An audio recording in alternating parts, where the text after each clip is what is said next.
With his vision getting blurry and uncomfortable, he rushed straight to Dr. True for a checkup. Across the desk, the doctor glanced at him suspiciously while cleaning his glasses, as if wondering if this kid had walked into the wrong clinic. Looking at Jiangdu's emaciated frame and dazed eyes, the doctor was convinced it had to be drugs. Jiangdu described his recent symptoms, explaining that his eyes were in a state of indescribable discomfort. Whenever it flared up, strange red veins would appear in his eyes. Everything around him would be covered in a blurry red haze. Even scarier, a stat bar, just like in a video game, appeared above every living creature's head, and Dr. True's was showing 18%.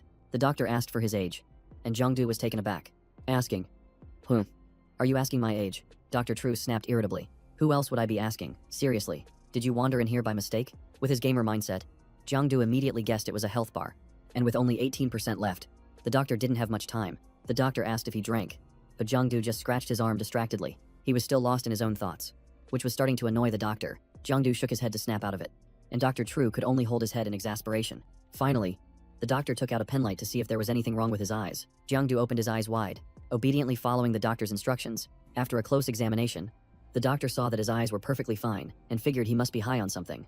The doctor shooed Jiangdu out, and as he walked away, he activated his strange vision again. The entire hospital corridor was now bathed in a gloomy red hue, and everyone had a clearly visible health bar above their head. Jiangdu scoffed. Yeah, right. Pink eye. Clearly.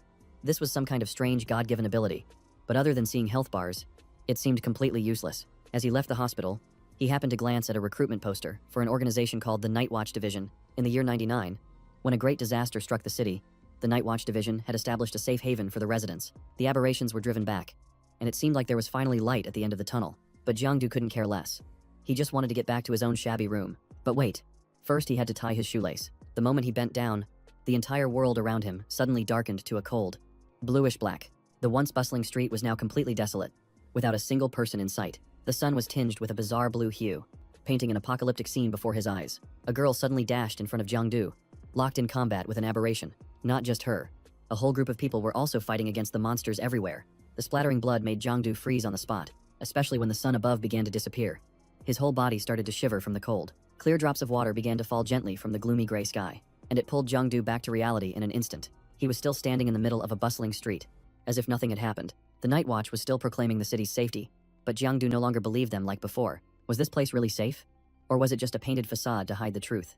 A hand tapped him lightly on the shoulder. It was a street medicine vendor wearing a white turban who looked like a Taoist priest. Han Liam Mep began to chant his medicine advertisement with an enthusiastic voice. Indian medicine, 99% pure. Quality guaranteed. In the midst of the city's chaos, Jiangdu couldn't believe someone had the spare time to sell medicine, unless it was a true miracle elixir. The medicine vendor quickly opened up a bag filled with all sorts of goods. Jiangdu scratched his head and asked if there was a discount, but the guy angrily turned his back and cursed, telling him to get lost if he wasn't buying. Muttering about running into a delusional weirdo, Jiangdu laughed it off and pulled him back, saying he was just kidding and telling him to cool down, then said he wanted to get a bottle of medicated oil, walking away grumbling. Jiangdu complained to the heavens that the tiny bottle of oil cost a whopping 3,000 yuan.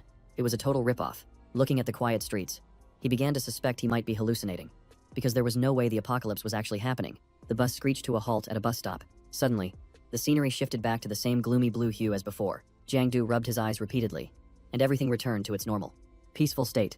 Maybe I really do need to see a neurologist tomorrow, because this isn't right. He touched his chest where a sharp pain suddenly flared up, figuring it was just the weather and planning to rub some oil on it to feel better. His home was in an old, run-down apartment complex with stained, peeling walls. In the bathroom, Jiangdu's body began to show unusual signs. He was horrified when he saw a strange shape appearing on his chest right where the pain was. Looking closer, he realized the pattern wasn't unfamiliar at all. It was the very same thing that had fallen from a bookshelf and hit him on the head not long ago. Who would have thought that bizarre book would end up giving him a glowing tattoo right in the middle of his chest? Another wave of pain washed over him, causing Jiangdu to collapse onto the floor. A stream of dark blue-black energy poured out from his body. Feeling searingly hot and uncomfortable, he turned on the shower and blasted himself with water, which finally soothed the feeling somewhat. Looking up at the mirror, he saw his health bar was still full at 100%. That meant he was wide awake, with no signs of collapsing anytime soon. After his shower, Jiangdu changed his clothes and prepared to leave the room. But then he noticed something unusual. He no longer had a shadow. He ran back and forth under the light, trying to find his own shadow. He finally found it, but it was on the opposite wall. Jiangdu sighed in relief. But after the series of strange events he'd just been through, losing his shadow didn't even seem that weird anymore. He'd just finished his shower, but his eyes were already getting heavy as he opened the door and stepped out. A pitch-black shadow was blocking his path, sending a chill down his spine. He tilted his head for a better look. The shadow tilted too, but in a completely different direction. Jiangdu looked down at his feet. There was no shadow on the floor, With the mind of someone who had written stories for years, he slowly began to understand what was happening.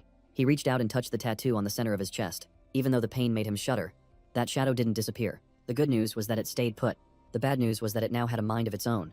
That night, he tried to control it. He gave the command, "Raise your left hand." Then, "Raise your right foot." The shadow did exactly as it was told. Suddenly, Jiangdu cracked a twisted, intrigued smile. His bizarre expression made the shadow freeze in place. Completely unresponsive, he yelled, "Do the fan dance." The shadow immediately caught the rhythm and performed Ka's entire dance routine. Jiangdu's head ached. He couldn't understand how he ended up with a pitch-black shadow slave in his house. Suddenly, the tattoo on his chest began to glow intensely. It shot up to the ceiling, spun like a wheel, and then stopped on the information tab. Text appeared, displaying the shadow's attributes. Curious, Jiangdu opened it for a look. It possessed all of his memories and had equal strength, but it had no ability to think for itself. Jiangdu glanced over at the pitch-black shadow, which was still dancing wildly. A perfect example of being soulless and brainless. The thing had no true form. It looked like a floating soul, sending a shiver down his spine. He gave it a pen and a calculus problem. It wrote a single character and then froze. Staring back at him, seeing the nonsensical answer, an enraged Jiangdu tried to hit it with a book, but it passed right through its body. What memories I could solve this in 2 minutes? Perhaps because it couldn't think. Jiangdu changed the test and told it to copy a piece of code he had written before. The shadow immediately started moving, its hands flying as fast as a machine. Jiangdu nodded. Realizing it was the perfect tool for copying things, he could set up a whole copying workshop in the future and get rich without any fear of losing money. Jiangdu then opened his status window to see if there were any other interesting features. He selected the Shadow Guard skill, which allowed him to absorb energy from shadows or dead creatures. Shadow Guard. Huh. It sounds like devouring things in the dark. But how do I activate it? Maybe I just need to touch something. He walked over to a corner and tried placing his hand into the shadow to activate the ability, but nothing happened. And he frowned in annoyance. What kind of crazy system doesn't even give a beginner a user manual? Whatever. He decided to check out the other skill, Shadow Eye. This ability allowed him to see the shadow world, which he could either observe or enter. Jiangdu suddenly remembered seeing an illusion on the street that morning. It must have been because of this skill, but he still didn't understand its use. He turned to the shadow and, for fun, ordered it to do a few push-ups. The shadow nodded slightly, then slowly sank into the floor and vanished without a trace. Jiangdu froze. He had told it to do push-ups, but it went straight into the floor. Now his shadow was completely gone. He frantically called for it, telling it to come out and serve its master immediately. A black hole opened in the middle of the room, and the shadow popped out right in front of him. Jiangdu asked it where it had just gone to disappear like that. It wrote 2 words on a piece of paper, Shadow World. He asked what it was doing down there, and it wrote again push-ups. Jiangdu realized that training in the Shadow World was probably twice as effective, so he immediately allowed it to go back down there to continue its training. Finally, Jiangdu Saihu, ending the long and bizarre day as he returned to his pile of unfinished manuscripts. The next morning, he was still slumped over his desk, muttering in his sleep. His words were a jumble. Something like, "Hurry, give me the pen. I have to finish drawing," he muttered, chuckling in his sleep. He opened his eyes, his back aching and his shoulders stiff from sleeping at his desk all night. If this kept up, he was sure this office job would be the end of him. A familiar voice called from outside. Jiangdu, open the door. He went to the door and saw that his childhood friend, Luc Dieu, had come to see him so early in the morning. Jiangdu was stunned as he looked at her health bar. It was only at 93%. What in the world was going on? Jiangdu suddenly woke up. An itching sensation in his head made him look around, and he discovered a stranger standing in his house, surrounded by an unsettling atmosphere. Dudu had teleported into Jiangdu's room, her eyes glued to her phone like a superfan. She was an avid reader of his comic, and he was the one who wrote and drew it. Last night, Dieu had seen a notification that he was about to release a new chapter, so she snuck into his house this morning. Her goal was to get a quick sneak peek at the draft and then leave. Suddenly, a loud noise made Dieu jump. She screamed as her heart skipped a beat, and the air grew thick with tension. She yelled at him, calling him a yerk, saying that even if he was excited, he didn't have to make so much noise by slamming the door. His blatant action was enough to make anyone jump out of their skin. A large crack had appeared on the door. Jiangdu just stood there, stunned, his vacant gaze showing he hadn't yet processed what had just happened. Dieu pursed her lips. She immediately noticed the strange change in Jiangdu's physique. The transformation startled her so much that she couldn't keep quiet. He was no longer his usual scrawny self. The lines of his body were now taut and muscular, and it was clear something was very different about him. Jiangdu's physique was now powerful, with muscles clearly defined beneath his shirt. The significant change was apparent at first glance. Dieu guessed that he must have been working out, but she quickly dismissed that idea because of how strange the situation was. She told herself that a lazy guy like Jiangdu couldn't possibly get a body like this overnight. There had to be another reason for it. Dieu inspected him closely, suspecting he had come into contact with some kind of strange artifact. She barraged him with questions like a detective cracking a case. Jiangdu hastily denied it, claiming he had just been exercising recently. But he knew the truth was that the shadow had altered his body. Without hesitation, Dieu bluntly lifted his shirt to check for any unusual signs. The sight of his defined abs made her rub her eyes in disbelief. The view left Dudu both astonished and blushing. Despite that, she remained suspicious. She had seen the strange incidents Jiangdu's father had been involved in, so she couldn't just ignore the signs of a mysterious artifact. Jiangdu fell silent. Under her questioning, he didn't know how to explain himself. Remaining speechless in the tense room, suddenly, Dudu grabbed his arm in a firm lock. The decisive action unnerved him, and his heart pounded in fear. She pulled out a device. It wasn't some sinister weapon, but a meter used to measure environmental conditions, and she began to check him carefully. The device was used to measure the level of contamination associated with artifacts. It served as a warning before a person could mutate into an aberration. Anyone possessing an artifact that carries malevolent energy would register a contamination level. If it wasn't dealt with in time, the consequences could be severe. Contamination that builds up over time causes the body to degenerate. A person's behavior and physical form could change if they aren't properly cleansed. Jiangdu smiled confidently, believing his new abilities came from the notebook on his chest. He feigned reassurance, insisting that he was perfectly safe, but his body was already reacting silently. The strange signs were still present, and he couldn't deceive his own biological instincts. Dudu kept the meter at the ready, watching his back with a vigilant gaze. As if prepared to intervene at a moment's notice, Jiangdu gritted his teeth. He knew the situation was dangerous, and that he had to remain calm to avoid frightening her any further. After a few minutes of steady breathing, the meter's reading gradually returned to a normal level. Dudu nodded, her expression softening with some relief. Jiangdu let out a sigh of relief. He reminded her not to be so hasty. As the situation wasn't serious enough to warrant pulling out a weapon, everything was fine now. Dudu had been taught to be cautious. She carried the device for self-defense and to investigate any unusual situations they might encounter. Jiangdu quickly changed the subject, showing her a few character sketches from his comic to ease the tense atmosphere. She immediately got excited. Her previous attitude vanished, and the power of being a fan made her light up as usual. After looking at the drawings, Yao Yao was seen to the door by him, and then he sprawled out on the bed. Relieved to be free from stress, he opened the system log panel to check on the shadow's activities during the night, and a series of notifications popped up that startled him. Jiangdu was stunned, realizing the reason for his physical changes. The shadow had actually been training all night and transferring the results to him. At that moment, he was focused on regulating his energy, trying to calm the impulses in his body after the incident. A mysterious black area appeared beneath his hand as the energy gathered into the rough shape of a human silhouette. Jiangdu used his will to mold that energy mass, forming it into a humanoid shadow that responded to his commands. He smiled with satisfaction upon seeing the results of the training, but he knew that just doing push-ups was not enough, and that he needed to keep improving its efficiency. The shadow clenched its fist, as if affirming its determination, a small gesture filled with a desire for progress. Jiangdu cheered with joy and directed the next series of exercises, rapid and intense. No one dared to slack off during this training session. One-finger push-ups. Then the tiger bend routine began. Next was a series of rapid punches, followed by the human flag. Jiangdu lowered his voice, ordering it to put power into its fists. The pistol squat immediately increased in difficulty, transitioning into the spider crawl. He spun around and performed a strange-looking move, finishing with an incredibly difficult dragon flag. Outside, Jiao Jiao was secretly pressing her ear against the wall, eavesdropping. After listening, she sighed in relief. He was really just working out. She must have been overthinking things. Jiao retreated, reassured and no longer worried. Thank goodness. Nothing unusual was happening. Time to go home and binge read some comics. Back to the log. January 20th, year 99. That was the first day he got the shadow. It trained all night, and I did not feel a thing. Then suddenly my strength skyrocketed. This kind of leveling up is almost embarrassing. How can a Gen Z just sit back and take it? January 21st. I increased the shadow's training regimen. The results were beyond expectations. Could I take down Yao Yao with just one punch? Now I can't get complacent. I have to keep pushing. Today, Uncle Lee dropped by. He is also a member of the Night Watch division, so I hope he did not notice anything. The moment I opened the door, he yelled at me. What took you so long? Kid, he is missing an arm, but I bet I could take on 3 Uncle Liss or 2 Yao Yaos now. January 23rd. I cannot keep living like this. If I have this power, I have to train to be worthy of it. To forge steel, you need fire. January 24th. The shadow practiced the effortless gains routine. January 25th. The shadow kept training while I just kicked back and reaped all the rewards. January 26th. Excellent. It proactively did 10 push-ups on its own. I am still just enjoying the benefits as usual. A few days passed. Jiangdu frowned as he looked at the system panel. Strange. The pixel points were increasing too slowly. It took several days just to get 8 points. Looking at the specific stats, he read thoughtfully. Shadow attributes. Pixel points 8. 10 points needed to unlock. Skills Shadow Guard. Shadow Eye. Jiangdu thought to himself. At this rate, when will I ever collect enough pixel points to unlock the next skill? A reckless idea flashed through his mind. If I go directly into the dark dimension, could I speed things up? He began to move deeper into the shadow layer. Jiangdu closed his eyes, focusing completely on the shift. In the blink of an eye, his body vanished without a trace.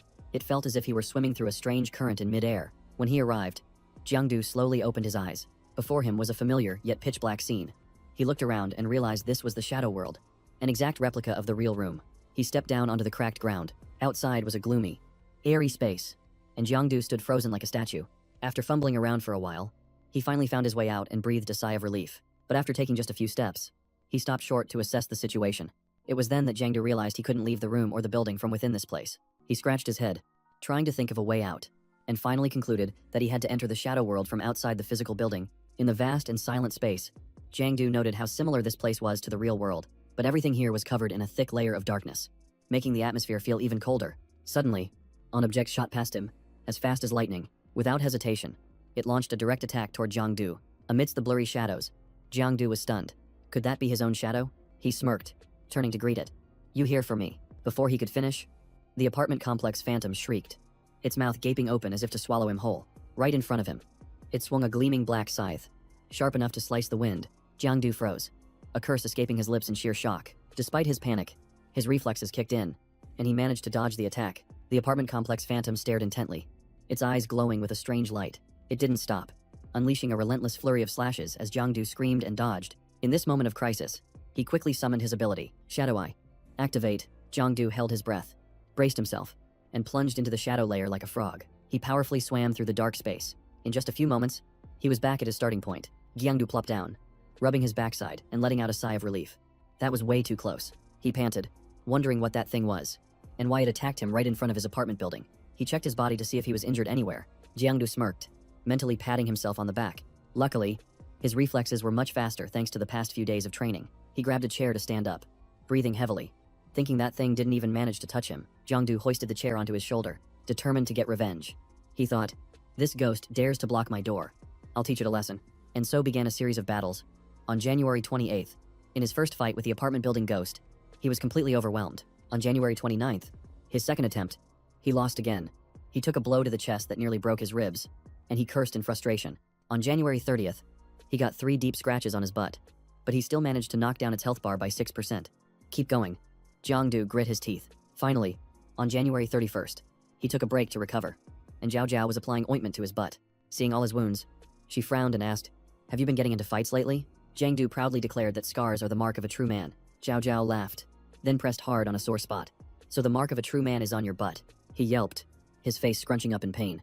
"Ouch," she said sternly. "Oh, so you can feel pain. You just started to recover and you're already out causing trouble again." Just then, Jiangdu changed the subject. "There's only 1 month left. What are you going to do?" Zhao looked confused, not understanding what he meant by 1 month left. Jiangdu sat up abruptly to remind her. "The martial arts assessment. Have you really forgotten? In the era of calamity, cultural and artistic professions were gradually neglected, and few people cared about them anymore. Artists were now considered lower class. Society only focused on practical matters, with survival being the top priority. Frontline warriors, like those from the Night Watch, were regarded as heroes and national idols. To join their organization, you had to pass the assessment. If you succeeded, your life would turn a new page." At this, they both fell into a thoughtful silence. Looking at each other, she hesitated before speaking softly. "Actually, I don't want to take the test." Zhao Zhao bit her lip, hesitating for a few seconds. Then she mustered up her courage and confessed, "I want to study music." Hearing this, Jiangdu calmly suggested, "If you want to study music, then go for it." Would Uncle Luke really object? He understood immediately, sighing to himself. That's right, Uncle Luke is a member of the Night Watch. How could he let his daughter pursue the arts? Hearing that, Zhao Zhao's hand paused in midair. She quickly explained, "It's not that my dad won't allow it."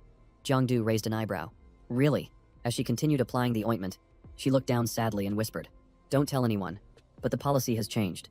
This year, anyone with the required aptitude must participate in the martial arts exam, and registering for the professional level is mandatory." Jiangdu was stunned and asked in confusion, "Wasn't it always optional before those who didn't qualify could just take the general level exam?" Zhao sighed, her gaze heavy. "The pressure from the Night Watch division is getting worse. Unless there's an exception, I'm pretty sure I have to compete." Hearing this, his mind was in turmoil. He thought about the scanner Zhao Zhao took out the other day, and how close he came to being discovered. Jiangdu recalled the scene, breaking out in a cold sweat. With that kind of technology, there's no way he could hide. If his identity was exposed, he wouldn't even be surprised if they shot him on the spot. He frowned and muttered, "I hope this stupid notebook doesn't actually turn me into an aberrant." Suddenly, an idea flashed through Jiangdu's mind. He quickly asked, "Can that scanner of yours from the other day detect aberrants?" Zhao Zhao shook her head firmly. "That thing's only for superhumans. If you run into a real aberrant, your only option is to run, and if you can't outrun it, remember to call the emergency number before you die." Hearing the unfamiliar term, Jiangdu frowned and repeated, Superhumans. The two of them stared at each other intently, their eyes meeting in a few seconds of silence. Zhao Zhao spoke softly. I'm done here, so I'm heading home. Jiangdu quickly stopped her, asking, do you have any books at your house about superhumans or aberrants? Can I borrow them? Zhao Zhao shot him a suspicious look. Didn't you say you weren't interested in that stuff? That you were planning to take the general level exam. Jiangdu gave a forced smile. Well, it's mandatory this year. Who knows? Maybe I have some hidden talent. It's better to study up beforehand just in case. She stepped closer, raising an eyebrow dubiously. Really, Jiangdu was startled and quickly replied, of course, besides, I also want to incorporate some superhuman elements into my hot-blooded story. Zhao Zhao's eyes lit up when she heard that, and she eagerly told him to hurry up and tell her. Jiangdu hesitated, thinking to himself, geez, I just made that up on the spot and she actually bought it. Jiangdu thought for a moment, and then began his story. It's about a Ban, a scrawny student who's always getting bullied, but thanks to his kind-hearted deskmate, he still manages to hold on to his faith in life. Thanks to his unyielding will, a Ban is selected for a high-level warrior program. After being injected with a serum, he becomes the powerful Captain A-Ban. But instead of sending him into battle, the Night Watch division takes him to parties to meet high society ladies. That is, until the aberrant Sir Kellyton attacks the city with a blue cube. The two of them continue to laugh and joke, completely oblivious. The scene shifts elsewhere, as Miss Tu smiles, nods, and walks away. They were now at Zhao Zhao's apartment, and she told him, wait here. I'm going into my dad's room to get the materials. Her room was filled with pink and cute things. Just then, Jiangdu's gaze unintentionally drifted to another corner of the room. He froze when he saw the comic book lying right on her bed. Jiangdu curiously picked it up to read. He couldn't believe it. Is this a BL story? I never would have guessed she reads this kind of stuff. Zhao Zhao blushed and snatched the book back, stammering an excuse. A friend of mine left it here. It's not mine. She warned him with a stern face. Just sit still and don't touch my stuff. Jiangdu crossed his arms and gestured. All right. Go on. He chuckled to himself. She's still the same. Not on guard around me at all. Jiangdu's eyes swept around the room, and he recalled nostalgically that Zhao Zhao had loved music since she was little. She could never bear to throw old things away and always made him listen to it. Even though he wasn't interested, he reached out and pressed a button on the old radio. And sound filled the quiet room. Memories of the past came flooding back. I remember helping you catch goldfish that day. Looking back on it now, it was both embarrassing and pretty funny. Lost in his memories, Jiangdu was startled when Zhao Zhao spoke up. Since when did you get into music? He rubbed his eyes, trying to clear his head. She leaned in to tease him, pointing out how he never used to know the first thing about any of this. Zhao Zhao handed him the device. Jiangdu asked excitedly, you found it? She nodded. Everything's in there. See for yourself. Without a moment's hesitation, he put the device on his head. Instantly, lights flickered as the system booted up. In the blink of an eye, he was pulled into a strange, unfamiliar space. His entire body seemed to drift into a portal, vanishing completely. Jiangdu groggily came to, his eyes struggling to focus. Under the gaze of thousands of eyes, Jiangdu froze, turning his head to survey his surroundings. He was overwhelmed by the bizarre landscape. This was the lower abyss, and it felt breathtakingly real. He immediately realized he was in a forbidden zone, an uncharted area filled with countless dangers and deadly, forbidden-level threats. This was the birthplace of the aberrations, the source of the great disaster. They were cruel, murderous, and endlessly destructive. Seeing the grotesque creatures, Jiangdu muttered in horror. These are the aberrations. Could the thing from the hospital that day have been one of them? He quietly deduced that between the real world and the abyss, there exists a dimension called the shadow layer, which is how the aberrations sneak into our world.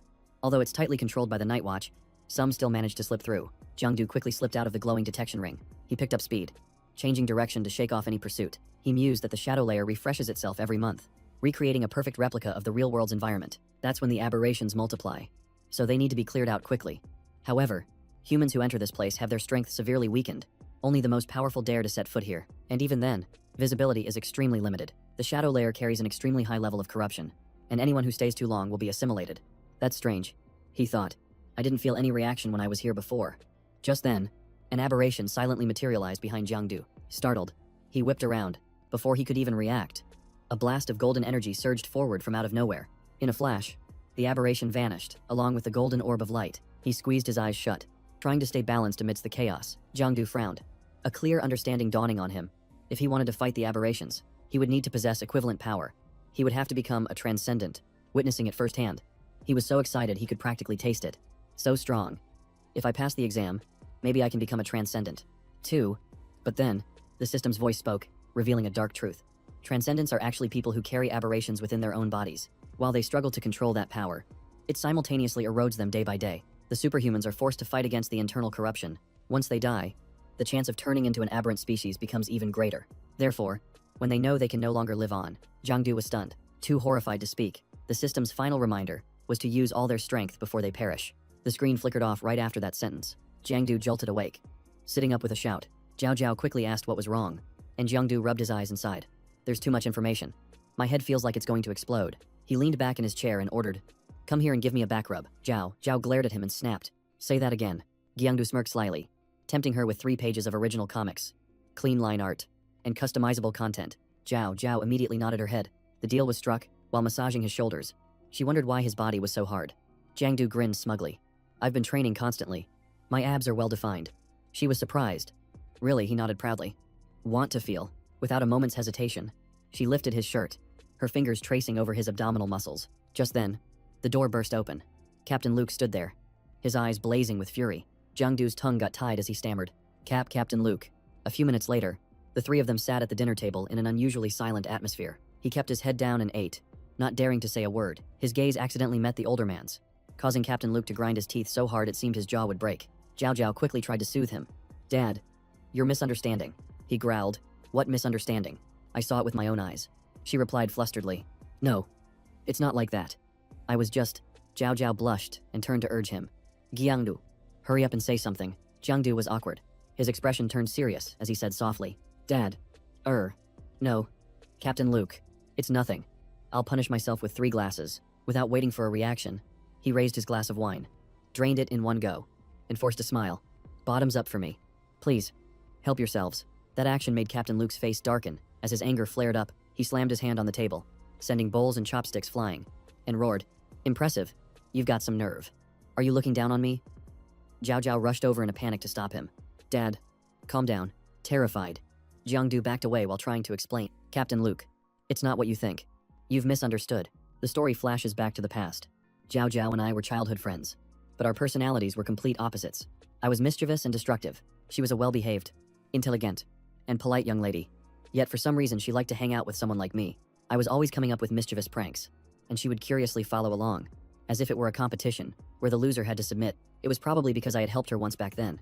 I clearly remember her shouting, "Yumini, I'll take on anyone who dares step up." It might also be because she was drawn to the badass vibe I thought I was giving off. She was always there cheering me on, shouting, "Go, Jiangdu, go." She even enthusiastically joined in when I made up a game where we pretended to be beggars. Because of that, Uncle Luke would often pull me aside and scold me for being old enough to know better, yet still leading his daughter into mischief. He never wanted his daughter to hang out with me and always tried to keep us apart.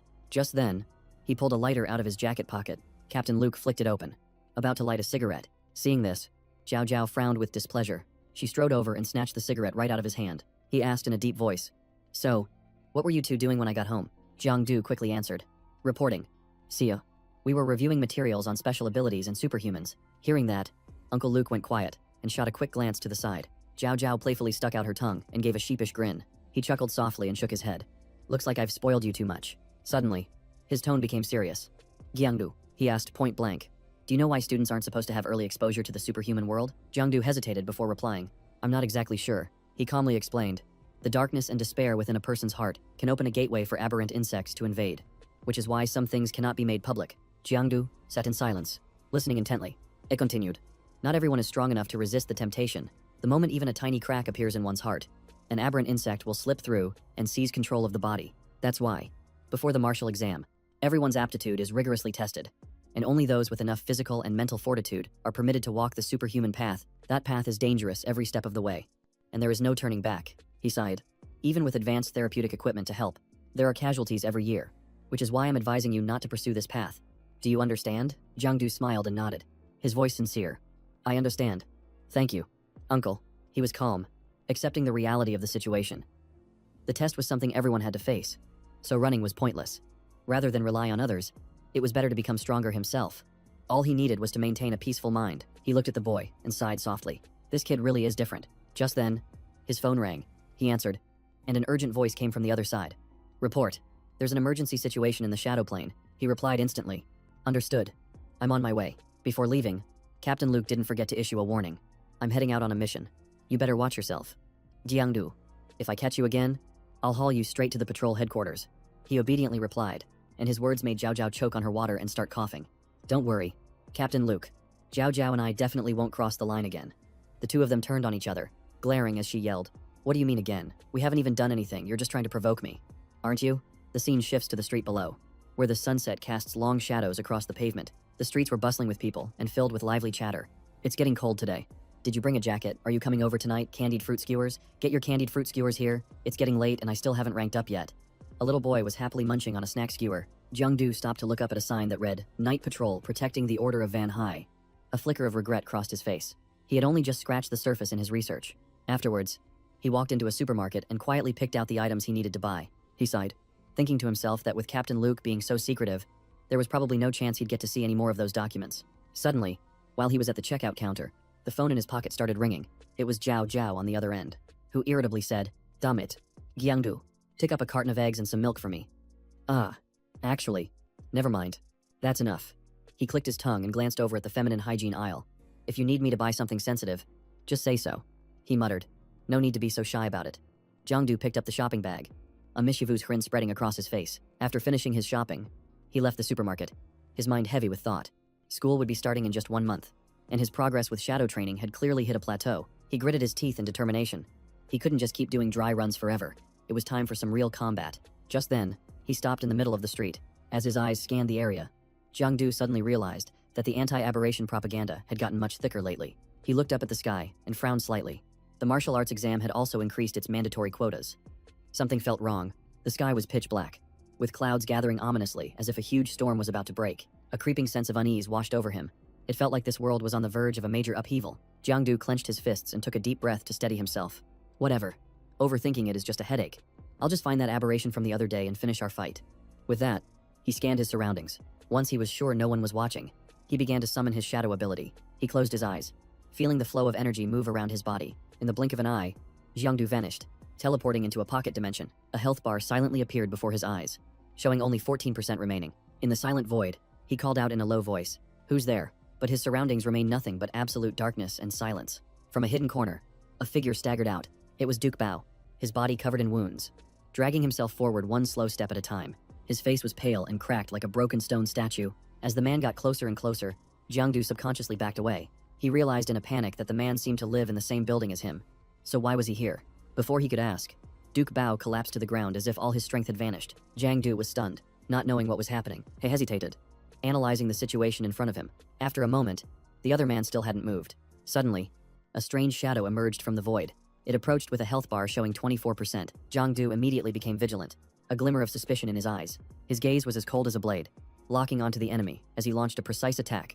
Jiangdu gritted his teeth and clenched his fists, his anger flaring up. Flashing back to the past, Duke Bao sighed wearily as the work at the Night Watch division just kept piling up. He thought an administrative job would be easy, but who knew he'd be working overtime every day? If he had known, he wouldn't have tested for the combat division. Suddenly, a horrific scream echoed out, crying for help. 2 small children were trembling and crying in the darkness, calling out desperately for help. He stood frozen, horrified as he watched an aberration drag someone into the shadows. This was too strange.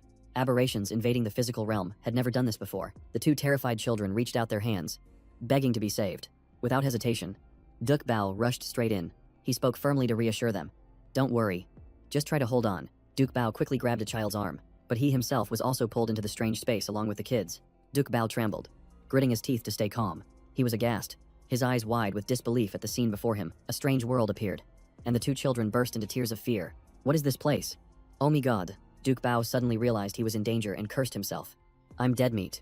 I got dragged in too, and I don't have any protective gear on me. This is basically suicide. Just then, a razor-sharp blade shot towards them. Startled, he immediately spun around to dodge. Duke Bao reacted quickly, knocking the blade aside, giving the enemy no chance. He stomped down hard and crushed the blade. Looking around, Duke Bao was stunned to discover that the rift from before had vanished, leaving him with no way back. He pursed his lips, slowly surveying his surroundings. Surrounded by danger, Duke Bao seriously analyzed the situation. He was surrounded by aberrations that could attack at any moment, and it had been a long time since he'd been in a real fight. To make matters worse, he also had to protect 2 children who had no combat skills. At that moment, the 2 children began to wail, desperately crying out for their mother. He frowned and tapped his wristband, realizing his only option was to activate the distress signal. Immediately, the signaling device activated. Duke Bao gently soothed them. Don't cry anymore. Take this. It'll temporarily ward off the contamination. I'll find a way to get you both home. He let out a gloomy sigh, knowing there was no chance for him to escape. His only hope was for the children to survive. The rest he would leave to fate. One of the children looked up, their eyes shining with hope. Really, you'll take us home? Duke Bao nodded, then directed the children to a safe hiding spot. He turned away and said resolutely, I have to take care of a few things. A memory flashed through Duke Bao's mind. At 18 years old, He had passed the entrance exam for the Superhuman Martial Arts Academy, studying diligently since his freshman year. He dreamed of becoming a true warrior. In his second year, with guidance from a professor, he managed to defeat a low-level aberration, but his joy was short-lived. He had to face the harsh reality that it still wasn't enough. In the world of superhumans, talent was everything, while effort was rarely given a second thought. Duke Bao bitterly admitted that he had tried his hardest but was still overlooked. He bowed his head in despair before his shackling fate. Despite not believing in destiny, no matter how hard he tried, he could never escape its invisible chains. In the end, he was forced to change his path, leaving the martial arts department for the liberal arts department, destined to live the life of a normal office worker. Now, Duke Bao solemnly wrapped his hands, his gaze growing heavy. He took a deep breath and began to move his body, warming up every tense muscle.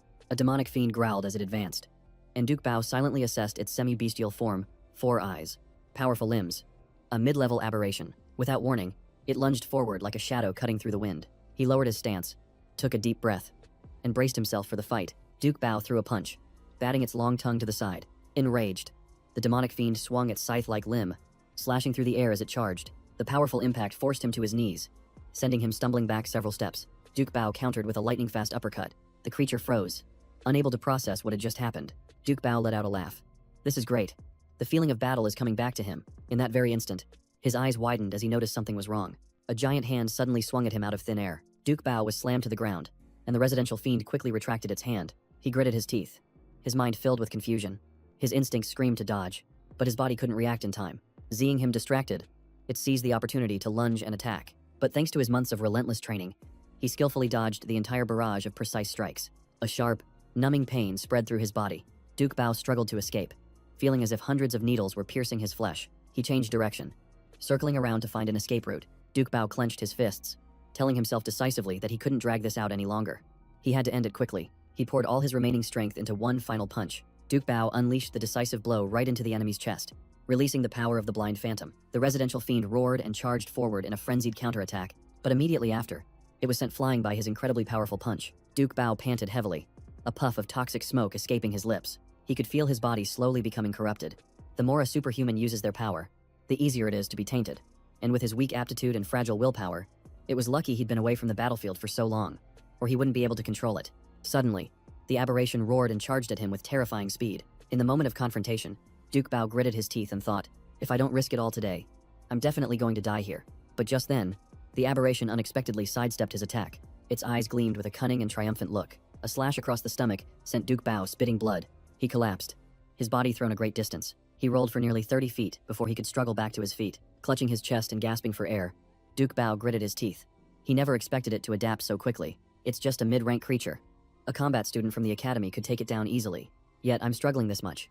This must be the gap in natural talent. Despite knowing the disadvantage, he still charged forward. As a member of the Night Watch, he couldn't retreat, even in defeat. At this point, the only thing he could do was buy more time. Second by second, he just needed to hold on a little longer, until the people from the Night Watch division arrived to save the 2 kids. Crimson blood sprayed amidst the fiery battle. Duke Bao's eyes widened in absolute terror, his body completely frozen.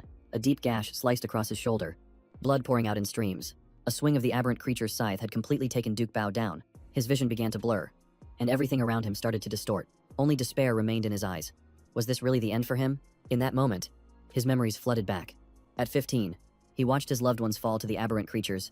At 18, he had an awakening and chose the path of martial arts. At 20, after finishing his second year, he was forced to leave the combat division. At 21, he started an internship with the Night Watch division, working a desk job for 4 years. And that had been his life. Despite all that had happened to the world, he was still just an ordinary person living an ordinary life. The 100-year war between humanity and the aberrant species was never as peaceful as people claimed.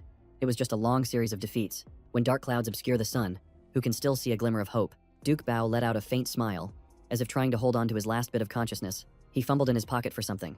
Knowing that death was a common fate for the superhumans, he pulled out a blue pill and swallowed it, thinking to himself, at least I have to accomplish something before I die. A fierce light ignited in Duke Bao's eyes. He had to take it down with him. He gritted his teeth, wiped the blood from the corner of his mouth, and stared intently at the mongrel. His body shot up, erupting with a ferocious surge of energy. Duke Bao smirked, looking straight at his enemy. Round 2 begins. The pill's effect spread throughout his body, an uncontrollable surge of power welling up inside him. He took a defensive stance, ready to face the Ma Trung Ku's next attack. Letting out a low shout, he focused all his spirit to prepare for a counterattack. The Ma Trung Ku unleashed a flurry of slashes, forcing him to leap back and dodge. Immediately after, Duke Bao spun around and landed a kick straight to its face. The Ma Trung Ku staggered back, and he seized the opportunity to rush in and close the distance. Duke Bao clenched his fists, unleashing a relentless chain of counterattacks. One punch after another made the aberrant creature roar in pain. He kept telling himself, I have to hold on, just a little longer. But his vision began to blur, and his breath felt as heavy as lead. His body grew weaker, his steps became unsteady, and he was on the verge of collapsing. Duke Bao mustered all his strength, his fist enveloped in a purple aura, thinking he just needed a little more, but his limbs were already numb, and his mind was spinning uncontrollably. The mid-level demon seized the opportunity, lunging forward to deliver a punch as powerful as a hammer blow. Duke Bao couldn't react in time and was sent flying, his body slamming hard against the ground. The impact kicked up a thick cloud of dust. Blood trickled down his face as he smiled bitterly, his vision fading to black. The backlash from his own power had brought him down, proving that the weak are always just weak. He gritted his teeth, a bitter feeling welling up inside him. It's over. This mediocre life of his. But just then, a look of astonishment flashed in Duke Bao's eyes, as if he had just witnessed something extraordinary. Right next to him was Jiangdu, loaded down with bags and grumbling. Why didn't that useless guy just wait at the gate? What is he doing all the way out here? Duke Bao looked at the person before him with suspicion. Someone from the Night Watch. That's strange. His voice is so young, and his manner of speaking is different. Could he be a superhuman? But an ordinary person couldn't possibly appear in a place like this. Jiangdu stepped forward to help him up, saying in a calm voice, You rest here. I'll take care of the rest. He smiled confidently and added, The entrance to the dark side is strictly guarded by the Night Watch. Not just anyone can get in, unless he's an extremely dangerous and powerful being who lives hidden within the dark side. Before he could even finish that thought, it happened. The mid-level demon swung its arm and struck Jiangdu, causing him excruciating pain. He was sent flying a long way, just like Duke Bao had been, which made Duke Bao's eyes widen as he thought to himself, he's so weak. The mid-level demon tried to press its advantage while Jiangdu was still stunned. But suddenly, another hand shot out and stopped it in its tracks. A punch straight to the face twisted its jaw to one side. This was followed by a relentless barrage of blows that made it bleed continuously. After beating it senseless, Jiangdu panted heavily, looking absolutely furious. He grabbed a bottle of sauce and pointed it at the demon, yelling, I'm your opponent now. In the gloomy and terrifying space, the battle was reaching a tense climax. Jiangdu deftly dodged the sharp swing of the mid-level demon's blade. A bottle of wine flew out from the nearby rubble. He snatched it and used it as a weapon to knock the aberrant creature away. The mid-level demon, refusing to give up, raised its scythe again to attack. But Jiangdu had already vanished, silently slipping behind it. He slammed the broken bottle down hard, making it roar in pain. Smirking as he attacked, he declared, After our last fight, I've figured out your weak spot. Right now, you're seriously injured and your strength is fading. So the advantage is all mine. Jiangdu attacked relentlessly, using the glass bottle to constantly provoke the creature. The demonic spider fiend writhed in pain, roaring in a mad fury. It backed away to create some distance, no longer daring to get close. Duke Bao watched, stunned, unsure whether to call him strong or just plain weird. He was fighting with no discernible style, yet he was still effectively overwhelming his opponent. Just then, Jiangdu yelled, You scratched my butt the other day, so now I'm gonna shred your back. Let's see you handle that. Suddenly, his eyes widened as if he had noticed something was wrong. The mutant beast suddenly whipped its tail, sending him flying. The impact slammed his back against the wall, and he gritted his teeth in pain. Jiangdu sat up, coughing violently, and cursed himself for being careless. Attacking the same spot repeatedly had allowed it to put up its guard. Watching the demonic spider fiend charge toward him, a wary look flashed in his eyes. He quickly calculated that he could probably only take 2 more hits. If he wanted to play it safe, he could withdraw from the dark side, rest for a few days, and then come back. But that would mean abandoning his comrade, which went against everything he stood for. His health was critically low, but Jiangdu refused to back down. He was going to see this fight through to the end. Just then, Duke Bao shouted, It's badly wounded on its right flank. Attack it there. Jiangdu heard him loud and clear and immediately smirked. He had found its weak spot. The demonic spider fiend instantly grew wary, sensing the imminent danger. But Jiangdu had already anticipated its move, and a victorious glint flashed in his eyes. Jiangdu moved with agility, distracting the mutant beast's gaze. Its left side is wide open. The shard of broken glass in his hand plunged straight into the monster's flank. The demonic spider fiend's health bar dropped to 18%. It roared in agony and panicked. Turning to flee, Jiangdu paused for a moment in surprise. It's running away already, but the mutant beast wasn't retreating. Instead, it charged right past Duke Bao. He whipped his head around in alarm to watch it. Realizing something wasn't right, it turned out the demonic spider fiend's target was the 2 small children hiding in the back. Duke Bao screamed in horror as he saw it open its maw full of sharp teeth, clearly intending to regenerate. The monster was already right in front of the poor children. Its massive, blood-red mouth gaped open, and its jagged fangs reflected the darkness. The trembling older brother still held his little sister tightly, trying to shield her. Just as it was about to pounce on its prey, a shout echoed out. Stop right there. Jiangdu tensed his arm, and veins bulged all over it. He took a stance, his fiery gaze locked onto the aberrant creature. Without a moment's hesitation, Jiangdu forcefully threw the object he was holding. The can flew through the air, tracing a perfect arc. The top of the can shot straight towards the monster like a silver bullet. It was startled, Realizing just in time that something was hurtling toward it, it hastily tilted its head, dodging the attack by a hair's breadth. At that same moment, Duke Bao rushed in with surprising speed. No one saw when he had leaped into the air. His kick came crashing down on the vile insectoid's head. Powerful and decisive, all his power was focused into that single, incredibly precise blow. The aberrant staggered, lost its balance, and fell backward. Its health bar dropped further, with only 15% remaining. Duke Bao was also injured by the recoil, and blood trickled from the corner of his mouth. The vile insectoid shrieked in fury. He voiced a deep rasp. "I'll crush you." As it opened its mouth to devour him, the situation became extremely perilous. A strong hand suddenly appeared, grabbing its head in a tight grip. Jiangdu had arrived. Flashing a cold and confident smile, he leaned down and, without a second thought, a bit hard into the aberrant's neck. Its health bar dropped again, leaving only 14%. Jiangdu roared, grabbing the hair on its head and slamming it into the ground. He straddled it, punching and cursing. "An aberrant, huh? You piece of scum, try getting up now." Its health bar continued to fall, now down to just 11%. Jiangdu raised his fist, ready for another blow. "You like eating people, huh? Let me show you how it feels." But suddenly, the aberrant's chest began to glow, and an orb of energy flared to life, making him pause. "What is this?" Jiangdu gritted his teeth, focusing all his strength into his hands and shaping them like a spearhead. Without hesitation, he plunged his hands straight into the glowing light in the center of the monster's chest. Jiangdu poured all his strength into a direct thrust at the blazing point of light in the monster's chest. Even as a fierce wave of energy pushed him back, he roared and cut it down. In an instant, the energy around Jiangdu erupted, throwing the space into chaos. The monster's agonizing scream echoed everywhere, shaking the very ground. Its body exploded, its head sent flying through the thick smoke. Jiangdu stood frozen amidst the rubble, covered in blood and gasping for breath. All around him now was just a scene of devastation, littered with debris and blood. He activated his ability, causing shadows to spread out and connect with everything around him. The scattered objects slowly began to gather automatically under his control. Even broken pieces of the wall were pulled back, sealing the pitch-black cracks. Only Duke Bao and the two children were left, lying unconscious on the cold ground. Jiangdu leaned over slightly, his entire body aching as blood continued to seep from his wounds, but his lips curved into a faint smile. He had finally settled that humiliating score. His vision began to fade, becoming as blurry as if it were covered in mist. His body swayed, and then he collapsed onto the cold, hard ground. In his last moment of consciousness, he saw his own silhouette reflected in the darkness. And then, Jiangdu sank into a deep unconsciousness. Before his eyes was only an endless, pitch-black void. A city was engulfed in smoke, with a sea of fire spreading everywhere. At his feet lay the countless bodies of innocent civilians. Scattered about, towering pillars of fire reached for the sky, consuming the entire cityscape. Jiangdu stared numbly at the scene. This was a human sanctuary. How could it have come to this? He spun around quickly as a terrible sense of foreboding washed over him. He didn't know when it happened, but he was completely surrounded by hundreds of monsters. His horrified gaze met a tide of monsters rushing toward him, a wave so dense it blotted out everything else. Countless grotesque, black arms reached out, fighting one another to seize their prey. Before he could even react, Jiangdu was completely engulfed by the sea of monsters. He was dragged down, sinking into the suffocating horde with no hope of escape. It was like being pulled into a bottomless black hole as his entire body was swallowed whole. Amidst the ruins of the city, only the thick, suffocating stench of death remained. In the distance, the sun was a hazy blur behind a veil of dust. The world was submerged in darkness, a place where weak superhumans struggled amidst chaos. Some lived in luxury, while others screamed in the shadows, to fight silently, and then to fade away. That was the Great Continent, a land both familiar and strange, a place where the true face of the world was rarely ever seen. In a dream, Jiangdu heard a faint voice calling out to him. "Wake up. Hurry and wake up." Someone was frantically shaking him, their voice trembling as they asked, "Are you still alive?" Jiangdu coughed lightly and sat up, panting heavily. It turned out it was all just a dream. He tried to remember. After destroying the aberrant, all his memories were a complete blank. Jiangdu placed his hand on the head of the aberrant's corpse and activated his shadow guard ability. The black aura surrounding it was immediately sucked back into the palm of his hand. Duke Bao looked at him and asked, "Hey, are you okay? Why are you so quiet?" Jiangdu replied softly, "I'm fine."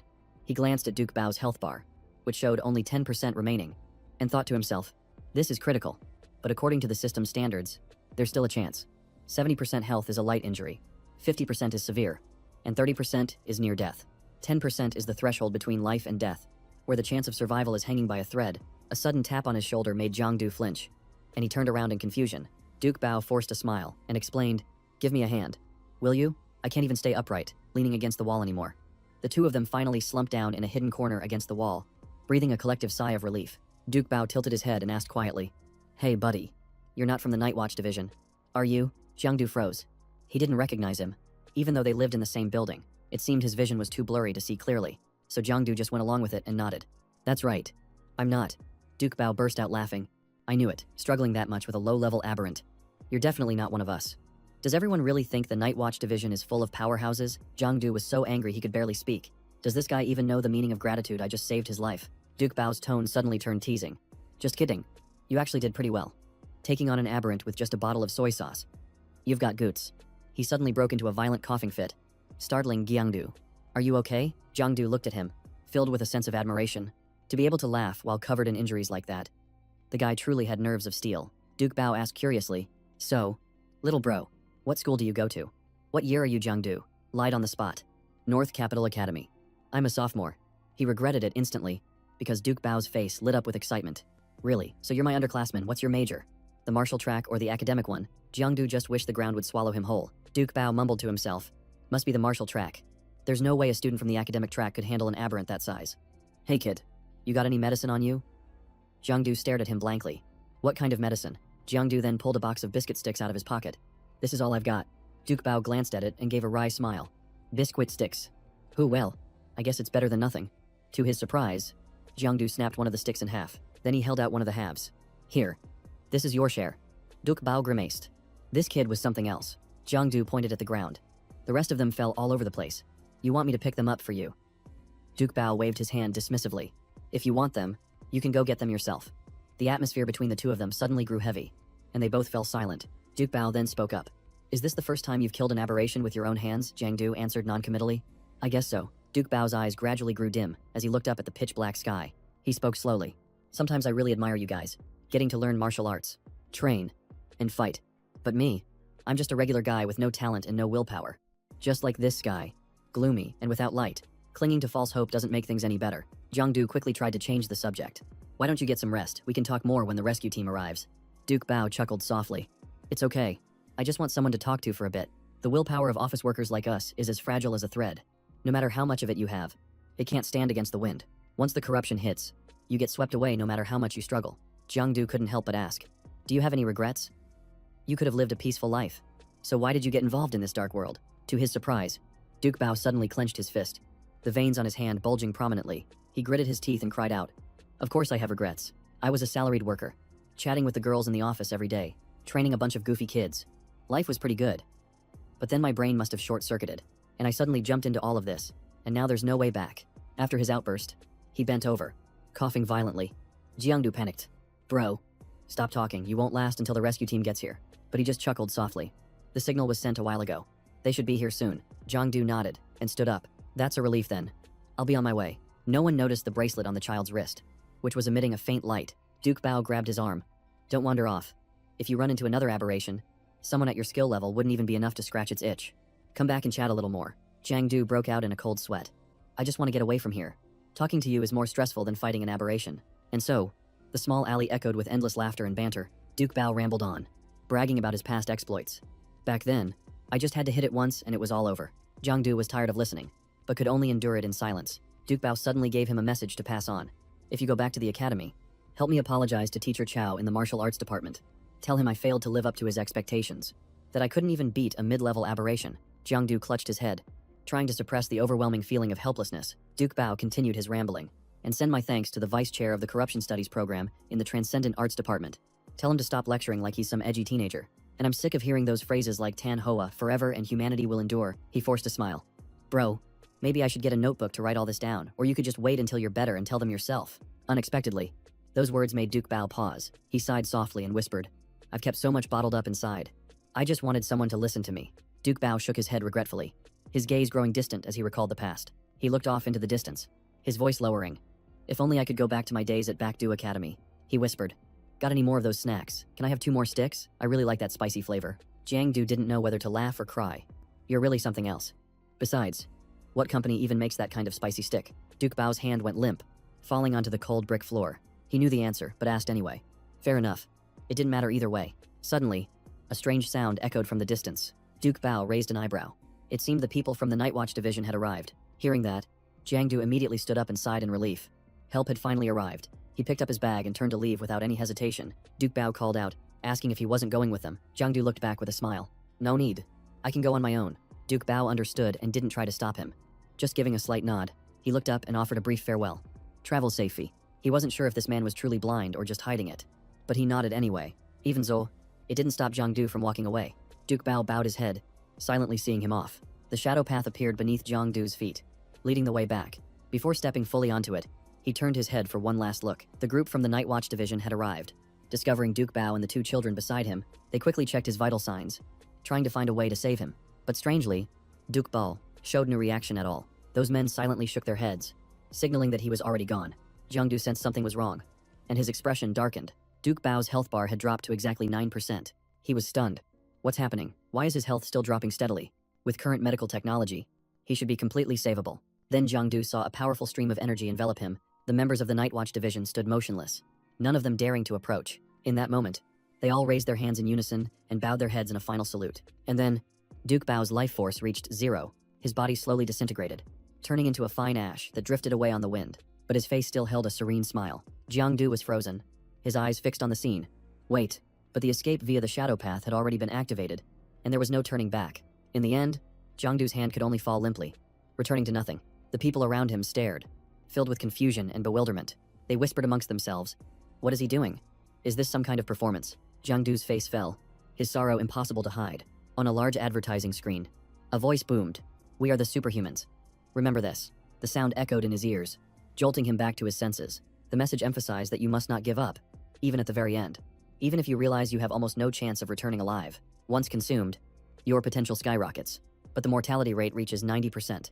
And if you have to use it, it means there's no turning back. Only compound number 3, burning your life force to illuminate the grand continent. We will remember every sacrifice. We will advance without retreat. And we will hunt until not a single aberrant species remains. Standing between heaven and earth, we look up at the night stars. We replace the sky. We transcend humanity. With mortal bodies, we create miracles. We are the Night Watch division. The elevator slowly carried him to the top floor. Jiang Du, covered in blood, stood there in silence. The shock hadn't faded yet. That man, he was gone.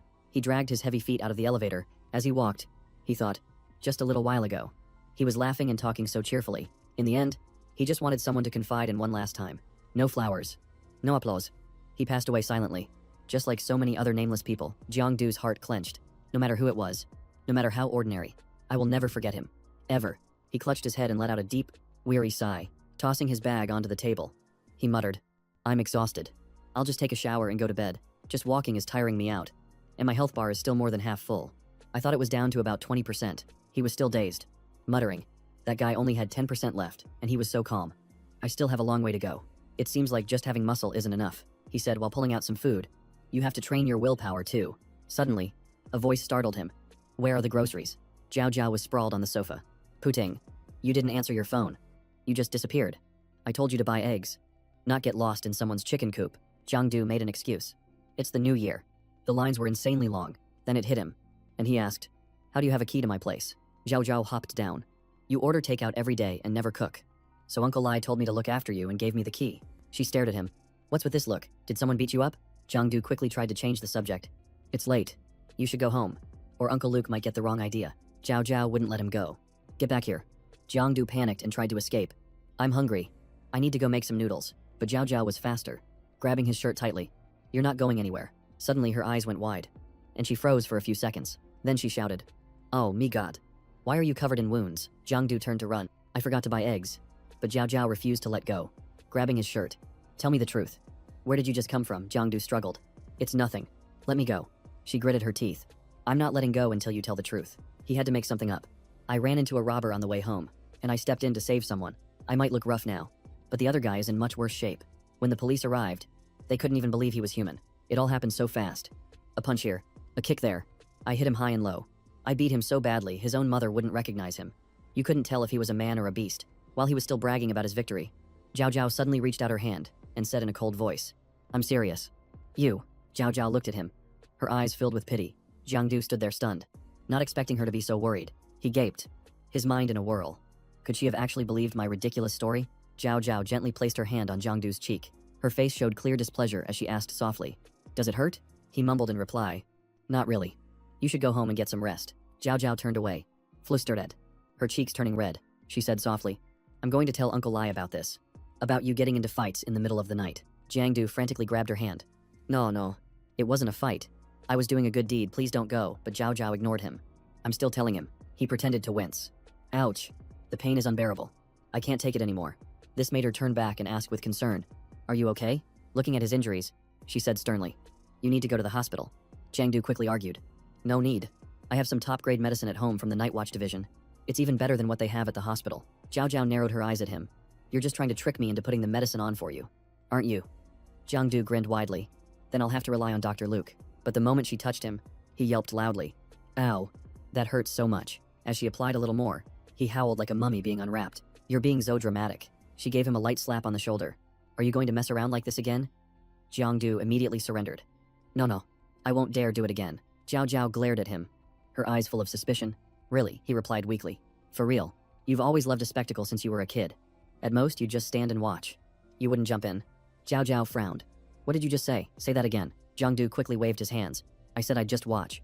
I won't do anything." Zhao Zhao huffed. "Fine. I'll let it slide for now. I'm going home." Jiangdu tried to stop her. "Leaving so soon, why don't you stay the night? My bed is big enough."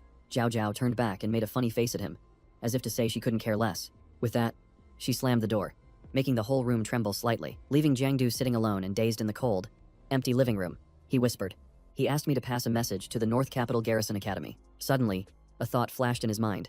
Startling him, Jiangdu was stunned, muttering, "This is not good." In the end, that person never told me his name. His body was still slowly absorbing the dark energy from the aberration's corpse. The energy seemed to be accumulating, emitting a faint glow. System text appeared. Aberrant insect. Name Shadow Ghost Insect. Rank 1 mid-tier. Creature of the Dark Zone. Once marked by it, beware of what's behind you. Warning. The target is not simple. Annihilator Kaijia. Sacrificed an arm. Skill Shadow Guard harvested the Shadow Ambush ability, increasing points. Kaijia is exempt. Jiangdu was surprised. So aberrations are recorded in the system after they're defeated, and it's only recognized when the Shadow Guard absorbs it. The newly absorbed energy was rapidly integrating into his body. A new skill was unlocked. Shadow Ambush. It allows him to identify an enemy's weak points in the dark, and the first strike will be extremely powerful. He nodded. "Well, might as well give it a try." Jiangdu awkwardly got up from the chair. He lowered his stance, got ready, and whispered, "Shadow Ambush. Activate." But the only response was a cold breeze brushing past his neck. Jiangdu frowned. "I can't see anything. Is this system trying to mess with me?" Then it hit him. "Oh right. How can I use it without a target? Whatever. I'll try it again when I run into a monster." Jiangdu shrugged and sighed. Then he immediately opened the system to check his information. The screen clearly displayed Jiangdu. Shadow Attribute. Shadow Power 14 out of 14. Class the Enigma. Skills faded. Shadow Guard. Shadow Eye. Status the Shadow. The Enigma lives in the shadows. A natural-born assassin. The more hidden he is, the stronger he becomes, silently hunting prey from the darkness. Jiangdu furrowed his brow and grumbled. "What kind of cheat ability is written like a game? What's this about hunting at night? I should be hunting during the day." Curious. He tapped on the status line, the Shadow, wondering if it was a new skill. The system responded. "When this state is activated, you will gain 4 effects. The more you train, the greater the benefits. 1. Your presence is almost completely erased, allowing you to merge into the shadows unnoticed. 2. Your body reorganizes, enabling extremely fast regeneration. 3. The shadow layer does not consume shadow points. 4. You have no critical hit points. Even decapitation won't cause instant death." Jiangdu's eyes lit up. This really is a cheat ability, especially the 4th effect. It's just ridiculous. Before he could finish his thought, he noticed that even being decapitated would only cost him 99% of his health. Not killing him completely, Jiangdu yelled. "Losing 99% of my health without dying. How is that supposed to save me? I'd rather just kick the bucket." But on second thought, it's pretty good. Time for a test run. The shadow status. Appear. Instantly, a murky black mist rose from the ground. It gradually formed into a shadowy reflection of himself. Jiangdu raised his hand to try and control the shadow. The black shadow immediately mimicked the move he just made. Then, they both reached out and touched each other. The shadow immediately merged straight into Jiangdu's body. The darkness spread from his face, covering his entire skin. While Jiangdu was still stunned, it had already finished merging with him. His entire body transformed into an ethereal mass of black shadow. He looked at himself in amazement, thinking, "So this is the shadow form, how interesting." Jiangdu took a deep breath. Sensing his new physical state, he suddenly leaped into the air, his body zipping forward. He zipped around the room like an intangible bolt of lightning. It was clear that his speed and physical body had changed. Without hesitation, Jiangdu lifted the bed with just one hand. He repeatedly lifted it up and down as if it were a dumbbell. His strength was now outstanding. Next, he pulled a massive hammer out of nowhere. Then, without a second thought, he slammed the hammer right into his own face to test his defense. Jiangdu burst out laughing. This shadow form was seriously tough. The noise woke up the people downstairs, who yelled, "Are you having a fight in the middle of the night? Keep it down." He was startled and quickly stopped, thinking he should be more discreet as he dispelled the shadow form. Jiangdu looked back at the system interface. Status the Mysterious One. He was filled with curiosity and wondered, What does unlock mean? The system replied, you currently possess preliminary authority over this status, but it has not been fully awakened. Once unlocked, you will become its sole owner, and no one else will ever be able to activate this status. The status will belong to you, but the unlocking process involves potential risks. Do you wish to proceed? Note, sometimes, risk is also an opportunity. Jiangdu stroked his chin thoughtfully. Unlocking a new status sounded pretty good. The system highlighted the word risk in red. Choosing no would be the safe option, but choosing yes could lead to a huge reward. But before he could even make a decision, the system automatically confirmed his choice. He jumped in shock and yelled, wait a minute, I haven't made a choice yet. A massive black shadow suddenly enveloped Jiangdu, like a silkworm in its cocoon. It made the pile of stuff on the floor shake uncontrollably. Inside, the only room still lit in a city that had fallen silent, something earth-shattering was quietly taking place here. Jiangdu had just emerged, his entire body still shrouded in a black shadow. This was a new state. The hunter. If you entered the fray but didn't attack, you would be hunted instead. Once you strike, it's a guaranteed hit that cannot be dodged. Note the exception. Attacks from external items like guns would not count. A bow, poison, and 2 hunters in the shadows. The more you conceal yourself, the further your reputation spreads. The effect's potency increases with the level of danger. Even a god would find it difficult to escape. Jiangdu muttered to himself, once I attack, it's guaranteed to deal damage. Not even the gods are exempt. The system announced that upon activating the shadow, your enemy-killing capabilities would be greatly enhanced, and the health threshold to trigger and execute would also be lowered. The system clearly described the activation sequence. When the prey's health is near its limit, its health bar will glow bright red, and a fatal point will become clearly visible. Attacking that exact spot can trigger and execute, finishing them off completely. The required health threshold is not dependent on strength or level. Jiangdu stood motionless in deep thought, carefully reading every single line. He suddenly recalled that the group of mutants from before had also shown red spots. He mumbled, not only is it guaranteed damage, but it also comes with an execute. At this thought, Jiangdu burst out laughing. It seems laughing. He pointed to the sky and shouted, I'm invincible now. But he froze a moment later, as if he had just remembered something. Jiangdu chuckled as he began to unwrap the layers of bandages from his body. He curiously checked his wounds. Weren't there supposed to be risks? This looks fine. In fact, the wounds were already almost completely healed. Medicine could never work this fast. Jiangdu forcefully ripped off the newly formed scab. He realized with astonishment, could it be because I just activated the shadow state? Is my recovery really this fast? The next morning, Bao Kuang asked, Xiao, is that video Jiangdu posted last night for real? He wrote that he was stabbed nearly 100 times without even flinching. Tu chimed in. Last night, he said he ran into a human trafficker, and the guy chased him down an alley with a knife without blinking once. Hearing this, Bao Kuang grew worried. If he's that hurt, why don't we go visit him? Zhao waved her hand dismissively. Don't believe a word he says. He was just chased by a dog. Her two friends looked at each other. For real, Zhao thought to herself that Jiangdu is going around telling tall tales again. The scene shifts back to Jiangdu's house. She put her hand on the lock. If you don't believe me, let's go inside and verify it for ourselves. Zhao held the key, preparing to open the door to Jiangdu's house. His two friends were surprised, asking her why she had the key to his house. She turned and said calmly that Jiangdu had given it to her. After saying that, Zhao opened the door and called out loudly, Jiangdu, we're here to visit you. Inside the room, he was huddled in a corner, clutching his head, clutching his wound. Jiangdu groaned softly. I shouldn't have picked the scab. What a mistake. A voice called from outside. Jiangdu, are you okay? Zhao rushed to his side.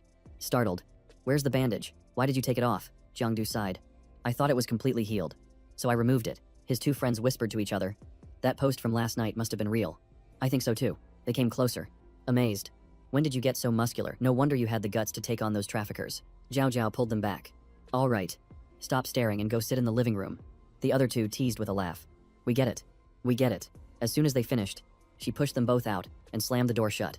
Bao Kuang suspected that those two were definitely becoming a couple, and Tutu nodded, saying there was an 80% chance he was right. Afterward, Zhao helped Jiangdu reapply medicine to his wound, and he winced from the sting. She glanced at him suspiciously. Stop faking it. This kind of medicine doesn't even sting. Jiangdu groaned, but his eyes kept darting down to Zhao's thighs. She frowned and scolded him. Did you hit your head or something? Your wound was healing just fine. Why would you pick it open? As she was talking, Zhao suddenly noticed his strange gaze. She sighed. You kids are hopeless. I'll just call Fatty in to put on the medicine for you. Jiangdu panicked and stopped her. No, don't. He's way too clumsy for this. Zhao's expression remained full of suspicion and annoyance. She pinched his cheek. I can tell it's been a while since Uncle Lai taught you a lesson. Jiangdu thought to himself. It wouldn't matter if he taught me 800 times. Zhao pouted. So, tell me the truth. What kind of trouble did you get into last night? Don't tell me you were out robbing people, because I'd probably believe you. Jiangdu protested. It's true, I was just out being a righteous hero. She let out a cold laugh. Just hearing you say that gives me goosebumps. Not a single word you say is believable. Jiangdu sighed to himself. Am I supposed to tell her the truth, that I went into the Shadow Realm to slay aberrations and then chat about the meaning of life with the Night Watchers? Maybe then she'd believe me. He suddenly asked. By the way, what time did Uncle Luke get home last night? Zhao Zhao looked surprised. He didn't come home. Why do you ask? Jiangdu's voice grew serious. I'm just realizing how tough the Night Watchers have it. They work all day, pull overtime at night, and they're constantly risking their lives. Hearing that, her expression softened, and her gaze grew somber. Jiangdu glanced over, realizing she must be very worried about Uncle Luke. Zhao Zhao said softly, few members of the Night Watchers ever get to live a peaceful life. Uncle Lai lost an arm, and Lam Mac died when he was only 20 years old. Even Uncle Luke, as powerful as he is, was severely injured and will never fully recover. She asked softly if he planned to join the Night Watch division after passing the martial arts exam. Hearing this, Jiangdu just stayed silent, not rushing to answer. It seemed like he wanted to break the gloomy atmosphere that had settled over them. Then he smiled slowly and said, I don't know. I wonder if there are a lot of pretty girls in the Night Watch division. Zhao Zhao got angry and pinched his cheek hard, telling him to shut up, while Jiangdu yelped, easy. That hurts. He complained that she was too rough, but she just glared, saying, you've never met a girl like me before, have you? Well, now you know. All Jiangdu could do was beg her to stop. Outside the door, Bao Kuang heard the noise and wondered what the two of them were doing. But Tu Tu just shrugged and told him to guess for himself. I'm a moniteur. Jiangdu was done and walked out. Fully dressed, he gave a forced smile and asked, what are you guys doing here? Bao Kuang sighed, saying they came to see if his crazy stories were true. While Tutu asked if he was okay, they both saw the red marks on his neck and immediately misunderstood, whispering that they looked exactly like love bites and that Luke Rio must be really intense. Jiangdu waved his hand dismissively. Have a seat. I'm still alive and well. I'm not gonna die. A explained. At the time, I had just bought a bottle of soy sauce and some other stuff from the supermarket, and on my way back, a guy holding a bag ran towards me. Zhao snorted. Here he goes. Making things up again. Jiangdu continued. I went to the supermarket to exchange some things. Those two shirts were torn. So you can just toss them. He waved his hand dramatically. Then about 80 guys built like oxen rushed out of the woods, and I just started slashing at them with my knife. But as he was speaking, Jiangdu suddenly stopped, remembering something. He rushed over to stop Zhao Zhao. Wait, there's still something in the shirt. But the item had already fallen out of the pocket and rolled onto the floor. On the floor, a pack of sanitary pads lay conspicuously in the light. Zhao Zhao froze, her voice trembling. Why are you carrying this? Jiangdu blushed and explained. Last night you complained about stomach cramps. So when I was at the supermarket, I thought I'd buy this for you as a surprise. His two friends' jaws dropped, thinking this was the kind of thing only a couple would do, and that this drama had to be spread to the whole class. He placed the package in her hand. Take it. Just tell me next time you need some. Zhao Zhao suddenly clenched it tightly, her face turning as red as a beet. She hissed angrily. I don't need it. Then she threw it right in Jiangdu's face, turned around, and stormed out. Jiangdu clutched his forehead, wincing.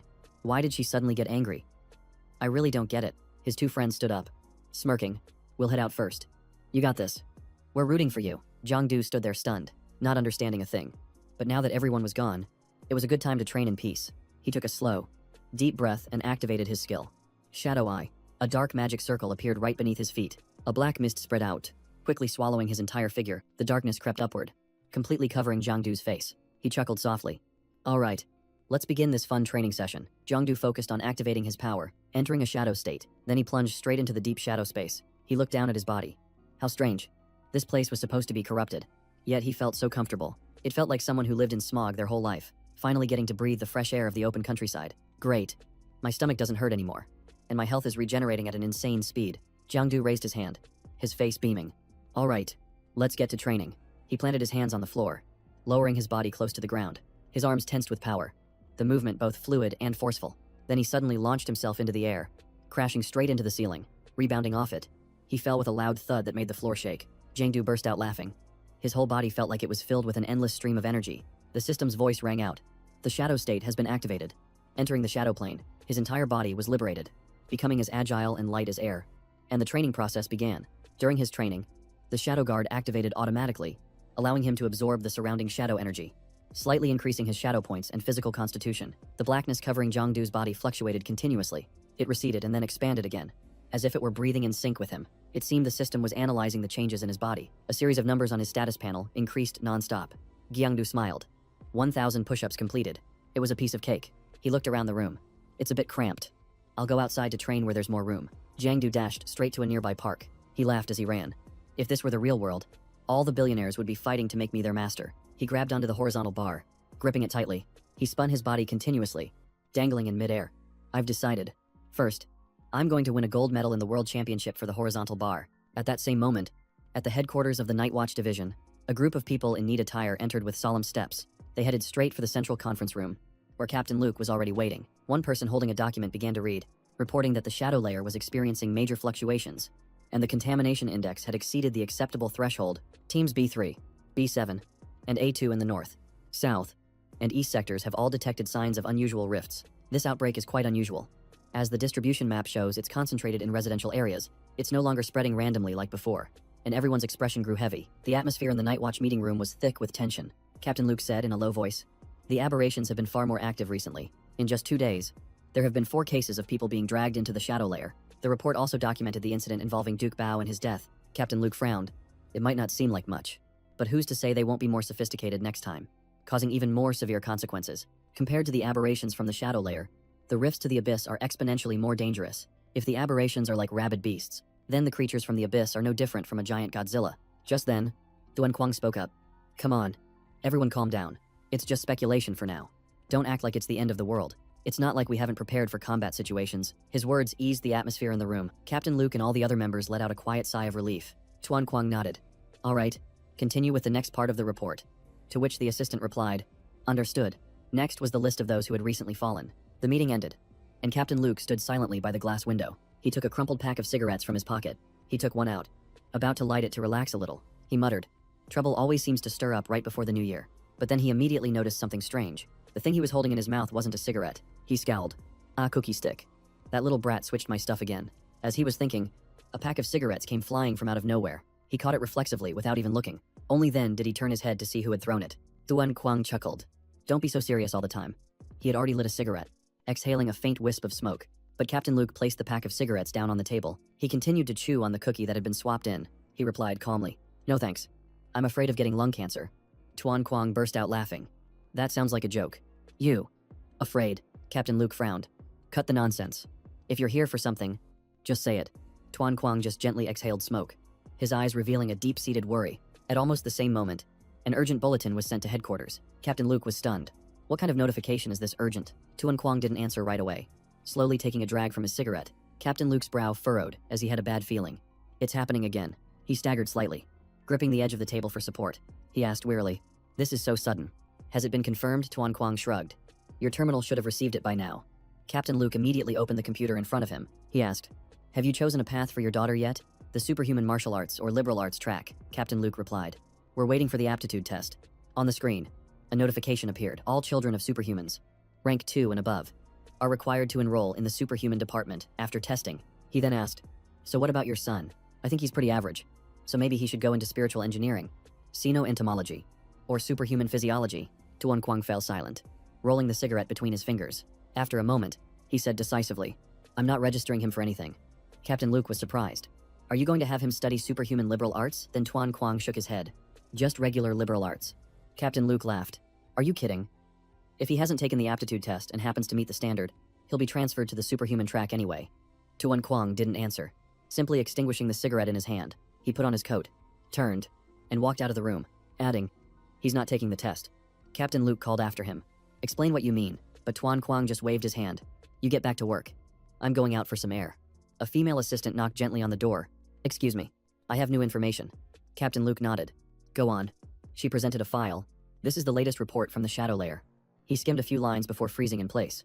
The report stated a new aberrant species, code D29527, had been discovered, nicknamed the Mad Training Shadow. The description reads: a pitch-black, shadow-like entity, found in the garden of the Azure Moon district, suspected to have accidentally entered a residential area. The target shows no signs of fatigue. It has a high interest in physical training, knows how to use equipment, and has extremely low aggression. When personnel approached, the subject stopped training and even bowed. After a 2-hour observation, its threat assessment was deemed low, so it has not been slated for elimination at this time. The female assistant summarized that a new type of aberrant species had been discovered in the apartment complex, a type never before recorded, and she requested his preliminary assessment. Captain Luke frowned, a single thought echoing in his mind. What kind of strange aberrant species is this? At the same time, in the shadow realm, Jiangdu held up his camera. Before him was a giant spider, which contained many times more protein than a regular meal. The spider meat is firm, you just have to singe it to remove the hair. One bite reveals a flavor that's both unique and rich. It doesn't taste like beef, and it doesn't taste like goat. It's spider meat.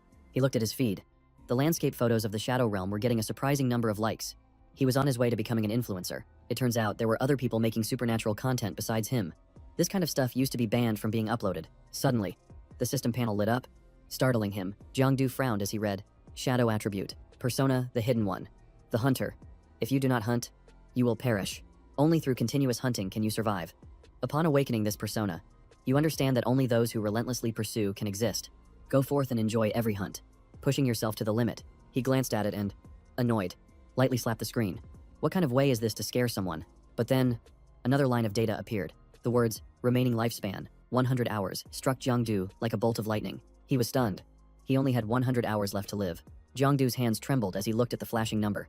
What the hell? Why would the system say something like that? Perhaps this was the so-called risk of unlocking the hunter persona. And what a risk it was. Calm down. Don't panic.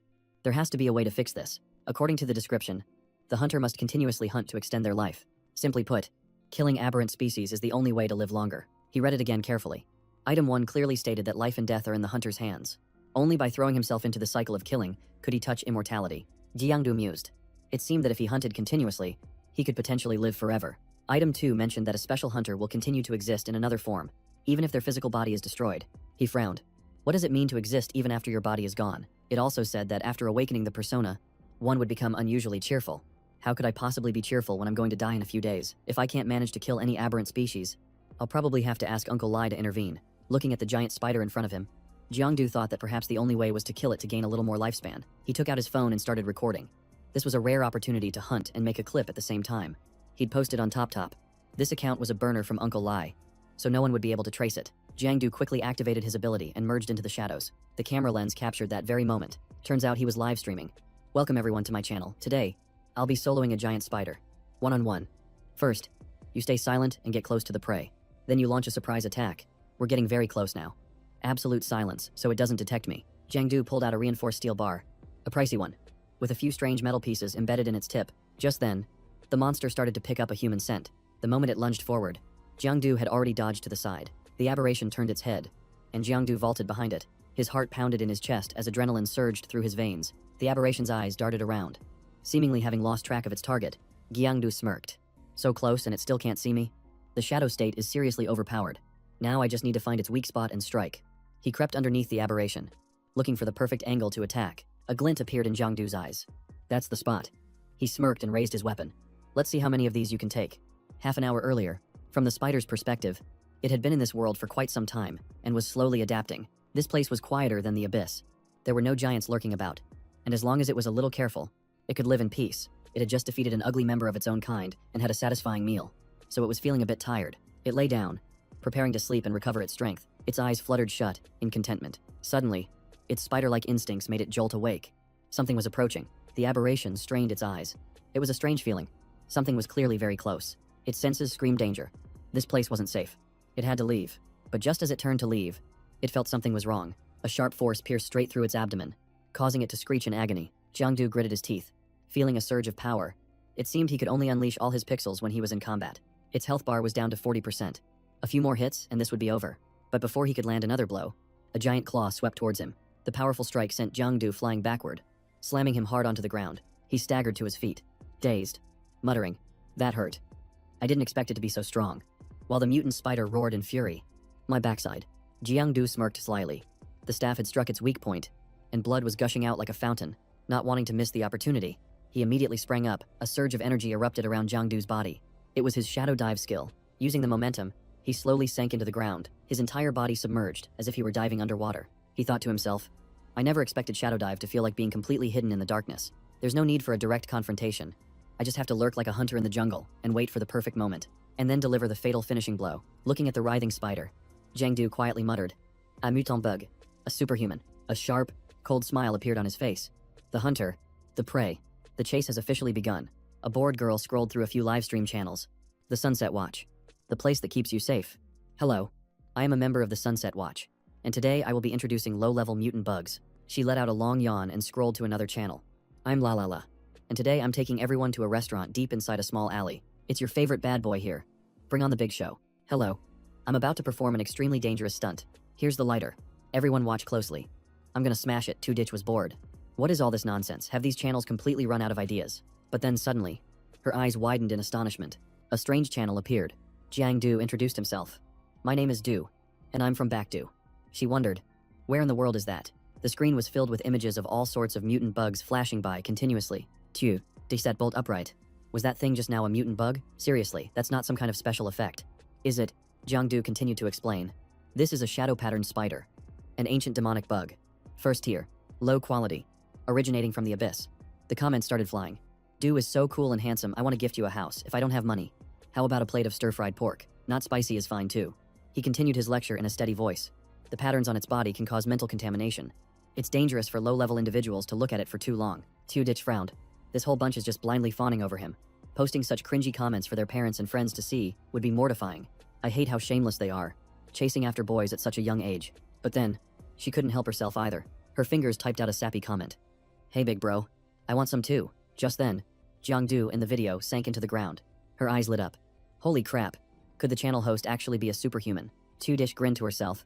The more she watched, the more captivating it became. Meanwhile, in the Shadow Realm, Jiangdu was still fighting the mutant spider. He suddenly targeted the staff that was still embedded in its body. One powerful kick made the mutant creature let out a blood-curdling screech. It counterattacked with a ferocious strike, but Jiangdu swiftly and successfully dodged it. This left the abomination confused. Unsure of where its enemy had gone, it stared intently at the spot where its attack had just missed. Suddenly, a finger tapped lightly on its body from behind. At that very moment, it instinctively turned its head. Jiangdu held up 2 fingers in greeting. I'm over here. He continuously taunted the spider, dodging instead of attacking, mocking how it couldn't land a single hit with 8 legs. Calling it pathetic, Tue Dich's jaw dropped. Her eyes glued to the screen. She was mesmerized. So handsome, and as fast as the wind, this like was definitely worth it. In the video, Jiangdu was completely engulfed by a spray of poison from the spider. The wave of poison spread out, covering the entire ground. Jiangdu vanished amidst the thick cloud of toxic fumes. The spider gloated, thinking it had finally taken down its opponent. But his voice rang out. Did you really think spreading acid everywhere could stop me? Jiangdu suddenly appeared on the roof of a nearby building. He smirked. Wherever there are shadows, you'll find me. His figure shot forward like a bolt of lightning. The panicked spider unleashed another ferocious stream of poison, but Jiangdu disappeared again, moving freely within the darkness. His form flickered in and out of view, as if he were dancing between the walls. His feet glided lightly as his voice echoed. I am the hunter who emerges from the shadows. He pulled out another gleaming steel rod, silently appearing right beneath the spider. His voice was chillingly cold. The slaughter makes me forget all my memories. I can only remember my name. A single thrust pierced through the abomination's body, sending black blood splattering everywhere. Jiangdu's voice echoed through the area. My name is... The shadow merged with the poisonous mist. The Shadow Wanderer. The battle was over. An absolute victory for Jiangdu. He then began to absorb the abomination using his Shadow Guard skill. A thick, dark stream of energy surged forth, gradually seeping into his body. Jiangdu took a deep breath, absorbing all of that power. His white clothes fluttered in the wind, his figure like that of a god in the night. His stance was cold and mysterious. The hunt now complete. The livestream chat exploded. Is this a superhero movie? Is this real or staged? He's so handsome. Du, I'm totally falling for you. On the other side, Tue Dich clutched her phone tightly, unable to contain her emotions. Her eyes lit up and her heart pounded wildly. This is so exciting. It's been a long time since she's seen something this captivating. She didn't hesitate for a second, immediately hitting the follow button. She couldn't miss this. She chuckled softly. He's handsome and a little crazy. A combination this rare is hard to find. Then she sent a private message. Hey there. Want to be friends? That last mission was absolutely epic. The system displayed the information. Patterned shadow spider. En ancien démonique insecte, mid-tier rank 1, a low-level abyssal variant. The patterns on its body represent its power and level of mental corruption. The more patterns, the more dangerous it is. Don't stare for too long unless you want to become its prey. Abilities include acid, silk spinning, and ancient demonic corruption. The cost is sensory chaos. The Shadow Guard has collected the energy, obtaining the Shadow Silk skill and increasing shadow points. This variant has been assimilated. Waiving the cost, Jiangdu let out a soft sigh. It was only a mid-tier rank 1, huh? And here he thought he'd met a powerful opponent. Considering his own strength, he was still weak. He only managed to win thanks to the Shadow Swarm. At that moment, the number of viewers had surpassed 1,500,000. He was stunned. That many people. I'm famous now. Jiangdu flashed a radiant smile and ended the livestream. That's all for today. I got to leave the audience with a little suspense. Suddenly, he noticed something on his hand. This black thread. Could it be the Shadow Silk? He tried shooting the silk thread towards the tall building across the street. His body was immediately launched into the air, following the thread as if he were swinging on a rope. Jiangdu was amazed, letting out an excited shout. Then he laughed heartily.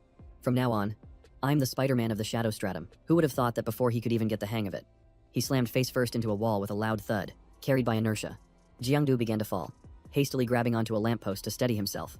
He finally managed to stabilize his body. That really hurt. I definitely need to practice more with this Shadow Silk. He opened the system panel to check. His lifespan had only increased by 3 days. leaving him with just 7 days left. A little disappointing, even though he had a whole 7 days. Variants weren't something you could just find anytime. If he couldn't find another one, he'd be done for. Right at that moment, a system notification appeared. The hunter who kills in the shadows. Your reputation spreads far and wide. You will reap many unexpected rewards. Because your fearsome reputation has spread, you have unlocked the hunter's authority. You can mark a target, identify its weak points, and deliver a fatal blow. The prey will be thrown into a state of panic and fear. The effect depends on the power difference. The duration is short, lasting only 1 second. Enhance your fearsome reputation or status to strengthen it. Note: activating the mark will consume mental energy. This ability may reveal your position. It must be used with caution. When pursuing a marked prey, you become more agile and stronger. And if you take down the target, your abilities or attributes will increase. The hunt has no additional cost. The duration of the hunt is equivalent to the mark's duration, and eliminating the target within that time will increase your infamy or status. Jiangdu scratched his head in confusion, wondering since when his infamy had started to spread. Then it hit him. It must have been because of the livestream earlier. Killing aberrations, recording videos, getting views, and unlocking new powers all at once caused his abilities to skyrocket. He shot up, excited. Awesome. Time to put in some overtime. Jiangdu immediately activated his hunt state. Traces of an aberration immediately appeared in his vision. Found one. He launched himself from a lamppost like an arrow. Then he charged straight towards the aberration ahead. And the hunt began. The corners of his lips curled up into a clear, bloodthirsty smile. After a whole night of fighting, Jiangdu dragged himself home. He winced as Zhao Zhao firmly pressed a cotton ball soaked in alcohol onto his wound. His face twisted in pain, his entire body aching. She glared at him, annoyed that he couldn't just stay home quietly and had gone out to fight someone again. Jiangdu stammered. Unsure of how to answer her, he tried to brush it off, saying, "But gentle. I was just out doing a good deed. Don't judge what you don't understand." Zhao Zhao is snorted coldly. What kind of hero comes home covered in bruises all the time, trying to act tough when you don't even have the skills to back it up? Jiangdu muttered that if he used his umbral shadow, these wounds would heal instantly. He was just letting her treat them on purpose. She glanced at him suspiciously and asked what he just said. Startled, Jiangdu quickly denied it. "Nothing, say. Are there any good movies out lately? We should go see one." Zhao Zhao scrolled through her phone, noting that all the movies were terrible and there was nothing worth watching. "But there is a pretty interesting blogger I've been following recently." He looked up curiously and asked which blogger she was talking about. She played a video for Jiangdu. "Look at this." On the screen was a clip of Du in the shadows, saying, "My name is Du, an amnesiac assassin from the umbral shadow." Jiangdu was so shocked watching it that he almost choked on his water and spat it all out. Zhao Zhao's eyes widened. "What's wrong? Why are you reacting like that?" Jiangdu quickly looked away. It's nothing. Have you been watching those clips lately?" She nodded enthusiastically. "Of course. It hit the top of the search charts in just 2 days. That guy named Du is super famous now." He scratched his head and gave a weak smile. "Really? That's pretty wild. But won't you get arrested for posting that kind of supernatural knowledge publicly?" Jiangdu was secretly panicking. He was getting famous way too fast. If the Night Watch noticed him, he'd be screwed. Zhao Zhao then slowly turned her head to look at him. She spoke calmly. "The ban is on core knowledge. What we're seeing is just the most basic stuff. It doesn't really matter that much. Look here. This is a video of his actual combat with an aberration." Zhao Zhao moved closer and linked her arm with Jiangdu's. Closing the distance between them, she smiled as she held out her phone. "You're into supernatural stuff. Right. You should try following this guy. There's another clip of him too. But this one was re-edited by a different group." Seeing Zhao Zhao's bright and radiant smile, Jiangdu unconsciously smiled along with her, because that smile was so carefree, so surprisingly innocent. Suddenly she asked, "Hey, let's try filming a clip to post online. Who knows? Maybe we'll get famous too." Jiangdu immediately teased back. "Film what?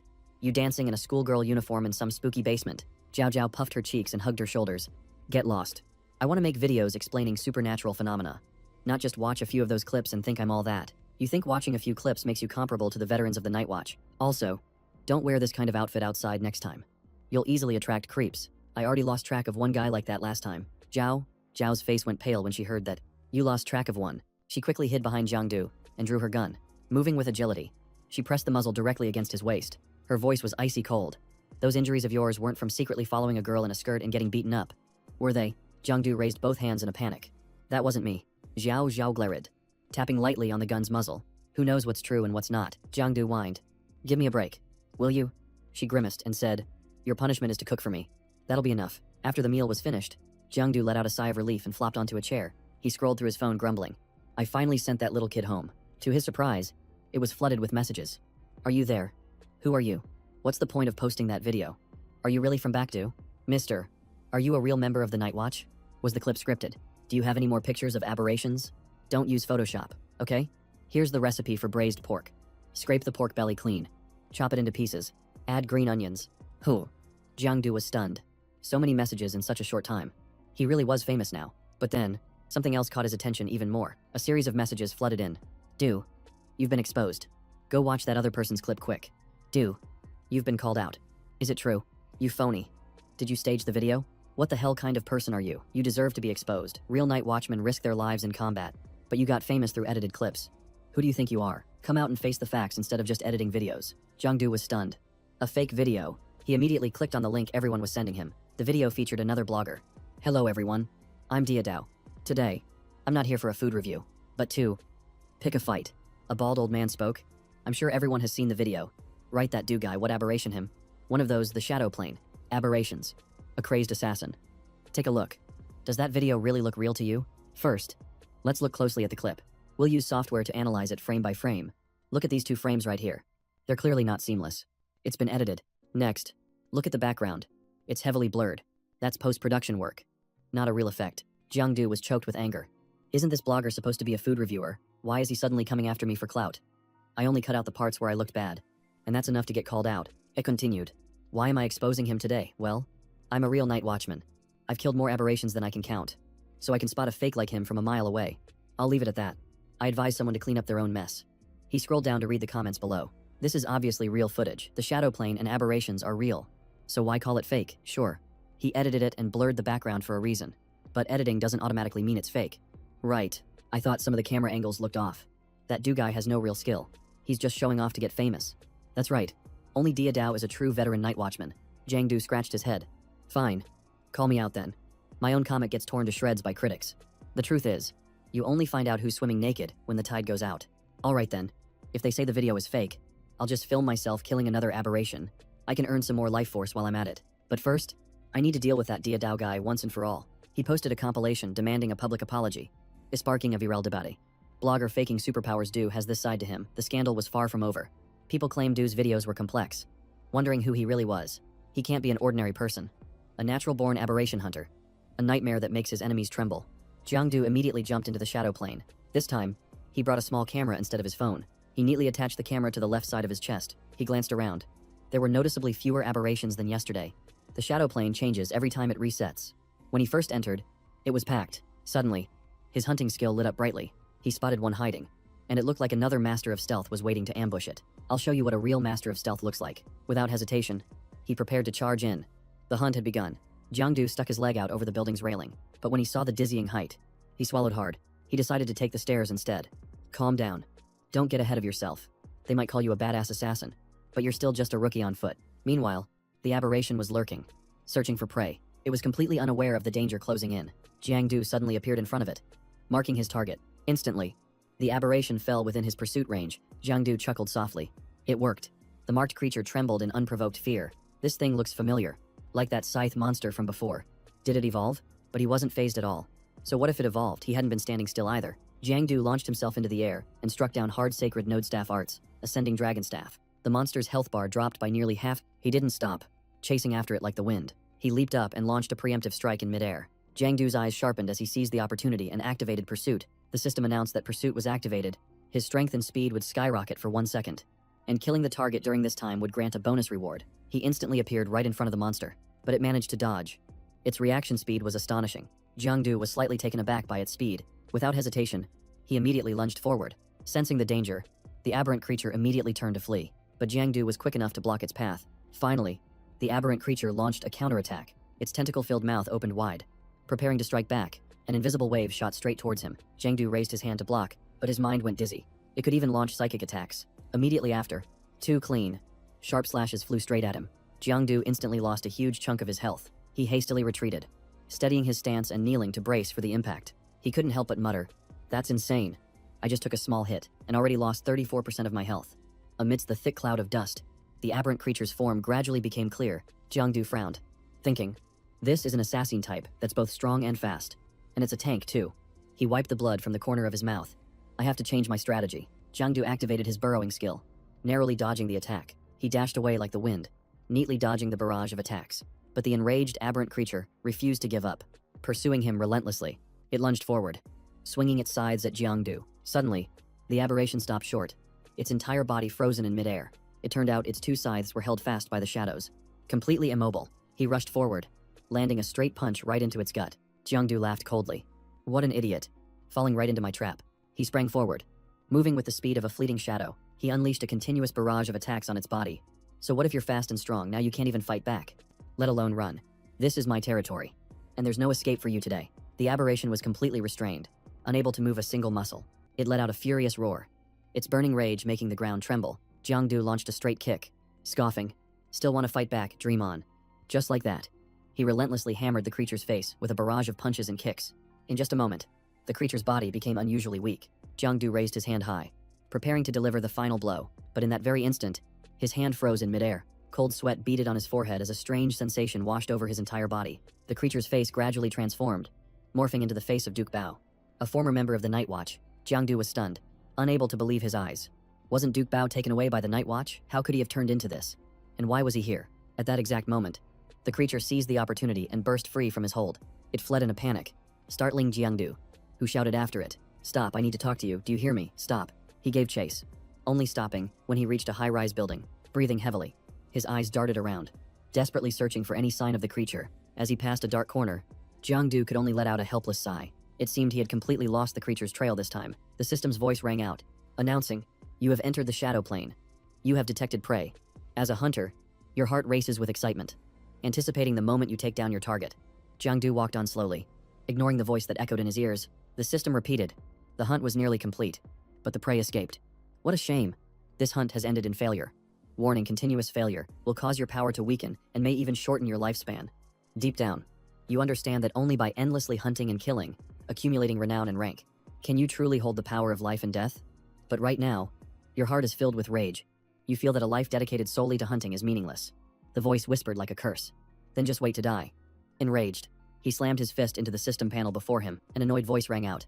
That's enough, stop this nonsense. His anger spent, Jiangdu could only exhale and lower his fist. He clutched his head in anguish.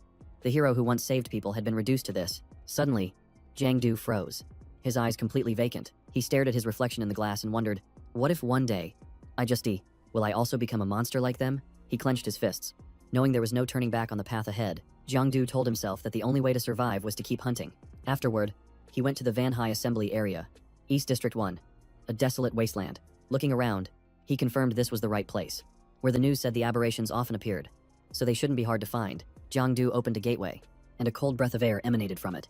A portal appeared high above, with a powerful swirling light. He leaped in, his figure vanishing as if he had teleported. Observing his surroundings, Jiangdu realized the aberrations here were many times more numerous than in the last place. However, they were timid, only daring to hide inside the buildings, not showing their faces. Suddenly, he noticed something in the distance. Jiangdu was surprised. Who? There's one on the roof, and it's not running away. He immediately understood the implication behind this, which meant Jiangdu was certain this one was no ordinary foe, but it seemed its leg was injured, and it had lost almost all of its blood. This was a rare opportunity.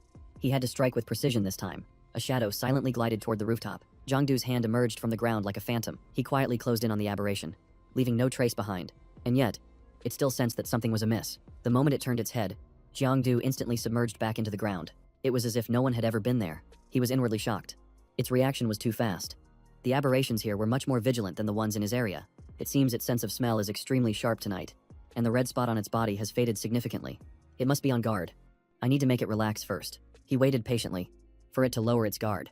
When the aberration bent down to bite the corpse again, that was the moment to strike. Jiangdu immediately activated the mark of the hunt. At the same time, at the Lukjia apartment complex, as soon as Zhao Zhao saw him walk in, she started grumbling. Why are you back so late? Where did you run off to this time? Now hurry up and help me carry this stuff inside. Tuan Kuang laughed and asked, cooking for Jiangdu again. Captain Luke chuckled. I told him to stay here. He's my son-in-law now. After all, she turned away in embarrassment. Dad, stop teasing me. But how come you're off work so early today? He smiled warmly. Work was slow, so I took the chance to get off early. And it's been a while since we were all here. Let's go out for a nice family dinner. Zhao Zhao quickly refused. No, it's okay. I'm almost done cooking already. Tuan Kuang sat right down without any hesitation. Then let's go out another time. Today I have to taste your cooking. It's the perfect chance. And I get to freeload off of little Du. Hearing this, she blushed bright red. Uncle Tuan Kuang, he asked again. Where's little Du? Is he not home? Zhao Zhao shook her head. I'm not sure. He probably went out somewhere. Tuan Kuang Sahil. I'm speechless, letting a young lady cook for him while he goes out to play. Just then, a battered and bruised Jiangdu dragged himself in. Where's the food? Where's the food? I'm starving to death, Zhao Zhao. What delicious dish did you make today? Let me see. I'm in such a good mood. I even bought you a lollipop. You wouldn't believe it. I was chased by a dog the whole way. Almost got killed by it. Also, what's with all the messages? Did you miss me? But as soon as he looked up and saw the two adults in the room, Jiangdu froze in his tracks. He gulped nervously, his throat suddenly feeling tight. Then he hurriedly hid the lollipop. Then he forced a smile. I was chased by a dog and ran like a madman. My head's all messed up. It's all a big misunderstanding. Tuan Kuang waved his hand dismissively. All right, that's enough. It's a rare get-together today, so let's not spoil the mood. Come over and sit down. Got into a fight. Who? Well, if young men don't get into fights. Are they even young men? Captain Luke nodded in agreement. That's right. Getting jealous and into a scuffle over a girl you like is normal when you're young. Speaking of which, the other day I saw you with a young lady in a dress. What was her name? Jiao prompted. Dushaoni. Her father exclaimed as if he just remembered. That's right, that girl looked very cute. With a petite figure. If I were young and met her, I'd probably risk it all for love. Come on, I'll raise my glass to you. Here's to your swift success. Jiangdu struggled to suppress a laugh as he looked at Zhao Zhao, who was trembling with anger. Captain Luke really knows how to say the wrong thing at the wrong time, especially right in front of Zhao Zhao. Tuan Kuang prompted him. What are you just standing there for? Hurry up and toast Captain Luke. He quickly raised his glass of water. Captain Luke, let me toast you. His palms were sweating. These two old guys are clearly in cahoots to mess with me. Jiangdu downed the glass of soda. Considering it a proper return of the toast, the captain raised an eyebrow with a smirk. This kid really thinks he can get one past me. He quickly interjected. Captain Luke, please eat. You've been working hard outside all day. Zhao Zhao made these vegetables. It's a rare occasion. You know, the captain nodded in agreement. Rara indeed. But then Jiangdu casually added, I'm sure Zhao Zhao cooks for you at home all the time. Right, no wonder her cooking is so good. That one sentence made the captain freeze, leaving him completely speechless. Captain Luke glanced at his daughter. What do you mean? At home all she does is order takeout. But when it comes to taking care of little Du, she's so devoted. Running over here to cook every day. He smirked to himself. Looks like I've won this round. The atmosphere at the table lightened up. Come on, little Du. Offer Captain Luke a drink. Captain Luke, I'd like to make a toast to you. Thank you for all your hard work. Dad will have a drink with you too. After dinner, the uncle and nephew walked Zhao Zhao and her father. Uncle Luke. Out. He laughed and said, get home safe. I'll visit again. She waved. See you tomorrow. While clearing the table, Jiangdu casually asked, want a soda? Uncle Tuan Kuang shook his head. No thanks. Then he sat down. His expression suddenly turning serious. Jiangdu calmly continued to sip his water, but Tuan Kuang remained strangely silent. After a moment, he spoke in a low voice. I need to ask you something. Jiangdu turned his head. Yes, he asked bluntly. You've awakened your powers, haven't you? The confident statement left Jiangdu stunned. He avoided the man's gaze.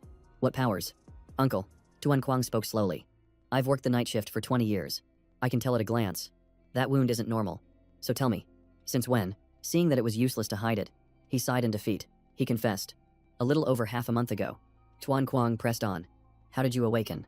Jiangdu frowned. Are you interrogating me? Uncle, he lit a cigarette, his tone softening. Don't be so tense. Just tell me. He answered vaguely. I'm not really sure. I just suddenly woke up with them. He was a bit surprised. A spontaneous awakening, that's very rare. Only a few cases a year. Jiangdu shrugged. I guess I just have some special talent. But when he looked up, he saw Tuan Kuang's grim face, and the pressure in the air shifted. A chill ran down his spine. Could Uncle Lai be activating his powers? The man was silent for a long time, his gaze darkening. Then he said softly, this year, if you're confirmed to have superhuman aptitude, you have to take the martial arts exam, even if your willpower is weak. Jiangdu nodded. Yes. Jiangjia already told me. Tuan Kuang frowned. That girl knows too, that old Luke. Honestly, he sighed.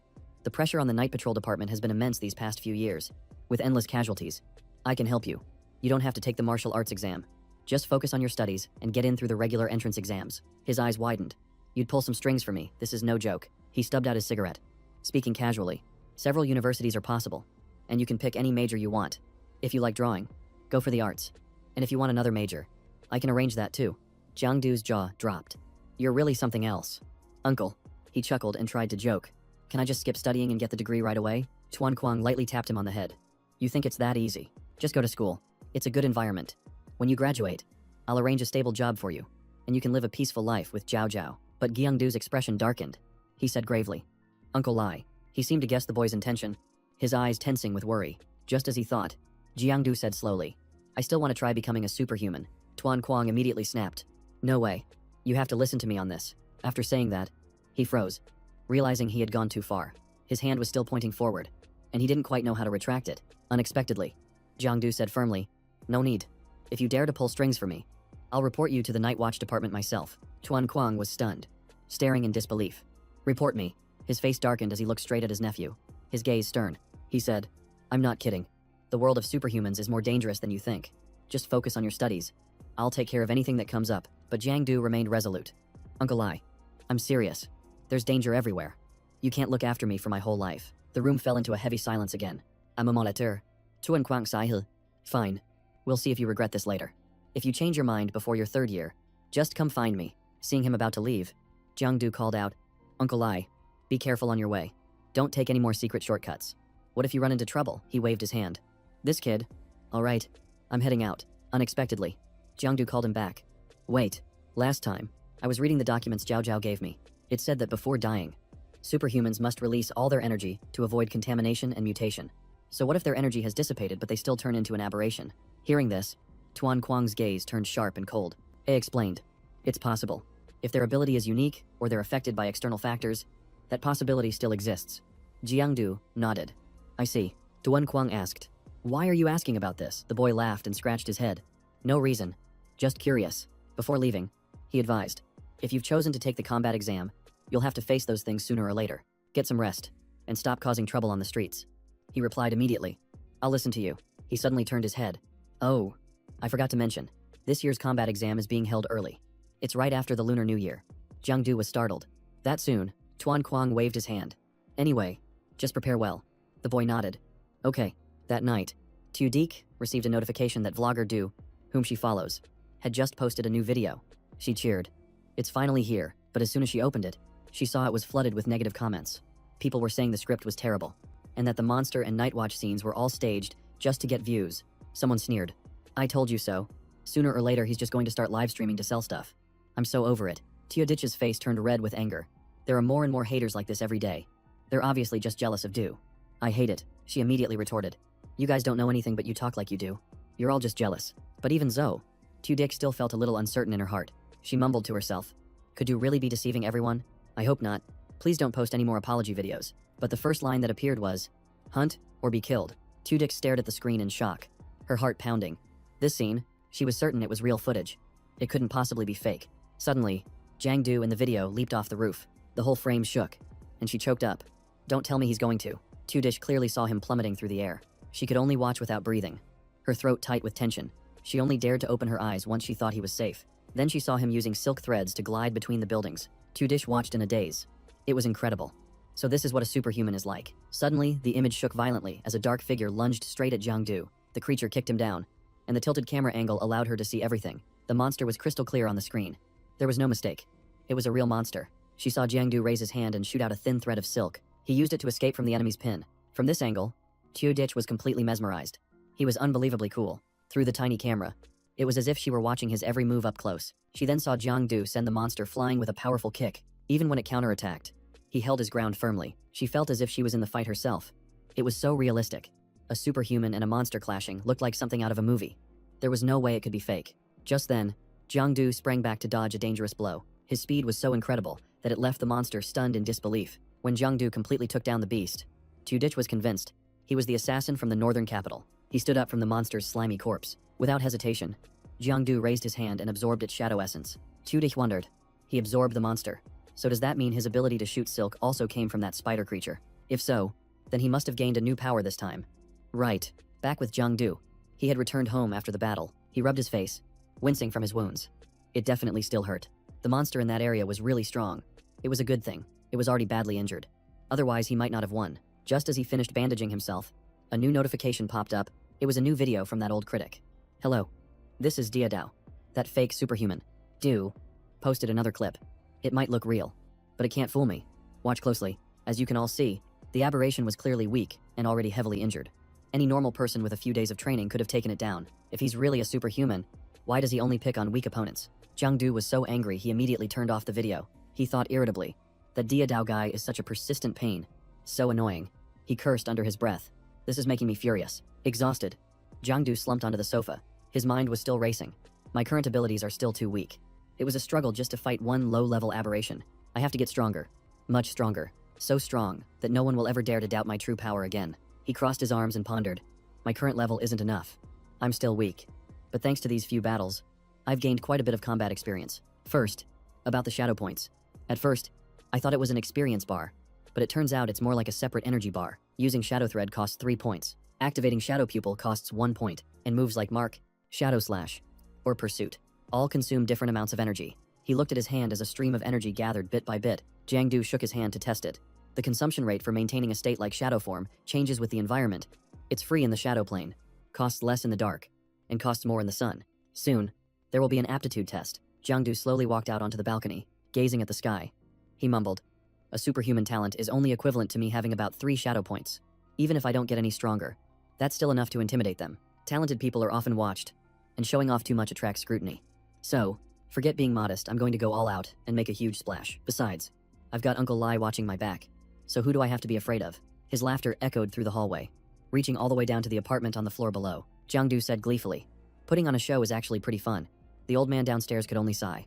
That kid upstairs is having one of his episodes again. But the next morning, he found himself waiting at the shopping mall. Next to him was Bao Kuang. Sipping a can of soda, Jiangdu looked towards the entrance and sighed. Those 2 girls went shopping. They said it would only be a minute, but they've been gone all morning. He grumbled, "Wasting time like this.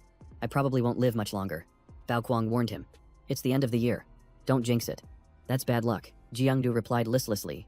"I'm serious. If I'm not hunting aberrations, what's the point of living?" His words startled Bao Kuang. "What did you just say?" Jiangdu immediately sat up straight. No. It's nothing. Look. They're coming out." The 2 girls were discussing as they walked. "What should we have for lunch today? Or maybe we should just get a salad." No one noticed that something was approaching. Jiangdu laughed. "What's so good about dry grass? Let me take you somewhere with better food." So the whole group headed over to a steamed barbecue restaurant. Jiao Jiao was about to lose it. "Is this the student-friendly place you were talking about?" Tiu Tiu covered her mouth and giggled. "That's right. It's especially friendly for male students." Jiangdu was unfazed. "I've been getting hurt a lot lately, so I need to recover. How about some grilled buns? Egg-fried rice, stir-fried vegetables, and a little seafood." Jiao Jiao sighed softly. "Oh, I thought you were going to order a bunch of crazy stuff. But those are just normal dishes." Who knew he would actually order? "Forget those dishes. We'll get one of every type. And for the oysters, pick the biggest ones. They have to be fresh." The staff quickly brought out the food. "Everything is here. Please enjoy your meal." Jiangdu chuckled. "Don't be mad anymore. This portion is for you. Go on and eat." Jiao Jiao kept a straight face. "I'm not eating." While they were bickering, she received a notification on her phone. The message stated clearly that the martial arts exam would be held early, with rankings starting on February 17th, and special training scheduled to begin on February 25th. Tiu.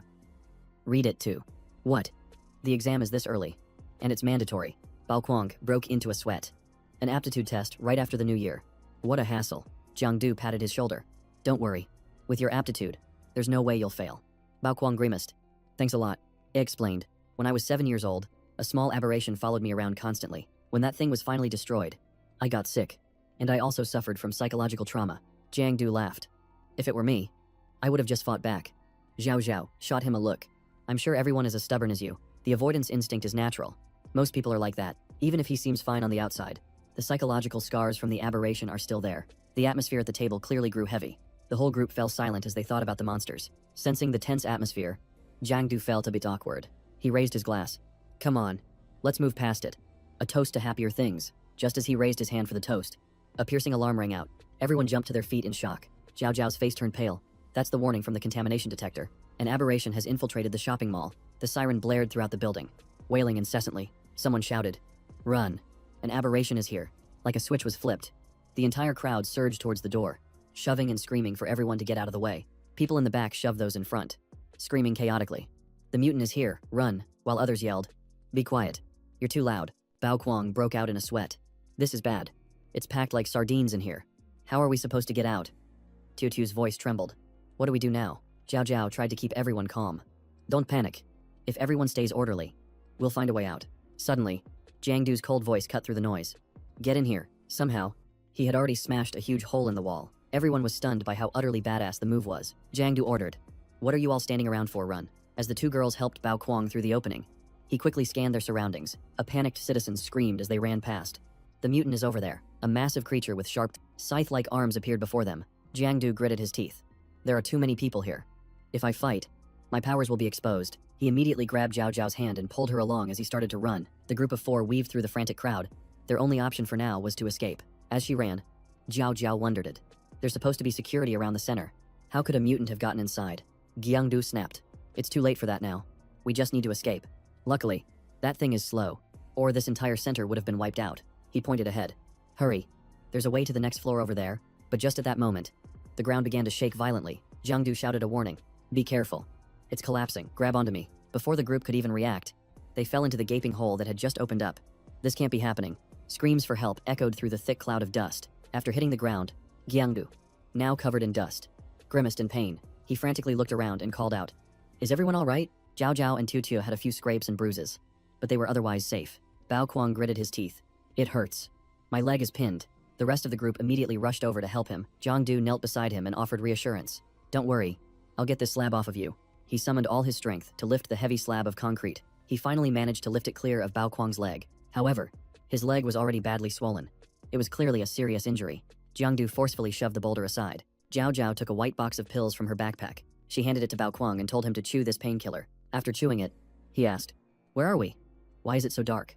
Zhao Zhao frowned with worry. I don't know either. I've never seen a place like this. Jiangdu placed his hand on the ground, concentrating to feel his surroundings. His eyes widened in shock. This is still the shopping mall. We're still on the same floor. Suddenly, a wisp of black smoke coiled around his hand. Jiangdu furrowed his brow.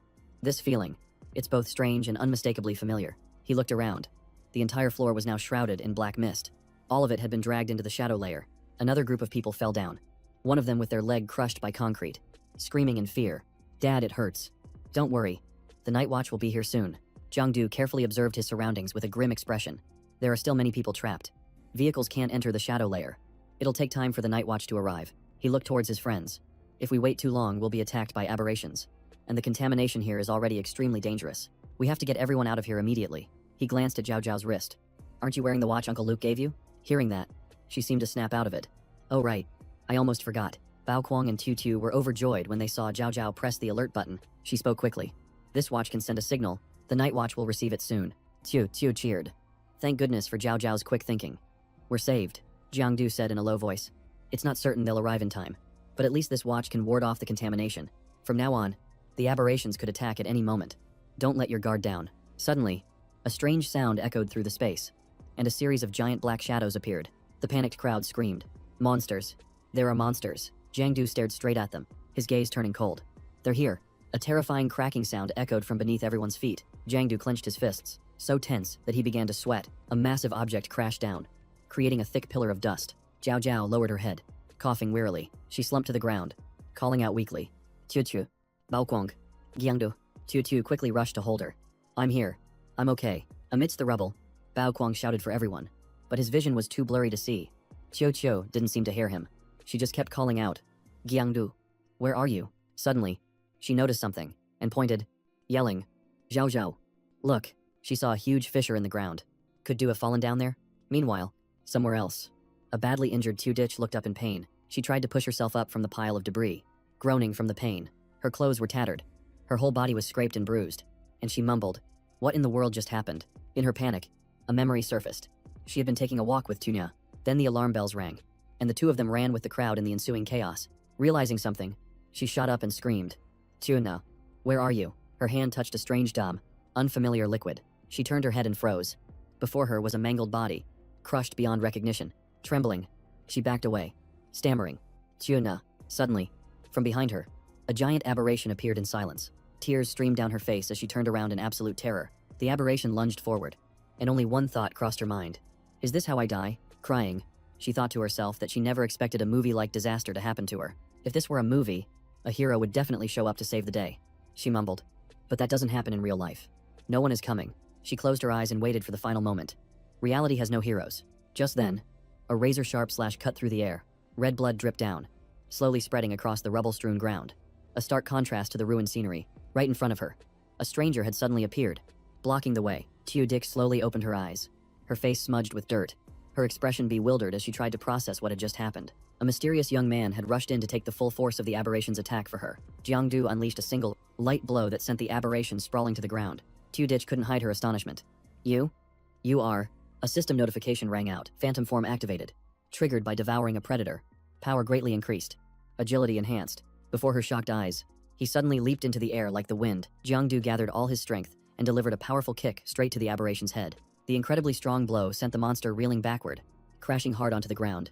It dropped its weapon and shrieked in anger as it staggered back to its feet. The aberration growled, its heavy breathing echoing through the space. Meanwhile, Tudich was cheering excitedly. I can't believe it. Is it really him? It's Du, the assassin. Jiangdu, on the other hand, was completely lost, his face a mask of confusion. Tudich babbled on. I'm your biggest fan, I've seen all your clips. You're so handsome, let me give you a kiss. Jiangdu was stunned. This girl? Her white stockings are torn. She pouted playfully. Geez, I can't believe you're looking there. Du, he gave a forced smile. I was just letting you know. Then her tone shifted suddenly, her expression deadpan. If you like them so much, I can change into a new pair for you to see. Jiangdu blinked, his eyes inexplicably drawn to her legs as he unconsciously gulped. He asked excitedly. For real, you'd wear torn ones just for me, she laughed. Torn. New. Whatever you're into. I'm game, the aberration roared in anger, trying to pull their attention back to the fight. Jiangdu glanced over. All right, we can talk about stockings later. I need to take care of this thing first. He clenched his fists, entering his predator mode. It was time for action. The aberration looked around frantically, wondering where he had vanished. Suddenly, a thread shot out from behind, striking the monster. It was Jiangdu, using the thread to ensnare the creature and hoist it into the air. His razor-sharp claws raked across its body, making the aberration shriek in pain. He landed gracefully, his silhouette every bit. The deadly assassin.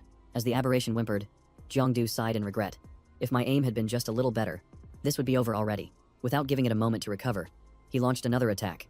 Pressing forward, Jiangdu astutely noticed that the aberration was also gathering power for a counterattack. With lightning-fast reflexes, he instantly threw up his arm to block the blow. I didn't expect it to be this strong. Jiangdu panted, sweat beading on his forehead. Suddenly, two more aberrations appeared. Watching him and baring their teeth in a sinister grin, Jiangdu licked the blood from his claws and murmured, 2 more of them. This is starting to get complicated. Seeing how tense the situation was, Tudich yelled out, You can do it. Do if you win. I'll show you my black stockings. In an instant, all his fatigue vanished. He was filled with a renewed fighting spirit. All for the sake of black stockings. The aberrations lunged forward, and Jiangdu clenched his fists. He leaped into the air, effortlessly dodging the attack as if it were nothing. But another aberration attacked from behind. This was a real problem. He couldn't dodge while in midair. He swung his arm, unleashing a blast of power directly at the creature. He immediately locked the monster's arm in place, making it impossible for it to counterattack. With a ripping sound, he flicked his hand, unleashing a wave of power that tore through the space in front of him. Jiangdu seized the opportunity, lunging forward to strike the aberration, his sharp claws finishing it off on the spot. He lowered his head and smirked coldly. You want to kill me? Dream on. But just as Jiangdu let his guard down, an aberration counterattacked from behind. Hit by the surprise attack, he spat out a mouthful of blood. Unable to react in time, Jiangdu jumped back. Getting out of its attack range, he clutched his torn arm, panting heavily. These things know how to coordinate. 2 to pin me down, and 1 for a sneak attack. Letting them team up like this is bad news. I have to separate one and take it out first. Jiangdu swung his arm and shot out a beam of dark light. You, come here. But the aberration tilted its head, dodging the attack by a hair's breadth. Jiangdu broke out in a cold sweat, his face paling. It figured it out. Immediately, all 3 of them lunged at him simultaneously. Like a pack of hunting wolves, they attacked from 3 sides, leaving him absolutely no room to retreat. Jiangdu gritted his teeth and defended himself. Damn it. There's no space to slip into the shadows. He took hit after hit, his health draining faster than it could recover. If this keeps up, I'm done for. Jiangdu stood his ground defensively as the 3 aberrations surrounded him, attacking relentlessly. The relentless barrage of attacks left him unable to counterattack. I have to lure one of them into a trap, he thought. An aberration suddenly struck him hard in the back, causing blood to gush out. Jiangdu whipped around, his eyes glowing. Mark. The hunt begins. The aberration was hit by the skill. After posting the video and gaining fame, the mark effect now lasts for 3 seconds. During that time, the marked target is unable to react. The 8th aberration was caught in the effect, and a cord of light bound it tightly. 2 seconds later, Jiangdu held the cord as the remaining 2 charged from behind. At the 12-second mark, he used his full strength to whip the cord, sending them all flying. Then he launched a powerful kick and leaped high into the air. At 22 seconds, he closed the distance and unleashed a flurry of slashes, causing the monster's health to plummet. At 26 seconds, energy gathered in his hand, forming a gigantic sphere. At exactly 30 seconds, Jiangdu slammed the sphere into the aberration, finishing it off. All sound suddenly vanished, as if it had never existed. At his feet, the aberration disintegrated into dust. A system window appeared. Hunt complete. Activating enhanced shadow form. When used in the real world, it reduces the consumption of shadow points. In shadow form, you can continuously absorb energy, recover quickly, and increase your leveling speed. The deep wound on his back began to heal bit by bit. Jiangdu raised his hand in a challenge. All right, it's your turn now. You 2 punks. The aberrants started to back away, fear glinting in their eyes. Jiangdu said coldly, You were so arrogant just a moment ago. Why so quiet now? Without waiting for a reaction, he lunged forward. If you won't come to me, then I'll come to you. But just then, a strange beam of light shone from a distance. He froze and turned to look. What's going on? How can there be light in the shadow plane? Jiangdu suddenly felt his body being pulled toward the light. How strange. The two aberrants facing him had already noticed and were dashing in that direction. They even fought each other to be the first to get there. The source of that light was the eternal flame, emitting a warm, gentle glow that dispelled the darkness. And the one holding it was none other than Kan An. He activated his skill, ready to strike the aberrant in front of him, but Jiangdu was stunned. Realizing the attack was aimed directly at him, he panicked and yelled, "Hey, you're aiming at me." At the same time, an aberrant silently approached Kan An from behind. However, he spun around and unleashed a move, finishing it off with incredible ease. Jiangdu felt a chill and broke out in a cold sweat. Just one hit completely obliterated that aberrant, and if that had hit me, I'd be meeting my ancestors. He grabbed the hand of one of the group members and laughed it off. "Glad you guys made it in time. Otherwise, this fight would have been over." "Thanks," the Night Watch member looked confused. "Oh, sorry we're late." "You are." Jiangdu pointed at the girl. "Who I am doesn't matter. That young lady is slightly injured. Please take care of her." The girl retorted. "Wait a minute. Weren't you going to take me home?" He shrugged and put on a serious face. "Just kidding. I'm with the Night Watch department, and duty comes first. I'll leave her with you guys then." After saying that, he vanished, leaving a wide-eyed Tudish behind. "Wait, Dukaka, Khan." An frowned and asked, "Is he one of ours?" His subordinate replied, "There's a very popular blogger lately, with abilities like a branch of the Umbrals, probably around level 1. Hearing this, he mused doubtfully. Level 1, because Khan An knew perfectly well, the fire is mine. So where did this shadow user come from? And to vanish in plain sight like that, can a level 1 really do that? Seeing Tudich whining, Khan An gave an order. "All right, take this girl back first. After that, conduct a thorough investigation on that guy named Du for me." Du shone her flashlight on the scattered corpses, calling out worriedly, "Jiangdu, where are you?" She trembled as she took step after step. "Please answer me." Blood was splattered everywhere. "You have to be okay." "Jiangdu." Suddenly, a hand shot up, making Zhao Zhao jump. "I'm over here." He was pinned under a large rock, calling out weakly, "Hurry and pull me out. My chest feels so tight. I can't breathe." She rushed over to him. "Calm down. I'll help you." He grabbed her hand urgently. "There's no time. Just pull me out now." But he was pinned so tightly it made her panic. "Stop pulling. How are you supposed to get out when you're trapped like that?" To his surprise, she lifted him out from under the rubble with just one hand. She pointed to the empty space where he had been. "This pile wasn't even pinning you down." Jiangdu laughed awkwardly. "I must have been panicking and thought I was stuck. I could have actually gotten out by myself."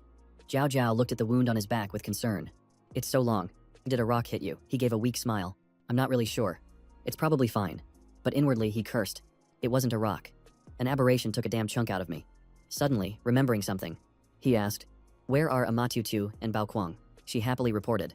The Night Watch already came to the rescue. They only had minor injuries, so they went on ahead. Jiangdu was a bit flustered. "Did you stay behind just to find me?" Zhao Zhao blushed and turned away. "Of course I did. If something happened to you, how could I possibly face Uncle Lai?" Jiangdu froze, staring at her blushing face. The corners of his eyes welled up slightly as he called out her name. "Zhao Zhao." Without any warning, he lunged forward and pulled her into a tight hug. Zhao Zhao stiffened, and the warmth from his body made her face flush bright red. Her embarrassment turned into flustered anger, and she tapped him on the head. "Let go. What do you think you're doing, Jiangdu?" Just pressed closer with a sly grin. "I saw that aberration swinging its blades everywhere just now. I was scared out of my mind." He held on even tighter, his voice stammering. "Just let me hold you for a little while." Zhao Zhao struggled against him. "Let go of me right now." Suddenly, a voice shattered the awkward atmosphere. A Thi. Tuyet walked over awkwardly. "I heard shouting a moment ago. Are you two all right?" She pushed Jiangdu away, stammering. "We're fine." Tuyet sighed and shook her head helplessly. Youth. As long as you're okay, that's what matters. Follow me. I'll lead you out of here." "Got it," Jiangdu yelled. Zhao Zhao shot him a sideways glancy. "Now what?" He forced a bitter smile. "It's nothing." Inside, however, he was screaming. "Damn it, I forgot to devour those aberrations, my pixel points. My precious pixel points." Against the blue sky, gentle sunlight streamed through the window of the Night Watch precinct. Light from a desk lamp shone down. The soft clink of a glass cut through the silence. Full name. The cold handcuffs had just been removed. "Jiangdu," he answered softly. She took her pen to write, her eyes still fixed on the file. "Age." He sat up straight, his expression nonchalant. 18. Li Ai turned on a recorder and asked quietly, "You're starting university this year, correct?" Jiangdu gave a slight nod. "Yeah." Her voice became serious. "This incident has had a significant impact. According to regulations, everyone involved must undergo about a month of psychological therapy." The owner of that soft yet sharp voice was none other than Lai a famous member of the Night Watch. She sat upright across from him and continued. "During this therapy period, if you were to take a martial arts exam, your willpower score would be severely reduced." A chill ran down Jiangdu's spine when he heard that. "I feel perfectly fine psychologically. Can I skip the therapy? She glanced back at the report, her voice even. The contamination from aberrations is unpredictable. It will be too late by the time an outbreak occurs. The therapy is mandatory. He was stunned. The martial arts exam is in a little over 10 days. Doesn't that mean they'll overlap? Lai A smiled softly, pulling a paper from the file. Don't worry. We've had cases like yours before. You can apply for an early evaluation. Jiangdu confirmed in surprise. An early evaluation. She placed the paper on the desk. Contact your guardian and have them sign this consent form. Seeing his confusion, she smiled gently. The evaluation is conducted here at the Night Watch Bureau. The results are entered into the system, and the process is standardized. Fair, and completely secure. He lowered his head slightly, his voice dropping. My guardian is my uncle. He works at the Night Watch Bureau. Li Ai asked calmly. Could you please specify which sector he works in? His position, and his full name. He scratched his head, trying to remember. I think it's Sector 1. An administrative staff member. His name is... She shot up from her seat, startled, her voice trembling when she heard the name Li Tuan Quang. Her eyes lit up. Li Tuan Quang. You don't mean the Li Tuan Quang, do you? Jiangdu was stunned, not understanding why she was so excited. Li Ai leaned forward, resting on her hands. Are you sure he's just a regular staff member? Jiangdu hesitated. Isn't he? He suddenly remembered something. Wait. Don't tell me he's being investigated and got demoted. I haven't even filed my report yet. She quickly waved her hands. No. It's nothing like that, but... What report were you talking about? Lai Ai quickly gathered the documents, turned, and said, Never mind. Come with me. I'll take you to him right now. She led Jiangdu to the main hall of the Night Watch Bureau. This is the Bureau's research center for future technology, personnel, and weaponry. Jiangdu gaped at the displayed equipment. So this is the headquarters. It's on a whole other level. He overheard two staff members talking. Is he really not on the official roster? The other replied. I've checked the files thoroughly. There's no one named Du. He was shocked, his eyes darting around as his heart began to pound. Lai A noticed something was wrong and asked softly. What's the matter? He forced a smile. It's my first time here, so I'm a little nervous. But inside, his mind was in turmoil. It seems I've been noticed. Lai A opened a door and said gently, Don't be tense. Just rest in this room while I go see Commander Lai. As soon as he stepped inside, Jiangdu froze. Zhao Zhao and Tiu Tiu were both there. A girl slammed the table and shot up. Seriously. You've got a crush on that assassin. Du. Tiu Dictate put her hands on her hips, beaming. Of course, he even saved me. Jiangdu's eyes widened as he watched the girl chatter on. Why is she here too? What a coincidence. Zhao Zhao waved him over. Sit here. Then she turned to the other girl. Keep going. What did Du do after that? She described excitedly. I saw him face off against 10 aberrant creatures. But he was completely calm. He took one down in an instant. By the time the Night Watch arrived, the aberrant creatures were nearly wiped out, and my dear Du had already vanished into the shadows. Jiangdu's lip twitched. Please stop making stuff up.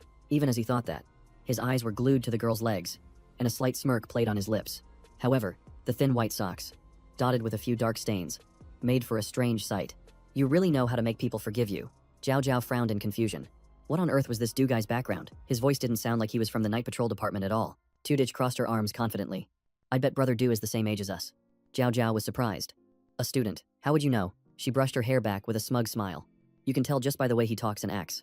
Plus, I have my intuition. Most importantly, it's his eyes. They're always glued to girls' legs. And he doesn't even bother to hide it. Tudich pointed directly at where Jiangdu was sitting. It's this guy right here. Had jumped, his smile twisting awkwardly. Who? Zhao Zhao was so angry she wanted to grab his head and smack it a few times. Jiangdu was hopeless. He stammered. I wasn't. Suddenly, a man rushed over, his powerful presence startling them both. Zhao Zhao looked up and called out softly. Dad. Captain Luke hurried over. Are you okay? I heard you were pulled into the shadow plane. Zhao Zhao glared over at Jiangdu and pinched his cheek. I'm fine. And so is this guy. He just deserves a good smack. Jiangdu gave a weak laugh. And I'm a little hungry. He sighed in relief. As long as you're okay, that's all that matters. You two. Come with me. The three of them sat around a table in a serious atmosphere. Zhao Zhao spoke up. Is this incident really that serious? Captain Luke answered slowly. Of course. This is the first time the real world has been pulled into the shadow plane. Casualties are still being tallied. But for now, this doesn't concern you kids. He took a light drag from his cigarette. As you both know, because of what happened, the aptitude tests have to be moved up. Seeing the smoke, Zhao Zhao cleared her throat pointedly. Captain Luke looked flustered and awkwardly stubbed out his cigarette. He put the cigarette down and got straight to the point. The test is divided into two parts, one for ability and the other for willpower. The ability test, also known as the primary awakening, involves exposing students to a slight corruption to activate their latent powers. The process is completely safe and is used to determine their field of specialization. Following that is the willpower aptitude test, which measures a person's inner spirit and mental fortitude. That's the test that truly decides who has what it takes to become a superhuman. Gyangdu asked. So willpower is the main focus. Does that mean the more resilient a person is, the stronger they become? Uncle Luke shook his head slightly. Not necessarily. Some people can endure a deep cut without flinching and still end up being ordinary, while others who are cheerful all the time can achieve an extremely high aptitude. Willpower doesn't just measure pain tolerance. It also encompasses compassion, resistance to evil thoughts, and the purity of one's soul. It's the most complex metric of all. Jiangdu's eyes lit up. So, do a person's values and worldview affect their willpower? The man frowned. Why do you ask that? Jiao cut in coldly. For example, what if someone's mind is only filled with thoughts about girls' legs? Jiangdu's face turned red. Are you still hung up on that? Uncle Luke gave a faint smile. It does have an effect, but having an upright moral compass is only a small part of it. However, if one's worldview is twisted and filled with negativity, their results will be extremely low. Jiangdu looked bewildered. Why is that? His eyes grew sharp and cold. Evil thoughts drag a person down into the abyss. Negative emotions are, in essence, a form of spiritual corruption. When allowed to fester for too long, it can become even more deeply rooted than the corruption caused by aberrations. That's why it's important to resolve these things early on. Suppressing them will only cause a person to break. Jiangdu rested his chin on his hand. Deep in thought. Do even minor negative emotions count? He sighed, thinking he would probably have to go to a club to cleanse his tainted soul. Uncle Luke waved his hand. All right, go get some rest. Someone will come get you two for the test later. Oh, right. Xiudu. Uncle Lai is busy with a mission and couldn't make it back, so I signed all the paperwork for him. Jiangdu nodded. Thank you, Uncle. He added, don't push yourself too hard. Just let things happen naturally. Jiangdu waved with a smile. Don't worry, Uncle. Zhao also replied obediently. I understand. As soon as they left the office, Tudik was already waiting. You're back. She was the only one left in the spacious hall. Zhao sat down and looked around. Where is everyone else? Tudik pointed towards the elevator. They went to handle the procedures with their families. She asked, what about you? Hasn't your family arrived yet? Tudik shook her head. My parents are busy with business. They just left Cloud C, so I had them sign remotely. Just then, a door opened, and a voice rang out. Looks like everyone's here. Bao Kuang, sitting in a wheelchair, grinned gleefully. It's a miracle. Just one spray of medicine and the pain in my leg is completely gone. Jiangdu asked worriedly.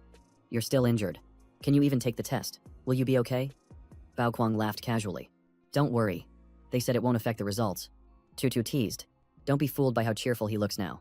A little while ago, he was hiding in a corner sniffling. He retorted defensively. Who said that I wasn't crying? While they were talking, the door to the room swung open, and several people walked in. The atmosphere immediately became heavy, and no one dared to say another word. Jiangdu frowned slightly. Why does everyone look so exhausted? Zhao sighed. You wouldn't understand. They just want to live normal lives. But from this day on, their lives will no longer be as peaceful as before. Lai A spoke up. All right, now that everyone is here, let's begin. This examination is divided into two parts. One is for ability, and the other is for willpower. The ability test provides a comprehensive evaluation of potential destructive power and consumption rate. The results are divided into 4 tiers: low, mid, high, and peak. As for willpower, it's based on resistance to spiritual corruption and is divided into 6 levels, from 1 to 6, corresponding to the colors white, green, blue, indigo, red, and orange. Previously, level 1 couldn't take the combat exam, but this year, even reaching the white level makes it mandatory. The superhuman evaluation requires considering both ability and willpower simultaneously. With strong willpower, even someone with weak abilities can excel. Conversely, someone with powerful abilities but lacking willpower will be limited to a non-combat role. That's the gist of it. If there are no questions, follow me. Everyone was led to a waiting room. Jiangdu curiously pressed his face against the glass to look through. Inside was a large room, with its center covered by a thick cloth sheet. The person in charge called out a name in a clear voice. Qiu. She flinched and answered. Present. Qiu took a deep breath, hearing words of encouragement. Don't be nervous. She nodded, giving her friend a reassuring look. Then she took a deep breath. I'm going in first. Now, Qiu was inside with Tan Min. Outside, the students watched silently through the glass. The cloth was yanked away, revealing a powerfully glowing stone. Tan Min held the cloth and announced, let's begin. The light above the door was initially green. In just a moment, the light turned a brilliant red. The crowd outside murmured, Hey, why did the lights go out? They must be testing her willpower now. Jiangdu looked in, thinking to himself, I'm already used to this level of darkness from the shadow plane. He frowned, looking closer. Her feet were bound to something that was also glowing.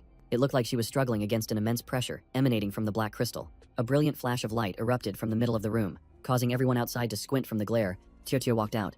Zhao rushed over to ask, how did it go? Bao Kuang wheeled closer too. What's the result? She shook her head slightly, her voice low. I don't have any willpower aptitude. It's a shame. I did so many willpower exercises before this. Her friend exclaimed, What? So you were planning to major in the supernatural department all along? You even trained separately? Qiu sighed. Yeah. And look at the result. Happy now. The loudspeaker announced. Next person. Bao Kuang. He wheeled himself in while muttering, "It's fine if I'm not a supernatural. Please God, let me fail. Feng Tiu Tiu lauft. Don't bother praying. You're definitely not one." The light above the door remained a brilliant red, illuminating the waiting hallway. Bao Kuang wheeled out, his expression suddenly dark. Then he suddenly shouted, "Holy crap. I passed." Hearing this, Feng Tiu Tiu froze, as if struck by lightning. What? The two sat down, complaining gloomily.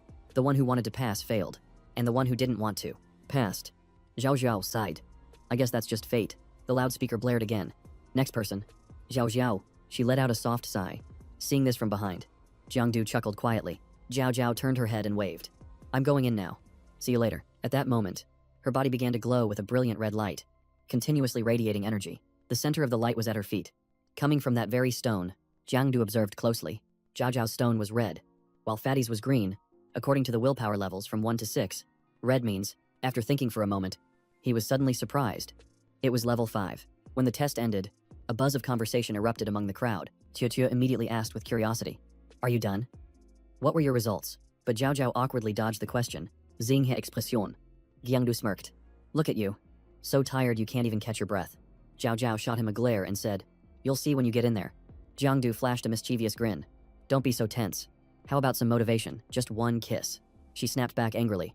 "Get lost." Just then, the loudspeaker boomed. "Next, Jiangdu." He jumped to his feet. "That's my turn. I'm heading in." Zhao Zhao was left standing alone, letting out a quiet sigh, her face blushing. She whispered, "Good luck." Jiangdu heard her, and his own face grew warm. "Thanks." In no time, he stepped into the examination room. The proctor asked sternly, "Are you Jiangdu?" He replied, "Yes." "See you." Tan Min checked his file. "Have you awakened yet?" Jiangdu nodded. "Yes, I have." The man nodded back. "All right, drink the medicine then." But then the examiner paused. "What, you've already awakened?" Jiangdu scratched his head. Yeah. It just sort of happened." Tan Min started sweating and took a step back. "We'll skip the ability test then. Let's go straight to the willpower examination. Put this on." Without hesitation, Jiangdu followed the instructions. He immediately felt a wave of dark energy and strange sounds wash over him. Tan Min placed a hand on his shoulder to reassure him. "Don't worry. Just go with your feelings. Since you've already awakened, your consciousness will soon start to separate from your body. Just let it happen. All you have to do is walk forward." As he finished speaking, he gave Jiangdu a gentle push. "Go on now." Jiangdu shot forward, his body suddenly feeling weightless. He muttered in a daze. What in the world is this? His body felt like it was in a freefall, and the space around him warped bizarrely. Jiangdu's soul plunged into a deep, dark void. Then, it gently landed on the surface of the water just outside the city. He marveled in astonishment. "This is incredible. I can't feel my body at all anymore." But he could still clearly feel the connection between his soul and his physical form. His soul leaped up, floating weightlessly in the air. Back in the examination room, his physical body swayed along with the movement. Looking incredibly excited, Tongbao quickly interjected, "Stop jumping around and focus on the test." Jiangdu hastily replied, I know. Jiangdu dashed straight for the test rock, thinking that since it was just a simple run, it would be an easy win. But then he felt his body slowly starting to sink. Water rose up to his nose. His body grew heavy, and his breathing became difficult. Something was invading his emotions. Jiangdu's soul was pulled deep into a river of emotions. A swirling mix of despair, sorrow, and outrage. "No, I can't let these emotions control me." Suddenly, the figure of Tuan Kuang appeared behind him. "Tuodu." His voice was deep and cold. "You're wondering why I'm here." He answered coldly. "Your disposition is unfit to become a transcendent being. You will only bring disaster upon yourself and others."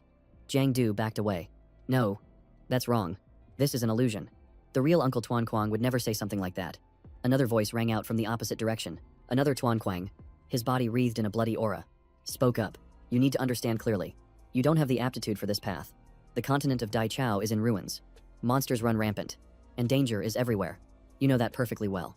So why do you still try to force your way into the world of the transcendent? What allows a person to rise above the mundane has never been strength, but the unwavering will in their heart. All of their phantoms point to one truth. But what about you? Jiangdu, can you keep getting back up after every fall?" Just like they did, a colossal monster roared from within the illusion. Its body was the size of a building, and it destroyed everything in its path. Jiangdu was forced to watch as his loved ones fell, one after another. Rain mingled with his tears, dissolving into the cold river. The illusion of Tuan Kuang lit a lighter, the flame illuminating his face, cold and hard as steel. He spoke slowly. "This is the price for anyone who dares to join the ranks of the transcendent. Do you really want to become one of them?" The blood-red illusion appeared again. It voice hissing, "Stop deceiving yourself." The words wormed their way into his mind. "In reality, you just want to prove yourself." Tuan Kuang's voice pressed on. "That's right. You're just like every other kid who fantasizes about being a hero. Just like those who daydream every single day about becoming great. You wake up late. You're lazy with your studies. You love to fool around. You like pretty girls. And you hate being scolded. You think you're different from everyone else. That you have some kind of special perspective on things. You always think you're an exception. That you're not like the rest of the crowd. You love showing off and you crave attention. You have nothing special about you. Yet you act so superior. But deep down inside, you know you're just another ordinary person. The same as everyone else. In the middle of the dark space, a scarlet flame suddenly blazed to life. A man wearing the uniform of the Night Watch emerged. His voice calm. You understand? Of course. The darkness of this world isn't just found on the shadow plane. No matter how bright the sun shines, there are always dark corners it cannot reach. An echoing voice resounded, cold enough to pierce through the very soul. This world has never been the beautiful place you read about in fairy tales. The figure vanished. The torch fell into the water, and its flames slowly died out. Thousands of aberrations emerged from the hazy smoke, a grim omen of the coming disaster. Those who walk the path of the transcendent must inevitably face this great calamity. A deep, muffled voice spoke up. Stop avoiding it, and return to the original question. Do you truly have what it takes to become transcendent? Jiangdu's face was drenched in sweat. His eyes filled with immense pressure. Outside, his real body was still deeply immersed in an endless illusory realm. Just then, a member of the testing division, Tu Yet, walked in. She raised her hand in greeting and asked curiously, So, how's it going? Tong Bao shook his head wearily. Not good. He's just going around in circles. Tu Yet wasn't surprised. That's normal. It is the abyssal onyx stone from the abyss. After all, not everyone can withstand its corruption level. He nodded. That's right. Only those with high aptitude can endure it. The scene shifts back to Jiangdu, who was still struggling within the chaotic illusory realm. Tong Bao sighed with regret.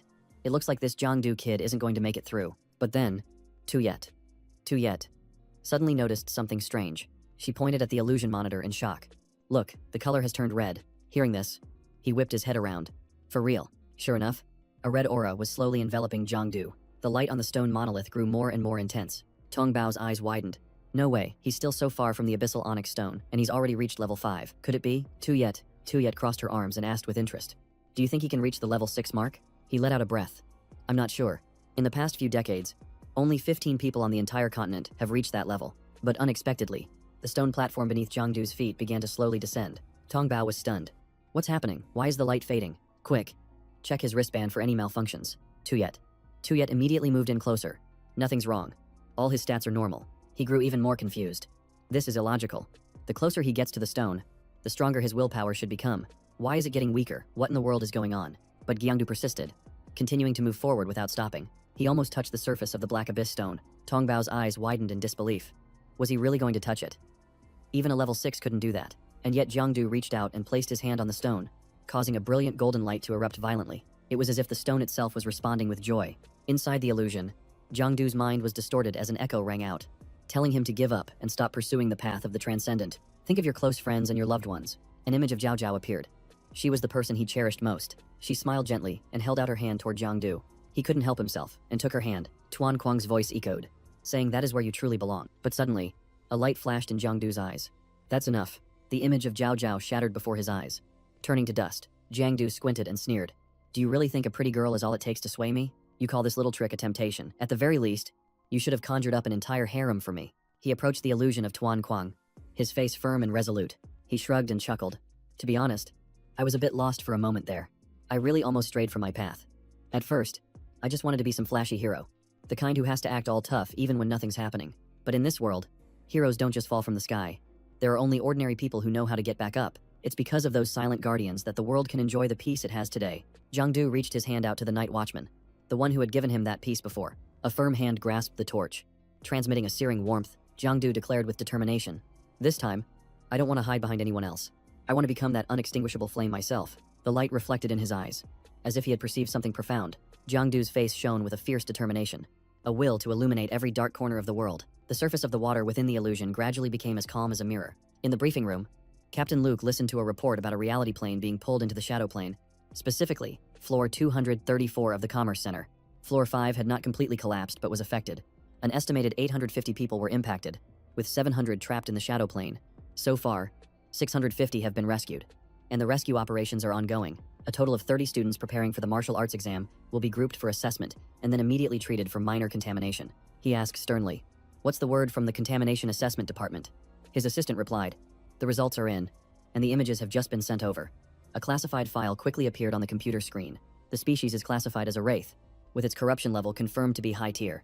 Level 1. Analyses of their physique, bone structure, and internal organs all indicate that these 3 wraiths are nearly identical. Furthermore, their bodies show numerous marks of human origin, suggesting that this could be the result of humans undergoing mutation. Another assistant panicked, saying this was absurd because everyone's constitution is different, so the mutation process can't be uniform. Mutating into 3 identical aberrations should be nearly impossible. Captain Luke silently took a drag from his cigarette to calm his nerves. Standing by the window, he mused that the one in the northern capital might be the product of some experiment. It seems someone in the shadows can no longer sit still. Just then, a brilliant light flared up from the building across the way. Captain Luke was so startled that the cigarette fell from his mouth. That places, he couldn't believe the sight before him. The superhuman testing chamber. He immediately rushed over, saying, "Excuse me, I need to get in there right now." His face was tense as he said, "I apologize, but this can't wait." He frowned in disbelief. The highest result on the willpower test was only an orange light, and no one had ever achieved this golden color. He pushed the door open and stepped inside, asking in a stern voice, "What in the world happened here?" Inside, a large crowd had already gathered to watch. Tong Bao hurriedly reported, "Captain Luke, there's someone named Jiang Du." The captain repeated, "Jiang Du." A sudden, powerful gust of wind swept past him. Then, the golden light from inside the room erupted brilliantly. Jiang Du slowly opened his eyes. Escaping the illusion, he slowly observed the scene around him. Outside the glass, a crowd was watching his test. Afterward, Captain Luke personally escorted Jiang Du back to a private room to rest. He handed him a bottle of water and said, "Drink some to clear your head." Jiang Du was startled but replied, "Thank you, Captain Luke." He asked where Zhao Zhao and the others were, and Captain Luke replied that while he was still in the test, they were taken back to their rooms and probably didn't know what had happened yet. The captain laughed. "You really surprised me this time. Kid, level 5 is considered normal, and level 6 would shake the entire department. But you went and directly created a golden light that has never been seen before." Jiang Du puffed up his chest. "Doesn't that mean I've reached the legendary light, even surpassing level 6? The captain nodded. "It could be, but since there's no precedent, it's hard to say for sure. You might even be taken away to be dissected for research." Jiang Du choked on his water and exclaimed, "What?" He cried out, "Don't scare me." "Sir," Captain Luke raised an eyebrow. "You're scared already. And yet you were just talking about the legendary golden light. You won't be taken away for dissection, but someone will be here shortly to collect your data. Your file will be sent to the major night watch departments for research, and from now on, you'll be a high-priority surveillance target." Hearing this, Jiang Du frowned. "Is it really that serious? Do they have to make such a big deal out of it?" The captain reassured him. "Don't worry, I'll teach you how to handle it in a bit. Just follow the procedure, and you'll be fine." But Captain Luke had no idea that a thought was echoing in the young man's mind. "This is my chance to shine." When asked for his information, Jiang Du answered clearly named Jiang Du, 18 years old. Hobbies are reading and physical training. The people around them saw this and began to whisper, "Is he the one who emitted the golden light? He looks so ordinary. Maybe the equipment was broken." Tong Bao took notes and asked, "In the test's illusion, what did you see?" A group of high-ranking leaders was also watching Jiang Du, as he described seeing rows upon rows of Night Watch members advancing with their torches raised. It continued, describing how they took turns fighting the aberrations. Jiang Du thought to himself, "This is so boring. These are all just the lines Captain Luke fed me. I'm the legendary golden light, and I have to follow a script." Captain Luke asked, "Following procedure. And what did you think when you saw those scenes?" Jiang Du replied as if reciting from memory. "I was deeply moved at that moment. I felt the heavy responsibility of a superhuman. And then He suddenly stopped, lowering his head in silence. Captain Luke grew a little anxious and urged him, "Why did you stop talking?" Jiang Du broke into a mysterious smile, as if he had just come up with a brilliant idea. Then he looked up and asked in return, "Captain Luke, you have a map hanging on your office wall." "Right." Captain Luke was taken aback for a moment. Yes." Jiang Du suddenly shot to his feet, planting one foot on his chair, his aura flaring with intensity. His voice deepened. "There were once 10 survival zones, but now only 5 remain. This situation is far from simple. Sometimes, knowing the truth is more painful than being deceived." Captain Luke was speechless, thinking to himself, "What kind of act is this kid pulling now?" Jiang Du raised his hand and declared passionately, "I hope the youth of Daichao will awaken, cast off their apathy, and march forward together, even if I am but a single firefly. I will give my all to illuminate this long night." Finishing his speech, he stood tall, his eyes gleaming with pride. "The light of truth will illuminate all. If no torches remain, then I shall become the one and only light." The room fell into a stunned, awkward silence. Captain Luke forced a laugh. This kid just spouts nonsense sometimes. But to his surprise, Tong Bao was genuinely moved. "I never knew the boy had such a powerful will." To yet wiped away a tear. "He's destined to be a great asset to the department." Captain Luke's eyes widened in disbelief. He couldn't believe they actually bought it. Outside, the other candidates were also buzzing with excitement. No wonder he emitted a golden light. That's the soul of a genius. He was truly born to shine. The high-ranking officers nodded in satisfaction, exchanging looks of high praise. Meanwhile, Jiang Du just pooted, wishing for it to be over quickly so he could go get a massage to de-stress. Seeing this, Captain Luke quickly ended the debriefing. "All right, that's enough for today. Go home and wait for the notification. Jiangdu frowned. What notification? The captain closed his laptop and said calmly. We don't even need to look to know the result, he said in a serious tone. That's right. It's about the special training camp. Jiangdu sat on the wall, looking lazy yet thoughtful. His brows were furrowed, as if he was pondering something important. Mister, Luke recalled telling him not to be so flashy. Now you're famous all over the department, he said. Jiangdu felt ashamed. I'm sorry. Uncle, I've caused trouble again, he sighed. I don't know what to tell old man Lai. I didn't want you getting involved with the supernatural. And now he's probably sick with anger. Well, what's done is done. You should head home for now. But remember to report to the training camp on March 25th. Jiangdu was confused. A special training camp. Captain Luke explained that it's a place where those with qualifying potential gather for a few months of training, followed by another combat test. You absolutely cannot tell anyone what happened today. Not even Zhao Zhao. Remember, March 25th. Back in the present, Jiangdu opened his system. He only had 20 days of lifespan left. He sighed softly. The training starts at the end of next month. I probably won't even make it. He clenched his fists. I have to keep hunting monsters, even if it's just to survive this. Just then, something caught his eye. Making Jiangdu jump, an aberration was on its last legs, with its health bar at only 27%. As it staggered past, his eyes lit up. Jiangdu immediately activated Shadow Walk and gave chase. This was his chance to score big. The aberration sensed the danger and turned around warily, but it was too late. He had already made his move, activating his mark skill. With just 2 clean hits, the prey fell. 1 pursuit strike, and 1 finishing blow. The system chimed in. This was a heavily wounded aberration. It was just trying to run to survive. It only wanted to continue existing, but fate had been sealed. Its time was up. It would never again see the dawn or feel the wind blow. There's no glory in hunting down a wounded creature, but there was still a reward. Lifespan increased, now at 22 days.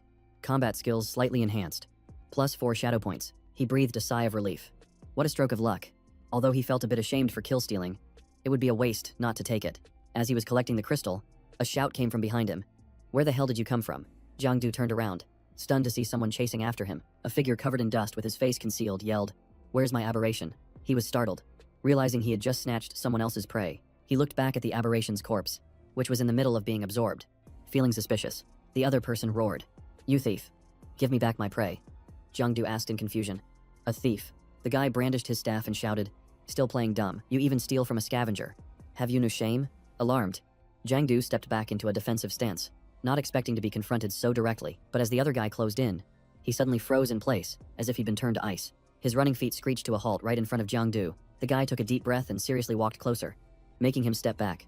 Suddenly, the guy pulled off his hood, an action that put Jiangdu on guard. He asked nervously, What are you doing getting so close? The guy suddenly grabbed his hand excitedly. I can't believe it. It's really you, Do. I finally met the famous blogger. I'm a loyal fan. I've watched every single one of your videos. Give me a smile. Oh, and about that prey from earlier.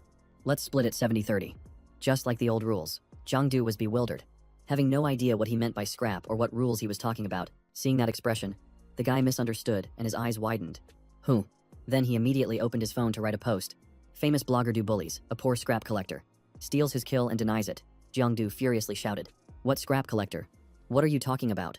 Make it clear. He was so angry he used a skill to violently pull the guy closer. The other guy stumbled and fell, his phone flying out of his hand. Jiangdu grabbed his head in frustration. Spit it out. What's going on? The guy waved his hands in surrender. At your command. Do. Scrap collectors is what we call each other. We're actually contract workers for the Night Watch department. You just need to reach the intermediate rank to be approved. Jiangdu frowned. What do you mean contract workers? The guy quickly explained. It's pretty normal. One aberrant sells for 6,000 or 7,000. Hearing that, his jaw dropped. You call 6,000 or 7,000 normal? He hadn't even recovered from the shock of this information. His entire body seemed to be shrouded in an aura of resentment. He gritted his teeth and muttered, 7,000, gone in a flash. That's almost a whole month of writing. The other guy remained calm. It's not that much. We don't get insurance, a housing fund, or any benefits. We just live by risking our lives.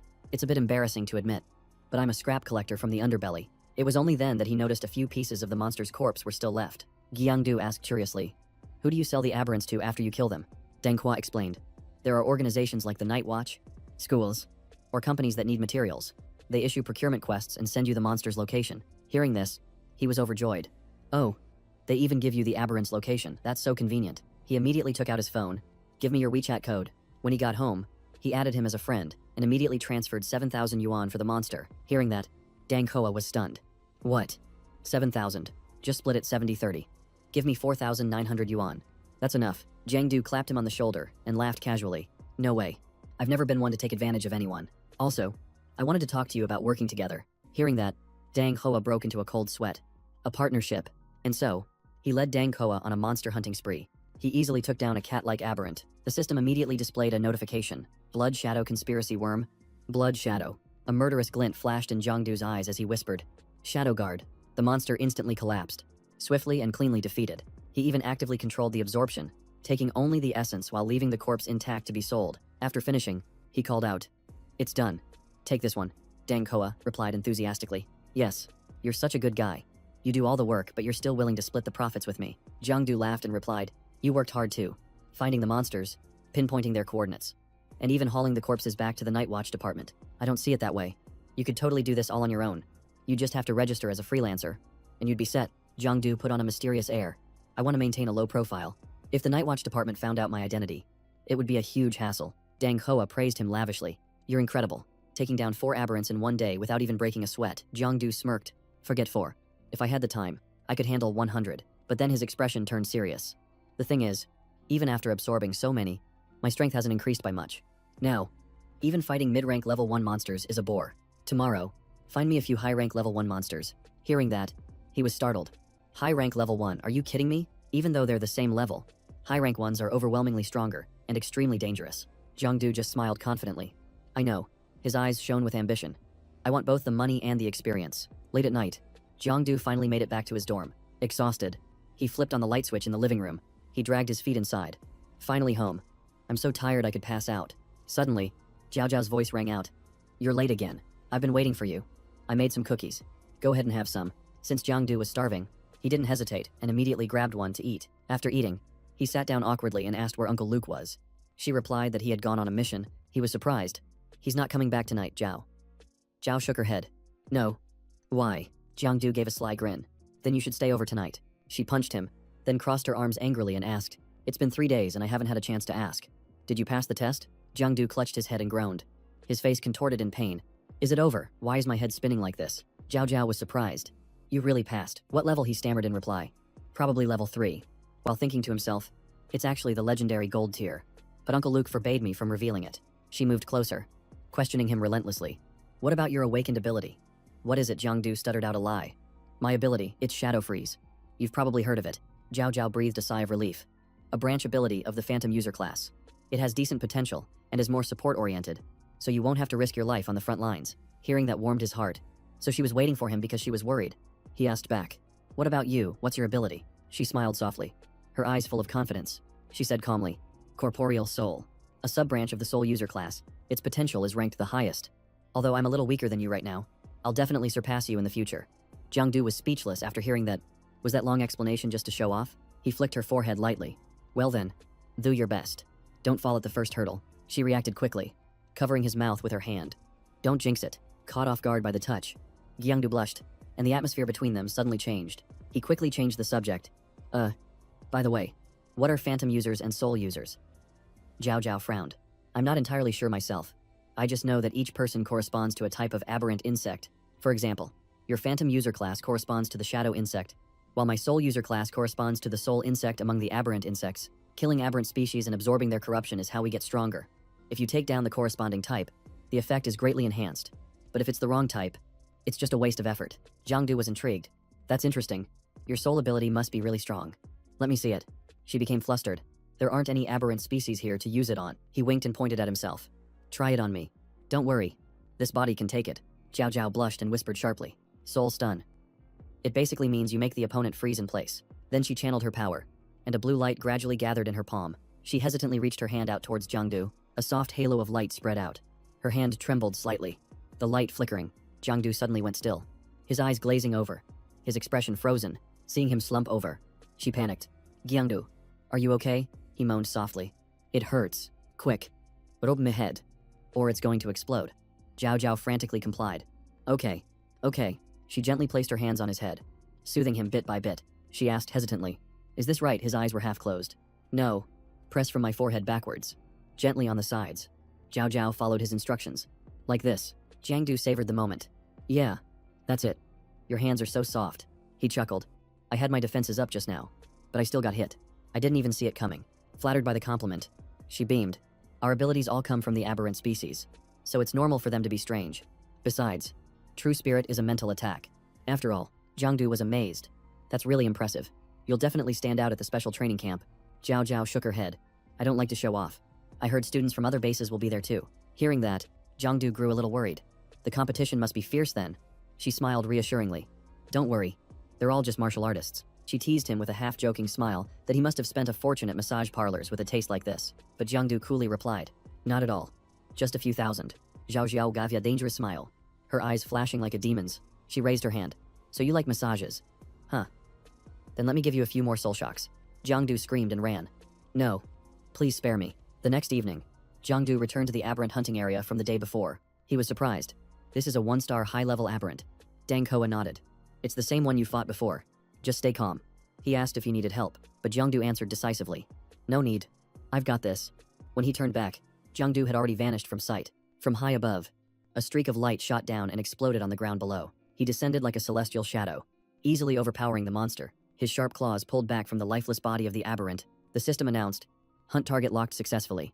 Shadow Thread's ability has been enhanced. Shadow Embodiment has activated a new skill. Control over darkness has greatly increased.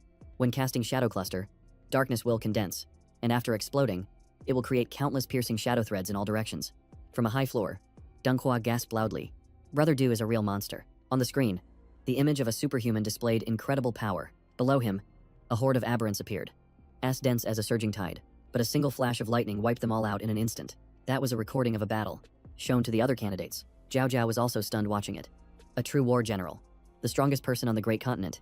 Captain Luke said in a low voice. In the world of superhumans, those who awaken a pseudo-soul spirit are very rare. Your soul shock ability is already top tier. There was once a war general who possessed an ability like yours. This USB drive contains all of his training experience. Study it carefully, and absolutely do not let anyone know about it. She was a little surprised. Dad, how did someone at your level get this material? He nodded. Uncle Lai gave it to me. He's very close with that group of war generals. Hearing this, Zhao Zhao became even more confused. How strange. This would be more suitable for Jiangdu to see. So why did it end up with me? Elsewhere, in Tuan Kuang's office, he stood by the window, his gaze pensive amidst a haze of cigarette smoke. Behind him, a thick file lay on the desk. On the cover of the file were 2 bright red words, top secret. Everything inside was about aberrant number B, 14256, which descended 200 kilometers west of the North Capital in the year of the Great Catastrophe. Its body was covered in a white light as it hovered in midair. Its form was ever-changing and seemed to be on the verge of dissipating.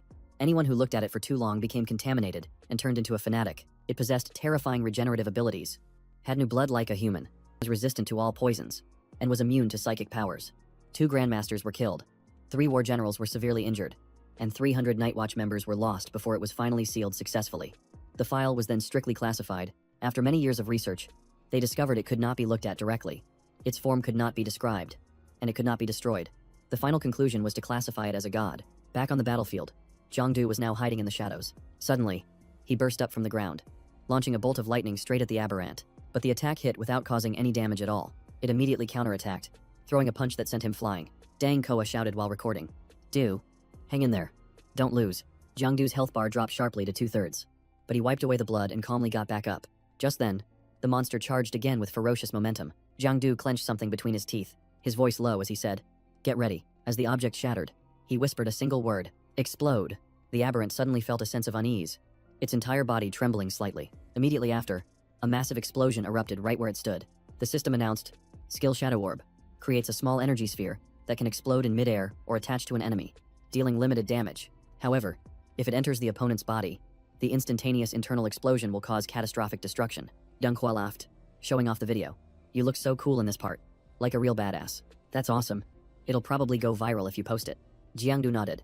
Nice filming. Then, he carefully started collecting the aberrant's corpse. He opened his status window, Shadow Attribute. Shadow point 78 out of 78. Lifespan remaining 47 days. He nodded to himself. That's enough to last until the special training camp opens. Excited, he called out, Deng Hua, send the coordinates for the next target, to which he immediately replied, already on it. But just then, a colossal aberrant with an eye as large as a lantern appeared. It immediately fired a powerful energy beam toward them. Jiangdu instantly sensed the impending danger. He reacted quickly, pulling Deng Hua behind him. Jiangdu stood guard in front of Deng Hua. His eyes narrowed cautiously as he growled, "Who's there?" As the smoke slowly cleared, a crimson figure was revealed amidst the rubble. A giant eye came into view, with dozens of long tentacles writhing around its body. Dang! Hua screamed in terror. An eye demon. A level 2 spirit beast. Jiangdu froze when he heard that. A real spirit type, he recalled Zhao Zhao's words.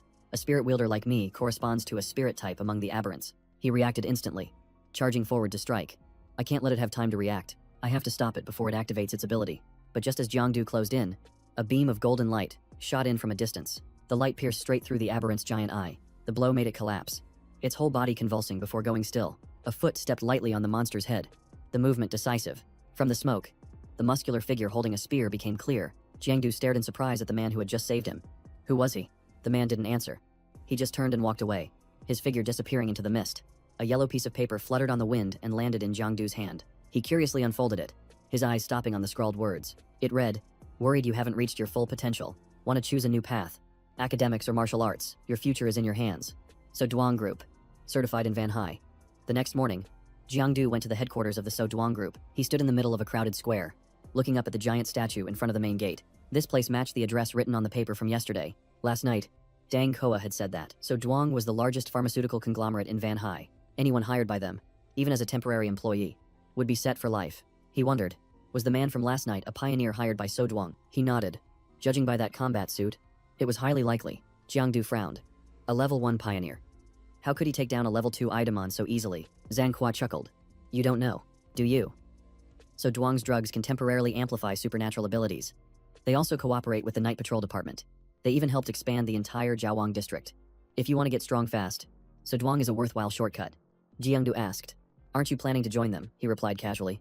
Nah. I'd rather trust in my own strength.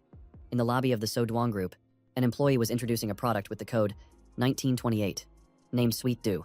This medicine was developed by a research team led by Dr. Bak Du over 10 years, helping to stimulate the brain and increase sensitivity to supernatural energy. Jiangdu leaned against the wall with his arms crossed. Listening to the pitch, it all sounded like a scam. Could a drug that enhances abilities really exist? The female MC smiled brightly. Now, I'd like to invite a member of the audience to come on stage and try it out. Before she could finish her sentence, Dang Koa leaped out from the crowd. Let me try. Jiangdu's eyes widened as he watched the man take the medicine and drink it with childlike excitement. Jiangdu Saihe, didn't you just say you'd rather trust in yourself? As soon as he finished drinking it, his eyes lit up, and he felt his mind become remarkably clearer. The MC quickly seized the opportunity. The original price is 8,888, but today, it's only 1,888. Get it while you can. The crowd surged forward, scrambling to buy the product. Their shouts echoed throughout the hall. He could only sigh. These people were a lost cause. A little while later, Jiangdu started to walk around the corporation's headquarters. The place was filled with old artifacts, from a half-broken blade to a tattered suit of armor. Even the ancient scrolls were only half intact, kept merely as mementos. On the wall hung a large photograph of a 4-person team, radiating a glorious aura. Below it was an inscription that read, dedicated to the founder, Sir Triu So Duong. Jiangdu was stunned and muttered, Triu So Duong. So the founder of this corporation was once a member of the Night Watch. Someone standing beside him replied, that's right. He was part of the first generation of the Night Watch. It's a shame that few people remember his great deeds now. Jiangdu was startled. This was the same captain who had investigated his background, Khan. Anne explained that 50 years ago, when the Great Calamity spread across the Great Continent, Sir Triu So Duong charged into the Land of Despair alone to lead civilians out from the encirclement of alien beasts. To protect them, he chose to burn away his own life force, perishing together with the monsters. That heroic scene was deeply engraved in his memory. Khan On continued. In the end, he burned away completely, leaving not even his bones behind. Fortunately, his successors carried on his legacy, building the So Duong Corporation we see today. To be honest, I think you're a lot like Sir Triu So Duong. Jiangdu's eyes widened as he pointed to himself. Me. He smiled. That's right. You once said you wanted to become a light in the darkness. Remember, Jiangdu scratched his head awkwardly. I did say that, but I was just talking. I didn't think you'd actually believe me. Chang'an said admiringly. As expected of a descendant of General Lai, you have a high level of awareness. Jiangdu was bewildered. Who is General Lai? He turned back in surprise. General Lai? I mean Lai Tuan Quang. Jiangdu recalled the old man's goofy behavior and almost fell over. He's really a general. His jaw dropped wide enough to swallow an egg. The strongest person in the great continent. Khan An scratched his head. Confused. He hasn't told you, Jiangdu quickly replied. No. I thought he was just an ordinary government official. He laughed. He is an official, but one with extremely high authority. He rubbed his forehead. This is unbelievable. No wonder he said he could pull some strings for me or arrange for a school. Turns out he's a big shot himself. Khan. An nodded. He probably kept it a secret so you could become independent. Oh. By the way, I'm Tong Kang'an, the training officer for this special training camp.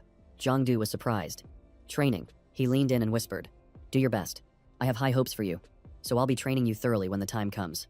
After saying that, he walked away. leaving Jiangdu standing dumbfounded in the middle of the hall. He shuddered. Thorough training. Just hearing it sounded ominous. Suddenly, a strange, cold aura emanated from the photograph on the wall. Jiangdu was on alert, whispering, "Who's there?" But when he looked back, he only saw the painting still hanging peacefully in its place. Suddenly, a giant aberrant burst out from the frame with a loud roar. Seeing this, Jiangdu immediately gave chase without hesitation. A sense of unease grew within him. It was an undead. Why would it appear here? He sped up, tailing the aberrant as it ran towards the exit. He frowned.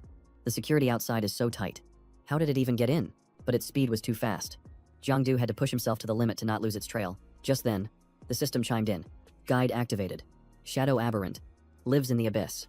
Reaches maximum power in darkness. If detected by them, extreme caution is advised. Jiangdu furrowed his brow. Not easy to deal with, huh? The first undead I ever killed came with the same warning. It seems the system detected something unusual beforehand. Even so, Jiangdu didn't give up and continued the pursuit. As suspected, could this be related to the recent wave of aberrant appearances? When he reached a turn, the scene in front of him made him freeze in his tracks. The hallway ahead was pitch black and completely empty. The monster was nowhere to be seen. He frowned. This is clearly the basement of Sojuang. Why is it so deserted? Suddenly, a voice rang out. Number 9 is back. Come on in. Jiangdu was startled. There's someone here, but as he looked around, no one appeared. He guessed the person must have slipped into the lower level. What exactly is Sojuang hiding? Without hesitating, Jiangdu transformed into his shadow form to scout ahead. He phased through the wall. Following the hidden underground passages, a sudden clang of metal made him instantly raise his guard. Before him were rows of giant glass vats containing something strange. Jiangdu's eyes widened, too shocked to speak. This is... He looked closer inside. Aberrant insect. So Duong is actually researching them. He quietly hid in a corner, trying to listen for any activity inside. 2 people emerged from behind a door. An old voice said, "Progress is good. The training of the undead and their hunting are both on schedule. This morning, Director True instructed us to control the bloodline variants first." The younger person asked, "Dr. Ah, do you have a plan?" He gave a faint smile. "Aberrants are difficult to control. The 3 undead that caused a ruckus in the shopping mall last time were troublesome enough. If we keep using the bloodline variants for testing, I'm afraid the consequences will be even worse." Tianmin asked, "But using the flesh and blood of aberrants with the bloodline variants also has an effect, right?" Dr. Ao shook his head. "Just using flesh and blood isn't enough for complete domestication. Our ultimate goal is to find a way to control the aberrant insects, to provide support for the Night Watch. But to do that, one must start with the 4 foundational species, because the spirit entity evolves from those soul seeds." Jiangdu broke out in a cold sweat as he heard this, his eyes fixed on the creature in the tank. "Doctor." Ah leaned in close, whispering to the monster, "How are you feeling?" The aberration in the tank stirred slightly, opening its mouth to reveal a mouthful of teeth. Three men panicked. "Be careful." But the doctor just gave a faint smile. "Just keep taking notes." "It's fine," he asked. "Is the body stable? Are my eyes working well for you?" The aberration reacted. Slowly raising its massive claw, it lightly tapped the side of the tank 3 times, as if in reply. "Doctor." Ao nodded in satisfaction. "Good. Its emotions are stabilizing. Next up is clone number 9. We'll use an aberration to fight an aberration. Quickly, bring a few soul-soothing stones." Tianmin hurriedly replied. "Yes.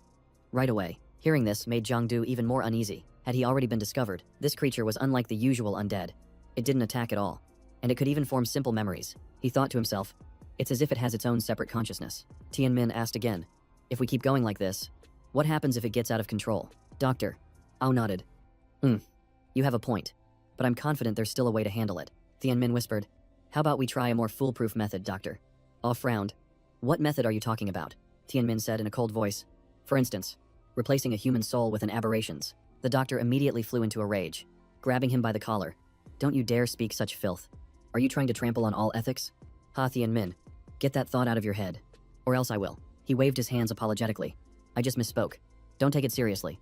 The doctor's face was stern. "Not even as a joke. This subject is absolutely taboo." Just then, "Doctor."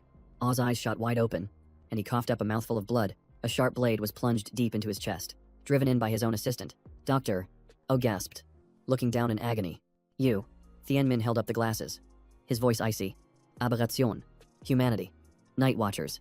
I'm sorry, but the research stops here." He revealed his true self, a cruel smile playing on his lips. "I am from the Harmony species." A powerful, swirling energy began to form in his hand. His eyes glowed with a brilliant purple light, a twisted smile spreading across his face.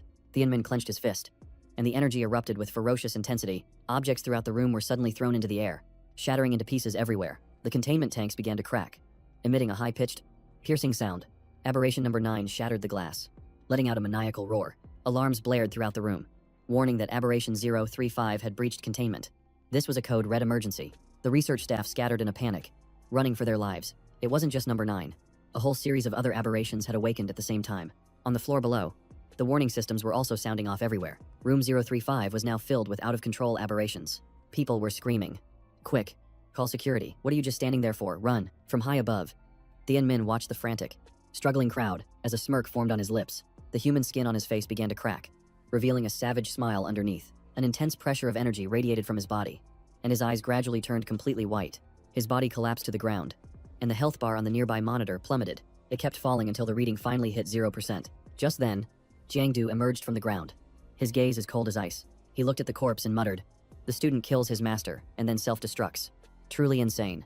Taking advantage of the chaos, the wandering spirit had also vanished. Suddenly, a weak hand reached out from the rubble, and a hoarse voice called out, "Over here."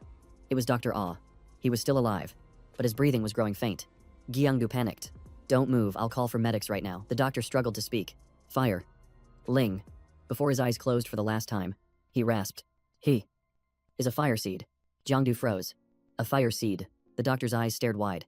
His life now extinguished. Jiangdu shook him gently. His voice strained. "Wait, what's a fire seed? You have to explain." He frowned in frustration. Why do they always die at the most critical moment? Suddenly, he sensed an unusual aura and immediately spun around. Standing before him was aberration number 9. Jiangdu had no choice but to put everything else on hold. His claws crackled with electricity. He would kill first and figure things out later. He lunged forward, taking down the monster in a single, clean strike. But before he could even catch his breath, 2 more aberrations appeared. Without a moment's hesitation, Jiangdu decisively eliminated both of them. As he landed, his foot slipped slightly, and he realized he had stepped in something warm and liquid. He frowned, looking down at the floor. Red blood was pooled all over the hallway. All around him, the corpses of humans and aberrations lay piled on top of each other. Jiangdu clenched his fists tightly. This is bad. They've escaped into the real world. Out in the hall, the medicine presentation was still proceeding as usual. From the ceiling, claws and a skull suddenly dropped down. 3 abominations simultaneously lunged straight towards the female MC, who was speaking. Everyone around panicked and fled, shouting loudly, "Abominations! Run! Help!" Dang Hoa tried to stay calm and shouted, "They're blood spawn. Don't scatter. They hunt those who are alone. Get into groups." But one of them had already set its sights on him. "Don't split up. Get over here." The monster lunged straight at Dang Koa, as if it had seen a delicious feast. Just then, a punch came flying out of nowhere and sent the abomination flying. Jiangdu stepped out from the smoke, his aura blazing. Dang Koa was stunned. "Due to, why are you here?" he asked. Jiangdu replied hastily, "No time for questions. We need to save people first."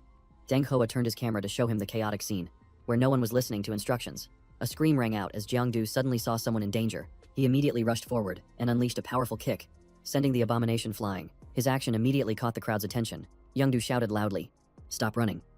If you want to live, come here. Watch the shadows around you carefully, and don't let the abomination sneak in." A few people recognized him. "That's Du Tu, the famous TikTok assassin. It's really him, we're saved." Everyone followed his instructions, gathering in one place and watching the shadows, letting women and children go first. As the situation gradually stabilized, Jiangdu let out a temporary sigh of relief. Just then, a terrified scream rang out. "Help me, we're trapped." Jiangdu assessed the situation. "This area is stable for now. Time to head upstairs." He instructed, "Dang Hoa, lead them out of here first. I'm going to check upstairs." Dang Hoa immediately replied, "Got it." Inside a burning room, cries for help echoed. "Is anyone there?" a little girl cried. "Mommy, it's so hot. I want to get out." Suddenly, a dark figure kicked down the locked door. The mother, overjoyed, shouted loudly, "Over here, my daughter and I are here." But as soon as she finished speaking, her expression froze. Her eyes filled with terror. A giant abomination rushed out from within the room, roaring ferociously. The woman hugged the little girl tightly, trembling. "No, please." The little girl burst into tears. "Mommy." But before the monster could attack, it stopped dead in midair. A tendril of energy latched onto it and yanked it violently upward. Jiangdu appeared just in time, pulling the monster towards himself. He unleashed a punch as powerful as a hammer blow, piercing straight through its body. Then with a twist of his wrist, he slammed the monster face first into the ground. Flames immediately surged forward, incinerating the monster's corpse until nothing was left. The woman was cut off before she could even say thank you. Jiangdu patted out the flames on his body, thinking, "So hot I'm supposed to have fire resistance. So why am I still on fire?" He quickly composed himself and said, "Stay calm. I'm here to save you both." The little girl was still sobbing, even more scared of him than the monster. Her mother comforted her, saying, "Don't be afraid. He's a good person. He's just a little scary looking." Jiangdu gently picked them up and told them to hold on tight. He launched himself through the glass window, jumping straight down the side of the building. Down below, a fire crew was already waiting to provide support. He landed gently, his stance steady, as if nothing out of the ordinary had just occurred. The fire trucks had arrived, already spraying water to extinguish the towering flames. The mother and daughter were brought to safety, their bodies still trembling with fear. The emotional mother thanked him profusely, and the little girl mumbled along. "Thank you, Mr. Munster." Many in the crowd recognized him, shouting, "It's Dutu. He saved them." The crowd erupted in cheers, encouraging him as he turned to leave. "You're amazing, Dutu." The shouts echoed across the square. "Dutu saved people again. Keep it up. Jiangdu-sahil. My shadow points are almost depleted. I need to hurry. I wonder how the other night watchers are doing. Reinforcements should have arrived by now." Suddenly, an intense golden light flared up from inside the building. He immediately whipped his head around, a cold sweat breaking out at the sight before him. Inside, it was chaos. The night watchers were completely overwhelmed. Could it be that this was all a setup from the very beginning? A hand was raised, and energy began to gather in the air around it. Hang An appeared, surrounded on all sides by 3 monsters. He didn't hesitate, gathering all his strength to prepare a counterattack. The energy shot out, and the 3 monsters collapsed instantly. The other superhumans were also fighting for their lives. Even though they had defeated many, the monsters just kept swarming in. There were so many of them that they were completely overwhelming all defenses. A series of explosions rocked the building, causing it to shake violently. Jiangdu realized that the Soduang Industrial Park was their true target all along. The situation was far worse than anticipated, and the main Nightwatch team was still nowhere in sight. He opened his system window, knowing that this time he could only rely on himself. As he moved and rescued people, the cheers roared once more. "He's back." The crowd gasped in awe. "He saved 3 people at once this time," someone pointed. "He even brought out an animal. That guy Jiangdu is so handsome." From a distance, Khan An also noticed him rushing into the middle of the flames. He glanced over and thought to himself, "It's him again, that mysterious assassin." At that moment, Jiangdu had just laid an unconscious young man on the ground. The crowd murmured, "Is that the last one? Are you okay? Keep going." Someone panicked. "He's injured. Call for an ambulance. Quick." Jiangdu leaned on his hands, panting heavily. "This is exhausting. Being a hero is tough. I wanted to look cool, but I can barely stand." He let out a tired laugh. But it was worth it. The crowd below cheered relentlessly. Being this tired was something to be proud of. Suddenly, an old woman sobbed. "Where's my granddaughter? She's about this tall, with braided hair. Have you seen her?" Many others also cried out. "My son is missing, my daughter too. My grandson is only 7 years old." Jiangdu froze, his brow furrowing. "I didn't see them. Are they all children?" He looked up at the highest floor, where the flames were burning fiercely. Through the smoke, he spotted a small figure dangling in the air.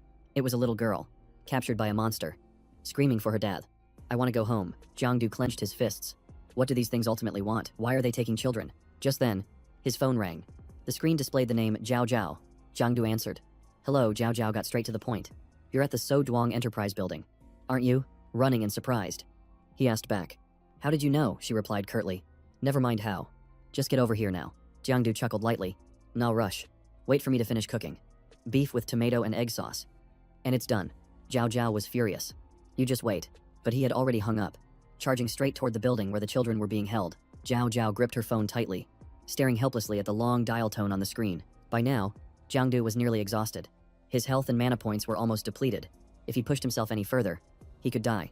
At that exact moment, a man appeared with a megaphone, his voice booming. It was Captain Luke, standing before the superhuman warning barrier up ahead. According to Article 113 of the Superhuman Law, unauthorized individuals are prohibited from using their abilities in public. Cease your actions immediately and cooperate with the investigation. This is your final warning. If you do not stop, we will be forced to take legal action.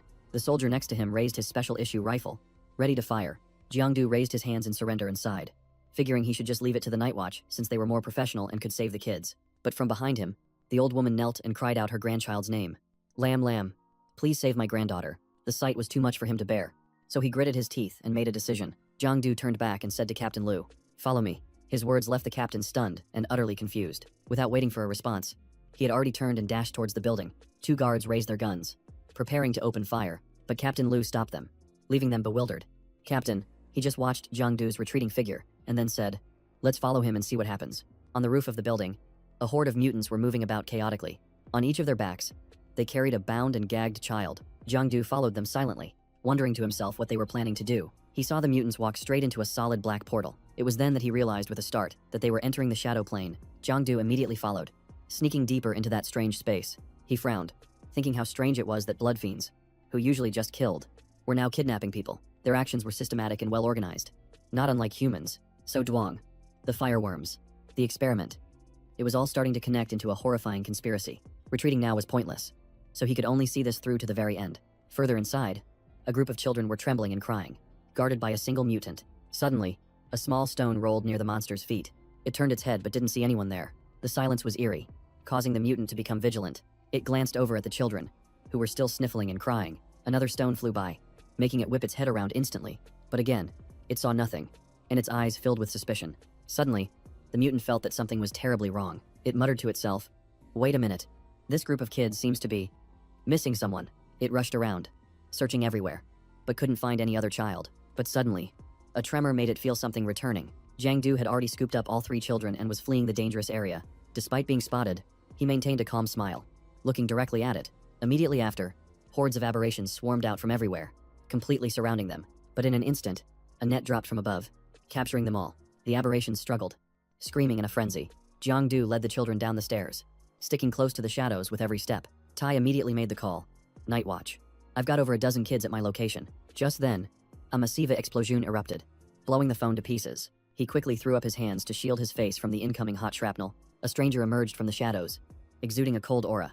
The man had a twisted face and bared his teeth in a grin, expressing his surprise that the chase had led him all the way here. He'd thought he was after the Night Watch. "I never expected it to be the famous Jiang Du from the internet." Jiang Du watched him cautiously and demanded, "Who are you?" The man flicked his snake-like tongue and challenged, "Why don't you take a guess?" Hua-san swung his arm, shattering the nearby wall in an instant. Fortunately, Jiang Du managed to twist away, dodging the attack. He was inwardly astonished. This guy's strength was far beyond that of a normal person. He was a superhuman, too. Without hesitation, Jiang Du shot a grappling hook to the ceiling. He quickly zipped away, trying to lure the enemy away from the children. But the moment he landed, a barrage of iron spikes suddenly shot down right where he was. Luckily, Jiang Du reacted in time, leaping away to completely evade the attack. The man appeared right after, smirking. "Your moves are just like in the videos, but overall, you're still just a level 1. Pathetically weak." Jiang Du frowned and asked, "Are you with So Duong?" Hua-san's lips twisted into a smug grin. "Do I look like it?" Jiang Du was nearly certain. "So you're from the hybrid faction." Without another word, the man launched a decisive attack at him. Jiang Du leaned back to dodge, escaping by a hair's breadth. But the attack seemed sentient, changing its trajectory to come back at him. Jiang Du couldn't react in time and was struck by the ferocious attack. He was sent flying, tumbling through a thick cloud of smoke and dust. At that very moment, 2 more energy orbs shot toward him. The previous explosion hadn't affected Hua-san in the slightest. He sighed with boredom and disappointment, thinking the fight would have lasted longer. On the rooftop, the children held their breath, following every single movement. One of the children burst into tears, worried sick about their big brother. Down below, as the smoke slowly cleared, a surprising scene was revealed. Even Hua-san froze for a moment, unable to believe his eyes, because in front of him now was nothing but debris.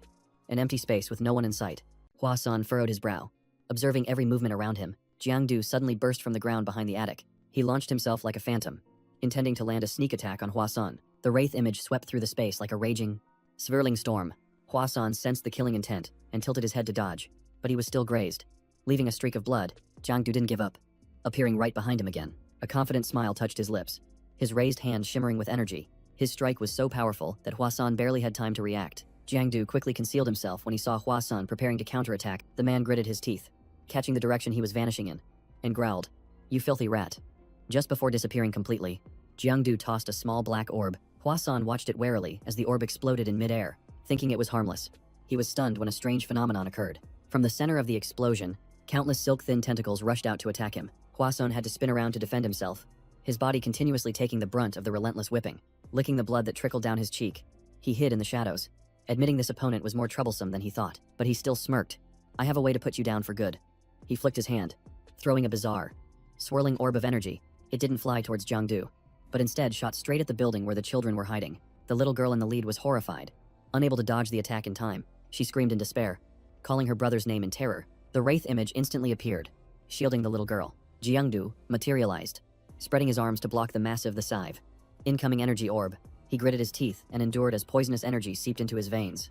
Hua-san then appeared behind him, his eyes cold as he trapped his prey. Forced to counter, Jiang Du drew Mu King high and spun around to retaliate, but the man had already gathered vile energy in his palm. The direct blow landed squarely on Jiang Du's back. His entire body convulsed from the pain that pierced his internal organs. The heavy blow sent him flying, crashing to the ground. Jiang Du's body crashed straight into the pile of rubble next to the collapsed wall. Hua-san curled his lip into a venomous smirk. "You think you can still escape? Your chances are all gone." He laughed wildly as he rained punch after punch down on Jiang Du. Each fist landed like a hammer, the dry crack of bone echoing with every impact. Jiang Du was both in agony and shock. The energy in his body was in chaos.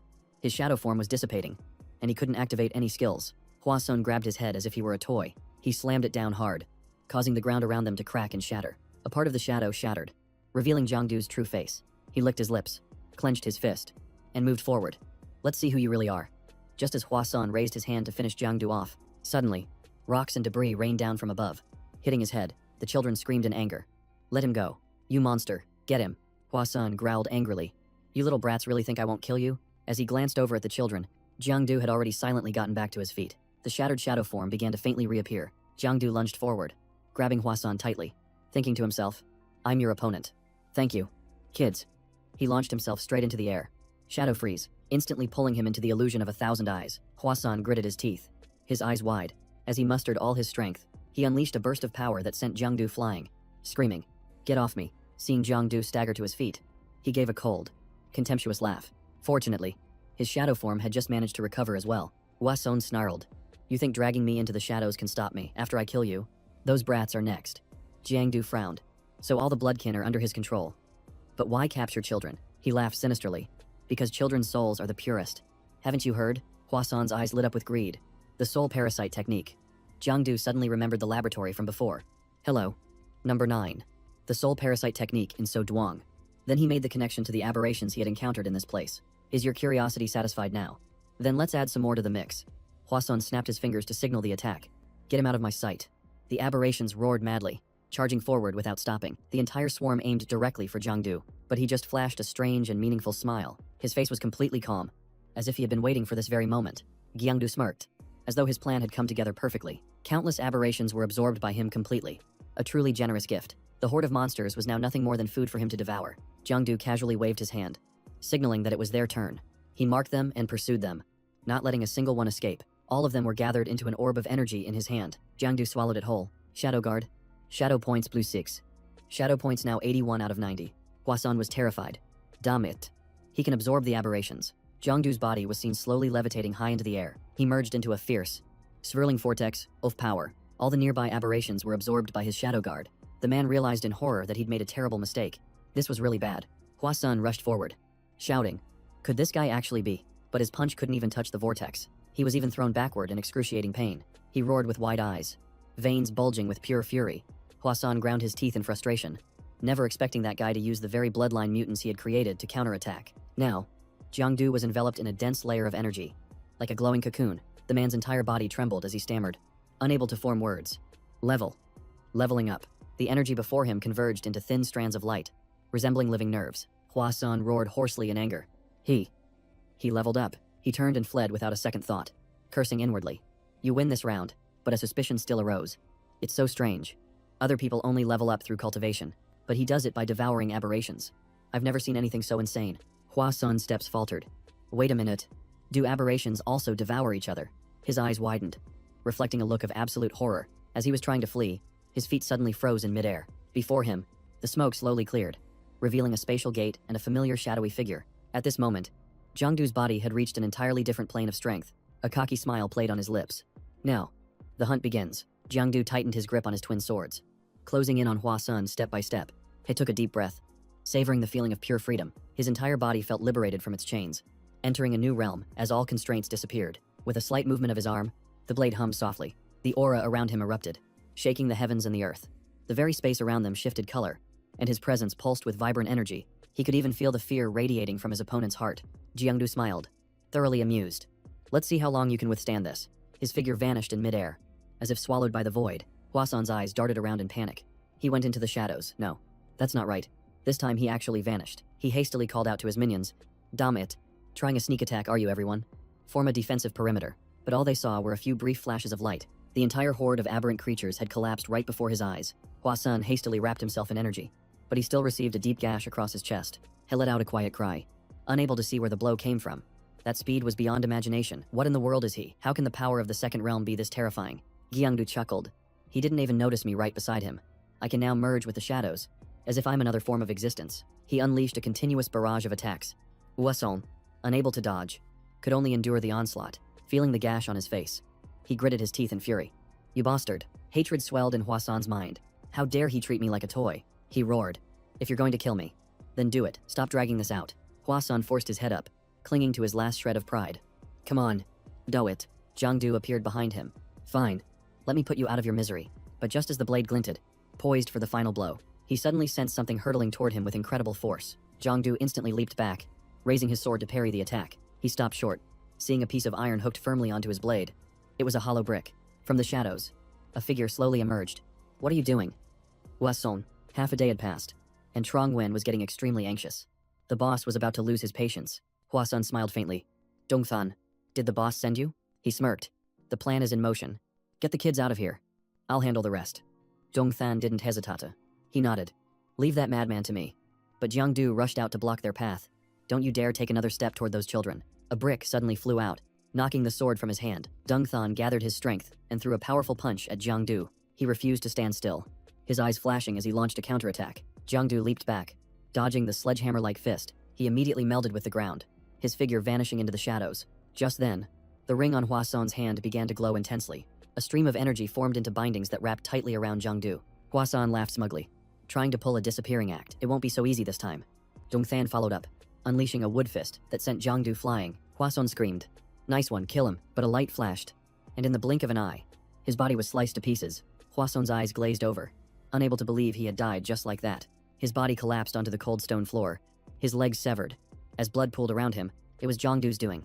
He had to eliminate him before he could get to the children. Dongthan smirked. "Not bad. Kid, you're no ordinary night watchman." He asked coldly, "Why are you interfering in this?" Jiangdu snarled, "You're kidnapping children for your aberrant insect experiments. I can't just look the other way." Dongthan paused for a moment. "Acting on your own, you think you're some kind of justice trying to be a hero." Jiangdu planted his sword on the ground, using it for support to get back on his feet. He steadied his ragged breath. "I'm not a hero, and I have no desire to be one. I just do what I believe is right. That's all." Hearing this, Dongthan burst out laughing. "Right, that's hilarious. If saving these kids causes the extinction of all humanity, would you still think you're right?" Jiangdu was stunned. "Are you saying you're kidnapping children to save the world? That sounds like a joke." Dongthan's voice turned grave. "You should know, the war between humans and aberrants has raged for 100 years. Humanity has only survived this long thanks to the faint glimmer of hope that remains. But human bodies are weak, while the aberrations are not. Humanity's strength is like a firefly's glow in a pitch-black abyss. It's better to find a new path than to simply wait for death. If you can't defeat the darkness, then you must merge with it, bury your hope in the abyss, and survive by adapting. But by becoming one with the darkness, you will extinguish humanity's final spark of light completely." Jiangdu sneered coldly. "A betrayal cloaked in righteousness. If that is your fire seed," his body erupted with energy, "then let me be the one to end you." Dongthan clicked his tongue. "Talking to someone like you is a waste of breath." His aura surged, and a terrifying pressure radiated from his entire body. "Let me show you what true power is." Jiangdu lunged forward, gripping his sword tightly, preparing to deliver a decisive blow. But that fatal strike, Dongthan blocked it easily with just his bare hand. He even countered the force, sending Jiangdu stumbling back to the ground. He struggled to his feet, his back against the wall, taking a deep breath to steady himself. Immediately after, he charged forward again at incredible speed, but he was still stopped in his tracks. Suddenly, Dongthan clenched his fist, and the energy around his hand condensed. The man spun around, launching a dazzling sphere of energy with one hand. Jiangdu was forced to raise his sword reflexively to block it. The sphere exploded violently, and a blinding white light filled the entire space. The destructive power was immense, yet he remained completely unfazed. In contrast, Jiangdu was thrown back, slamming hard against a distant stone wall. He clutched his chest, coughing dryly as blood trickled out, hissing to himself. Such terrifying power. He looked down at the wound that wouldn't close. Just what was that technique? Dongthan slowly walked closer, his eyes cold and empty. The man spoke in a grim voice. "Transcendent skill. Purgatory Flame Slash. My signature move." Jiangdu narrowed his eyes warily. "A transcendent skill. No wonder it's so extraordinary." Dongthan scoffed. "You can't even touch me, let alone the abyss. In the face of absolute power, resistance is futile. This is where it ends. Go rest in paradise." Jiangdu smiled faintly. "Yes, it is time for this to end." He activated his skill. A shadow fell over Dongthan's entire body. Mark. Before he could react, his body was instantly engulfed, and he let out a choked scream. Dongthan fell straight into the void, darkness swallowing him whole. A sense of panic enveloped him. "This can't be. Why am I here? Save me. I don't want to die." Jiangdu's voice echoed in his ear. "You see, that's the true fear in your heart. Your so-called mission to save humanity is just an excuse. What you truly fear is the abyss. You're not some kind of hybrid species. You're just a bunch of fakes." The shadow sword in his hand glowed, a flash of lightning tearing through the darkness. Jiangdu gripped the hilt of his sword, his voice low. "Just a bunch of cowards running away." Zhongtang trembled, grinding his teeth in fury. His eyes bloodshot. He roared and charged forward madly. "Shut up.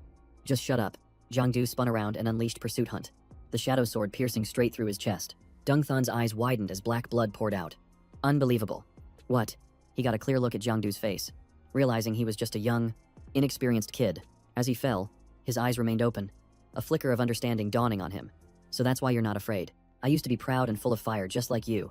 The light in Dung Than's eyes faded, leaving behind a trace of vague regret. He let out a soft sigh. That indomitable spirit. Eventually, it too will be swallowed by the abyss. And you, sooner or later, you'll end up just like me. I just won't be around to see it. Jiangdu frowned slightly, his voice low. What in the world are you people? Dung Than's body disintegrated, turning into a faint flame that floated upwards. A firebug. Outside, a news report could be heard. Hello everyone, I'm Thui Thui, and behind me is the headquarters of the First Light Corporation. 1 hour ago, the First Light Corporation headquarters suddenly erupted in a massive fire. Hordes of aberrations poured out. The entire ground floor was incinerated, and over there are signs of a fierce battle between superhumans and aberrant beasts. A survivor said emotionally, Dutuka, he's the one who saved me. According to the investigation, many people trapped in the fire were rescued by a social media celebrity named Dutuka. Hearing that children were missing, he immediately went back in to save them. Currently, there's no confirmed news about his status. We hope that he and the children will return safely. Just then, someone shouted with joy, Dutuka, he's back. Look, it's really him. Everyone, look. Thank goodness. Jiangdu returned, accompanied by the children who had gone missing. Seeing the cheering crowd welcoming him, he was momentarily stunned. He bent down and patted the children's heads. Let's go. I'm just taking you this far. The rescued kids clung tightly to Jiangdu, chirping, thank you so much. Members of the Night Watch quickly appeared and returned the children to their families. The early morning sun shone down warmly, as if celebrating along with them. Later, Jiangdu dragged himself home, covered in dust, finally making it back. It was already late into the night, yet Zhao Zhao was still sitting at the table, waiting. When she saw him walk in, she said nothing, as tears silently rolled down her cheeks. The dinner she had prepared on the table remained completely untouched. Jiangdu felt a pang of guilt, his emotions a tangled mess. He pulled out a crushed carton of eggs from his bag and mumbled, sorry. I went to the supermarket to buy eggs and unexpectedly ran into some trouble. That's why I'm home so late. But Zhao Zhao was not amused in the slightest. She burst into tears and sobbed. You're lying to me again. Do you think I'm some kind of kid? Jiangdu Saihil, placing his hands on his hips. What's with the intense reaction? Did you think I died or something? Zhao Zhao screamed in frustration. Then you should have. But he grabbed her hand tightly, and she couldn't break free. Startled, Zhao Zhao tried to pull her hand back, shouting, let me go. Jiangdu pulled her closer to him. I'm not letting go. The light in the room was soft, and the atmosphere grew strangely silent. He gently lifted her chin. You've never experienced this before. Have you? Zhao Zhao asked nervously. Experienced what? Jiangdu whispered. It's okay. After today, we won't be children anymore. Zhao Zhao's face turned beet red. She had no idea what he was talking about. Jiangdu leaned in even closer, his voice lowering to a whisper. To be honest, I haven't either. A mischievous glint shone in his eyes. How about we give it a try? She was drawn in, her whole body weakening as she stammered. What crazy things are you saying? Get a grip. But Jiangdu moved his face even closer, giving her no room to escape. And then, their lips met in a soft, gentle touch. Zhao Zhao was completely stunned, the shock evident on her face. She immediately pushed him away forcefully. What the hell do you think you're doing? Startled, Jiangdu gave an awkward laugh. It was nothing. I was just thirsty. Zhao Zhao covered her lips with her hand, her face as red as a tomato. Thirsty. He hastily changed the subject. You want to eat? I'll go warm up the food. Saying that, he turned and practically ran into the kitchen. As if seeking an escape, he busied himself, awkwardly placing each dish into the microwave. Zhao Zhao clutched her hand to her chest, her heart still pounding wildly. She couldn't believe he had just done that. I got caught up in the heat of the moment and kissed her. I honestly thought Zhao Zhao was going to slap me, but I've got to admit, a girl's lips are really soft. He smirked triumphantly, considering it a well-deserved reward after a long battle. Jiangdu didn't realize that she was also secretly watching his every move. A mix of shyness and hidden joy flickered across Zhao Zhao's face. Once the food was heated up, they both sat down and ate in silence. Zhao Zhao kept stealing glances at him, her cheeks blushing as she remembered the moment from just before. As for him, he pretended to be calm, keeping his head down while eating to act casual. But inside, he was wondering just how much his power had progressed after that battle. The system panel appeared. Jiangdu. Shadow attribute. Shadow points 105 out of 150. Titles Hunter. Shadow Guard. Abilities Hidden Shadow. Shadow Blade Form. Continuous Kill Skill. Lifespan 80 days. Evaluation among the weak. You can be considered to have some strength. Hidden Shadow allows for free concealment in the darkness. Shadow Blade Form transforms his hands into sharp swords. Continuous attacks create storm-like pressure. The more consecutive strikes, the stronger the killing intent becomes. But if the chain is broken, the killing intent immediately returns to zero. The Enhanced Hunter ability helps to pinpoint enemies more accurately. Yang Du Pondurit. Hidden Shadow must be the ability to enter and exit shadows, which is very useful. Continuous Kill is also powerful but difficult to use, as its activation conditions are quite strict. He closed his eyes, recalling that the color red represented enemies. In the last battle, Blue meant allies. When the battle ended, all the colors vanished. White signified normal people, belonging to no faction. Suddenly, he snapped his eyes open and looked toward the opposite table. Zhao Zhao became flustered when she was caught by his gaze. She snapped, "What are you looking at? I'm warning you. Don't get any funny ideas." But Jiangdu frowned. As the color pink suddenly appeared in his vision, he let out a soft chuckle. "I get it now. Pink means, she likes me." Zhao Zhao glanced over, muttering, "This guy's thinking about weird stuff again." Just then, a sudden flash of light from outside caught both of their attention. Curious, she also turned her head to look out the window. They both stepped out onto the balcony. High above, the dark sky was brilliantly illuminated. A series of fireworks bloomed, lighting up the entire city. The two of them stood in silence, quietly watching the rare spectacle. After a moment, Jiangdu asked quietly, "Do you know anything about an organization called the Fire Seed?" Zhao Zhao frowned slightly. "The Fire Seed, where did you hear about that?" He was a bit startled. "You know about them," Zhao Zhao nodded. "My father's documents mentioned them briefly. Unlike the war faction, they're a group of crazed researchers, half human and half monster. Their bodies are mutated. They're considered aberrations, and they've turned against humanity. Oh, by the way, if you capture a member of the Fire Seed and turn them over to the Night Watch, the reward is a whopping 500,000. Jiangdu was stunned when he heard that. 500,000. That's a lot. Zhao Zhao was surprised. What's wrong? But he just forced a smile and said it was nothing, while inwardly his heart was in turmoil. 1 million. Just gone like that. Then Jiangdu asked, "Besides the Fire Seed, are there any other organizations with bounties?" Zhao Zhao shook her head. "That's all of them." "Why? Are you planning to make a living that way?" He scratched his head and gave a wry smile. "I was just wondering if I could change my fortunes with it." Hearing that, Zhao Zhao lowered her head slightly, her gaze dimming. Then she slowly said, "Actually, there is one more mysterious organization, but they don't have bounties. For example, the Dawn." Jiangdu was surprised. The Dawn. A stream of energy flashed in Zhao Zhao's hand as she spoke of a splinter organization, which includes a war faction. But unlike the Orthodox faction, they believe humanity will fail sooner or later and are always looking for a way to leave this world. For instance, by leaving the current planet to find a place they call the Dawn. Jiangdu was taken aback. That idea sounds too far-fetched. This isn't a science fiction movie. We can't even build a spaceship yet. Zhao Zhao gently shook her head. It doesn't necessarily have to rely on science and technology. The aberrations from the abyss don't need technology to invade the real world through rifts. If humans could grasp that method, the dream of the Dawn faction could become a reality. The days passed peacefully, and the spring festival gradually came to an end. Those who worked returned to their jobs, and those preparing for school got ready. Ever since he reached level 2, hunting level 1 aberrations only yielded a meager amount of lifespan, which was barely anything. Some days, he would fight for hours, only to gain a few extra days of life. The final talent exam was over, and everyone was summoned one by one to the special training camp. Bao Kuang had already left, and Jiangdu was the last one, set to depart tomorrow. But on the night before his departure, Tuan Kuang unexpectedly returned from Bakdu. As soon as he arrived, he asked, "I heard you manifested the golden light during the willpower test, and you've even made a name for yourself in the Night Watch. Not bad, kid." Jiangdu turned around in surprise. "Uncle Lai, weren't you in back? Is your work finished?" Tuan Kuang wearily rubbed his neck. "Not yet. The Night Watch has had a lot going on this year. All sorts of trouble. For example, during the aptitude test, besides you, there was also a Misty Cloud phenomenon." Jiangdu was curious. "What level is Misty Cloud? Is it stronger than me?" He shrugged. "No one knows for sure. It's all very vague." In his heart, Tuan Kuang still found it strange. Having observed him carefully, your body once showed signs of contamination. You shouldn't have been able to pass the test. Yet who would have thought your result would be as high as level 6? But looking closely, you don't seem like someone with superhuman strength. Or maybe the diagnostic system was wrong. Jiangdu suddenly remembered something. "Oh right. Uncle, I once met someone named Tong Kanan. He mentioned a war general. Is that real?" Tuan Kuang stiffened for a moment, not expecting to be asked about that. He had no choice but to nod and admit, "Yes, it's real." Jiangdu's eyes widened. "Uncle, you were a war general. I heard that's one of the 5 strongest people in Great Chu." Tuan Kuang gave a sad little smile. "More accurately, I was. I'm over 40 now and have been retired to the rear lines for a long time. When I was young, I was just like you, hot-blooded and eager, fighting for Great Chu and facing countless powerful enemies. Back then, I had only one thought. If I could wipe out all the aberrations, Great Chu would finally know peace. But 20 years have passed, and nothing has changed.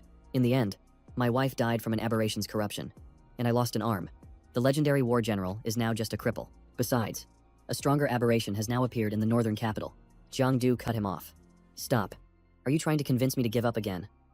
I will never back down. I want to be like you, to become a war general and protect Great Chu." After hearing that, Tuan Kuang simply sighed. Giving up on trying to dissuade him, he stood up. "All right, the higher-ups have already taken notice of you. If they approve, I won't stand in your way." He took a pendant from his pocket. "Take this. Wear it." Jiangdu took it, confused.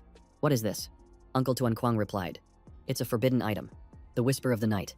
When you wear it, you will hear echoes from the abyss. This item can train your willpower, making you more resolute, but it can also easily cause your mood to plummet, so you must rest for at least 3 days after using it before wearing it again.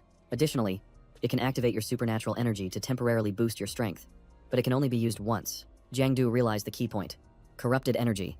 This thing comes from the abyss. Tuan Kuang smiled with satisfaction. Quite perceptive. Yes, it was brought out from the abyss. These things are crystallizations of corruption, and using them comes at a great price. Furthermore, its power depends on the wearer's aptitude and willpower.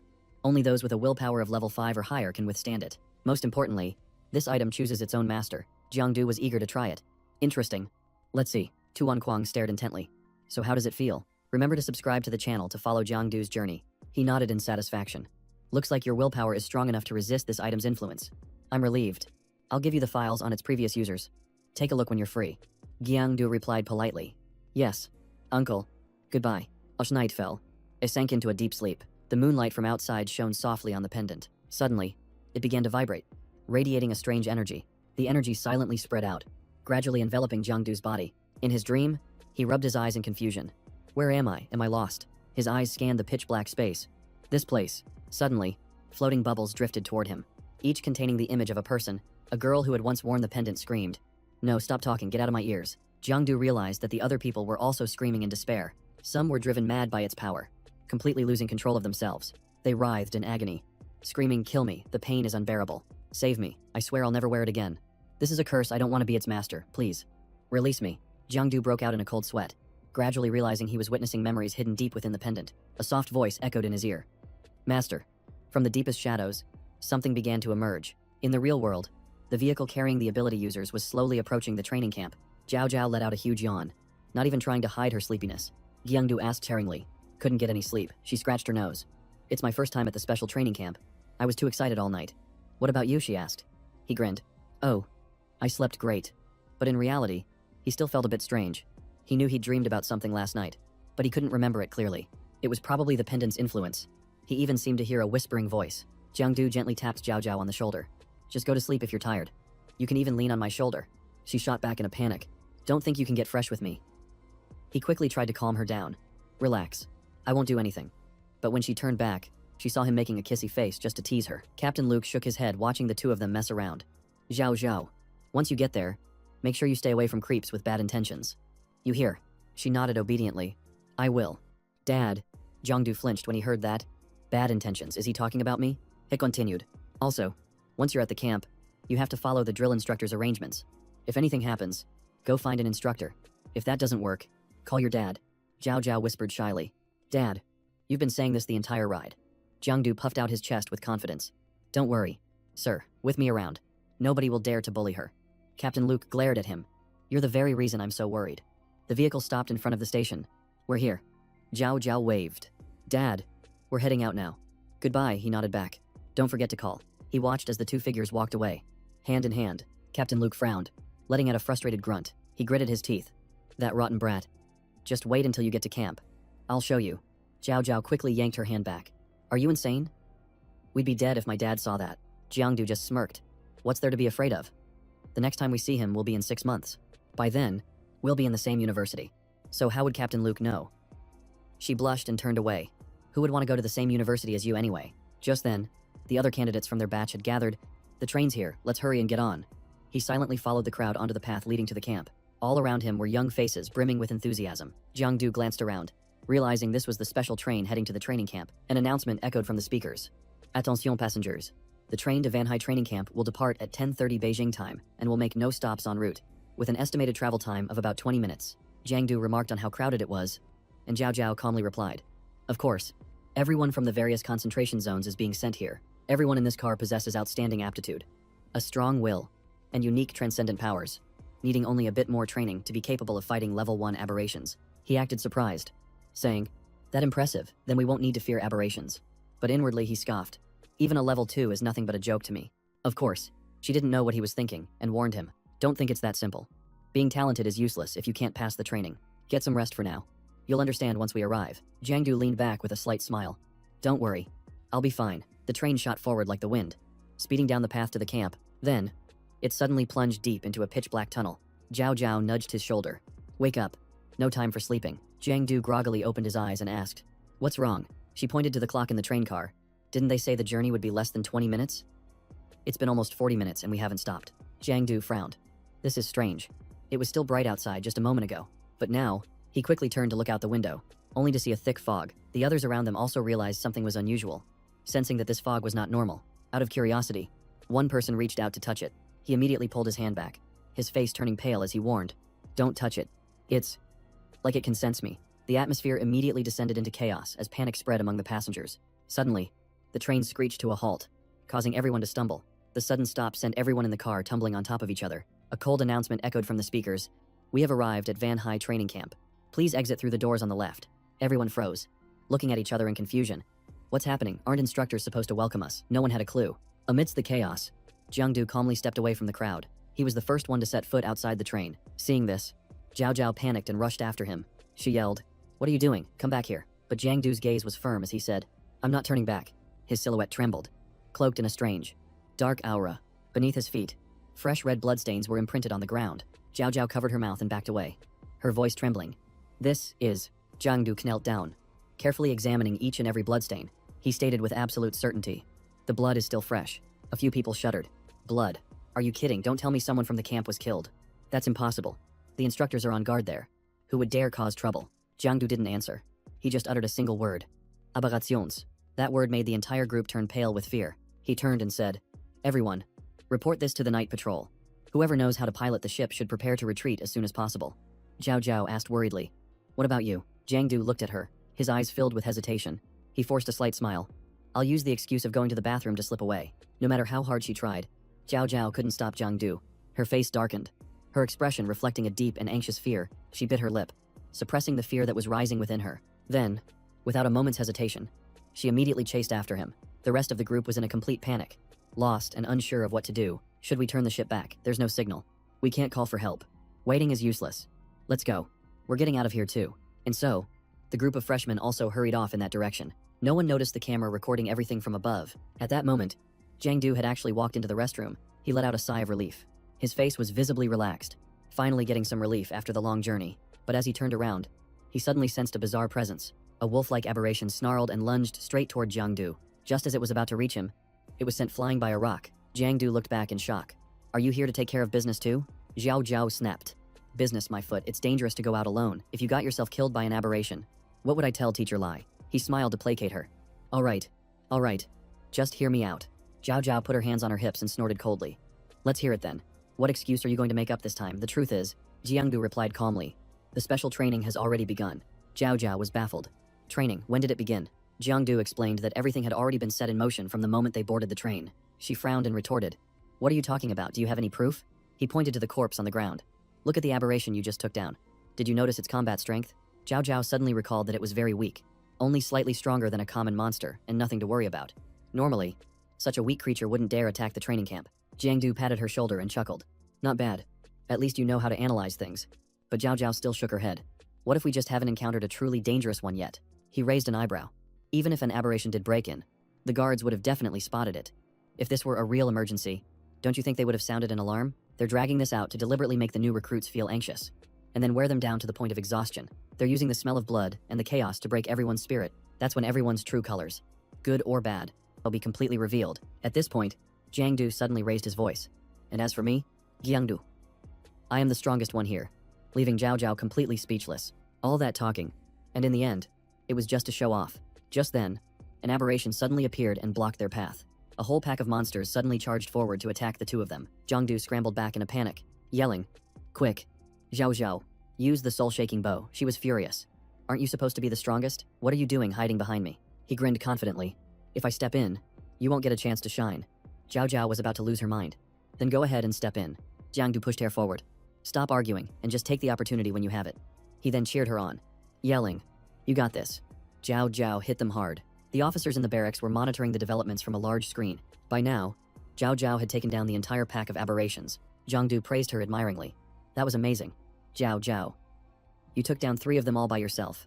She was furious, glaring at him as she scolded. "Jiang Du, you're completely useless. All you did was stand there and watch." He quickly tried to explain. "I didn't step in because I had faith in you," she screamed back. "Faith? My foot. Get away from me." Suddenly, Jiang Du grabbed her hand. his voice calm and steady.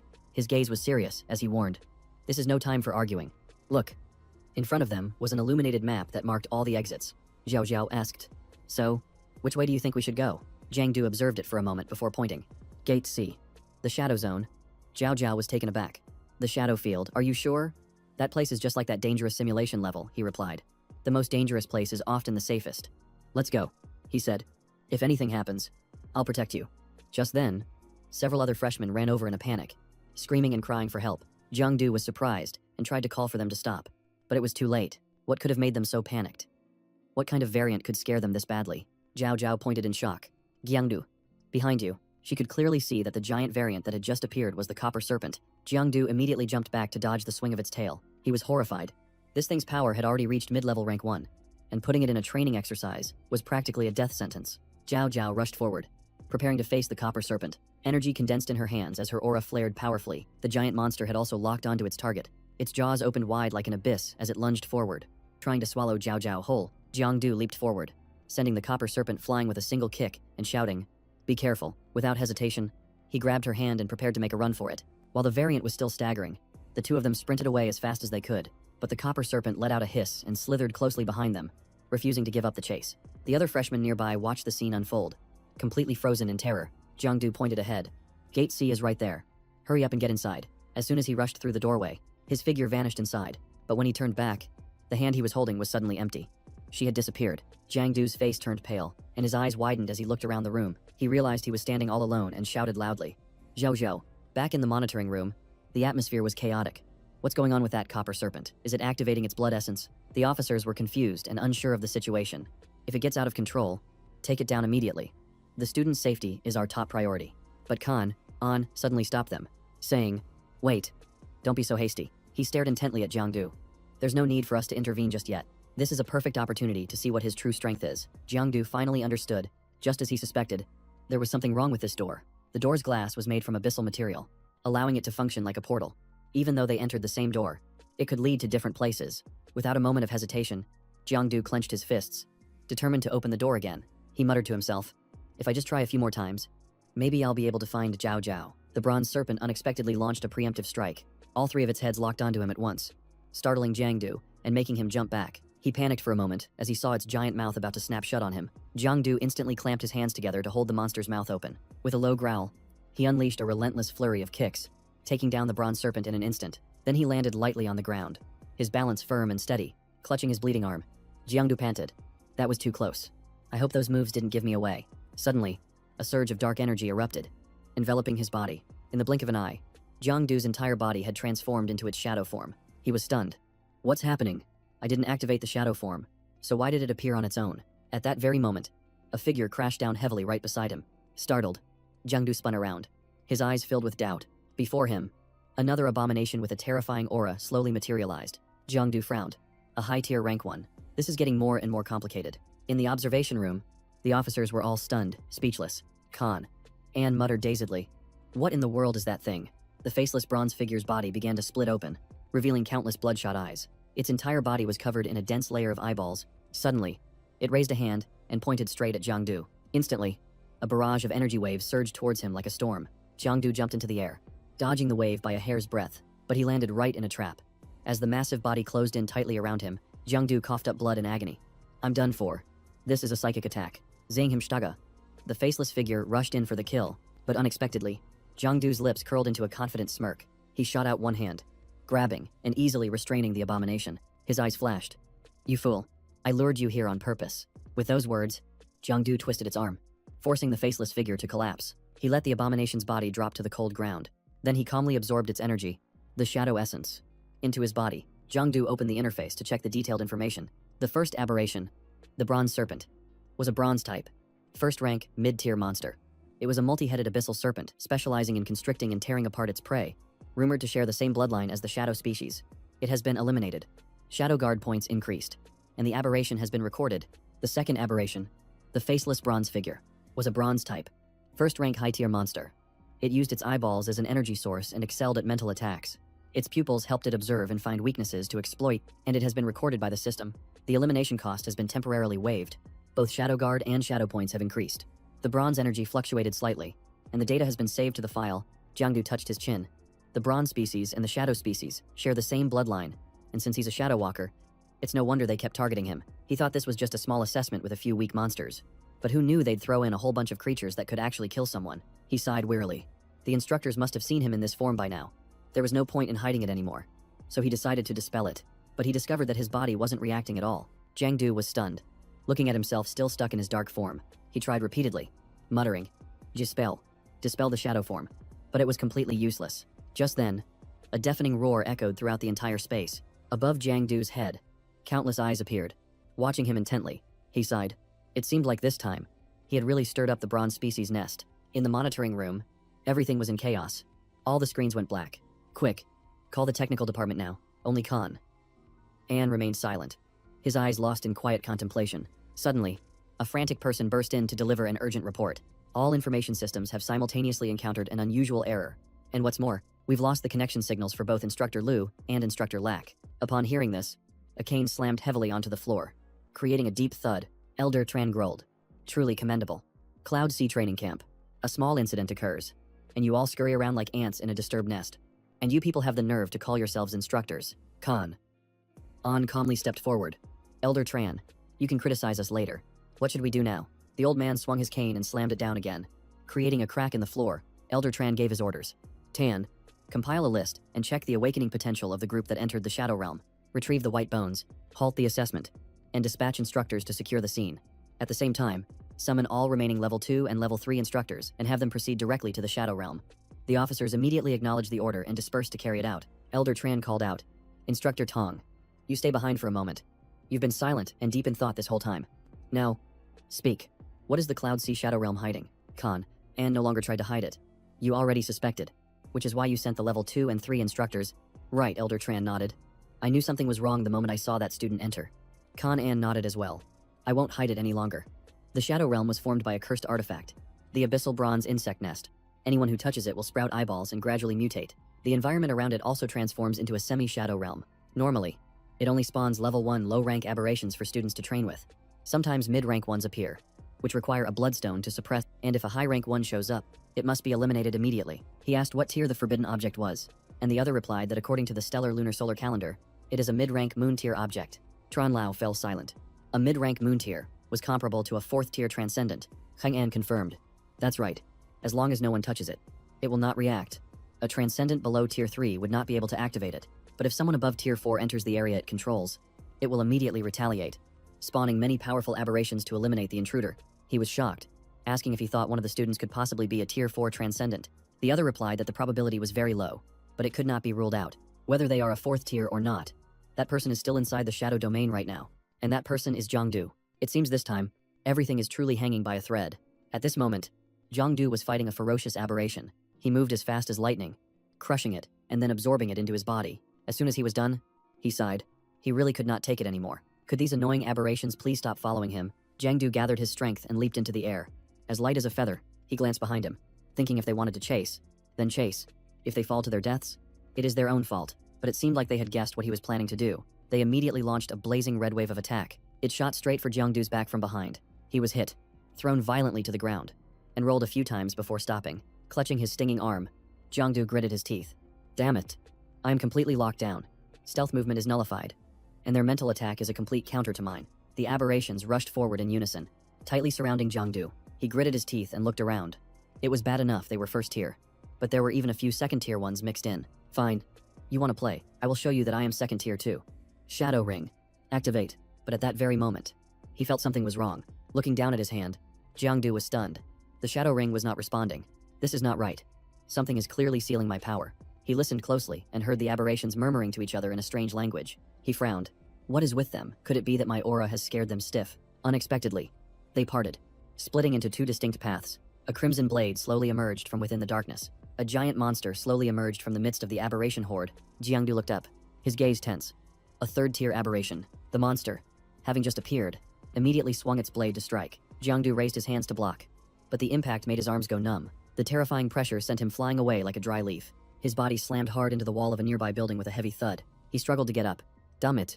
His dual blades were useless, and Shadow Plane Shift wasn't working either. In this condition, fighting a 2nd tier was already difficult, let alone a 3rd tier. He unleashed his shadow tendrils, intending to bind it tightly. He calculated inwardly. Fighting like this wasn't sustainable. He had to find a way to escape, stall it for a moment, and then retreat. Yes, running was the best strategy, but the shadow tendrils didn't even make it flinch. Jiangdu's face paled as he saw it closing in. Crap. It's too fast. The third-tier aberration launched itself into the air, hurtling straight toward him. Jiangdu reflexively dodged upward, narrowly avoiding a fatal blow. Briefly relieved, he rejoiced inwardly. This was his chance to counterattack. He dove down and attacked relentlessly, unleashing a flurry of slashes as his killing intent gradually built up, watching its health bar decrease slowly. Jiangdu frowned. There was still hope. He just needed to accumulate enough killing intent to finish it off. But before he could celebrate, the monster's fist slammed right into him. The blow sent Jiangdu flying backward like a bullet fired from a gun. His body crashed hard into the building, kicking up a cloud of dust. Immediately, the third-tier creature raised its blade and charged again. But halfway there, it suddenly froze, as if it had received some kind of command. Its feet screeched to a halt on the ground, stopping right in front of Jiangdu. He was also stunned. Why did it suddenly stop? His entire body was tense, like a drawn bowstring, as Jiangdu awaited the next attack. Suddenly, the space around them began to tremble violently. He looked up and realized the scenery had completely changed. Looking around in a daze, he whispered, "Isn't this place exactly like the Shadow Plane? The simulation level is incredibly high. Moreover, the air here was heavy, and the evil aura was so dense it felt like something was trying to pull his soul closer." Before he could even figure out what was happening, the Tier 3 aberration charged forward to attack again. Jiangdu quickly turned and fled, deciding to worry about everything else later. Surviving was the priority. By this point, his stamina was almost completely drained. He looked around in surprise. This alley seemed to stretch on forever, with no end in sight. Suddenly, he lost his balance, and Jiangdu plummeted straight down. Before his eyes was a sparkling space, like a universe full of stars. He stared around in a daze. Where was this place? He couldn't hear, see, or feel anything at all. Suddenly, the special ability in his hand erupted, and a bright light enveloped him. A powerful force pulled Jiangdu, sending him hurtling through the void. His body was twisted tightly, and he cursed inwardly. Why can't I control this? Who is controlling my body? Jiangdu screamed in his mind. Stop, I'm the real master here. As soon as the scream ended, his body lurched to a halt. It had actually stopped, but immediately after, a glowing orb shot straight into him. The impact sent a sharp pain through his chest, nearly making him collapse on the spot. Jiangdu collapsed, unconscious. As the orb radiated a shadowy influence that surrounded him, the halo of light moved slowly, as if it were cradling a precious treasure. Suddenly, Jiangdu's eyes snapped open. A voice echoed in his ears. "I have finally waited for you, the successor of the Shadow Progenitor." He looked around the shattered space, his mind in turmoil. What the hell is this place? The voice echoed. This is the boundary between the mortal world and the abyss. Jiangdu was startled and shouted, "Who's talking?" The deep, steady voice replied, "You still don't recognize it. This is the familiar feeling of the dark shadows. Mysterious, cold, and deceitful." Jiangdu turned his head, a strong premonition making his heart beat faster. A haze, shadow-like hand, slapped against a thin pane of glass. The Shadow Progenitor appeared. "You and I share the same origin. We were originally one." Without hesitation, Jiangdu swung his fist and shattered the glass. The Shadow Progenitor jumped back in alarm. "What are you doing? You scared me to death," Jiangdu snorted coldly. "What am I doing?" "Obviously, destroying an aberration like you." The Shadow Progenitor grew annoyed. "With that attitude, you're going to miss a lot of important plot points, like secret martial arts manuals or a future guide." Jiangdu scowled. "Spit it out. Don't beat around the bush. I still have to get out of here and find Zhao Zhao." It huffed lightly and waved its hand. "Just look up. You'll understand when you see for yourself." Before Jiangdu's eyes, a colossal image began to materialize. It was a massive creature looking straight down at him. He looked up, his eyes widening in shock. It was a pupil spawn. Jiangdu understood. So this was the one that sealed my powers. The shadow spawn nodded slightly. "Yes, that is the progenitor pupil spawn, a forbidden entity from the abyss. The pupil spawn and the shadow spawn are mortal enemies. Although you are a superhuman, you carry the lineage of the shadow spawn, so the progenitor pupil spawn saw you as an enemy. If I hadn't stepped in to block that attack just now, you would no longer be alive." Jiangdu was a bit stunned. "So you were the one who saved me then? Why help me?" The shadow spawn chuckled softly. "Because I have been waiting for you." He frowned. "Waiting for me," the shadow spawn nodded. "That's right. Waiting for an individual who shares the same source of power as me. I was once the supreme existence in the abyss, powerful, dominant. Even the deepest chasms had to bow and call me overlord. But because of a single rift, my soul was shattered, breaking into countless fragments that drifted across the worlds. My guardian, the progenitor pupil spawn, was fortunate enough to encounter me, and I subdued and protected it. But that traitor, taking advantage of my weakness, turned against me and imprisoned me, desperately siphoning my power to strengthen itself. Therefore, I could only wait patiently for another shadow spawn to appear, to come and receive my power, and help me settle this old score. And then, you'll become my host, completely under my control." After hearing this, Jiangdu didn't say a word. He just delivered a thunderous slap to the shadow spawn. The blow sent it tumbling across the ground. Unable to react in time, It stammered. What are you doing? Weren't we going to cooperate to destroy the progenitor pupil spawn? Jiang Du sneered. Did I ever say that? Someone who was robbed blind by their own subordinate has no right to demand cooperation. Besides, you were planning to use me as a host and force me into submission, the shadow spawn said coldly. So what, you can't escape either way. Jiang Du paused when he saw its body begin to swell. The shadow spawn gloated. Bow before me, becoming my host is the greatest honor of your life. Unexpectedly, Jiang Du plunged his hand into the solid black, glass-like substance. He forcefully pulled the shadow spawn's entire body out. He said in a low voice, It's true you were once strong, but now you're just a weak fragment. More than half your power has been drained by the progenitor pupil spawn. It's not yet certain who will subdue whom, the shadow spawn screamed. I am a level 6 shadow spawn, of the pure bloodline of the Abyss. How can I be devoured by you? Impossible. A mere level 2 dares to consume me. What in the world are you? Jiang Du said nothing, simply and calmly absorbing its energy. In its final moments, the shadow spawn let out a frenzied roar that echoed throughout the space. Then it dissolved into a stream of black shadow, clutched tightly in his hand. Particles of energy flowed into Jiang Du's body. Ultimately, unable to resist, it completely merged with him. Jiang Du furrowed his brow slightly and slowly opened his eyes. Placing a hand on his chest, he muttered, The shadow seed, the missing piece of my own power, has finally returned. In the space outside the shadow dimension, the group of officers had entered. They all issued commands at once. Split into teams immediately. Instructors, hold the perimeter. And cadets, stay in the center. Use the anti-contamination medicine now. And do not break rank under any circumstances. Zhao Zhao stood in the middle of the crowd, her eyes filled with worry, thinking, Jiang Du, where did you go? She was unaware that the progenitor variant in the distance had already started to notice her. Its colossal form gradually came into view, as if it was preparing to strike. 3 variants suddenly rushed towards Zhao Zhao. She immediately activated her special ability and launched a swift counterattack. A single move was enough to bind all 3 of the monsters. Thanks to her, the officers arrived in time and quickly took them down. One of them spoke up. Thanks. We would have been in big trouble without you. Can you still hold on? Zhao Zhao panted. I'm fine. The officer nodded and shouted. All right. Reform the formation, prepare to withdraw from this area.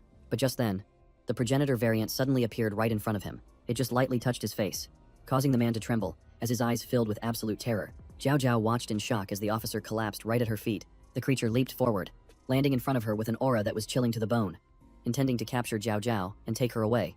Zhao Zhao couldn't react in time, her mind only managing to process one thought: this is it. Fortunately, Kan An appeared just in time, striking down the monster. He frowned. A 3rd grade variant. This situation is even worse than I imagined. He sternly berated his subordinates. Didn't I tell you to always be on guard? You were almost ambushed. The 2 officers bowed their heads in apology. We're sorry, sir. It was our negligence. Kan An glanced at the group of cadets, thinking, among all of them, only this group was attacked by a 3rd grade variant. Could it be that someone here possesses a transcendent power of the 4th grade or higher? He signaled for them to follow, saying, Gather up. Is everyone here? Follow me. Zhao Zhao quickly called out. Wait, I came with Jiang Du, but he hasn't come back yet. Hearing this, Kan unfroze for a moment. Jiang Du. Could it be that the progenitor variant was targeting him, and this girl was with him and seems to be close to him? Just then, a 3rd rank variant suddenly appeared and launched a sneak attack, but Kan An was already prepared for it.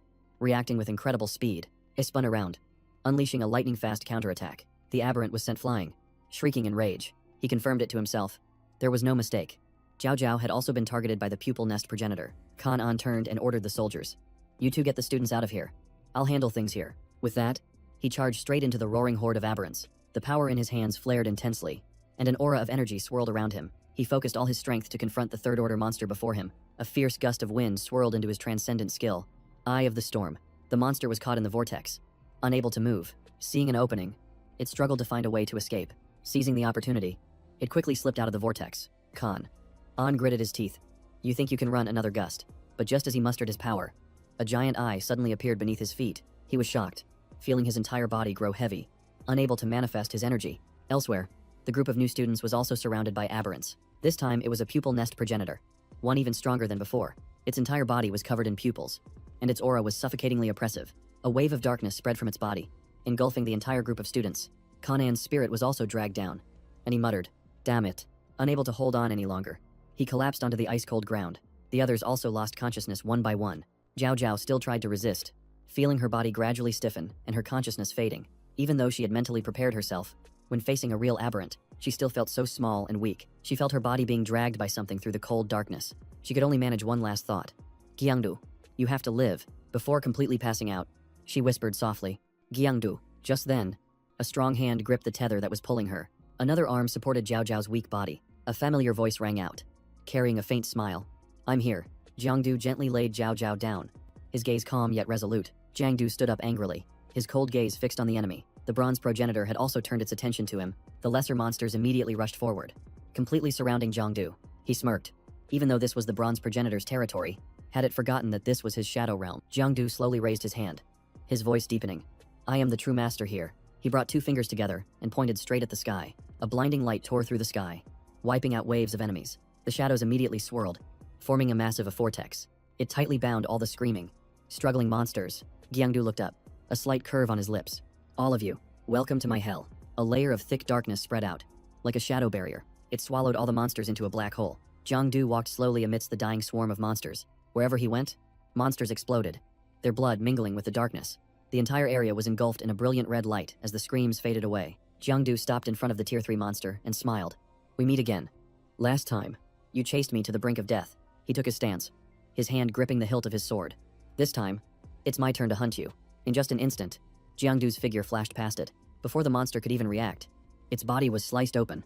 Blood splattered everywhere as its body shattered into 100 shadowy fragments. The bronze progenitor watched in silence, its aura growing chillingly cold. But before it could counterattack, Jiangdu had already plunged his sword straight into its largest eye. He channeled his power and unleashed his ultimate skill. Chain kill. Activate. Hundreds of phantom swords shot out at once, piercing every single one of its pupils. As the last streak of light faded, its health bar dropped to 0. Jiangdu swung his sword forcefully, finishing it off with a cold, killing blow. The bronze progenitor's body cracked and disintegrated into dust. A crimson rain, the remnants of its power, poured down from the sky. Jiangdu muttered, how terrifying. So this is the true power of the Shadow Lord. He placed his foot on the monster's corpse and looked down. The Copperkin Hive Lord had truly been slain by a Shadowkin. To make such a debut and already shake up the entire region, for a level 2 being to take down a level 3 creature, that's truly defying the natural order. No wonder the Copperkin were so terrified. But I should thank them. I gained a hefty amount of experience from this. A truly satisfying meal. Just then, a few instructors appeared, shouting, over here, the signal is coming from this direction. Seeing them approach, Jiangdu let out a soft sigh. He shrugged. Talk about bad timing. They've ruined the whole party. Just as they arrived on the scene, Jiangdu dissolved into a shadow and vanished into thin air. The instructors didn't notice anything out of the ordinary, immediately shouting, get the wounded out of here. Another one urgently asked, where's the anti-contamination medicine? Hurry, these people are on their last legs. A few of you, block the Copperkin's escape routes, move it. In the hospital, Jiangdu was telling his story. The monster with the big eyes charged right at me, so I smacked it twice and then booked it. A crow flew over the airplane's roof and exploded. And right then, someone tried to ambush me. So I, Zhao Zhao, playfully smacked him. You're this hurt, and you still have the energy to spin tall tales. With her hands on her hips and an angry pout, she said, just drink the medicine already. Jiangdu grinned slyly. Well then, could you put it on for me? Without any hesitation, Zhao Zhao immediately agreed. However, she just poured the medicine right onto his hand, making him wince. Jiangdu caught a whiff of the medicine's potent smell. He yelped, ouch, that stings. This is obviously you getting back at me. Jiangdu rubbed his hand. This is supposed to be taken orally. Are you trying to kill me by pouring it on my skin? Zhao Zhao replied coolly. You're the one who told me to apply it. He hesitated and glanced at her. Are you still mad at me? Zhao Zhao huffed. What do you think? You just vanished. And I had to look all over for you. Jiangdu panicked and tried to soothe her. I'm sorry. I really didn't mean to. Unexpectedly, she placed her hand on his face and whispered softly. You don't need to apologize. Her finger gently brushed against his lips. Zhao Zhao murmured. Next time, don't be so reckless. Okay. Blushing, Jiangdu nodded, his heart melting at her tenderness. A gentle smile finally graced her lips. She suddenly recalled, oh, right. Something really strange happened. I was knocked out by an aberration, and when I woke up, I'd already been saved. He feigned ignorance. What's so strange? An instructor must have rescued you. But Zhao Zhao immediately shot back. No, it was clearly Du who saved me. Jiangdu was flustered. She had to be mistaken. How could Du possibly be at the training camp? Zhao Zhao remained firm. I'm absolutely sure. Right when I lost consciousness, it was Du who held me. The strange thing is, I clearly called out a different name, but he answered, and that feeling was so familiar. No way, Jiangdu said evasively. Hey, are you suspecting me or something? Zhao Zhao considered it for a moment, then shook her head. Probably not. Du couldn't be someone as ordinary as you. Jiangdu retorted indignantly. Who are you calling ordinary? Zhao Zhao swung her legs back and forth. Well, you tell me then, could Du be one of our fellow trainees? He immediately shot back. Definitely not. Zhao Zhao was surprised. How can you be so sure? Jiangdu praised himself. Just look. Du is strong, smart, brave, and righteous. Not to mention his looks are flawless. How could he possibly be a college flunky like me? Zhao Zhao nodded. That does sound reasonable. But how do you know he's handsome? He shrugged. Whether he's handsome or not doesn't matter. What's important is that Du Tu is very likely one of the high-ranking instructors at the camp. Zhao Zhao immediately agreed. Right. That's highly possible. Just then, Kanan walked over. Jiangdu. He immediately stood up to greet him. Head instructor. We meet again. How is your wound? He clapped him on the shoulder. It's just a scratch. Have a seat. Zhao Jiao said gratefully. This time, it was truly thanks to you and the other instructors that we made it back safely. Khan. On site again. Ultimately, it was our oversight. We're just lucky no one was seriously injured. By the way, when we were rescuing the trainees, I didn't see you. Did you leave the scene on your own? Jiangdu grinned brightly. That's right. I carved a path out of there. Khan An raised an eyebrow. Is that so? I'll be paying attention to your abilities then. He thought to himself, to be able to withdraw on his own in a situation like that. Jiangdu is no simple kid. He took out a scanner. Oh right. The infirmary is busy. So they asked me to measure your contamination levels for you. It's very good. Your index isn't over the limit. You just need to take the detoxification medicine. I'm going to check on the other trainees. Remember to stay safe. Zhao Zhao waved. Yes. Goodbye, head instructor. Jiangdu also nodded a farewell. See you later. But in reality, Khan An hadn't come here just to check on their health. He stared, stunned, at the parameters displayed on the screen. Contamination 0. Transcend level 2. Khan unfrowned, to hide a level 2 status until the exam. This was definitely premeditated, but this rank isn't high enough to make the hive mobilize. Could it be that the person the hive is interested in isn't him? What's strange is the 0 contamination index. He said he fought his way out, but it's impossible to eliminate aberrants without getting contaminated. At that moment, Jiangdu asked curiously, Hey, by the way, who did you call for when you were unconscious? Me. Zhao Zhao immediately shook her head. No, it was my dad. He burst out laughing. Well, isn't that just me then? Khan An glanced over and chuckled softly. This kid is full of secrets. He's getting more and more interesting. This time, Cloud Sea University was using a special training ground right in the first and second year student area, which was also the area for third years. The moment Jiangdu saw a pretty girl, his eyes lit up like lanterns. What an incredible school. Zhao Zhao turned away in a huff. You're a hopeless girl chaser. I'm going to the dorm first. Jiangdu scratched his head. This place is unfamiliar. Let me walk you there. Zhao Zhao narrowed her eyes suspiciously. You want to go to the girls' dorm to check out the upper-class women, don't you? He didn't even try to hide it. Yeah, I do. How'd you know? She promptly rapped him on the head and walked away. Don't talk to me anymore. Bao Kuang appeared out of nowhere. Looks like you just got an earful from Zhao Zhao again. You're still the same as always. Jiangdu's eyes went wide, and his jaw dropped. Holy crap. Bao Kuang. Why are you so round now? Watching him gobble down his food. Jiangdu Saihe. I think I'm starting to understand why. Bao Kuang said nonchalantly. I awakened the gluttony ability. The more I eat, the stronger I get. I can even digest spoiled food. As long as it's something I can swallow, I'll eat it. Originally, I didn't meet the standards for the Cloud Sea training camp, but because of my special ability, I was accepted as an exception. Anyway, let me show you the way. Which dorm are you in? Jiangdu answered right away. Building number 1. So he led him to the building. Here we are. Dormitory 1. Looks pretty high quality, doesn't it? Jiangdu nodded in amazement. This is the real deal. It's just like a 5-star hotel. Bao Kuang explained. This is the area reserved for the training camp's outstanding students. All the facilities are state-of-the-art, and the environment is top-notch. Besides the dorm rooms, there's also a sky garden, a training room, and a private study. He assured him, living here will be extremely comfortable. Every room is modern and spacious. It's really something to see. Then Bao Kuang pointed. Here we are. This is your room. Huh. The door's open. Aren't these supposed to be single rooms? The two looked at each other, confused, then pushed the door open and went inside. Inside, 3 students were chatting. This is great. The room is spacious, bright, and breezy. Brother Mock, do you think the new students will be tough? We're about to be second years. What's there to be afraid of? Speak of the devil. And he appears, the guy sitting in the middle stood up. You guys need to find another room. This one is ours now. According to the rules of Cloud Sea Camp, Bao Kuang frowned. That's bullshit. What kind of training camp has such a ridiculous rule? Duangxiu narrowed his eyes menacingly. What, you got a problem with that? Bao Kuang growled. This is clearly a room for new students. Get the hell out now. He smirked arrogantly, then he shouted outside. Hey, a new guy is here. Says this is his room. As soon as he finished speaking, the entire dorm hallway burst into commotion. Every door opened, and people started pouring out to watch.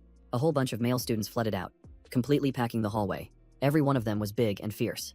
This newbie has some serious nerve. Don't you know the rules? If you want to stay here, you have to prove your strength. But remember, we're the elite first years. Bao Kuang was sweating bullets. Damn it. They've taken over the whole floor. Jiangdu patted his shoulder. Let's go. There are seniors, after all, so let's let them save some face. Hearing him say that, everyone agreed to drop the matter for today. Let's go. But his gaze was full of provocation, as if to say that letting an underclassman get scared to tears like this wouldn't look very good if word got out. Bao Kuang froze, and the senior's eyes went wide. The entire group charged forward in a rage. This newbie is way too arrogant. You're the one who's going to be beaten to tears. Jiangdu was already prepared to fight, but unexpectedly, Thomuk stepped forward from the back, his powerful aura spreading out. When their leader made an appearance, the second years immediately stopped in their tracks. He radiated a powerful presence that made everyone cautious. His crimson eyes blazed like burning flames. Jiangdu narrowed his eyes. It looked like Thomuk's ability was an ocular type power. Thomuk walked closer and asked what his name was, and he answered curtly, Jiangdu. Thomuk smirked. You look just like a bottle of soy sauce. You want to keep this room, according to the rules of Van Hai. We settle this in the gym. Jiangdu smiled and replied, fine by me. But a single match won't be satisfying enough. He pointed his finger at the crowd of second years. You guys aren't getting away. A rumor spread like wildfire through the entire school. Did you hear some third-level student dared to challenge Thomuk's group? The one that always preys on the weak. Hey, did you hear someone is trying to win our dorms back for us? Is that for real? Can he really do it all by himself? Let's go see. Where's it happening? I heard it's in the gym. Just follow the crowd, and you'll find it. Before long, the stands were packed with spectators. Instructor Thuong Van made a note. All right, the information is logged. Now go ahead and choose your weapons and protective armor. Everyone knows the rules. Be restrained when using melee weapons. The second years replied arrogantly. Don't worry, we'll be sure to go easy on the new student. Bao Kuang said nervously. Jiangdu, you should stop. There are too many of them, but Jiangdu reassured him. It's okay. I have a plan. For now, just pick a weapon you're comfortable with. He picked up a saber to test its weight, then shook his head. It's a little too light. I probably need something heavier. Jiangdu looked around, contemplating which weapon would be the best fit. A second-year student leaped onto the stage. Hey, soy sauce, what are you waiting for? Are you scared, kneel and surrender? And I'll let you off. Hiding his power in the shadows. He smirked. Scared of you, that's hilarious. I'm just trying to decide which weapon I should use to teach you all a lesson. It's taking up so much time. Trinche gritted his teeth. You're not wearing any protective gear, and you're holding a dull weapon. Are you looking down on us? Jiangdu replied calmly. That's right. He roared and lunged forward. You're too arrogant, take this. Jiangdu smiled. Interesting. He's also an ocular type. The crowd roared. Here he comes, the fastest second year. Nicknamed Trin, the snake shadow go. Trin Ka. Show him what you've got. Only Bao Kuang was panicking. Get out of the way, what are you doing just standing there? In an instant, Trin Ka vanished from Jiangdu's sight. He reappeared behind him, launching a surprise attack. A flash of light engulfed the entire arena. As the dust settled, the entire stadium held its breath. Bao Kuang's eyes widened. Unable to believe the scene before him, even Thwamuk trembled, breaking out in a cold sweat. The remaining second years stood frozen, their mouths agape. Jiangdu stood tall in the middle of the arena, his gaze calm. Who's next? Jiangdu swung his mace and struck his opponent directly, splattering blood all over the arena floor. The supervising teacher quickly helped the injured student back, calling for support. The student is bleeding heavily. Meanwhile, Jiangdu casually spun his mace. What's wrong? Is no one else brave enough to step up? He chuckled softly. It seems this bunch is all talk. If you're scared, just come at me all at once. The students were furious and indignant. He's too arrogant. This level 3 punk is mocking them. All at once, they rushed forward to attack. They all closed in, their eyes filled with killing intent. The new students on the sidelines exchanged glances and nodded. This is getting interesting. Let's go see what he's made of. Jiangdu smirked. He had been waiting for this moment for a long time. Instantly, he activated his skill as the system's voice chimed repeatedly. Hidden 1. Hunter in the shadows. An unseen lurker. You go undetected. The night is your domain, but if you are exposed for too long, your power will decrease. Hiding in the shadows is paramount. Jiangdu thought to himself, ever since I absorbed that fragment of the shadow race, my abilities have leveled up. I tested this skill when I took down a creature of the same kind. In this world, he didn't need to hide. The energy within him was boiling over. The system announced mark of 100 battles activated, True Hunter. Through every battle, you accumulate experience, allowing you to comprehend new abilities or strengthen old skills. Now he understood. The mark of 100 battles was made for direct combat. The fiercer the fight, the stronger he became, the more enemies there were, the calmer Jiangdu became. Every move was clean and chillingly precise. Bao Kuang was worried. Isn't this against the rules? It's many against one, but Thuong Van just said coldly. It doesn't count. He challenged all of them himself. The female proctor chuckled softly. Don't worry. That young man is unbelievably strong. In no time at all, Jiangdu had single-handedly wiped out all of his opponents. He sighed. Is that all? It's still not enough. Just then, Doimuk appeared, approaching casually while eating an apple. He nodded in approval, surprised that a high school student could possess such extraordinary physical strength. Tossing the apple peel aside, he said in a low voice, but remember, fighting isn't just about strength. What's more important is, he held his sword and began making small, delicate cuts on the apple. His gaze turned sharp, as cold as steel. Each slash was precise and clean, carving intricate lines into the fruit. Then he held up the carved apple and said concisely, technique. His followers cheered. Go get him. Doi Muck. Don't let those high school kids get arrogant. When it comes to real combat technique, you're still number one among the sophomores. Amidst the noise, Jiangdu kept staring at the apple. His swordsmanship is truly exquisite. Just like a master from a novel. Without hesitation, he charged straight at Toymuk. Then let me see for myself. Toymuk frowned slightly, a flicker of annoyance crossing his face. Even as Jiangdu attacked with full force, he remained perfectly still, completely unshaken. As they were about to clash, Muk smirked. You don't know your own limits. My lineage is from the strongest branch of the ancient mages. Once my ability activates, your movements will slow to a crawl, as if they're frozen. Jiangdu was stunned. It continued. I can easily dodge every single one of your attacks. And at the same time, I can see all your weaknesses and counterattack instantly. In my eyes, you're just prey waiting to be hunted. The tip of his sword was almost upon him, and Jiangdu tensed up in high alert. But in that instant, he suddenly broke free. Dodging the fatal blow, he immediately fell into a defensive stance. His expression grim. Muk glanced over and sneered. You've got quick reflex. But I was just testing the waters before. As for now, he tightened his grip on his sword as a cross-shaped glint flashed in his eyes. The real fight begins now. Muk decisively raised his sword, his aura surging powerfully. Jiangdu was tense, sweat pouring down his face like rain. He activated 100 battles, and the system began to analyze his opponent's every move. His eyes were fixed on his arm. The sword's trajectory was a diagonal upward slash. With power concentrated in both hands, his wrist is angled slightly to the right, a method of force that makes the movement smoother. And his stance isn't too wide. This posture isn't optimal for generating power. He needs to use his waist to guide the force. This move shouldn't be blocked. I have to dodge to the right, wait for an opening at his shoulder, and then counter. The moment Muk struck, Jiangdu had already sidestepped to dodge the blow. He even found the perfect opportunity to launch a counterattack. The head of Jiangdu's mace shot forward, striking deep into his opponent's back. He was sent flying, skidding for 100 meters. Muk crossed his arms and hissed. How is this possible? Isn't that my awakening? His special ability failed the moment he activated it, leaving him stunned. While Jiangdu himself didn't understand why he was so strong, suddenly, Muk froze, his eyes widening in shock. His voice trembled as he realized something was terribly wrong. Wait a minute. Could he be a shadow user? The power radiating from Jiangdu made Toymuk uneasy. This is bad. The ally effect weakens when facing a shadow. He tightened his grip on his sword's hilt, calculating inwardly. If he uses his special ability, I'll be at a disadvantage. Jiangdu smiled provocatively. What's wrong? Not going to fight anymore. Are you scared? Provoked. Muk gritted his teeth. Who's afraid of you? Immediately after, brilliant red flames erupted around him. Things had reached a point where Jiangdu could no longer be careless. He immediately used his special eye to observe, tracking every change in the swordsmanship. Most of them are feints. Don't be fooled by the wrist movements. Watch the shoulders. When the power from his hips and core transfers to his shoulders, that's the moment of the real attack. To seize the initiative, I have to strike before his shoulders can power up. Jiangdu lunged forward like a flash of lightning. Striking in an instant, the mace nearly crashed down on his head, not giving his opponent a moment to breathe. He continued with a barrage of attacks, though Muk was suddenly bewildered. I spent 5 years learning this technique. How did he understand it so quickly? Moreover, he even knew how to adapt the swordsmanship into a mace technique. And although he was being overwhelmed, Muk still refused to give up. His eyes gradually filled with panic, and his breathing became ragged. Jiangdu's lips curled slightly, a mocking smile flashing across his face. He said nothing, simply turning to walk away. But he left him with one last sentence. If you have any other moves, you'd better use them all now. He immediately screamed as if he'd been wronged. You damn bastard. I was just trying to teach you a lesson. You forced my hand. Now die. He unleashed a series of powerful moves, as if trying to shatter the entire arena floor, but Jiangdu calmly observed every single blow. Just then, he unleashed his ultimate move. After image slash. Faced with this move, Jiangdu still dodged with ease. In the end, despite his perfect execution, all of his attacks were useless against him. That made Toymuk more panicked than ever before. Jiangdu immediately teleported behind him. Once again, he swung his mace and struck the critical weak point on his back. The intense pain made his entire body convulse, as if he'd been electrocuted. His eyes rolled back. His nose was running, and he was foaming at the mouth, feeling he might have gone a bit too far. Jiangdu bowed slightly and politely thanked him for the lesson. After hundreds of battles, he unlocked a new ability, heightened senses, and an almost instinctual ability to perceive danger with pinpoint accuracy, getting the expected result. Jiangdu nodded in satisfaction. Not bad.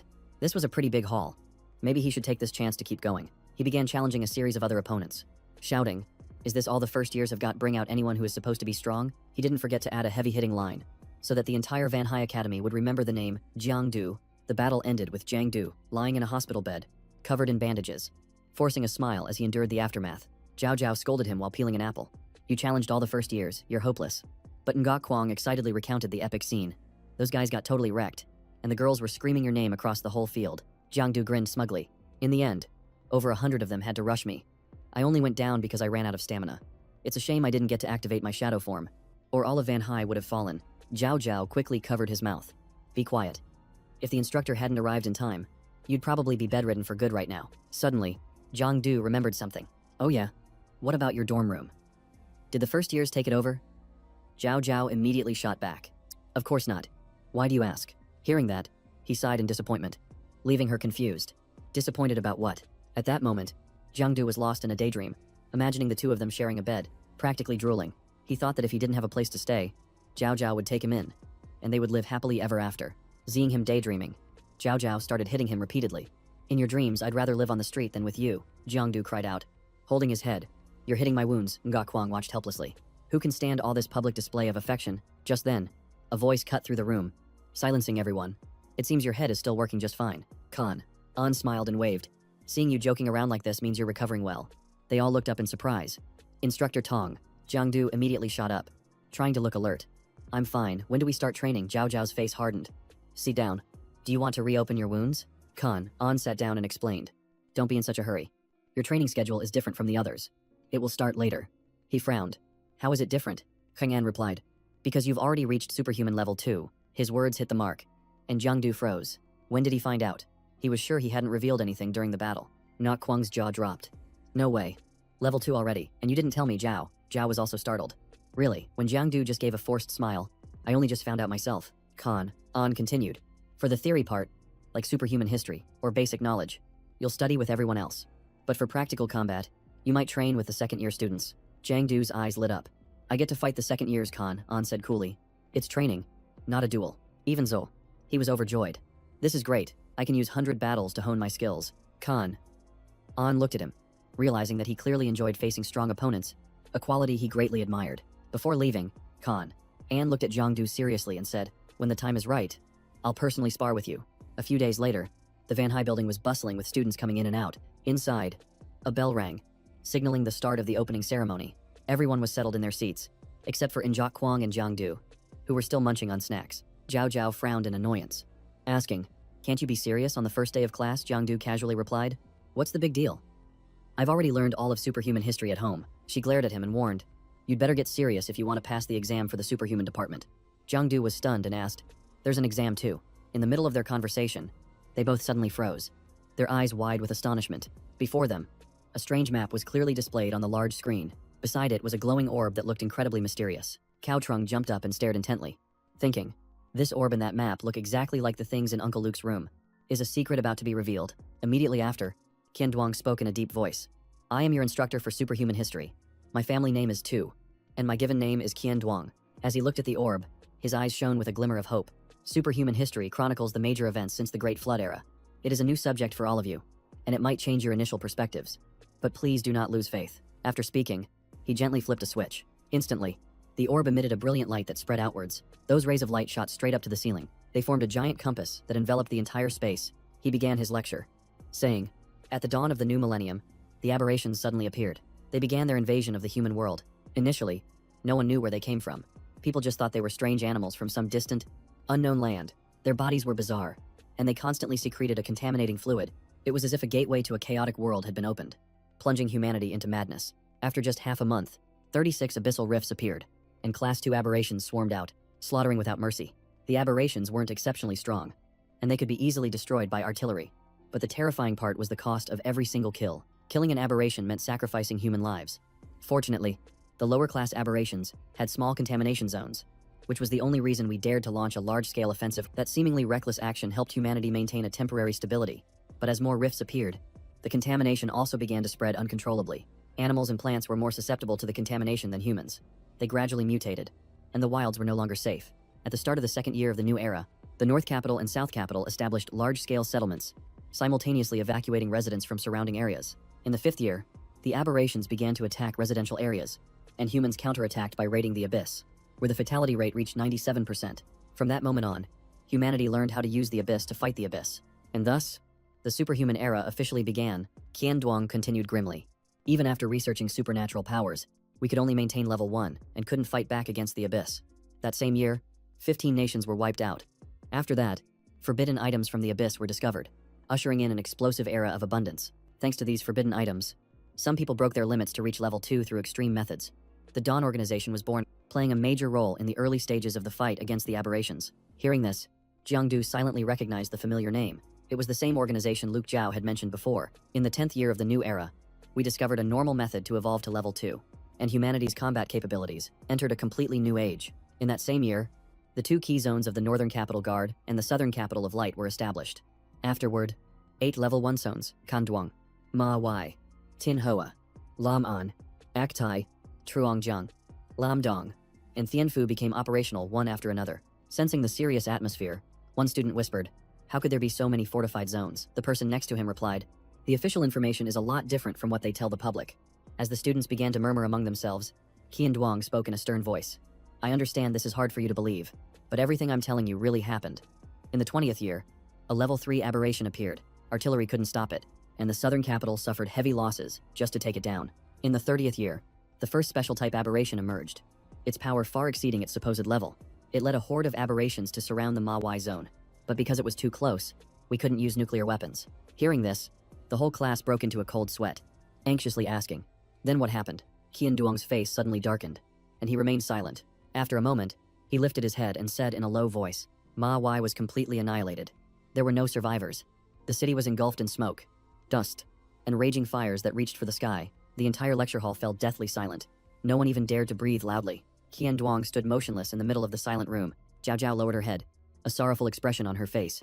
Jiangdu and Nokwang were also stunned into silence for several seconds, but it didn't stop there. In the 40th year, a level 4 aberration appeared. It survived a nuclear strike and went on to attack and annihilate the Aktai zone. In the 50th year, the Thienfu zone and its surrounding areas faced abyssal fissures and aberrations, forcing the first large-scale migration. In the 60th year of the new era, the southwest and northwest of Daichu fell completely to the aberrations, becoming lands of chaos. By the 70th year, the aberrations were closing in on Lam An. If it fell, the entire north would be in peril. As he said this, Qian Duong clenched his fists tightly. That was when the second migration began, but this time, the superhumans did not retreat. Tens of thousands of young people chose to fight to the death to protect Daichu's territory, pushing the aberrations back thousands of miles. A cold light flashed in his eyes. It was also in that year that the north and south were permanently severed by the abyss, and the southern capital became completely isolated, a city with no way out. The scene shifts to the stadium on the school grounds. The sky, once clear, suddenly turned gloomy as thick. Dark clouds rolled in. With the history lesson over for now, Jiangdu chatted with his friends as they walked. Zhao Zhao let out a soft sigh. "Everything around us seems the same, but the truth is so far beyond what I imagined. It's hard to accept," he admitted honestly. "They're stronger than I thought. I used to think the abyss was on the verge of being destroyed." She suddenly grew quiet, her eyes filled with sorrow. "Namdu has fallen. How much longer can Van Hai hold on?" Jiangdu remained calm, saying, "Who knows, we'll just hold on for as long as we can." Then he secretly glanced at Zhao Zhao's reaction. "Amamonate?" Jiangdu moved closer to her. Without a word, he wrapped his arms around Zhao Zhao in a warm embrace. Caught by surprise, her face flushed red. Jiangdu spoke softly. "If that day truly comes, I'll protect you, even if it costs me my life." Hearing this, Zhao Zhao was so moved she was close to tears. Whispering softly, "Jiangdu," he seized the opportunity, smirking slyly, and said, "Since we still have time, how about a kiss?" But he completely ruined the mood and was immediately scolded. "You creep. Have some shame." Just then, Qian Duong appeared, laughing heartily and teasing them. "It seems you two are in high spirits." He tilted his head for a closer look. "You're Jiangdu." "Right, I recognized you immediately. I've taught many generations, but only you have managed to maintain such a mindset." The boy asked in confusion. "You know me." Sir Qian Duong nodded. "You just crushed the Van Hai first years. Your name is already all over the school, but that's not what's bothering me. Teacher too. I have a question." The man smiled. "Go ahead and ask." Jiangdu then said, "Why did you teach such heavy topics on the very first day of class?" Hearing that, a gentle breeze blew by as he grew pensive. "Don't you think it's better to know the truth sooner rather than later?" He explained softly. "Actually, it's not necessarily a bad thing, but if I told you everything, your spirits would be completely crushed. Sometimes, despair can be a powerful motivator. Spring is coming. The flower that best endures the harshest winter is the plum blossom. People are the same. The more they despair, the more they mature." Then he glanced at Jiangdu, his voice turning sharp and cold. "Even though you've reached level 2, I'll be blunt, you still can't be called a true transcendent." Jiangdu was bewildered. "I'm already at level 2, so why am I not a transcendent?" Qian Duong replied coldly, getting straight to the point. "Having transcendent power doesn't mean you have become a transcendent." Hearing this, the boy fell silent as if he had been slapped across the face. The teacher's voice was stern. "Level 1 is Spirit Awakening, your first touch of power.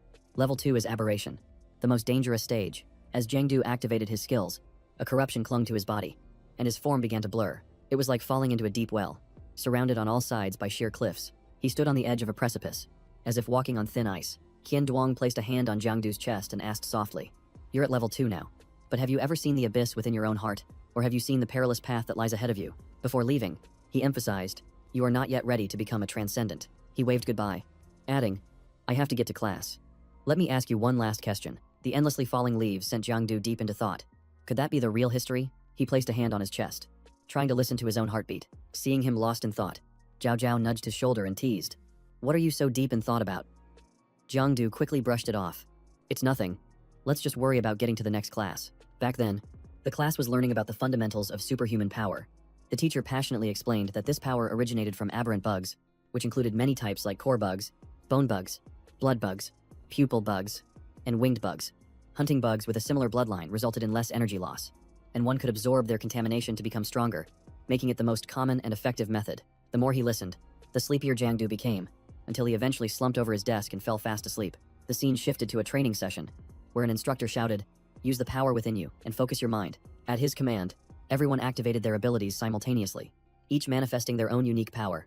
At lunchtime, Jiangdu went to the cafeteria, where the cook's hands trembled as he served the food.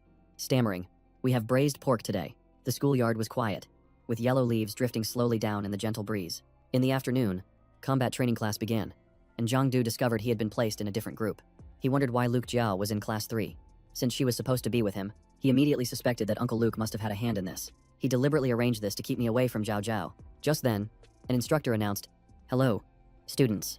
Starting today, the combat training course officially begins. The drill instructors will be teaching you directly, and your results will count towards your college entrance exam scores. He paused, then continued. Without further ado, instructors, receive your orders. They all responded in unison. Yes. Xia.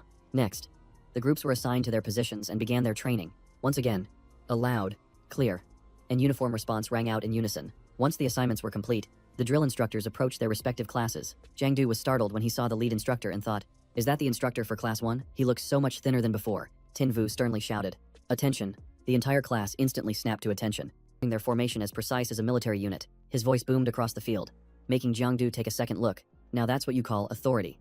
Then, he lowered his voice and said coldly, just stand like that. Jiangdu groaned internally. Isn't this supposed to be combat training? Why are we just standing at attention?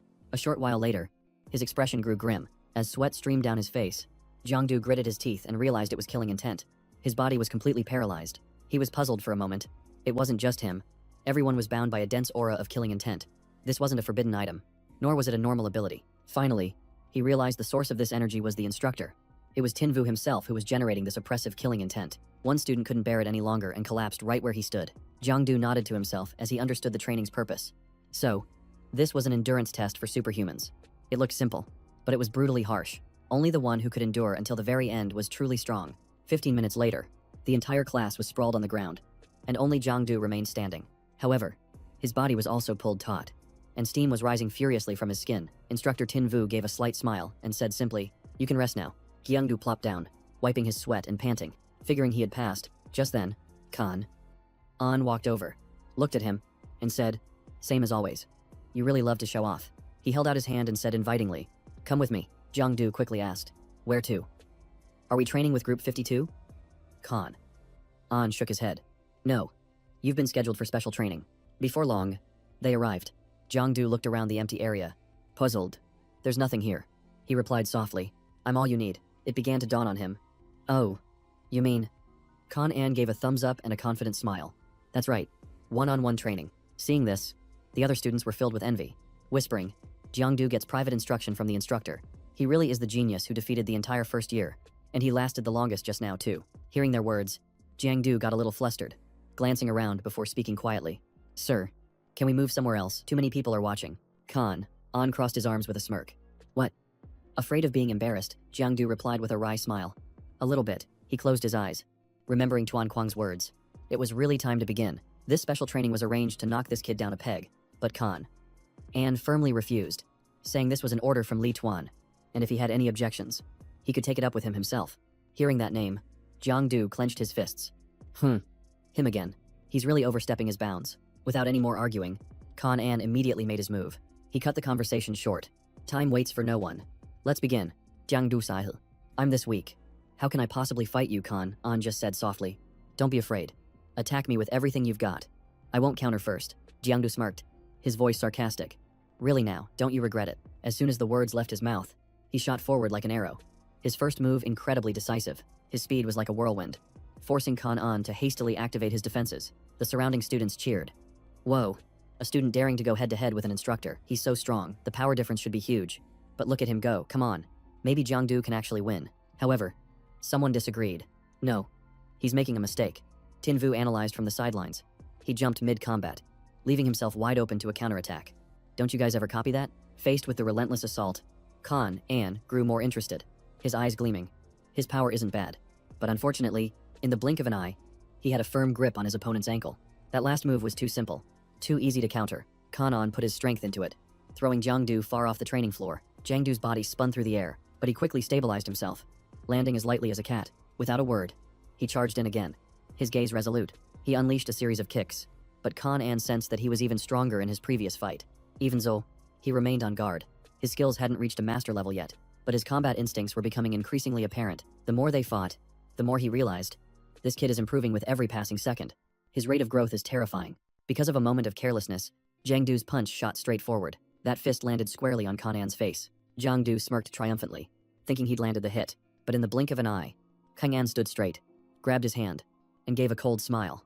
You think so? He squeezed Jiangdu's wrist, his grip so tight that the veins on his hand bulged. Jiangdu gritted his teeth in pain, sweat soaking through his shirt. Then, An forcefully threw him away once again. As he prepared to deliver the final blow, he even activated another layer of energy around himself. Jiangdu crashed to the ground, motionless. The surrounding students stared wide-eyed. It was over so fast. He was taken down in an instant. Jiangdu's whole body was tense. His eyes were wide, and his breathing was ragged. Another student sighed. I thought he was going to win. Who knew he'd lose so quickly? Tinvu stood by with his arms crossed, his voice stern. That was a reckless move. The head instructor intentionally left an opening, and I can't believe he actually fell for it. He emphasized, remember, combat isn't just about strength and skill. It's also about awareness. A moment later, Jiangdu shakily sat up, groaning softly as he clutched his back. He asked quietly, Instructor Tong, were you using your abilities? An laughed. I wasn't. I just kept it within the limits of level 2. I beat you thanks to my combat experience. He continued. Speed, stamina, technique, and mindset. Those 4 elements form the foundation of a fight. On the battlefield, being a second too slow can cost you your life. There's no time for hesitation. As he was explaining, Jiangdu suddenly launched a counterattack, but An easily blocked it, his gaze calm. You're still too green. You need a lot more training. You must turn what you've learned into combat reflexes. An glanced at him teasingly. Did you forget that so quickly? Refusing to make the same mistake twice, Jiangdu immediately used his other hand to lock An's arm. That unexpected move left and stunned, genuinely surprised. In a split second, he had learned the move his opponent used and returned it in kind. The moment he hit the ground, An immediately used his hands to absorb the impact. The match concluded, and the crowd cheered, but an instructor quickly cut them off.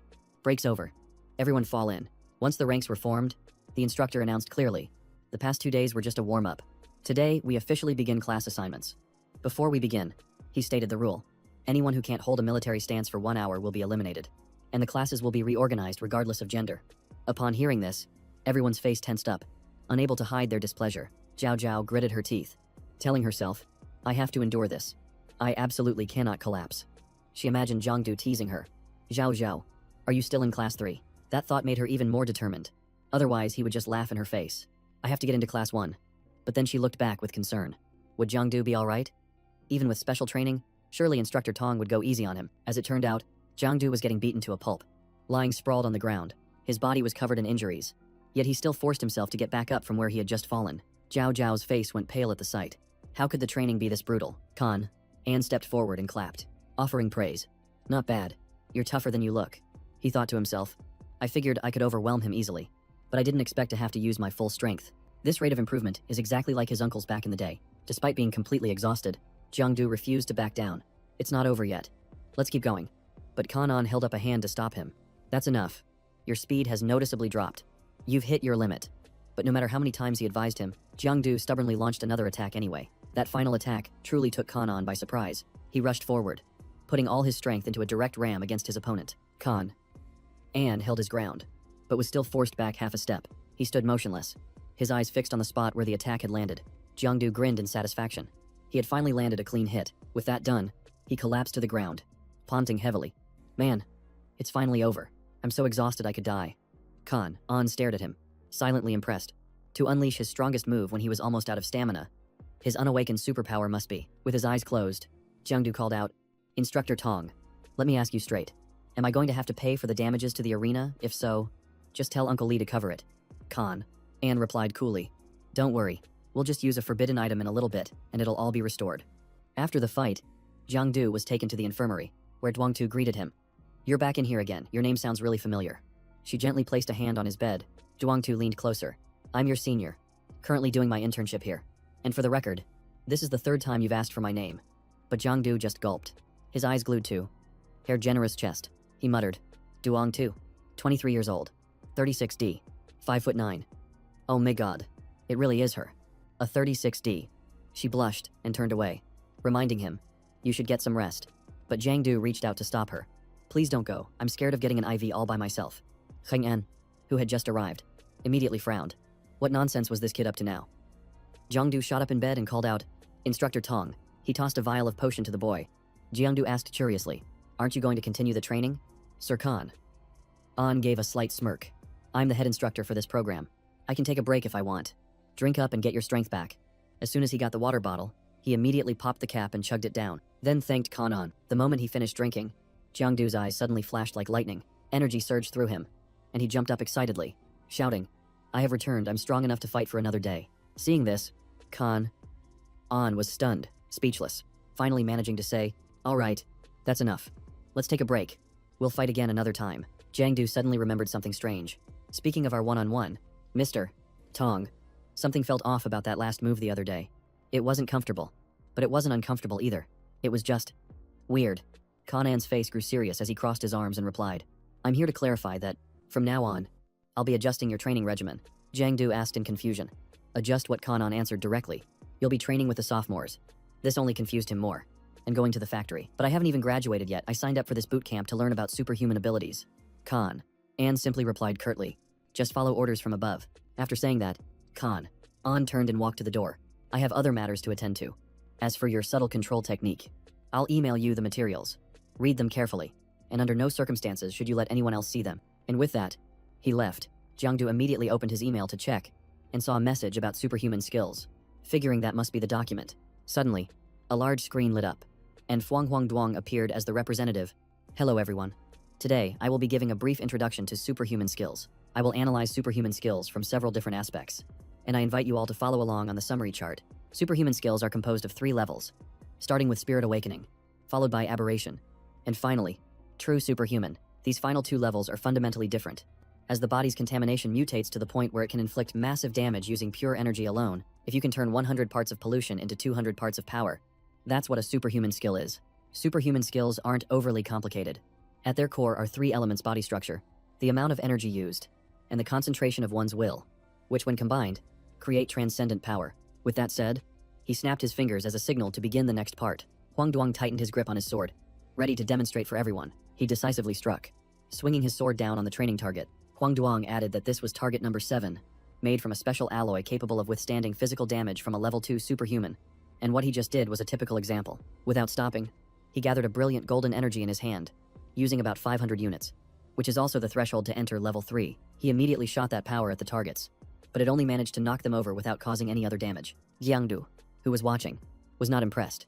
For all that flash, he only knocked over half a row of targets without destroying a single one. Huang Duang continued, this time also using 500 units, but he would convert it into a superhuman skill for his attack. This time, Jiangdu was truly surprised. Huang Duang focused his full power, his aura flaring intensely. This is a superhuman skill, unifying the 3 elements of body, energy, and will, concentrating all power into a single blow. Without hesitation, he unleashed all his force straight ahead. The destructive force was so intense it seemed to want to tear space itself apart. The training target remained standing, but the pressure in the surrounding area changed dramatically. The air grew heavy, and Huang Duang's will felt like it could crush mountains. Dust and sand swirled into a thick cloud as a torrent of green energy surged forth. The sky darkened, and the atmosphere became tainted with a polluted color.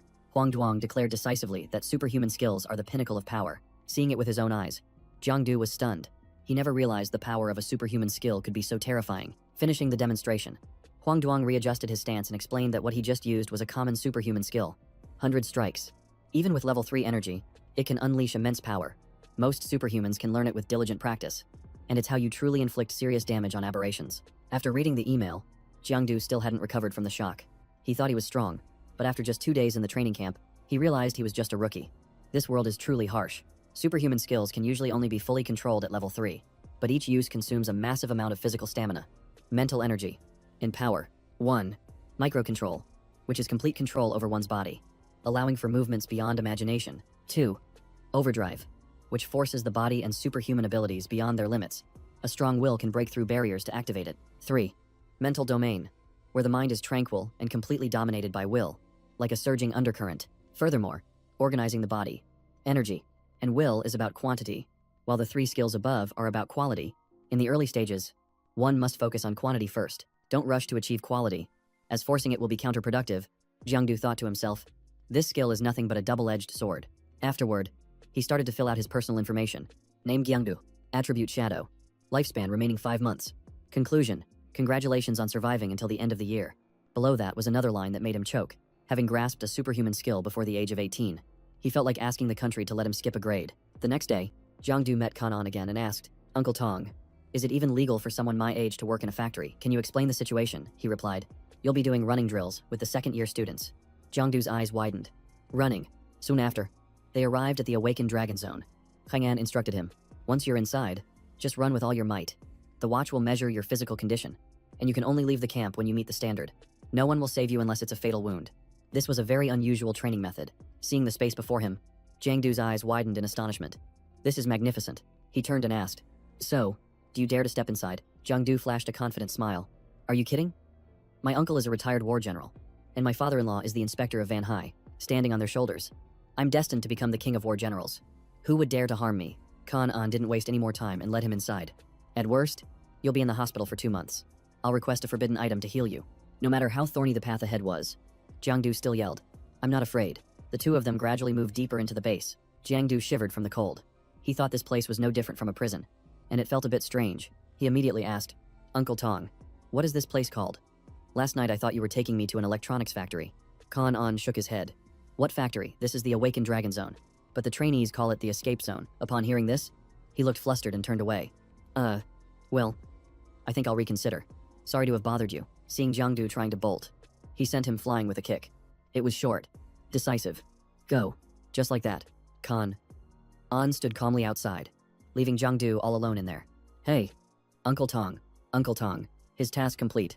He made a call. Hello, Captain Lai. The kid is locked in. Everything is normal.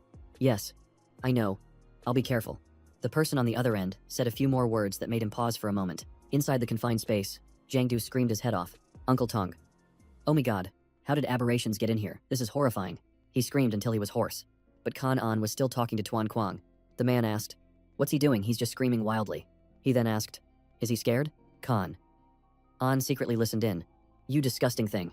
Don't you dare touch me. You dare bite the great Zhang. You're dead meat. As it got louder and louder, he helplessly cleaned out his ear and reported to the captain. Jiangdu is extremely enthusiastic. In reality, Kanan hadn't heard a single cry for help. Only emotional outbursts. Jiangdu clutched his head, tears streaming down his face. What in the world is this godforsaken place? Stop releasing more frogs. I'm going to throw up. Suddenly, a door creaked open. Jiangdu was startled. Why did the door open on its own? He seriously considered his options. He wasn't sure if it was a trap, but stepping out was better than being stuck in here with these endless aberrations. With that thought, he made a disparity dash for it. But a whole swarm of aberrations was blocking his path. The greater the danger, the more alert he became.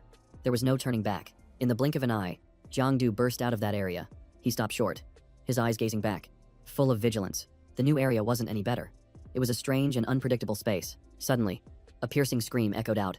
Don't touch me. Seeing Jiangdu standing there frozen, Minhu yelled, Hey, run for it. Hearing him, Jiangdu immediately took off after him. The two of them talked as they ran. Minhui asked, What class are you in? I haven't seen you around. Jiangdu replied, Class 1 of the special training camp. Minhui frowned. Class 1. You're a rookie who just joined the camp, and you're already in a place like this. That's weird. Jiangdu gave a wry smile. I guess I must have gotten on someone's bad side. Minhui's eyes widened. At this rate, you must have messed with an instructor's daughter or something. Who else would be cruel enough to throw you in here? Not wanting to dwell on it, Jiangdu changed the subject. Senior, what exactly is this place? Minhui explained. This is the fleeing zone. You have to use your willpower to overcome the challenges. Otherwise, you'll be completely devoured. As soon as he finished speaking, he bolted off. Good luck. Little bro. I'm going on ahead. Jiangdu pushed himself to catch up and asked, How do we get out of here? In less than a few seconds, He was right on Minhui's heels, startling him. What kind of rookie is this fast? I'll say this one last time.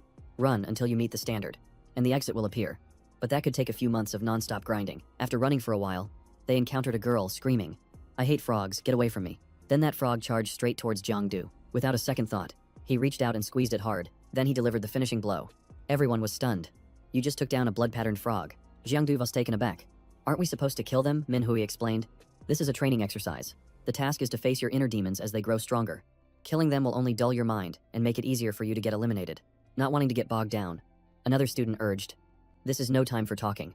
Let's just run. Suddenly, a girl lost her footing and fell into a pit. She panicked and cried out for help, but she was falling faster and faster. Just then, Jiangdu suddenly caught her by the arm. Watch out. Many were surprised, wondering when Jiangdu had suddenly turned into a hero, saving the damsel in distress. Jiangdu asked gently, "Are you okay?" She looked at him shyly. "Why did you save me?" He replied calmly. "It was on the way." Right after that, they separated. The charming girl added, "In this place, a single misstep comes with a price. Saving me means you've just brought disaster upon yourself." Jiangdu grimaced. This godforsaken place is such a hassle. As soon as she finished speaking, a volley of sharp projectiles shot out from the darkness, aimed directly at him. Jiangdu reacted instantly as his instinct screamed a warning. Bone spikes, sharp enough to pierce through the very walls, were coming at him. Following that, from out of the mist, a horde of ferocious white bone aberrations emerged one after another. The sight left the girl stunned. Oh my god, those are 2 level 2 aberrations. Without hesitating, Jiangdu launched a counterattack. Take your bone spikes back. The bone spikes flew back, embedding themselves directly into the pained bodies of the aberrations. With that taken care of, he grabbed her hand and made a run for it. She was secretly impressed. I can't believe he dodged the attack and then used those same bone spikes to forge an escape route. This student really has both brains and brawn. But the danger wasn't over. The white bone aberration rose again to pursue him. Jiangdu immediately pushed the girl away. Go on ahead, he urged. But she didn't seem to understand what was happening. With that said, he threw himself into the fight with all his might. Jiangdu moved like a flash, slipping behind his opponent. He then unleashed a surprise takedown, only to be hit with a powerful counterattack. At the same time, his eyes flashed as his intuition kicked in. Just as he turned, a sharp object shot toward him. He dodged while looking for an opening to strike back, but the weapon was relentless, pursuing him without a moment's rest. Jiangdu gritted his teeth as he calculated. This steel weapon was like it had a tracker. He couldn't shake it. His only option was to risk it all. Finally, he switched tactics and activated his shadow stealth skill. Immediately after, he unleashed a devastating attack. The massive weapon tore through the air. Jiangdu gasped for breath. This training camp is insane. If it weren't for his quick reflexes, he would have been killed. And that didn't even count as a critical hit. A desperate cry for help echoed from the distance. Save me. Jiangdu turned around, his heart sinking. It was the girl from before. At that moment, she was only struggling weakly amidst the rubble. Blood trickled from the corner of her mouth as her entire body trembled. And then, the girl was eliminated from the trial. Jiangdu clenched his fists, his heart heavy. The further he advanced, the more he understood the trial's brutality. Someone was already eliminated in less than 10 minutes. This escape was no joke. He had to stay sharp. Suddenly, a strange object began to materialize in front of him. In the blink of an eye, its shape became clear. Jiangdu was startled. Wasn't that a man-eating flower? It immediately shot out its tendrils, wrapping them tightly around a nearby tree. Judging by its attack, Jiangdu guessed its level was no lower than the white bone aberration from before. Despite that, he felt a bit of relief, as it seemed to only have about 20% of its strength left. Immediately, poison began to spread from its tendrils, trying to reach him. At the same time, its body began to blur and fade. Jiangdu was stunned. It can even turn invisible. What in the world is this training camp raising? He managed to dodge all of its attacks, but he knew this couldn't go on forever. If he kept dodging, he would run out of stamina long before the monster did. Jiangdu strained his eyes to observe its every move. The priority now was to grasp its attack trajectory. He gritted his teeth and focused, his gaze sharp. Switch tactics. Freeze frame. Activate. Jiangdu smirked. I can finally see it clearly. Let's see what other tricks you have up your sleeve. He charged forward decisively, getting cocky with just a little invisibility skill. Are we? Seizing the momentum, Jiangdu's voice deepened. If you dare to provoke me, don't even think about surviving. He grabbed its wooden limb and plunged it straight into its body, causing it to shriek as blood splattered everywhere. The man-eating flower's strength quickly dwindled to just a fraction of what it was. It collapsed to the ground, no longer moving. But the more Jiangdu looked at it, the more it annoyed him. He launched a powerful kick that sent it flying. Get out of my way. With that done, he turned to leave. The people from the camp will probably clean up this aberrant mess. I need to hurry up and keep moving. Jiangdu's entire body began to feel heavy. A corrupting pressure spread through the air. This level of difficulty was truly beyond human limits. Suddenly, his head spun, his vision darkened, and he felt a wave of motion sickness. In the moment he let his guard down, the man-eating flower sprang up and launched an attack straight at his shoulder. The wooden limb shot out with terrifying force, embedding itself deep in Jiangdu, sending a sharp jolt of pain through him. His body flared up, emitting a brilliant green energy. The sight even surprised him. The level 2 aberrant still had 70% of its health left. It moved closer, its slow steps sending a chill down his spine, and behind it, there were many more. Jiangdu screamed when he realized a swarm of aberrants was approaching. Facing this scene, he curled his lip into a grim smile, releasing a whole pack of level 2 aberrants with 70% of their health to fight me alone. This camp is completely insane. Suddenly, Jiangdu froze. He sensed something strange. Wait a minute, there's a glowing door over there. He speculated that unlike the doors in the right hallway, this one was separate on the left. Could that be the exit? Regardless, a horde of aberrants was still blocking the way. Jiangdu gritted his teeth. Even if I'm not sure it's the exit, I still have to try. I have to reach that door before I collapse from exhaustion. His entire body erupted with a powerful aura. Then, a reckless idea sparked in Jiangdu's mind. All I have to do is rush through them and this will all be over. With that thought, he shot off like a flash of lightning. But it wasn't that easy. The opponent dodged it. Instead, the variant launched a lightning-fast counterattack. A massive explosion erupted, shaking the entire area. Jiangdu was thrown back, his body torn and battered. He winced and thought to himself, these variants' attacks have gotten insane. Just one hit made him bleed profusely. At this rate, he'd be taken down before he even reached the door. After that, Jiangdu took a deep breath to calm himself. Even knowing the enemy was right behind him, he remained calm. Maybe the only way was to unleash his ultimate move. He still had a little strength left. He had to risk it. Despite the imminent danger, Jiangdu stepped forward to seize the initiative. He charged in, locking onto the variant's arm and refusing to let go. The determination in his eyes blazed. This time, he absolutely would not let it escape again. After just a moment, the variant's health quickly dropped to less than 30%. But it wasn't over. Other variants swarmed in to attack as well. A gaze locked on from the front right. His left shoulder pulled back. The wind whistled behind him. An attack was coming. Taking half a step forward, Jiangdu realized with satisfaction that within a 6-yard radius, every single movement was crystal clear. His spirits lifted. The feeling of being in complete control of the situation made him even more confident. This was the state of daylight perception. He tightened his grip on his sword and struck with overwhelming power. Noticing an opening in the enemy's defense, Jiangdu seized the chance to escape. Now was the time to run. Suddenly, 2 variants he thought he had already defeated appeared to block his path. His eyes widened in horror. What the hell was going on? The white-boned variant and the man-eating flower were clearly destroyed. So how were they alive again and at full health? A dangerous aura filled the air all around Jiangdu. In the next moment, he was flipped upside down and slammed headfirst into the ground. He gritted his teeth in frustration. This special training camp played dirty. Even so, Jiangdu struggled to break free from the encirclement. If that's how it is, then you can all play by yourselves. He glared at the door in front of him. I'm done playing with you guys. Pouring all his strength into his legs, Jiangdu accelerated and charged forward. But the variants had already surrounded him from all sides. This was bad. Those 2 monsters weren't easy to deal with, and he only had enough stamina for one final use of micro-perception. Jiangdu clenched his fists. This time, he could only win. Losing was not an option. Before striking, he had calculated every step. The bone spike from the back left would hit his abdomen. He would have to sacrifice the skin on his hand to pull it forward. Immediately after, vines would lunge down from the upper right. If he grabbed the bone spike correctly and leaned back 40 degrees, the attack would hit the other variant instead. Jiangdu closed his eyes to focus. Daylight perception meant observing every detail and controlling his body perfectly. But besides having crystal clear vision, why was his mind automatically formulating tactics? This felt strange. Having thought it through, he told himself that even if it was ridiculous, fate had given him a chance, and he just had to go with it. With that, he swung his sword and struck the target, causing the monster to roar. Right next to it, the man-eating flower also got hit. What an idiot, Jiangdu was panting, his stamina completely depleted. But luckily, the door was close. Even though the monsters struggled and fought back, he paid them no mind. Now, he had finally escaped the danger zone. The man-eating flower could only stare in a daze. Jiangdu turned back with a smirk. I can't believe you actually helped. See ya. The moment he stepped forward, the door instantly vanished. He froze and then let out a bitter laugh. An exit? What exit? There's no door here. He roared in frustration. Is anyone there? Let me out of here? Suddenly, another monster appeared right in front of him. Just escaped one to run into another. Jiangdu wanted to curse. A level 2 again. Are these trainers actually trying to get someone killed? He took a few steps back, pleading. Hey, can you let me catch my breath for a second? But the monster showed no mercy, swinging a blow straight at his face. The blow was so powerful that it sent Jiangdu flying hundreds of feet. He collapsed, unconscious. In the middle of the cold, barren ground, even with his strength gone, Jiangdu cracked his eyes open and hissed. Just you wait. Training camp. I won't let this go. As he came to, Jiangdu mumbled. Where is this place? He squinted, trying to remember. It seemed he was knocked out by some kind of monster that looked like a giant bug or something. Suddenly, Jiangdu looked down and then froze for a few seconds. Duangtu casually pulled down his pants and said, Oh, you're awake. Jiangdu shrieked in panic. What are you doing pulling down my pants in broad daylight? Right after, Duangtu stopped and ordered.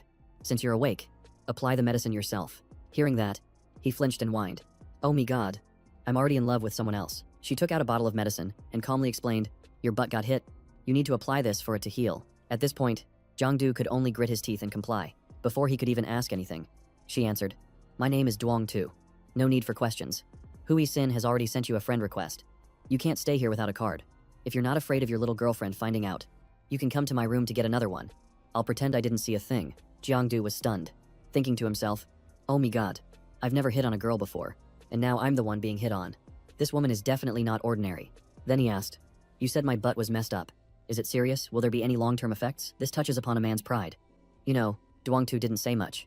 She just raised her hand and smacked him right on the butt. Jiangdu yelped in pain. She turned away coolly and casually reminded him, if it hurts, it means you can still feel it. Apply the medicine for a few days, and you'll be fine.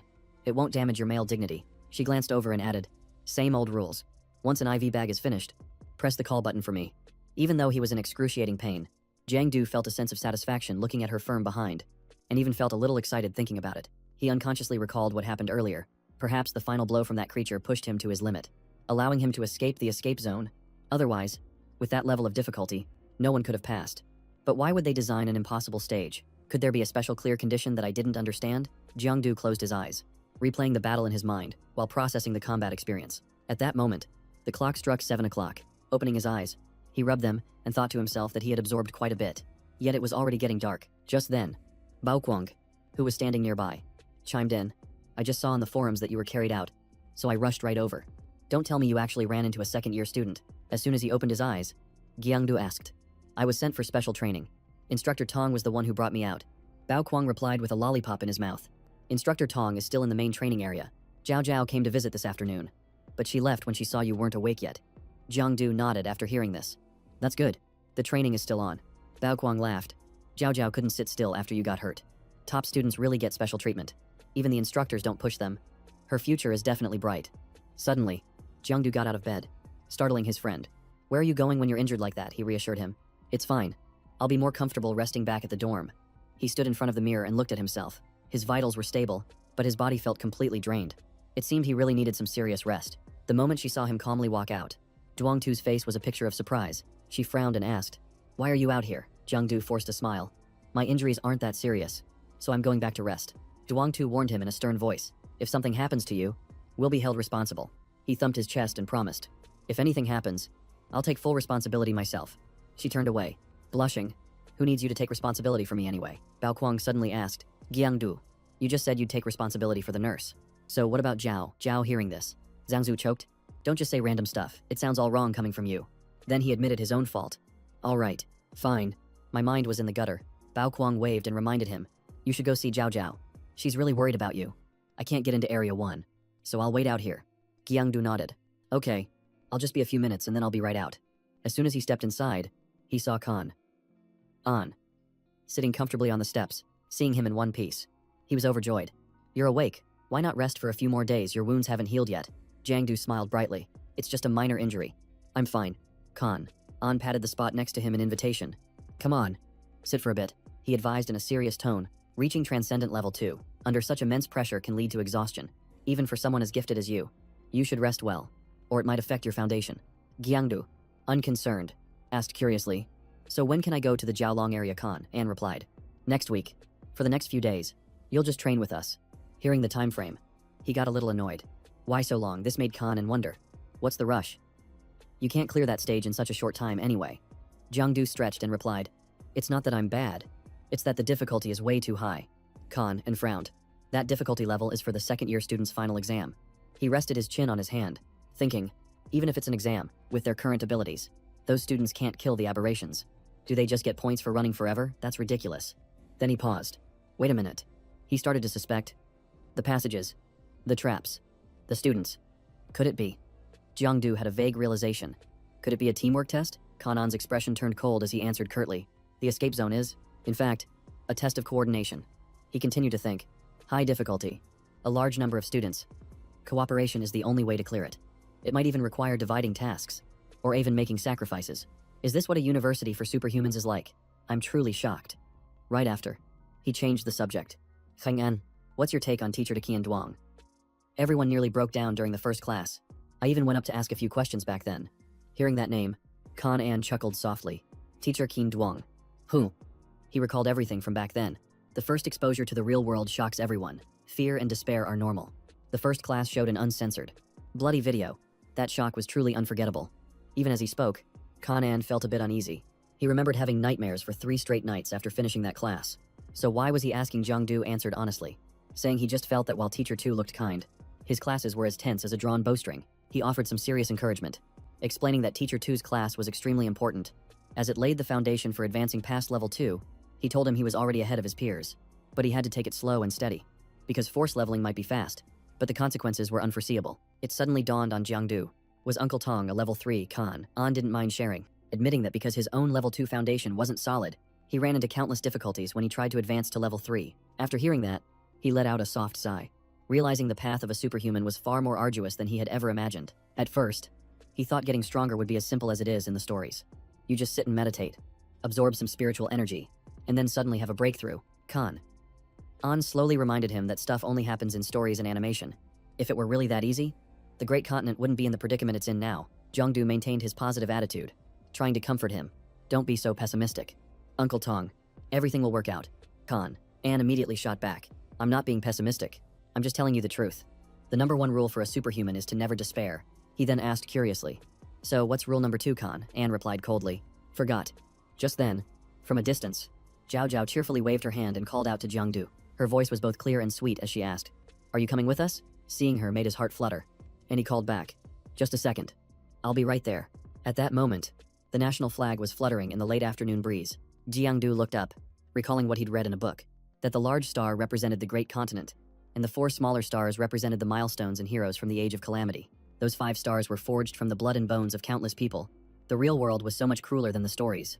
But thankfully, there were innumerable superhumans protecting the great continent. A flicker of conviction shone in his eyes. Even though the path ahead was filled with hardship, he believed he could overcome it all. While he was lost in thought, An clapped him on the shoulder and teased, staring at the flag so intensely. Maybe we should make you the poster boy for next week's assembly. Jiangdu waved him off. No thanks. I was just thinking about what those stars mean. He looked up as well and explained further. The 4th star represents the Night Watch organization. It went by many other names in the past before they finally settled on this one. Can you guess why? Jiangdu answered slowly. Because demon, or maybe aberrations, tend to appear at night. Khan. An smirked and dodged the question. Don't bother guessing. Knowing the answer will just mess with your head. Jiangdu nodded. I get it. Knowing too much can disturb your focus and create inner demons. Right. Pestered with questions. Khan. An got annoyed. You got too much time on your hands. How about we spar for a few rounds? Hearing that, Jiangdu immediately took off. Yelling. Bullying an injured person goes against all martial ethics. I'm taking my leave. I'm a moniteur. Jiangdu found Zhao Zhao and asked in surprise. Where's Fatty? He was just here a second ago. She pointed and answered. He went ahead to the cafeteria to save us a table. Suddenly, Zhao Zhao pinched his sleeve lightly and asked, are you trying to get yourself killed? Just that one light pinch brought tears to Jiangdu's eyes from the pain. Spare me. My lady, I'm perfectly fine. She gritted her teeth and said, you still have the nerve to talk back. Her eyes were red as she sulked. I heard you had to be carried out of there. I was so scared I nearly fainted. Seeing her like that, Jiangdu felt awkward and didn't know how to comfort her. He stepped closer and comforted her in a soft voice. Don't cry. As he reached out his hand to wipe away a precious tear, but he didn't stop there. He then unexpectedly brought his finger to his lips and tasted it. Then he commented with a straight face. It's a little bitter, and also a bit salty. Zhao Zhao's face turned bright red as she yelled. What is wrong with you? Why would you suddenly lick my tear? He said shyly. So that I'll always remember your taste. Then he pulled her into a hug and promised firmly. Zhao Zhao, no matter what happens, I will protect myself. All I have to do is remember today's bitter taste. Zhao Zhao blushed, her heart fluttering wildly. As she threatened, you better keep that promise, or else I'll have my dad and Uncle Lai take care of you. He glanced at the wound on her knee and immediately asked, what happened to your leg? Have you been to the infirmary yet? Mentioning that, she recalled hearing people say that Jiangdu had been ganged up on by second-year students and carried out. When Zhao Zhao heard this, she flew into a rage and rushed forward, intending to teach them a lesson, but things didn't go as she had planned. In her haste, she tripped and fell hard. It's a bit embarrassing to bring up. It's just training. A few bumps are normal. I'm hungry. Let's go eat. Jiangdu was still worried. What if you dislocated something? Not wanting to argue, Zhao Zhao grabbed his hand. Enough talk. Let's go, or we'll miss all the food. The two of them discussed what to eat as they ran. I want chicken breast, with fries and a Coke. Your treat. Okay, Jiangdu nodded eagerly. Sure, whatever you want. 2 weeks later, in the fleeing zone, Jiangdu panted as he chased an aberration. You dared to push me around before. Now that you're out here, you see life isn't so easy. He smirked. You think you can escape? Dream on. Without hesitation, Jiangdu immediately activated his combat insignia. He launched himself high into the air, striking the aberration directly from behind. The powerful blow pinned the monster's head down, immobilizing it. From there, Jiangdu charged forward like a descending god of war. Meanwhile, in the fleeing zone's monitoring room, Khan An shouted in alarm. This is bad. The kid's actually trying to kill the aberration. Get him out of there. The training ends now. After the training session, he praised him generously. This kid improved so fast. In just 2 weeks. The level 2 aberrations here can't even stop him. Now I'm even more suspicious that you don't just have the shadow doppelganger ability, but you're also the type who gets stronger the more you fight. Jiangdu gave a forced smile. Mr. Tong, everyone's constitution is different. You can't really compare. His answer slightly annoyed Khan An. Don't get complacent just because you have a little skill. Do you want to join a real mission or not? Besides teaching, instructors also have to carry out organized missions, both in the real world and in the shadow realm. Interested in giving it a shot? Hearing this, Jiangdu closed his eyes to consider. I can't reveal my shadow guard. If I go with them, I can't devour aberrations. I'm not going to be some sacrificial pawn. With that thought, he firmly refused. It's a waste of time. I'm not interested. Seeing this, he tried to entice him further. I was going to say, if you do well on the mission, I could get a certificate for you. You wouldn't have to stay at the barracks anymore. Upon hearing that, Jiangdu immediately slammed his water bottle on the table. Then he stood up straight and declared firmly, it's a deal. Afterward, they both boarded a bus for the mission. Seeing the crowd, Jiangdu was a bit confused. Mr. Tong, what is all this? Before he could finish, Khan An explained. They're all students here for field combat training. Glancing around, Jiangdu immediately recognized a familiar face. This senior looks really familiar. She glanced at him and said flatly, I'm Duong Tu. This is the 5th time you've asked for my name. Is it that hard to remember? Caught red-handed, Jiangdu scratched his head and laughed awkwardly. Sorry, I didn't recognize you without your uniform. You look better in regular clothes. Khan An got goosebumps. That's enough. Cut the chatter and take a seat. I have things to discuss. Once everyone was settled, he got straight to the point. Traces of an early rank 2 bloodspawn, along with several rank 1 abominations, have been detected in the shadow plane near West Cloud Sea. Sector 2. The mission is to eliminate the one that has fully mutated. As soon as he finished speaking, the whole team confirmed in unison. Half an hour later, the vehicle was still cruising along. By now, an exhausted Jiangdu was leaning on Duong Tu's shoulder. Fast asleep. She blushed, wondering what this kid did last night to be sleeping like the dead. Not only that, he was sleeping so deeply that he started drooling on her shirt. Suddenly, Khan An shouted, We're here, get ready to get out, and Jiangdu shot up as if he had never been asleep. Seeing the stain on Duong Tu's shirt, he turned beet red with embarrassment. Oh my god. I got drool on her. Jiangdu pulled out a cloth to help her wipe it off. Sorry. I was exhausted from training yesterday and got drowsy as soon as I sat down. Let me clean that for you. Duong Tu lowered her head, completely speechless and helpless. She snapped, Just stop touching it. Or, I'll text Luke Zhao Zhao right now. Hitting him right where it hurt. Jiangdu mumbled. Oh man, how does she even have Zhao Zhao's number? He bowed his head and stammered while wiping. I've finished wiping the top part. You can take care of the bottom part yourself. Duong Tu was so choked with anger she couldn't speak, while an annoyed Khan and yelled, Jiangdu, Duong Tu, get out of the car now. As soon as they set foot on the ground, he warned them carefully. The bloodspawn has been located by the tracker in this area. Don't split up. These abominations are very dangerous. If I don't get there in time, Jiangdu cut in, we'll get sucked dry and turned into husks. Right, but Duong Tu had a different take. The competition among abominations is fierce these days.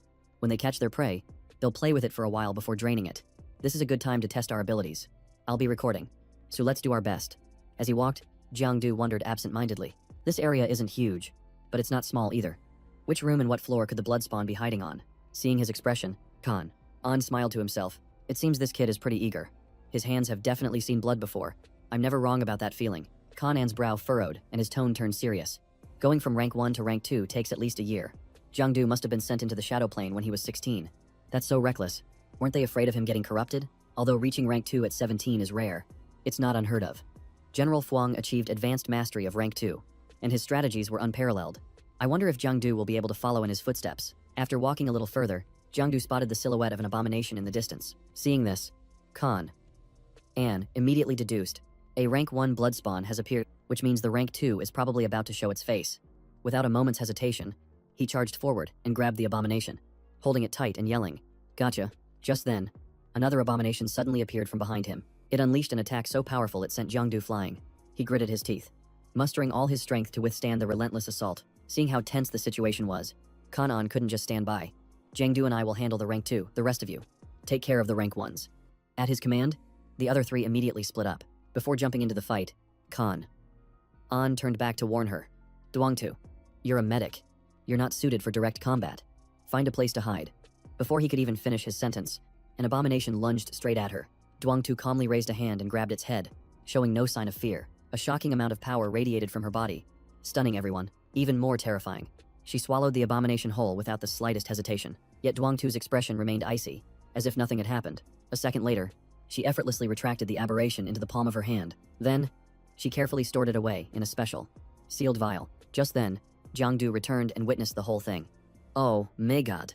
Where did my gentle nurse go? Seeing him frozen in place, Duangtu asked what was wrong.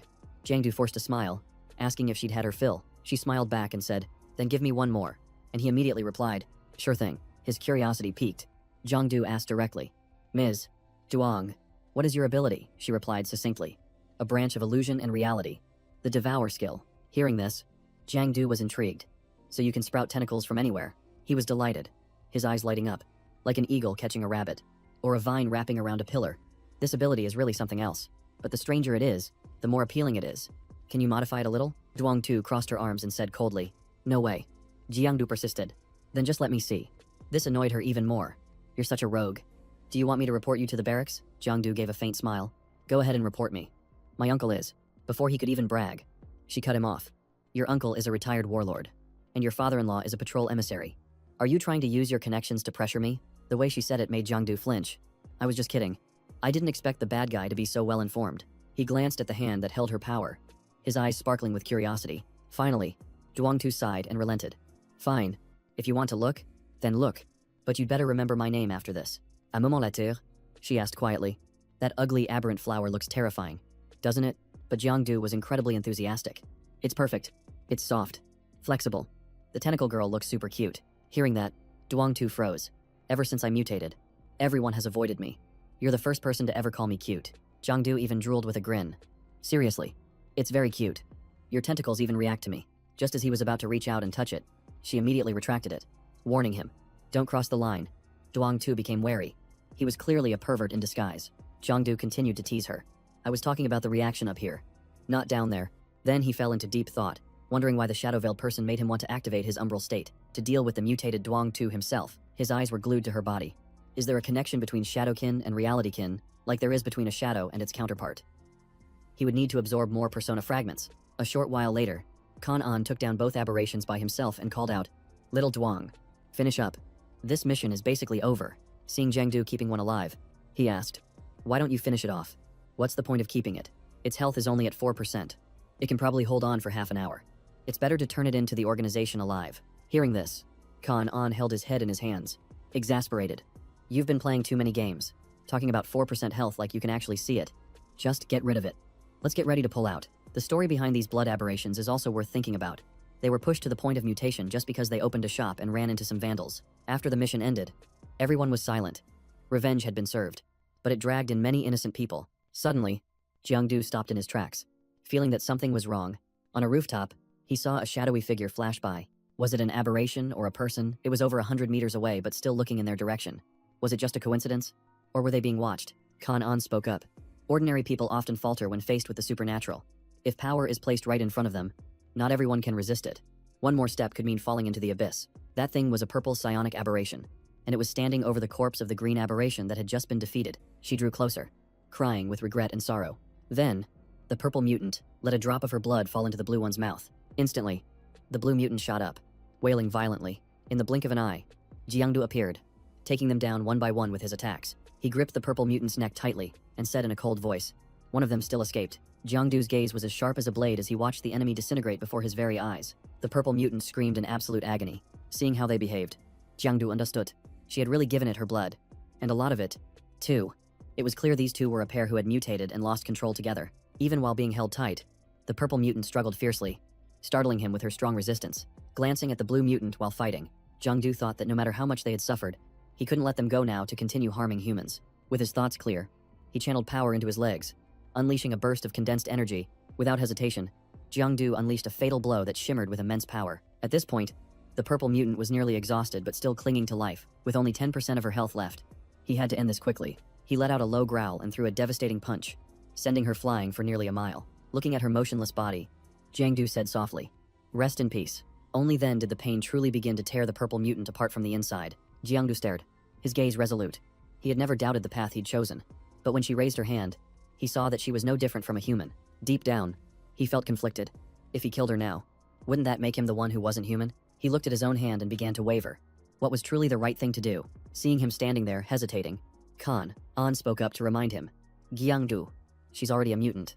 Whether she turned on her own or was infected, once the mutation happens, there's no turning back. Hearing this, Jiangdu pondered every word. That's right. Once they've mutated, they can't be saved. Right after, he personally stepped in to clean up the mess. You can't be soft on mutants, or humanity will face disaster. But one thing still weighed on Jiangdu's mind. What if one day the one who mutated was Uncle Lai, or Xiao Xiao, or even himself? He continued to spiral into a dead-end train of thought. What would he do then? The next day, Jiangdu and An walked up the stairs to receive their special operative certifications, which would allow them to log into the Nightwatch system and accept missions. Jiangdu was a bit surprised and asked, "Does my uncle know about this, Khan?" An replied, "It was General Lai's decision. He saw the video of your fight." Hearing that, Jiangdu smirked. "So he's sending me out to kill mutants all over the place." "Who?" "Oh, Uncle Lai. Aren't you afraid I'll just keel over on the job?" But then again, he thought positively. This was also a form of training, an official path to growth. Right after that, the two of them entered the office. Khan impatiently guided him. "Just enter your information here." "That's right. General Lai said that if you want to come and go from the barracks freely, you have to complete at least 3 missions each week." Jiangdu frowned. 3 of them. Despite his grumbling, An could only shrug. "If you think it's too much, go haggle with General Lai yourself." The very idea was exhausting, so Jiangdu just sighed and let it go. Next, Khan clarified. "Moving forward, you'll be training at the barracks and simultaneously carrying out missions in the Vanhai district. You might even run into rogue mutants that aren't on any official list. Eliminating them will also count as a completed mission. Good luck. I really believe in you." After saying that, he hurriedly left. "I have to head out first. Kid, you're on your own." Jiangdu politely bowed. "Goodbye, Mr. Tong." Despite the very formal introduction, Jiangdu felt it was all surprisingly simple. It was like the document was too easy to forge. What if Mr. Lai was trying to trick him into working for free? Suddenly, a loud shout startled him. "Hello, Dr. Hashoa. Ho's condition gotten worse. I'm at the gate of the Nightwatch organization. I just traded my points for the medicine. I'll be there right away." Who noticing a familiar figure? Jiangdu realized it was Dang Koa. Why did he look so worn out? Seeing the scene, he became worried. His voice sounded unstable too. He must be in some serious trouble. "I can't just leave it. I have to follow him and see what's happening." At that moment, Dang Koa was already running straight to the hospital. Inside the emergency room, her condition was extremely critical. The doctor was trying to inject the special medicine into the little girl's body. Dang Koa's eyes became lifeless, and his breathing grew faint. He tremblingly opened the suitcase in front of him. Upon seeing it, the doctor was startled and asked urgently, "Where did you get this medicine?" Dang Koa replied firmly, "Doctor, you just need to confirm if there's anything wrong with it." Without beating around the bush, the doctor said directly, "It is indeed the new type of blood source medicine, but I have something important to discuss. Let's talk outside." As soon as they stepped into the hallway, the doctor lowered his voice grimly. "Your daughter's condition worsened because her blood has been corrupted by supernatural contamination. If we had this tube of medicine 3 days ago, there might have been hope. Now, her chances are very slim." After hearing this, Dang Koa immediately pressed him. "Doctor, tell me the truth. How much longer can Hoa Hoa hold on?" The doctor's face fell, and his voice was heavy. 1 month at most? However, Dang Koa let out a sigh of relief. "There's still time. Doctor, please prepare for the surgery." Meanwhile, Jiangdu had found a way to sneak inside. He quickly looked up the information. Dang Koa, daughter 5 years old, suffering from blood dissolution syndrome. Reading this, Jiangdu furrowed his brow. What kind of strange disease is this? And what's this about a tube of blood source medicine? Without hesitation, he went online to search for it. It explained clearly that blood dissolution syndrome is a rare disease caused by blood contamination. The incidence rate is extremely low, but it occurs if one is infected by a blood fiend. If not purified in time, the blood corrodes the body like acid until it dissolves into sludge. Blood source medicine can cure it, if detected early, but most cases are discovered far too late. Learning this, Jiangdu grew more puzzled. The girl is only 5 years old and has never left the real world. So how did she get this disease? Could it be related to the recent news about blood fiends infiltrating the real world? At that moment, Dang Hoa was standing in the courtyard. Making a phone call, he snapped at the person on the other end of the line.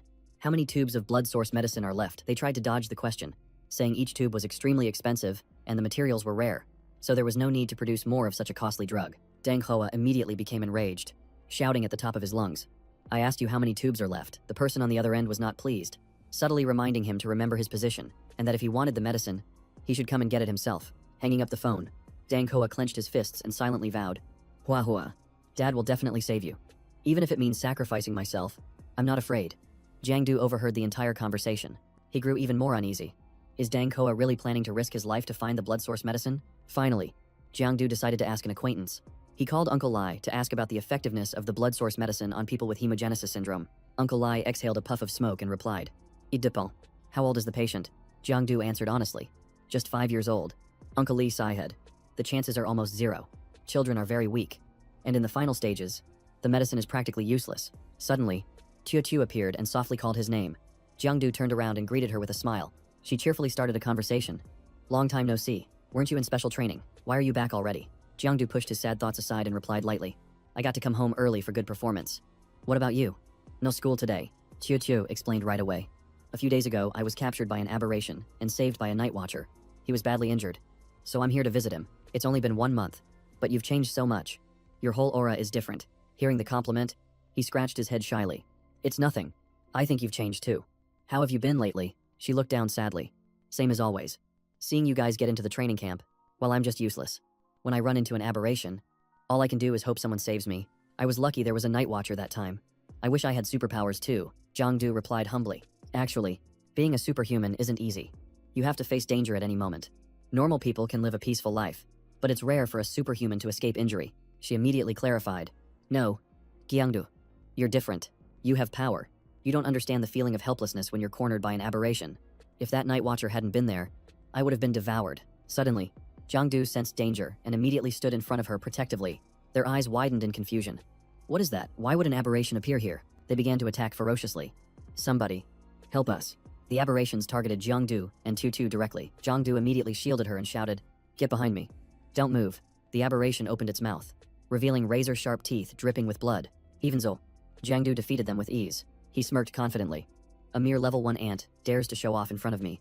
In the blink of an eye, Jiangdu had cleaned up the entire mess. He turned back and told Tutu, "Stay put. I have to take care of something. I'll be right back." In another area, a swarm of aberrations was savagely attacking civilians. Cries for help echoed everywhere. Desperate screams filled the air. "Somebody help. No. Save me." Fortunately, Jiangdu appeared just in time, ending the aberration's life in an instant. Before the eyes of the people, the monster collapsed without even a sound. Without pausing, he rushed to deal with the one crawling on a car roof. "You're next. It's your turn. I'm a monitor." The scene had returned to peace. He speculated in a low voice. These 3 blood fiends might have been transformed from ordinary people. This situation is really unstable. It can't be a coincidence. Afterward, he went back to find Tutu. She said shyly, "As you can see, this is how weak normal people are when facing aberrations." The peace didn't last long before another terrified scream echoed through the air. A civilian was writhing on the ground, his head spinning, his hands glowing bright red as the blood in his body began to boil. Jiangdu stepped forward, ordering everyone to stay back. He explained they had been contaminated by a blood spawn, and since he only knew how to kill monsters, not treat contamination, they needed to call the Night Watch to handle it. Watching Jiangdu in action, Tutu was filled with admiration and thanked him. He replied humbly that they were old classmates and told her to go home, stock up on supplies, and stay inside. He had to leave, but he'd see her later, and she nodded in agreement. With that said, he dashed away as if he had an engine strapped to his back. Qiu watched him go, her heart still racing. "Jiangdu," she thought, "thank you for showing me the true power of a superhuman. Even though I'm just an ordinary person, I will find a way to help more people." Just then, the phone in Jiangdu's pocket started ringing. It was a text from Uncle Lai asking if he was still alive. Jiangdu replied, "Afraid you won't get paid anymore." Uncle Lai just laughed, saying the Night Watch organization takes care of him and his position is better than he could imagine. Jiangdu immediately threatened to screenshot the conversation and report him. Uncle Lai instantly deleted the message and added that the nearby blood spawn incident was being handled, telling him to return to the barracks. Jiangdu laughed to himself. How could he pass up an opportunity like this? He had to go to the Shadow Plane and harvest some kills. Killing those 3, Bloodspawn had already completed his weekly mission, so now it was time for some real hunting. But before he could take a break, another dying aberration began to accumulate energy. In just a moment, its power had doubled. Jiangdu didn't hesitate, unleashing a decisive strike that sliced it in half. Faced with such a ferocious wave of power, the monster had no time to resist. Energy flared brilliantly in Jiangdu's hand. He couldn't believe he had taken down a level 2 Bloodspawn in a single instant, and the feeling was absolutely exhilarating. Suddenly, he realized something was off. This absorption didn't feel normal at all. A strange object materialized before his eyes. Jiangdu froze, wondering to himself what on earth it could be. Facing the bizarre object, he tried to get away, but found he couldn't move at all. The immense pressure was infuriating, and he had no idea what he was dealing with. Anxiously, Jiangdu opened his system to check, wondering if he had absorbed something dangerous. Instantly, an information panel appeared. Shadow Form 1. This ability reduces the consumption of shadow points in the physical world. While in the shadow plane, it continuously drains energy, enabling rapid recovery. 2. This state creates a more powerful aura, making it easier to frighten prey and expose their weaknesses. 3. This ability is still in flux and has the potential for further development. Jiangdu clutched his head as sweat poured down his face. What was happening? The system was leaving things open-ended. He wondered if this was because it was his first time absorbing a level 2 blood spawn. Not wanting to waste any more time, he decided to find another monster to test his new ability. In the blink of an eye, he stepped into a dimension that was as dark as ink. An aberration emerged from within a brilliant burst of flames, hiding behind a wall. Jiangdu stared intently at the creature. This one's pretty beefy, he thought. Perfect for a little test run. But before he could make his move, he froze, suddenly feeling as if he had been discovered. The aberration turned its head, its glowing red eyes locking directly onto Jiangdu. He was completely stunned. Impossible, he thought. This is the shadow plane. Without a second of hesitation, the aberration lunged forward, attacking Jiangdu with its full strength. He immediately jumped to dodge the attack. As a roar echoed from behind, telling him not to run, Jiangdu accelerated, then came to a sudden stop, panting heavily amidst the hazy smoke. Sweat poured down his forehead, and his dwindling strength made him stagger. In the end, Jiangdu chose to stand his ground, ready to face the aberration before him. He stood alone, defiant amidst a torrent of blazing energy. Jiangdu gritted his teeth and held firm, enduring wave after wave of heavy attacks. A blue light began to swirl around him, with each ring flaring up in a blinding flash. But the aberration didn't back down an inch. The energy within it erupted even more violently, sending shockwaves through the ground. Jiangdu trembled, his voice trailing off as he stammered. This is... He realized it was the umbral tide. Quick as a flash, Jiangdu raised his hand to block the necroflame erupting from the skeleton, but the force was too immense, throwing him back with no way to resist. He slammed hard into a car on the side of the road. Coming to a stop with ragged breaths, the aberration swung its blade again, its metallic edge glinting as it prepared the next strike. Jiangdu's eyes flashed, his brows furrowed in a look of sheer determination. Just as the blade swung down, he leaped aside to evade it. Jiangdu launched a counterattack, striking the skeleton from behind. The aberration shrieked, its flames flaring up in a furious torrent. He frowned, thinking to himself that he'd hit a weak spot, but only dealt minimal damage. It seemed this bone aberration was truly level 3, with terrifyingly tough armor. If that was the case, the system's voice rang out, activating chain kill and stacking killing intent with continuous attacks. Let's see if I can grind you down to nothing but bone. Energy converged. Killing intent reached its peak, and the slaughter began. Jiangdu glanced over and sneered. Pathetic tricks. You think you can ambush me with that die? Suddenly, a golden ray of light shot through his right shoulder. The searing pain forced Jiangdu to hastily erect a protective barrier. He backed away, pressing himself against the cracked wall beside him. Out in the open, an aberration with a single giant eye revealed itself. The sight sent a chill down Jiangdu's spine, and he took a deep breath. From behind, another one flew in, glowing red like a burning coal. Suddenly, swarms of high-level aberrations began to pour out from all sides. He frowned. This was bad. There were so many of them, putting him at a huge disadvantage. And with the shadow plane in chaos from the tide, even retreating wasn't safe. What was he supposed to do now? Was he really going to have to fight this whole horde by himself? Just then, a brilliant flame erupted from behind him, burning brightly. It was the Eternal Torch. When activated, it emitted a light that dispelled the darkness, a rare source of illumination in the shadow plane, but one had to be careful. Its light attracted aberrations like a magnet, and in return, it would drain the user's energy and stamina to maintain. Jiangdu let out a small smile, his heart filled with relief. The reinforcements had finally arrived. He immediately understood that the counterattack after the tide had officially begun. Supers appeared one after another. As bursts of energy erupted all around, the horde of monsters roared wildly. Furious at being forced onto the defensive, Jiangdu clenched his fists, realizing a drumbeat was echoing, boosting morale, making his allies stronger, and causing the aberrations to tremble in waves. He launched himself high into the air, diving straight down to attack the monster below. Jiangdu shot forward like a bolt of lightning, seizing the opportunity to strike immediately. The insectoid aberrations shrieked, charging toward him in a unified counterattack. At the same time, 2 nuclear shells were launched directly at them. The space around them suddenly flashed brilliantly, and the ground shook violently. The insectoids hit by the shells were sent flying in all directions by the fiery blast. Jiangdu didn't miss his chance, unleashing a powerful blow to finish them off. He quickly activated his shadow guard, absorbing all the residual energy. The system displayed target, bone-armored insectoid, tier 2 high rank. Upon elimination, bone hardness increased, shadow points gained, and strength reinforced. Current total shadow points, 195. Jiangdu nodded in satisfaction. Awesome. He was going to have a great hunt today, but when he looked around, he faltered slightly. The number of monsters was still overwhelming. Impossible. How could there be this many? Immediately after volley of artillery fire rained down on the aberrations. It was the team of supers behind him, providing support for Jiangdu. The long-range firepower was so intense that it made the very ground tremble. Continuous beams of energy poured down, tearing through the sky and targeting the monster horde. They had no time to react before they were swept away by the annihilating flames. The supers all appeared at once, their presence radiating immense power. They flexed their muscles and charged forward, launching a frontal assault. With just their bare hands, they were able to stop the pounce of an aberration. The giant monster was pinned down by the combined efforts of several people. One of them shouted, mustering his strength to blast it away. From another direction, Dong Lai quickly loaded a large cannon. He activated its firepower, firing directly into the formation of approaching aberrations. The monsters stubbornly charged forward, not yet realizing the danger, and in an instant, the entire area exploded in a sea of flames. Dong Lai gave a decisive order, and the Night Watch advanced to pursue them. The battle erupted, with the sounds of clashes and energy blasts echoing everywhere. Jiangdu looked around, stunned that these things were already on their last legs before he even had a chance to act. He chuckled with delight, thinking it would be a huge waste not to take advantage of this moment. So Jiangdu jumped in, wiping out the aberrations one by one, as if he were picking ripe fruit. The Night Watch members muttered amongst themselves, wondering who that incredibly strong guy was. And if he wasn't afraid of the side effects, we can't let him show us up. So keep attacking, we have to destroy them all. No matter the cost. A moment later, Jiangdu channeled the darkness, completely swallowing the corpses of the aberrations. He wiped the sweat from his brow. It only took half an hour to clear the entire area. The power of the Night Watch was truly terrifying. Suddenly, a system panel lit up in midair. Target blood parasite. Mid-tier level 2. Will cause blood source contamination upon elimination. Exchange value waived. Shadowguard harvest complete. Jiangdu froze as he saw the veins on his hand slowly darken, and a feeling of unease washed over him. At the same time, a medic's voice crackled over the radio. Avai. Lao Tu. Wake up, this is blood system contamination. We need an immediate medical evacuation. Dong Lai responded instantly. Understood all units. Execute an emergency retreat immediately. 2 Night Watch members pulled Jiangdu away.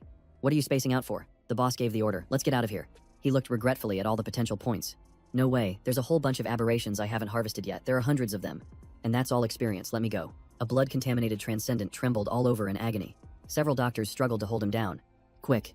Get the ventilator. Prepare the anti-contamination serum. It's a good thing, we just got a new shipment. At that same moment, Jiangdu secretly used a skill to sneak into the hospital room. He frowned as he watched the tense emergency medical scene unfold. Then he quietly backed away, careful not to make a sound. Stepping out of the room, Jiangdu muttered, this blood source contamination is even more terrifying than I imagined. It even took down a seasoned member of the Night Watch. It seems the thing on my body is related to blood contamination. Could it be from absorbing that bloodkin? He thought and thought but couldn't figure it out. So he let out a sigh, looking at the red thread on his hand. The system had already announced price immunity. But what on earth was this blood thread? Suddenly, the phone in his pocket started vibrating non-stop. A flood of notifications appeared. Traces of an aberration detected on Willow South Road. East District 2. Proceed immediately. Road 20. Bloodborne have appeared. A monster is attacking people in the building. He panicked. What the hell was going on? Why were the Bloodborne suddenly swarming in like this? The government issued a warning. Attention all supers. A blood-type contamination is breaking out in East District 2. The situation is critical. This contamination can conceal itself and spreads rapidly. After an emergency meeting, a full lockdown of the district has been ordered. The announcement left Jiangdu stunned, his eyes wide with shock. He thought worriedly, if this was just a minor issue, sending in the Night Watch and the scavengers would have been enough. Why was a lockdown necessary? In the distance, continuous tremors rippled across the sky. Jiangdu looked in that direction with a troubled heart. What in the world was happening in East District 2? Over the street loudspeakers, an announcement blared. Attention residents of Van Hai District. Signs of an aberration have been recorded in East District 2. Everyone must stay indoors and limit going outside. All amusement areas are temporarily closed. Meanwhile, in East District 2, Dang Hoa was fighting for his life. Before him were 2 Phoenix-type aberrations. It seemed unlikely he would make it out alive this time. Just when he thought he was about to die at their hands, Jiangdu suddenly rushed in, blocking the fatal blow. He turned and asked, "Are you all right?" Recognizing Jiangdu, he was overjoyed. "Brother Du. Jiangdu looked at him. "Are you injured? I ran into quite a bit of trouble on my way here too. But I'm fine. What are you doing here?" Dang Hoa gave a forced smile. "What else? To make some money." "Of course. I was hoping to score big." But Jiangdu glanced at him, thinking, "More like for your daughter." Dang Koa's face instantly turned pale. Jiangdu asked bluntly, "Your daughter has a blood infection, doesn't she?" Dang Hoa froze, surprised. "How did you know?" It continued. "How is she now?" He replied. "She had surgery to remove the infected part, and she's stable now. But to afford the blood source medicine, I had to sell almost everything." Jiangdu frowned. "So that's why you came to this dangerous place." Dang Hoa gave a bitter smile. "I had no other choice. I have to provide for my family, and my monthly salary is barely enough to get by." Jiangdu placed a hand on his shoulder. "Go back home." He was taken aback. "Who?" He smiled. "Don't make your daughter worry. I'll give you a share of today's reward." Dang Hoa's eyes widened. "Brother Du, I..." He choked up, trying to hide the tears welling up in his eyes. With that, he turned to leave. "I'm heading back first. Be careful out there." Jiangdu smirked confidently. "Relax. You know what I can do?" Only after the man's figure had completely disappeared, he clutched his back and groaned. "It hurts so much." The wound reopened. "I can't return to the Shadow Realm now. What a pain. I've absorbed so many blood fiends, and the system still hasn't given any feedback. Suddenly, a voice echoed in his mind. Rations. Had jumped. What? What does rations mean? Wait a second. He looked back at the corpse of the aberration he had just defeated. Could it be? Without a second thought, Jiang Du actually opened his mouth and tried to take a bite. As a result, he spat out a broken tooth. Ouch, this thing's fur is as hard as steel. How am I supposed to chew it? Frustrated, he jumped up angrily. This is so annoying, I'll just smash you to pieces. A single thrust pierced through the aberration's body. The blood source within its body was immediately and completely absorbed by Jiang Du. His health bar quickly recovered to its maximum level. Jiang Du smiled with satisfaction. Better than I expected. He stretched out, relieved. So rations means draining blood from blood fiends to recover health. That means I can heal in the real world, which makes up for the drawbacks of my shadow form. I need to find a few more blood fiends to test this on. Who knows? It might even activate a new power. Just then, his phone started vibrating non-stop. He glanced at the caller ID before answering. Chief Li, what's going on? Tuan Kuang roared in anger. If you hadn't picked up, I was about to go collect your corpse. You're in East District too. Aren't you get back here now? Jiang Du quickly denied it. No, I'm just out eating. He yelled. Who are you kidding? This blood corruption isn't something you can handle. Listen carefully. This corruption is so strong that even a level 3 transcendent can't withstand it. Those severely infected will develop blood veins and can mutate into aberrations at any moment. He quickly replied.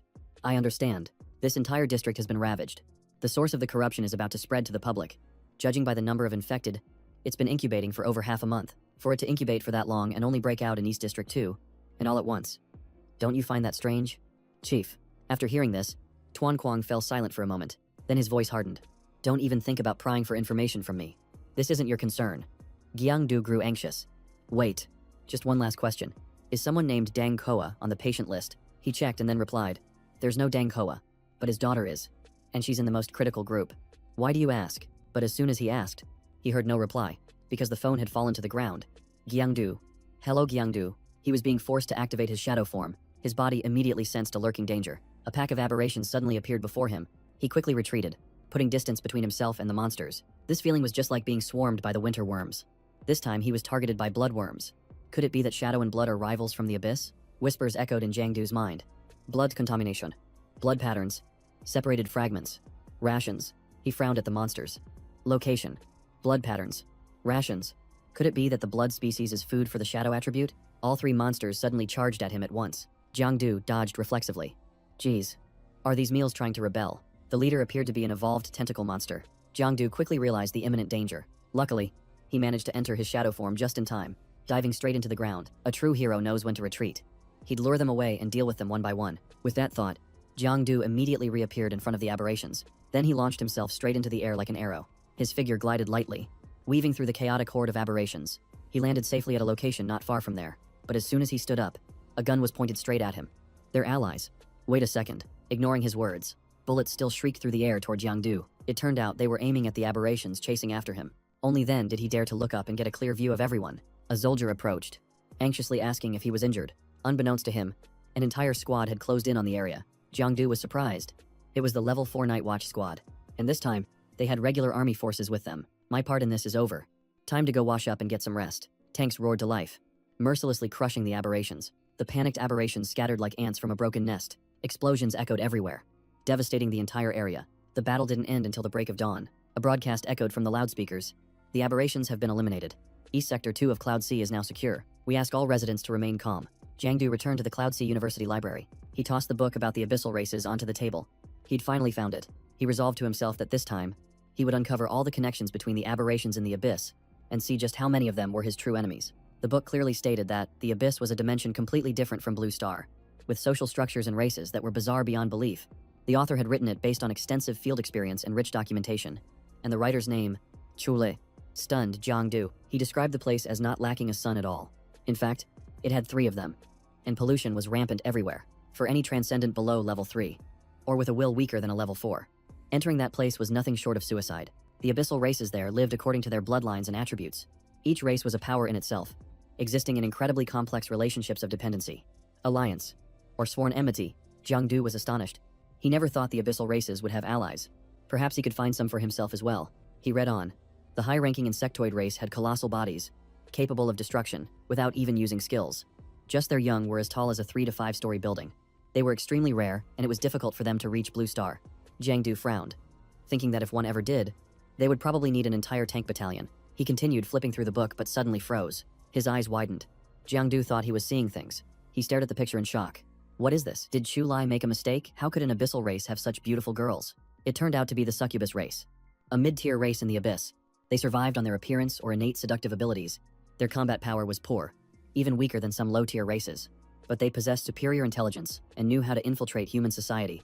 Jiangdu shuddered. This type of abyssal race was truly dangerous. If he ever ran into a succubus in the future, he had to take her down at all costs. Jiangdu continued to synthesize the information. The bone race used bones for power, and the grudge race absorbed resentment, making them much weaker. If the grudge race existed, could the sword race and the equal race exist too? Suddenly, he discovered a crucial detail. It was the shadow insect, also known as the shadow demon insect. It was a peak high-ranking insectoid race, one of the three strongest, along with the ancient demon insect and the soul demon insect. Unlike other races, the shadow race developed numerous subordinate military races, building a system of dominion, just like humans. Jiangdu was speechless with shock. Good heavens. The shadow race was basically the demon king of the abyss, and here he thought they were only good at sneak attacks. But the book also said that for some unknown reason, the shadow race collapsed overnight. According to the author, they massacred their own subordinates. Living under such oppression, it was only a matter of time before the other abyssal races united to overthrow them. Jiangdu shuddered and slammed the book down on the table. His face went pale. He finally understood now. The shadow race had no allies in the abyss. Jiangdu gritted his teeth. All of them were sworn enemies. Jiangdu leaned back in his chair and sighed. The karma of the ancient shadow race was now falling on his head. He truly had the worst luck in the world. But on second thought, the fact that they were keeping an eye on him also proved that they were still wary, afraid of the day he might grow strong. He chuckled softly and mumbled that maybe someday he could be like the shadow insects of old, whose mere appearance made the entire abyss tremble in fear. At that time, he would clear out all the dungeons and capture a few succubi to be his attendants. Just imagining it was exciting. Just then, a voice reminded him, "Student, you shouldn't speak loudly in the library." Jiangdu was startled and turned around. "Sorry. Teacher too." Qianduang chuckled softly. "You're really just like Chu Lai. Sometimes you also laugh to yourself." He was a bit surprised. "You know Chu Lai, teacher." The man nodded and said in a low voice, "Tuan Kuang was once my student." Jiangdu immediately struck up a conversation. "Then that makes you an acquaintance of mine. Teacher, by the way, I wanted to ask more about that true courtesy you mentioned last time." Qianduang cut him off. "There's no need to rush. You'll understand on your own when you reach level 3. Jiangdu was curious. "Then what do I have to do to reach level 3? Is there some kind of secret?" He explained that the teacher once said fear isn't necessarily a bad thing. The more afraid you are, the easier it is to condense your power. And that's the foundation for reaching level 3. But if you're still afraid after reaching level 3 and your will shatters, the energy within you will also dissipate, making it extremely difficult to advance any further. Jiangdu was stunned, and a worry sparked within him. If he was born fearless and also had a warped view of aberrance, wouldn't he be stuck below level 3 for his entire life? Qianduang smiled and walked away, telling him not to overthink it and to find his teacher. If anything came up, Jiangdu nodded slightly. "Thank you, teacher." 2. He suddenly stopped in his tracks. As if he had just remembered something, he reminded him, "There's a test at the special training camp at the end of the month, so you should prepare thoroughly." Jiangdu was dumbfounded. A test at the end of this month, isn't that in just 2 days? And so, he was forced to participate in that fateful test. He reassured himself, "It's fine. Even though I'm terrible at literature, math, and foreign languages, I have a solid grasp of transcendent knowledge." An announcement echoed from the speakers. "The exam has officially begun." Jiangdu took a deep breath and flipped over the first page of the exam. Then his eyes widened in disbelief as he stared blankly at the questions. The first question asked, "What is the full name of the basic transcendent studies teacher?" The options were Truong Tam, Lai Tu, Vungul, or Triuluk. He was speechless. What kind of question was this? He scratched his head. Even though he knew it was supposed to be a free point, he really couldn't remember. Oh well, he'd just skip it and move on to the next question. But as he looked down the page, despair set in. It seemed he didn't know the answer to a single question. It was all just confusing theory. Question 3 asked which laws and regulations a transcendent individual must follow. Question 4 asked about the emergency procedures for eliminating soul species. Then question 5 asked what types of standard weapons are commonly used by transcendent individuals. Jiangdu put down his pen in frustration. "Whatever. I'll just leave it to fate," he thought. "May the heavens be with me." Suddenly, he noticed the free response section at the end of the test. Question 1. You are inside a house and hear violent banging on the door. Outside is a mid-tier, level 1 bone worm. You are unsure if it has detected you yet. How would you handle this situation? Question 2. When first entering the transcendent world, level 1 is merely an adaptation phase, drawing from your own experience. How do you think one should train their abilities appropriately during this stage? Question 3. Transcendent individuals must constantly face aberrance and contamination. How can one minimize the harmful effects of this contamination on the body? Jiangdu's eyes lit up. These questions were all based on his own life experiences, so he had nothing to worry about. He smiled as he wrote his answers, and by the last question, He felt like the test had been tailor-made just for him. By the time he turned in his test, it was already noon. Seeing his confident expression, Du asked, "Looking at you, I bet you did well on the test. Didn't you?" Gyangdu nodded. "Of course. Even if I don't get a high score, I'll definitely have enough points to pass." She gave him a sidelong glance. "That's a nice dream. You say that every time. But your scores are always pathetic." Jiangdu laughed. "I have plenty of experience when it comes to killing aberrants. So this time will definitely be fine." Zhao Zhao sighed. "All right. I guess I'll believe you one more time." "Oh. Right. Did you already meet Tiu and Van Haijiang?" Du nodded slightly. "Yeah. Did she already tell you about it?" Her face flushed slightly as she told him he had changed so much lately she almost didn't recognize him. Her quick glance, suggesting she found this new Jiangdu much more attractive. He just smirked, saying it was normal to change, but that her best friend's transformation was even more obvious than his. Zhao Zhao looked surprised and asked, "What change?" Jiangdu answered vaguely, saying only that she was a little different. She immediately pressed him, asking how she was different and demanding he explain. He just smiled and told her to ask her friend herself, causing an annoyed Zhao Zhao to shout his name. Meanwhile, in the exam grading room, the examiners were getting extremely irritated. Jiangdu's exam answers were enough to make anyone who read them want to flip a table. For question 1, on what to do when a level 1 bone worm knocks on your door, he answered, "Open it and smash its head in." For question 2, on how to get stronger, he wrote, "Go kill aberrations." For question 3, on how to avoid contamination, he said, "Don't become a transcendent." The examiners were losing their minds with every answer they read. Even when it came to the essay section, he just went on and on, bragging as if he were recounting his glorious victories. An gritted his teeth. His voice choked with fury. "Gyangdu." As he stepped into the room, he saw Khan and staring daggers at him. He asked in a stern voice, "Do you know why I called you here?" Jiangdu furrowed his brow slightly, feigning ignorance as he asked, "Why?" "Khan." An slammed the test booklet down on the table, his voice sharp. "You dare to submit this kind of nonsense. It would be a huge problem if anyone else were to see it." He criticized him harshly, saying his theoretical knowledge was non-existent and his essay was a complete joke. Jiangdu scratched his head and said hesitantly, "But everything I wrote is true. I'm already level 2, he said with conviction. "When you see an aberration, you have to charge in. Practical combat is the only truth." An suppressed his anger and retorted, "So you think reaching level 2 means you can just forget about theory? You think brute strength is enough?" Jiangdu answered calmly, "In the end, theory is just meant to be applied, so the focus should always be on real combat." Hearing that, An got so angry he looked like he was about to jump onto the table. He smirked challengingly. "Is that so? Then let's see just how good your practical combat skills are. You're going to take a practical combat exam." Jiangdu's expression changed, his voice trembling slightly. "Don't tell me you're planning to teach me a lesson yourself." An waved his hand dismissively and turned his back, saying, "Don't worry, it won't be me." Jiangdu frowned and asked, "Then who?" He just smiled mysteriously and said, "You'll find out." The two of them made their way to the training area. Standing before an unfamiliar room, Jiangdu asked quietly, "Where are we?" "My body feels like it's being weighed down." He laughed and replied, "It's supposed to feel heavy. This is the Transcendent Physical Training Area, meant only for advanced students. There's a forbidden object in here that creates constant pressure. A lot of second-year students get weeded out here, and the rate of students having to repeat the year has doubled." Jiangdu's eyes widened. The repeat rate only doubled. I would have thought it would be several times higher. The two of them slowly walked inside. There, they spotted a figure standing imposingly on the fighting stage. An laughed loudly and pointed, "Go on up. He's your opponent for today." Without saying a word, Jiangdu walked straight onto the fighting stage. The other man bowed his head slightly, saying, "Hello, instructor." Huang Duang silently turned his head, his lips curling into a slight smile. The moment their eyes met, Jiangdu's head suddenly felt dizzy and his body felt weightless. What was happening? A strange force washed over him, and his entire body went out of control. Could he be under the influence of the man's aura? Jiangdu was startled and tried to search his memory. Wait a minute, it seemed like he had seen this person somewhere before. An image flashed through his mind. This was the man who had shattered the training ground with a single move. He gaped in realization. That's right, the video also mentioned that he broke Uncle Lai's record. With his imposing figure and overwhelming presence, Jiangdu immediately recognized him. This was the youngest battle general in history, the 5th battle general of the great continent, at only 29 years old. He was stunned. He never imagined that his opponent would be a current battle general, a living legend of the great continent. In that instant, a chill ran down Jiangdu's spine. Just a single glance made his power surge uncontrollably, like a wild, untamed horse.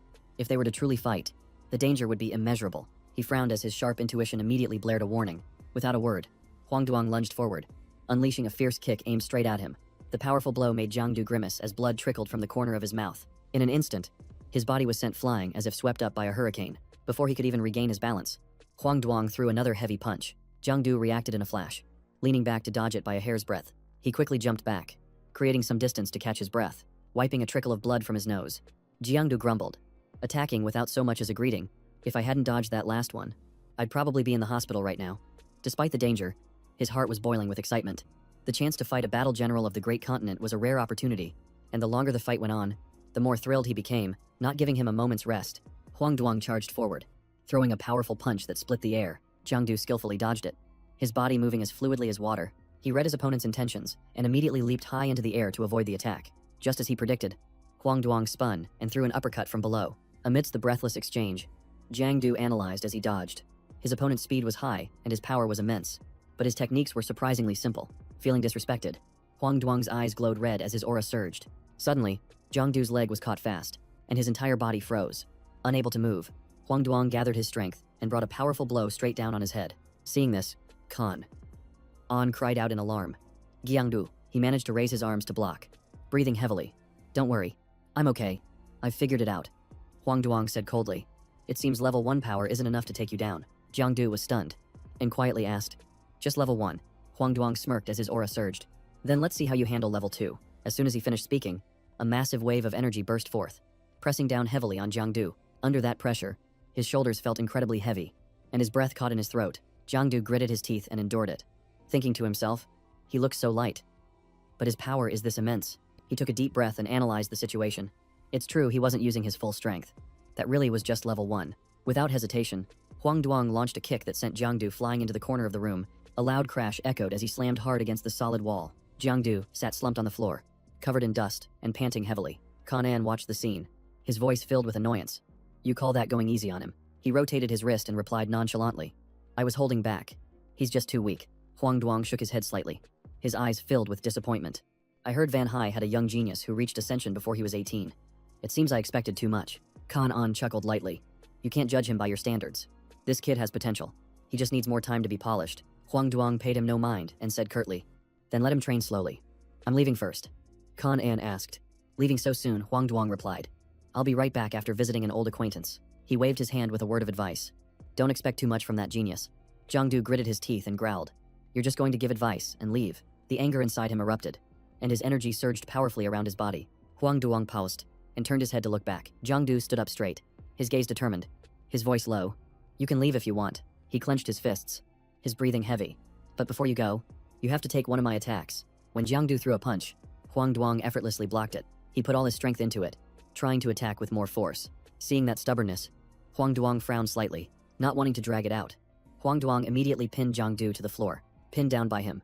Jiang Du struggled angrily like a child, snapping, I'll definitely win next time. Seeing his resilience, Huang Duang made a half-joking offer.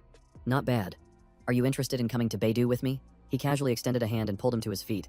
Jiang Du was flustered. He mumbled something and turned to get his things. Huang Duang asked gently, You're about to start college. Right, both Beidou and Trungduang are fine choices. I just took a position in Beidou myself, so I could look after you. Jiang Du frowned in confusion. We just met and you're already trying to pull strings for me. That's a bit much. With a resolute look on his face, he reminisced. I was once a student of War General Li. I was nearly dragged into the abyss. When I lost all my powers due to an infection, it was Master Li who saved me. He smiled to himself, thinking in admiration. Uncle Lai, I couldn't accomplish anything in my past life, but now I feel like I've finally experienced a little of it. Jiang Du quietly pondered that it was right around the time of the Truongmin Rebellion 7 years ago. Uncle Lai was deployed, and when he returned, he only had one arm. Master Tong once said he made a huge mistake back then. Perhaps this was it. Huang Duang gently advised him not to answer right away, as he was still new to the training camp. A sudden trip to Bakdu would attract a lot of scrutiny, and Teacher Li's old enemies were still lurking. Upon hearing this, Jiang Du was startled and blamed himself, then reluctantly nodded. Crap? How could I forget Uncle Li's personality makes enemies easily? I hope I don't get dragged into it. Huang Duang laughed heartily and patted his shoulder reassuringly. Don't worry, you've got talent. Just keep training hard, and I'll be back in 2 months to check on you. Jiang Du nodded in relief. Yes, Brother Huang. Huang Duang praised him inwardly. He only recently achieved a state of subtlety, yet he has already developed his own aura. If he's properly trained, his future will certainly be no less than mine. After Jiang Du left, he quickly opened the information panel. As soon as he finished checking, his eyes widened in astonishment. Jiang Du, 17 years old, gold level willpower, suspected level 8, shadow eye ability, adopted from the battlefield by War General Lai. He entered the camp not long ago and has already achieved a state of subtlety, even creating his own aura. He has War General potential. I need to update this kid's file, and I must add the fight with Duong Not. He mastered 3 skills in his first attempt. His progress is outstanding. A War General candidate with this kind of potential has never appeared in history. I wonder if he'll reach the pinnacle in a few years. At the same time, Jiang Du was sighing to himself. Brother Huang is so kind, gentle, and polite, but his methods are a bit ruthless.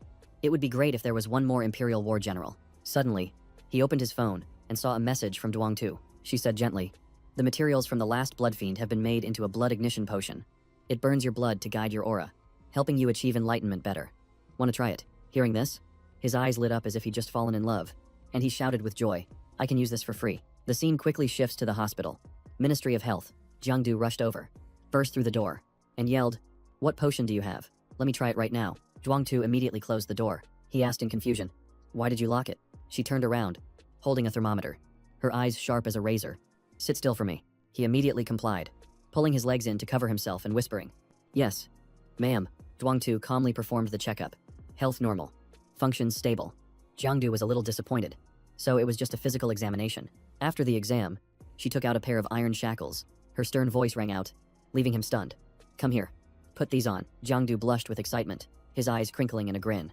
"You're really something else. Trying a potion feels like an extreme game. Let's put them all on." After putting them on, he asked curiously, "So what's next? What do we do now?" She pointed to the chair in the center of the room and said succinctly, "Over there." "Sit still." Sitting down, he asked again, "You're being this thorough, even locking my hands," she replied coldly. "I'm afraid you'll run away halfway through." Jiangdu answered seriously, "It's an honor to serve medical science." Duong Tu stroked his cheek and smiled faintly. "You have a good attitude." Then, she gave him the potion to drink, cheerfully explaining, "This is a modified version. It's been tested on elementary school students before. Now we're short on middle school subjects.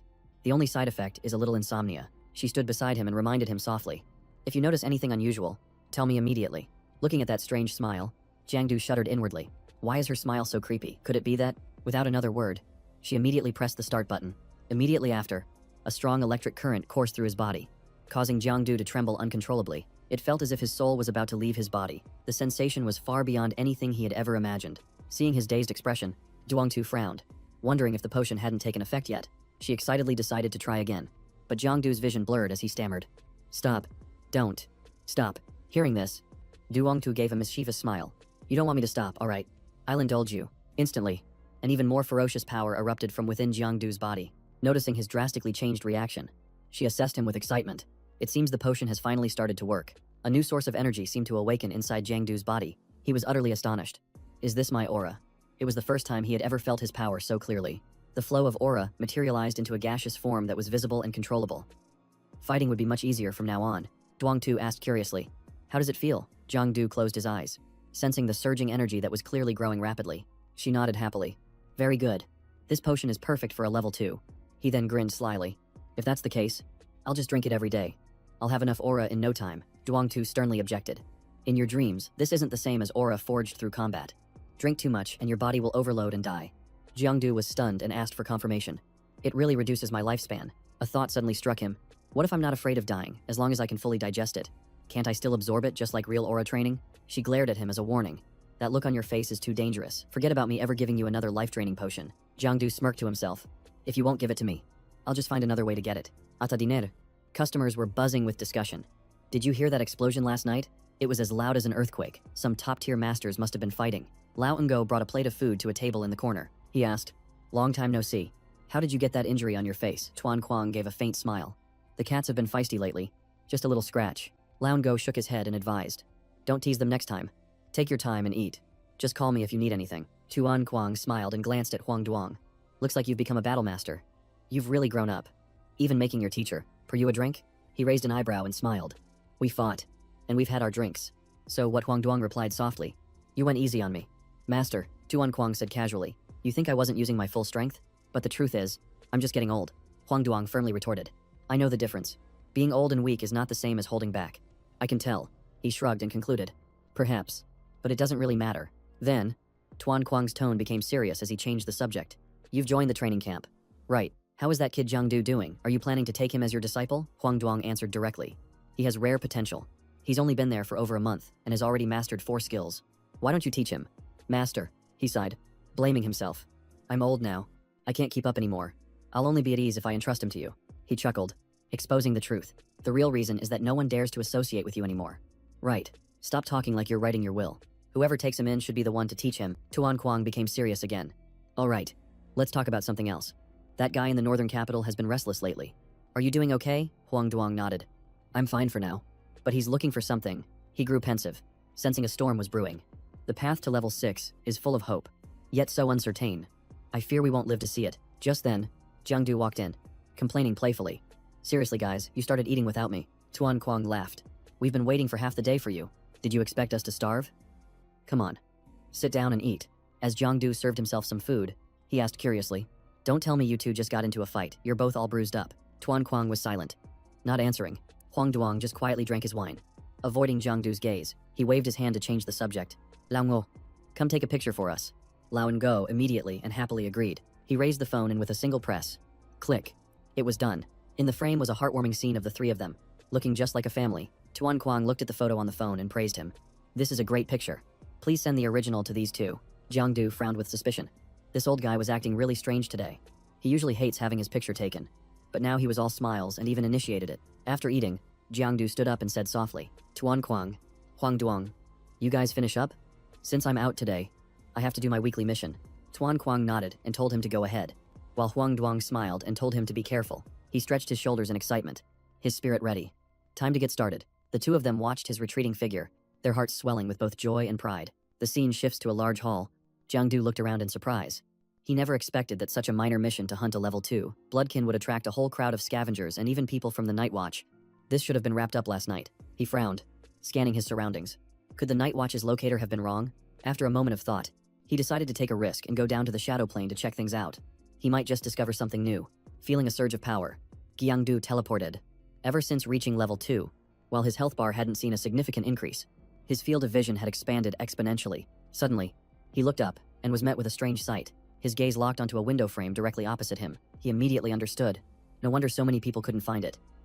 It was hiding in the residential complex next door. How clever. Seeing his prey within reach, Jiangdu felt a thrill of excitement.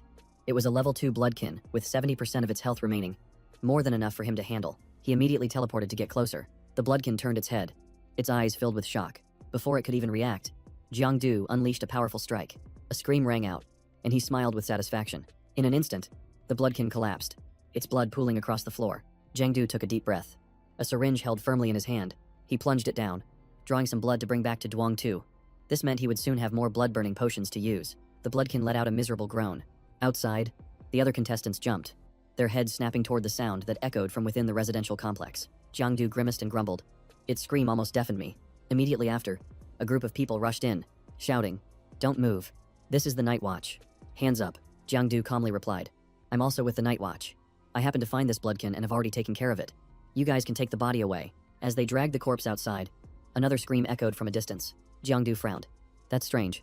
Could there be another aberration? The entire group quickly dashed toward the source of the sound. Tia was captured by a bloodkin, screaming for help in terror. Jiangdu froze, whispering her name. Tia. A night watchman raised his gun, shouting a warning. "Stay still. Release the hostage." The monster angrily slashed her across the chest. Tia tremble, tears streaming down her face, her eyes pleading for help. Jiangdu gritted his teeth and calculated. If he acted now, the chance of her dying was very high. He clenched his jaw, deciding to take a chance. His only option was to risk it all. Jiangdu conjured a radiant circular magic array. Seeing this, the night watchman exclaimed in shock. "What is that?" The air suddenly grew heavy, and the bloodkin let out a ferocious roar, taking advantage of its momentary distraction. Jiangdu leaped forward and struck hard. Severing its head, he landed as lightly as a feather. Jiangdu turned with a gentle smile, asking softly, "Tiu, are you okay?" Everyone around them stood there, completely stunned. He waved his hand a few times. "Hey, what's wrong? Are you scared?" Tiu gasped and whispered. "A little." Just then, Longfong stepped forward and thanked him sincerely. "It's a good thing you acted in time. That situation was truly dangerous. We'll take this young lady to the hospital." Tiu gently shook her head and refused. "There's no need. I have anti-contamination medicine at home." He asked cautiously. "But what if something happens on the way?" She hugged him, smiling mischievously. "It's fine. He's my classmate. He'll take me all the way home." Tiu tilted her head sweetly and asked, "Right, Jiangdu?" He was stunned, his mind a tangled mess. Could it be that Tiu actually has feelings for me? Longfong nodded in agreement, then added a gentle reminder. "I'll feel better with him accompanying you, but you should still be careful. Bloodkin have been appearing frequently in this area lately." She waved goodbye. "Don't worry, officer." "Goodbye." He nodded once more. "Watch your step on the way." After checking, a team member rushed to report. "Chief, it's confirmed. This bloodkin was the culprit who murdered the 3 restaurant owners before." Longfong was stunned to hear it. "Really?" The reporting member continued. "The victims were all in the same industry. If we hadn't caught it today, many more people might have been harmed." Staring at the victim list, his expression darkened. This is truly a menace. The scene shifts to Tutu's house, where she opens the door with a warm smile and invites him in. Jongdu looks around and curiously asks where her parents are. Since he doesn't see anyone, Tutu quickly replies that they're on a business trip and won't be back for a while. Right after that, his eyes land on a rabbit in the corner. When did you get a rabbit? You never told me. Jongdu pets it with delight. It's so adorable, just like a little ball of fluff. But then, a hungry glint flashes in his eyes, startling the rabbit and causing it to hop backward. I bet spicy braised rabbit would be delicious. Tien approaches and gently reminds him that it's best not to get too close. Tiu chimes in worriedly. Be careful or it might bite you. Jongdu forces a smile in agreement, but his mind is in chaos. For her to dare to be alone with me like this is truly a huge test. He turns away. Flustered. Well, now that you're home safe, my mission is complete. I'll be on my way. She quickly invited him, asking if he didn't want to have a cup of tea with a fellow classmate. Tutu gave a teasing smile, asking if perhaps he was scared. The two of them sat down, enjoying pastries while sipping hot tea. They relaxed together, watching TV in a cozy atmosphere. Jongdu felt flustered as he snuck a glance, blushing as he thought to himself, it's strange. She seemed different last time. Tutu has changed so much. He glanced over admiringly. It wasn't just her face. Her figure had become more captivating too. Maybe this was the kind of maturity people always talk about. At that moment, she spoke softly to thank him. You saved me again. Jongdu smiled sheepishly and suggested, it was purely a coincidence. Maybe you should carry something for self-defense. You can't always count on me showing up at just the right moment. Tutu shook her head and declined. There's no need. If something happens, I'll just have to accept it. I'm only an ordinary person after all. She changed the subject and asked how Jiao Jiao was doing lately. He replied calmly that she was the same as always, resting after training and chatting with him when she was free. Tutu gave him a probing look. Just chatting.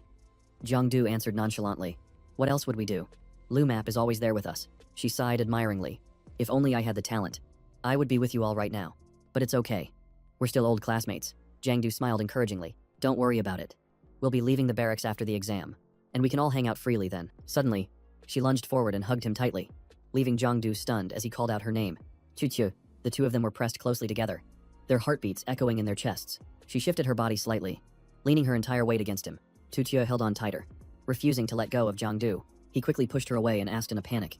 Tutu, you know about me and Jiao Jiao. Why are you doing this? She didn't answer, remaining silent for a long time. After a moment, Tutu looked up, her voice trembling. I just can't accept it. She poured out all her jealousy and insecurity. Jiao Jiao is my best friend. She's beautiful, a great student, and incredibly talented. Everyone loves her, and I both admire and envy her. I know it's wrong, but I can't help it. Tutu recalled the day Jiao Jiao said she would study music and give up on being a superhuman. She was so happy, thinking she finally had a chance to surpass her, so she tried with all her might. She let out a bitter laugh. But life never gave me a chance. All of her efforts vanished into thin air in an instant. She accepted the bitter truth.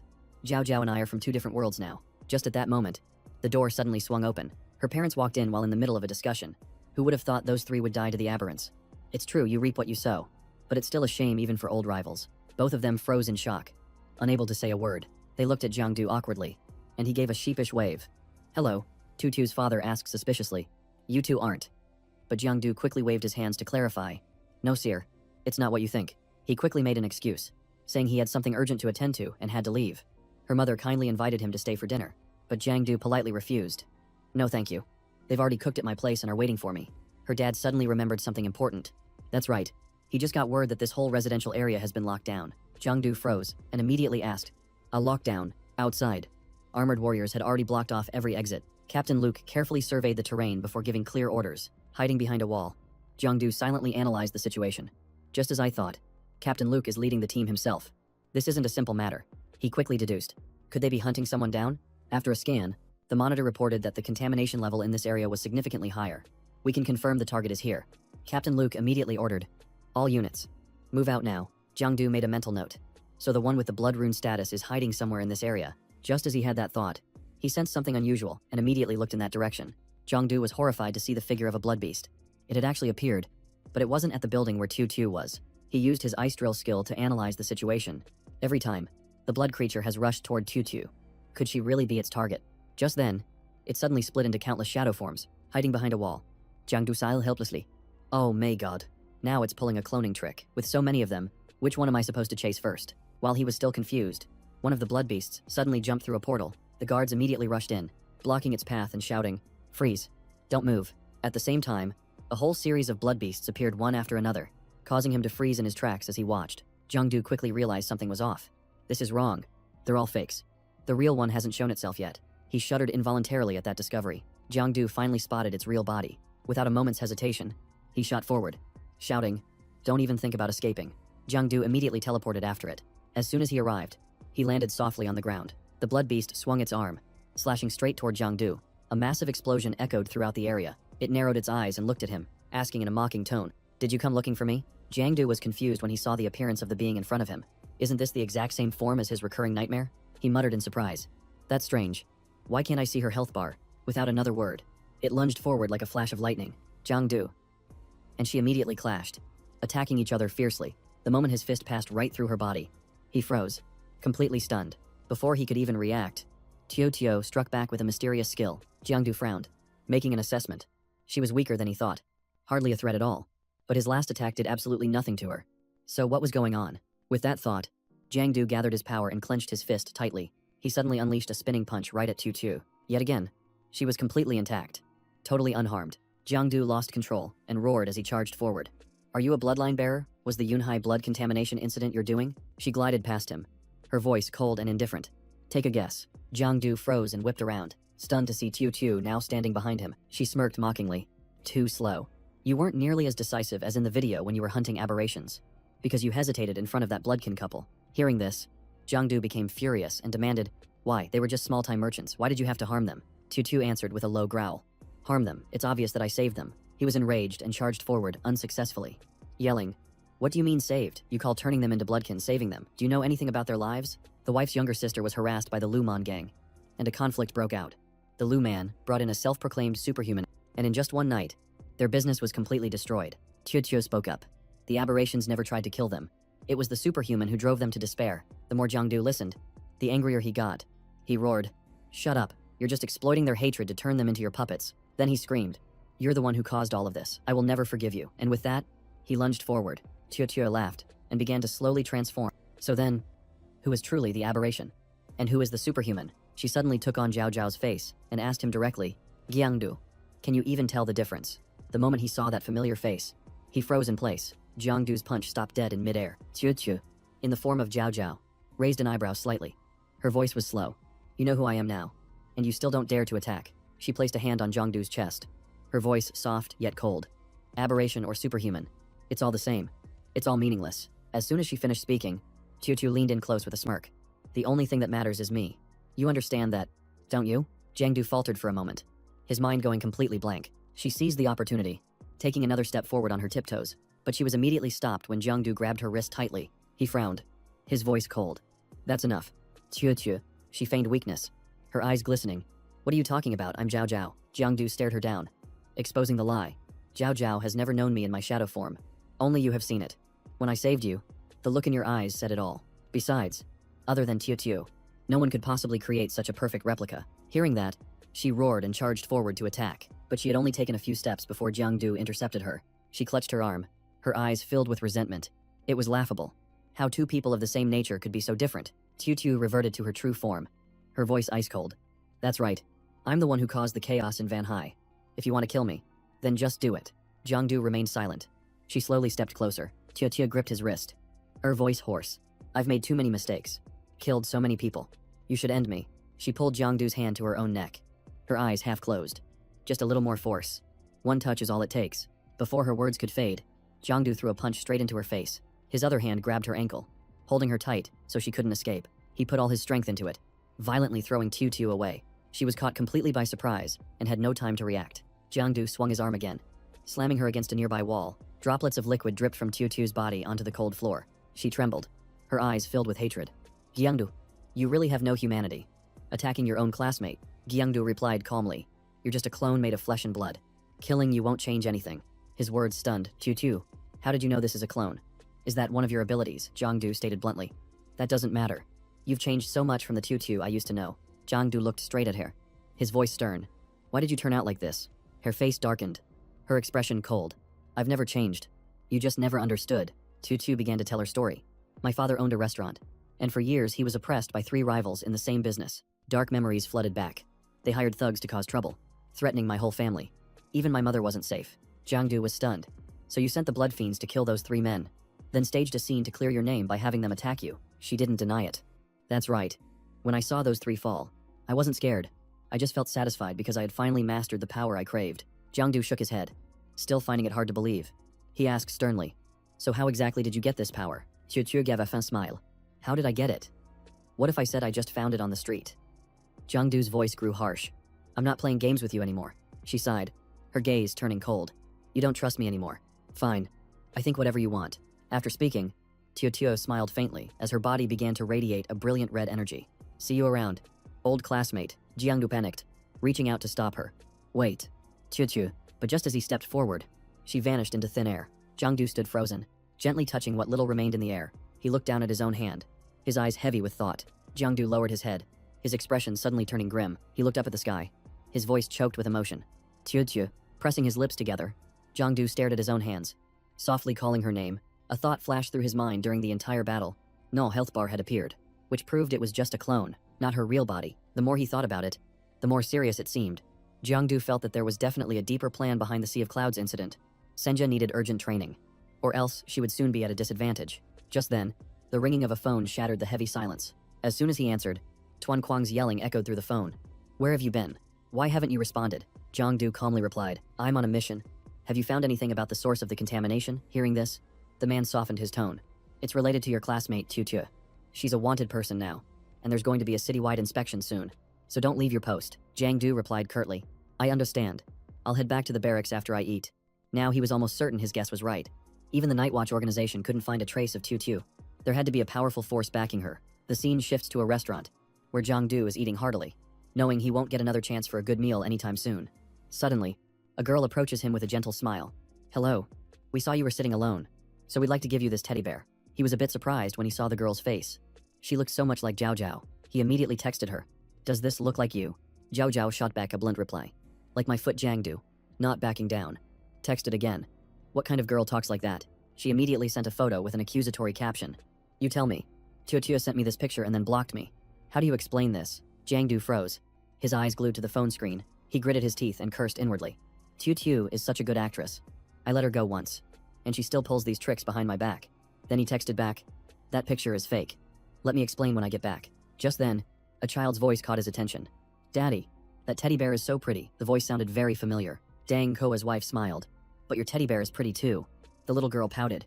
"But I like that one more." Jiangdu was stunned when he realized the family in front of him was Dang Koa's. His daughter had been severely infected, so how did she recover so quickly? A thought flashed through his mind. Could it be that Dang Koa really got the medicine from that mysterious person? He coaxed his daughter. "Eat up nicely, and then Daddy will take you to the claw machine.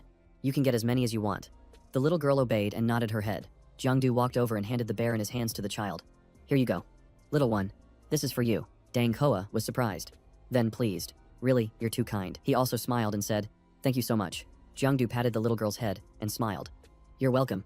Inwardly, he thought, after the So Duong incident, no medicine vials were released, so the one Dang Koa has must be from the black market, and it might be connected to Lin Kan or Qiu. Dang Koa suddenly hesitated and asked, "Have we met somewhere before?" Jiangdu maintained a calm expression. It must be a coincidence. He secretly decided that the matter of the medicine needed further investigation, but he shouldn't disturb them today. Seeing her husband staring after him, Dang Koa's wife asked, "What are you looking at so intently?" He turned away awkwardly. "It's nothing. I must have been mistaken." At the Night Watch organization's verification point, Nin reported, "It's all processed. You currently have 40 points." Jiangdu thought about the skill handbook, which required 100 points to redeem, so he was still far from his goal. She continued with a reminder. "Hunting aberrant insects so frequently could get you infected. Remember to take care of yourself." As soon as she finished, she heard him reply softly, "Thanks." Jiangdu thought to himself as he walked that the matter was settled for now, and it was time to head back. Suddenly, he stopped in his tracks, his eyes fixed on something ahead of him. Seeing 2 girls sitting next to each other, he called out and asked, "What are you 2 doing here, and sitting together like this?" The moment they heard his voice, both girls jumped to their feet at the same time. Calling out his name, they glared at each other, sparks flying from their eyes. Zhao Zhao spoke first, and Duangtu immediately retorted, "I'm here to pick up Jiangdu." Obviously, Jiangdu just wanted to turn around and run for it. Crap. What kind of situation is this? It's better to make a quick escape, but it was too late. Zhao Zhao had already grabbed his arm, her voice filled with accusation. "I knew you were trying to escape." She glared at him and asked, "So I came here to block your path. Tell me the truth. What's going on between you and Qiu?" Jiangdu tried to act innocent. "It's the middle of the day. Give me a little face. Will you?" She blushed and pulled her hand back, stammering, "Don't talk nonsense. Who says you're my man?" Just then, Duongtu stepped forward with a smirk. It's a shame, but I'm afraid I'll have to borrow your man for a little while. She held her head high, her voice filled with pride. Not bad. You killed 12 Tier 2 aberrations in just 3 days. But you didn't bother to get your contamination treated. The Night Watch has called several times, urging us to bring you back. Jiangdu was surprised. They verify points that quickly. He feigned confusion. Zhao Zhao, would you look at this? She pursed her lips, feigning indifference. Just go get your contamination treated. The sight of you is just irritating. Lying on a medical bed. Jiangdu said slowly. Hey, you shouldn't dress like that next time. It's a little distracting. Duongtu replied nonchalantly. It's fine. I don't dress for anyone's approval. She shot him a mischievous glance.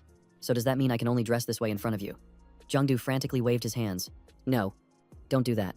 It's way too dangerous. Her objective achieved. Duongtu smirked. So you do know fear. All those dirty thoughts, but you're a coward at heart. Anyway, get up. The examination is finished, and the results will be ready soon. Based on the readings, it looks like only minor contamination. Jiangdu chuckled softly. It's not minor. It's non-existent. His words made her pause. No contamination. He suddenly sat bolt upright and hopped off the bed, waving his hand dismissively as he walked away. That's right. You can go ahead and write that in your report. My talent is on another level. A few Tier 2 aberrations are nothing to me. Duongtu frowned. A talent that powerful. She recalled the rumors about a student with an unidentifiable rank. Could that be him? Jiangdu felt a sense of familiarity. Isn't that the doctor who did my eye exam? What's he doing here? Just then, a voice called out. Professor. Trucoy smiled and asked. Tutu, are you busy? Duongtu replied. I just finished up. Are you coming from the lab? Professor. Jiangdu's eyes widened in surprise. He never would have guessed that man was a professor in the Special Training Camp's medical division. Trucoy spoke softly. I've just made a new discovery, and I'm about to run some experiments. Soon after, he finished speaking and started to leave. I have other matters to attend to, so I'll be on my way. Duongtu replied politely. Yes. Goodbye. Professor. Duongtu smiled with pride. That's my professor, Triukoi, the creator of the blood burn potion. Hearing that, Jiangdu was quietly impressed. But I met him at an ophthalmology clinic. Why would a man like that be working as a regular doctor? She explained gently. He only goes there to observe real-world contamination reactions in patients. I'm not clear on the details myself. As if remembering something, she turned back and said, Oh, right. Your results are in. There's no contamination whatsoever. Jiangdu replied. Good. Then write up the report. I have someone waiting. He then added casually. Give me another vial of the blood burn potion. She frowned. You just had one 4 days ago. Jiangdu brushed it off. My constitution is special. I recover fast. Duongtu said, exasperated. If anything happens, I'm not taking the blame. Just one vial then. Right now, Jiangdu is drinking a dark, black concoction. He suddenly realized something was wrong with his body. Before he could understand what was happening, smoke billowed out from his body. Duongtu panicked and shouted, This is bad. Having reached his limit, Jiangdu coughed up a mouthful of blood and collapsed. She frantically caught him, calling out his name hoarsely. Jiangdu. After some time, he slowly opened his eyes. She was overjoyed. Thank goodness. If you hadn't woken up, I would have had to report this to the barracks. Jiangdu sat up abruptly. Don't report it. I've already absorbed all the medicine. I'm fine. Her voice turned serious. Absorbed or not, your body is completely limp. You can't even stand up. Jiangdu brushed his hair back and said stubbornly, I'm fine. The men on night watch must always be strong. Night fell, and faint lights illuminated the row of buildings. He opened the door, thinking as he walked. Zhao Zhao hasn't replied yet. She must be mad that I'm late again. She was still half asleep, yawning lightly. Oh, you're back. Jiangdu walked over and patted her head. Did I wake you? Zhao Zhao quickly replied. No. I was waiting for you. How did it go? Did the contamination treatment go well? Jiangdu smiled. It went very smoothly. He noticed something strange and his voice grew serious. Your leg is infected. Since when? Why didn't you say anything? She answered calmly. It's nothing. I've already treated it. I just need to apply the medicine regularly, and it'll be fine. Jiangdu placed his hand on it and channeled his healing magic. Warning. Don't move. Let me try. Zhao Zhao was startled. What are you doing? He released a stream of pure energy. Thinking to himself, my shadow guard can devour aberrations. I wonder if it can absorb this contamination. When he finished, Jiangdu gently put her leg down and said softly, I'm sorry. It didn't work. Zhao Zhao blushed and said quietly, I've been using this for the past few days. Jiangdu poured the medicine into his hand, his voice low. If I can't draw it out, then we'll have to use the medicinal liquor. While massaging her leg, Jiangdu reminded her softly, if it hurts too much, just tell me. Suddenly hearing a soft moan, he reassured her gently, just bear with it a little longer. Zhao's face turned beet red, and she could only look away to hide her embarrassment. Jiangdu suddenly asked, why did you come to the train station to meet me when your leg hurts this much? She quickly replied, I wanted to know what happened with Tutu. And I also wanted to see you a little sooner. His expression fell, and he said gravely, Zhao Zhao, I'm afraid we won't have the chance to see Tutu again. She froze, asking in a panic, what did you say? What happened to Tutu? Jiangdu explained gently. She was carrying too many obsessions and chose the wrong path. Now it's too late for her to turn back. Zhao Zhao looked down, blaming herself. It's my fault. I barely contacted her after joining the barracks. If I had paid more attention. Seeing her weaken, Jiangdu pulled the blanket over her and said softly, no one is to blame. She chose that path for herself. She wouldn't listen to anyone. I just hope she still has a little bit of good left in her heart. You should get some rest. I'm going to read for a bit. Suddenly, Zhao Zhao grabbed his hand tightly, pleading. Don't go. She looked at him and asked softly. Jiangdu, you'll always be with me. Right. Jiangdu smiled gently. I will. A few days later, Ata Dinner. How Tu asked. Lao Chao. How's Tufong doing lately? Didn't I hear he had that blood clotting disease? Lao Chao replied. The Night Watch gave us 1 vial of blood source potion, but my family had to sell our house to buy a second one, which managed to save his life. Hearing this, Jiangdu secretly suspected it was another one of those blood source potions of unknown origin. Lao Chao suddenly lowered his voice. I heard that after the Soduang conglomerate fell, someplace in East District 1 has been secretly selling this potion for only 1/10 the price of the real thing, but I don't know if it's legit or fake. Hao Tu nodded. I've heard about it too. Can't say if it's true or not, but if it can save a life, it might be worth a try. Then he urged, come on, let's just eat. No more talk. After eating, Lao Chao stood up and waved. Hao Tu, I'm heading to the hospital first. Thanks a lot for today. Hao Tu laughed heartily. We're brothers. No need to be so formal. At that moment, Jiangdu was standing silently behind Hao Tu. Hao Tu nervously answered his phone. Brother Ho, did we make too much of a scene? The Night Watch is cracking down. I get it. I'm on my way. The call ended quickly. Suddenly, a plume of black smoke rose up in front of Hao Tu, and he looked around in alarm. From within the smoke, Jiangdu slowly stepped out. He gave a faint smile. Where do you think you're going? Mind taking me with you? The scene shifts to towering skyscrapers under a crescent moon. In a dark corner, a horde of horrifying aberrants was gathering. Hoka unleashed his demonic energy, roaring in anger. Who chose this prey? You dared to capture someone from the training camp. Do you all have a death wish? A voice rang out. It was me. The guy stepped forward, hastily explaining. I didn't know her identity when I caught her. She seemed weak and smelled so fragrant. I didn't expect to cause a commotion, so I just brought her back. Hoka flew into a rage and punched the guy straight in the face, bellowing, You're the biggest idiot in the world. He yanked the red cloth aside. Underneath was a group of bound people, their faces filled with terror. He walked over to an iron cage, smiling sinisterly. You're too Dick. A cadet from the training camp. Aren't you? The girl shouted. You willingly became bloodkin. You're a Barents. You've betrayed humanity. Another woman approached and asked quietly, Hoka, what's the plan now? We can't kill her, but we can't let her go either, he said coldly. Call the boss and ask for instructions. Hoke stepped into a corner, his voice respectful. Boss, it's me. I have something that requires your orders. Yes, I understand. Turning back, his face was beaming. The boss will personally turn her into one of us. As for the Night Watch, he'll handle them. The feast will proceed as planned. The aberrants below roared with cheers. Long live Hoka. All hail the boss. He popped the cap off a bottle of wine and joyfully took a swig, getting splashed with wine. The woman giggled flirtatiously. You're so bad. The monsters slowly approached and unlocked the cages. A captive was dragged out, his face pale as he wailed. No. Please spare me. Anyone. Help me. I'll do anything. A female monster pointed at a person, her voice ice cold. Hey kid, come over here and play with me for a bit. If you win, you get 1 wish. But if you lose, I'll take a piece of your flesh. Okay. Hoka sat next to Tu Dick and sneered. Want a drink? Oh, right. Your hands and feet are tied. He didn't wait for an answer, instead forcing her mouth open and pouring wine in. Let me help you drink. He suddenly scoffed. I love watching you humans trample over each other. Don't even mention those patrol squads. So what if you have talent? In the end, you're all just cornered by us like rats. Hearing this, Tu Dick trembled, her voice cracking. What are you going to do? He licked his lips and said, honestly, I've never tasted the flesh of a superhuman before. As he spoke, he dragged his claws across her neck, his voice teasing. It must be absolutely delicious. Facing mortal danger, Tu Dick could only pray desperately in silence. Someone, please, just come. Suddenly, a finger silently flicked a switch, turning off all the lights. Hoke frowned, his voice sharp.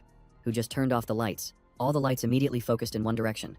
On the stage, 2 figures suddenly appeared, stunning the entire crowd into silence. Jiangdu pushed aside someone in his way and sneered. Good evening. You piles of food. Hao Tu screamed. Run. Hoka, recognizing the newcomer, Tu Dick cried out joyfully. It's Du Tuka. He's here, Hoka roared. You damn brat. You dare ruin my fun, brothers. Get him. Mince him. The monsters received the order and roared in unison. Understood. A barrage of attacks rushed toward Jiangdu. Ho Jie flashed a sinister smile. Let's see how long you all can struggle. Tu Dick clenched her fists, praying silently. Du Tu Sa, you have to be safe. Despite being surrounded, Jiangdu unleashed his power, completely neutralizing the assault.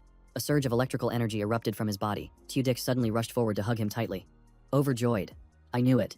Dutuka couldn't lose, he asked urgently. How did you get captured and brought here? Without thinking, she quickly said. I was just passing by and got tricked. It's a good thing you came in time, or I'd be dead by now. Hoka's eyes widened as he roared. You little punk.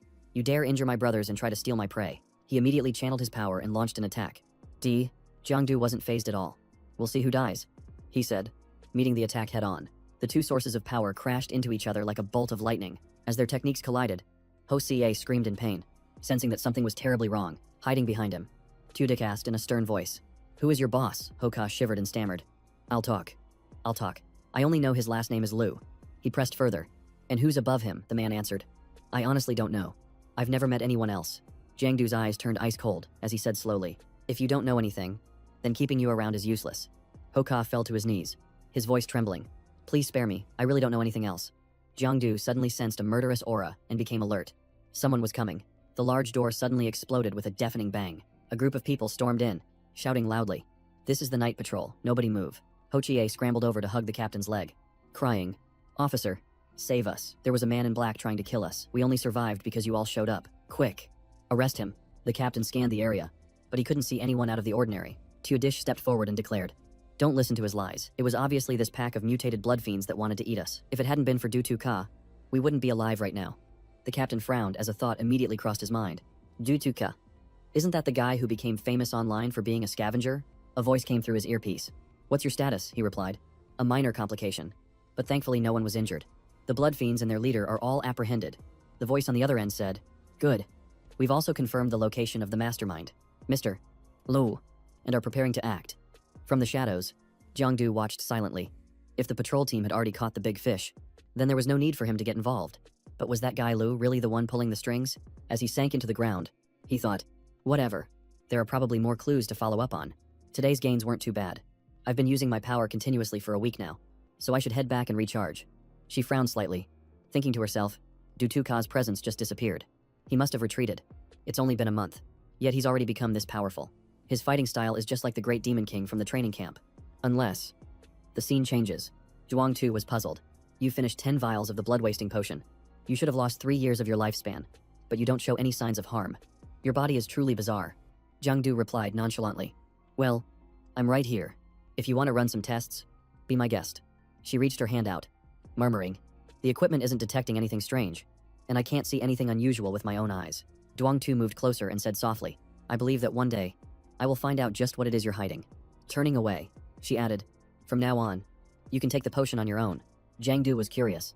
We're not using the machine anymore, she nodded. That machine was just to monitor for risks. Now that you're stable on the potion, you don't need it. Jiang Du muttered. But I still feel more comfortable using the machine. She smirked. That's probably because you get a nice view of Bak Ti. Right. Suddenly, she leaned in close, half joking. Or maybe I should just video call you every day so you can gaze at Bak Ti. Jiang Du became flustered. Careful, I'm dead if Zhao Zhao finds out. I don't have time for that. You're not recording this. Are you? She held up her phone smugly. Of course I am. Next time, remember to bring me 20 vials of blood fiend heart blood, or this little recording will end up in Zhao Zhao's hands. Jiang Du frowned as he scrolled through the news, seeing a headline that read, Mr. Lu arrested, mastermind of the blood fiend incident. Don't mess with me, he said. Let me read this properly. According to his testimony, one day, his group discovered a passage into the shadow layer. As they were preparing to report it, a red crystal rolled out. When he touched it, he was corrupted.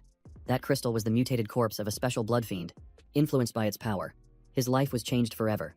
Initially, he wanted to help the patrol team, but the immense power caused his greed to spiral out of control. He established a clan, spread the tainted blood, recruited subordinates, and maintained a supply of fresh blood to boost his regeneration. This type of blood fiend is extremely adept at hiding, capable of fooling even the patrol, let alone ordinary people. He opened a pharmaceutical factory, spreading the contamination throughout the markets and shopping centers. In the end, he confessed to all his actions during the investigation. Jiang Du frowned. First, they used Van Hai as a pawn and dragged Tutu into it. And now they're saying the mastermind was captured this easily. It feels a bit contrived. Perhaps I should go investigate that factory myself. Feeling there was nothing more for him here, he turned to leave. I've got something to do. I'm heading out first. Meanwhile, the night patrol was on the scene. An officer was intently examining the screen of a tablet. Nearby, there were stacks of boxes filled with evidence. Jiang Du seized the opportunity to sneakily grab a sample from one of the boxes. He looked at the potion vial, unable to hide his curiosity. He never thought a fake potion factory actually existed. He'd always thought it was just a rumor. He secretly guessed that a person with a bloodline class could create their own potions, so why would they need to open a factory? Even if the production speed is high, it would be too easy to get discovered. Holding the potion vial, he stared at it intently, wondering if there was something wrong with it. Without hesitation, Jiangdu opened the cap and downed it in one go. After drinking it, he crossed his arms. Lost in thought, he immediately noticed a strange taste, and his eyes widened. What is this? It tastes like soda with an orange flavor. It might keep you alive for a moment, but it definitely can't heal you completely. He tossed the vial aside and started connecting the dots. If the Liu family was really behind this, was it all just about making money from selling potions? Suddenly, he turned back, a bigger suspicion forming. If the fake potions just had added flavoring, then how did Dang Koa's daughter get cured? Another theory flashed through his mind. Could there be different types of fake potions on the market? And the Liu family was just a pawn pushed forward to take the fall. He looked at the wanted poster, then thought of Tutu. What role was she playing in this game? Without hesitating, he called Dang Kwa and immediately left. The phone played a system error message. The number you are calling is currently off. Please try again later. Jiangdu frowned. Why would his phone be off right now? He looked towards the bus, a bad feeling suddenly rising in his gut. Without a second thought, Jiangdu jumped straight onto the bus. As soon as he got on, his eyes scanned the entire area. He suddenly noticed something suspicious. There were no blood patterns. Could it be one of Tutu's clones? The bus started to move. Leaving the station, right now, Dang Koa was disguised as a man with a pale white face. He glanced over and confirmed it. There was no health bar. It was definitely him. When the bus reached the stop, he quietly got off as if nothing was wrong. Dang Koa cautiously entered a dark, deserted alley. The feeling of being watched made him jump and turn his head. Who's there? He frowned, doubting himself. Maybe it was just his imagination. His body immediately transformed back into the shape of a young man. Jiangdu hid in the shadows. Frowning, he can shapeshift. No wonder the Night Watch organization couldn't find any trace of him. After that, Dang Hoa pushed the door open and went inside the house. Without a word, he kicked over a pile of furniture. Then he started punching nearby objects, venting his frustration. Watching the chaotic scene, Jiangdu wondered to himself, what is this guy trying to do? He walked towards the bathroom and pulled back the curtain. Inside the water tank was the body of a young student, Deng Hua's new form. Seeing this, he smirked.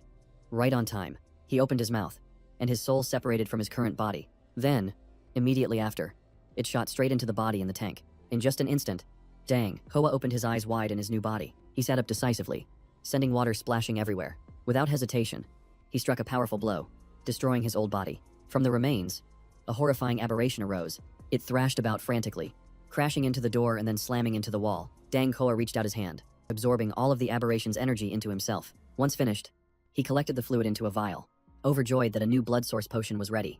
The next day, at the Dudu apartment complex, Dang Hoa stood before the door and knocked twice. His wife cheerfully opened the door.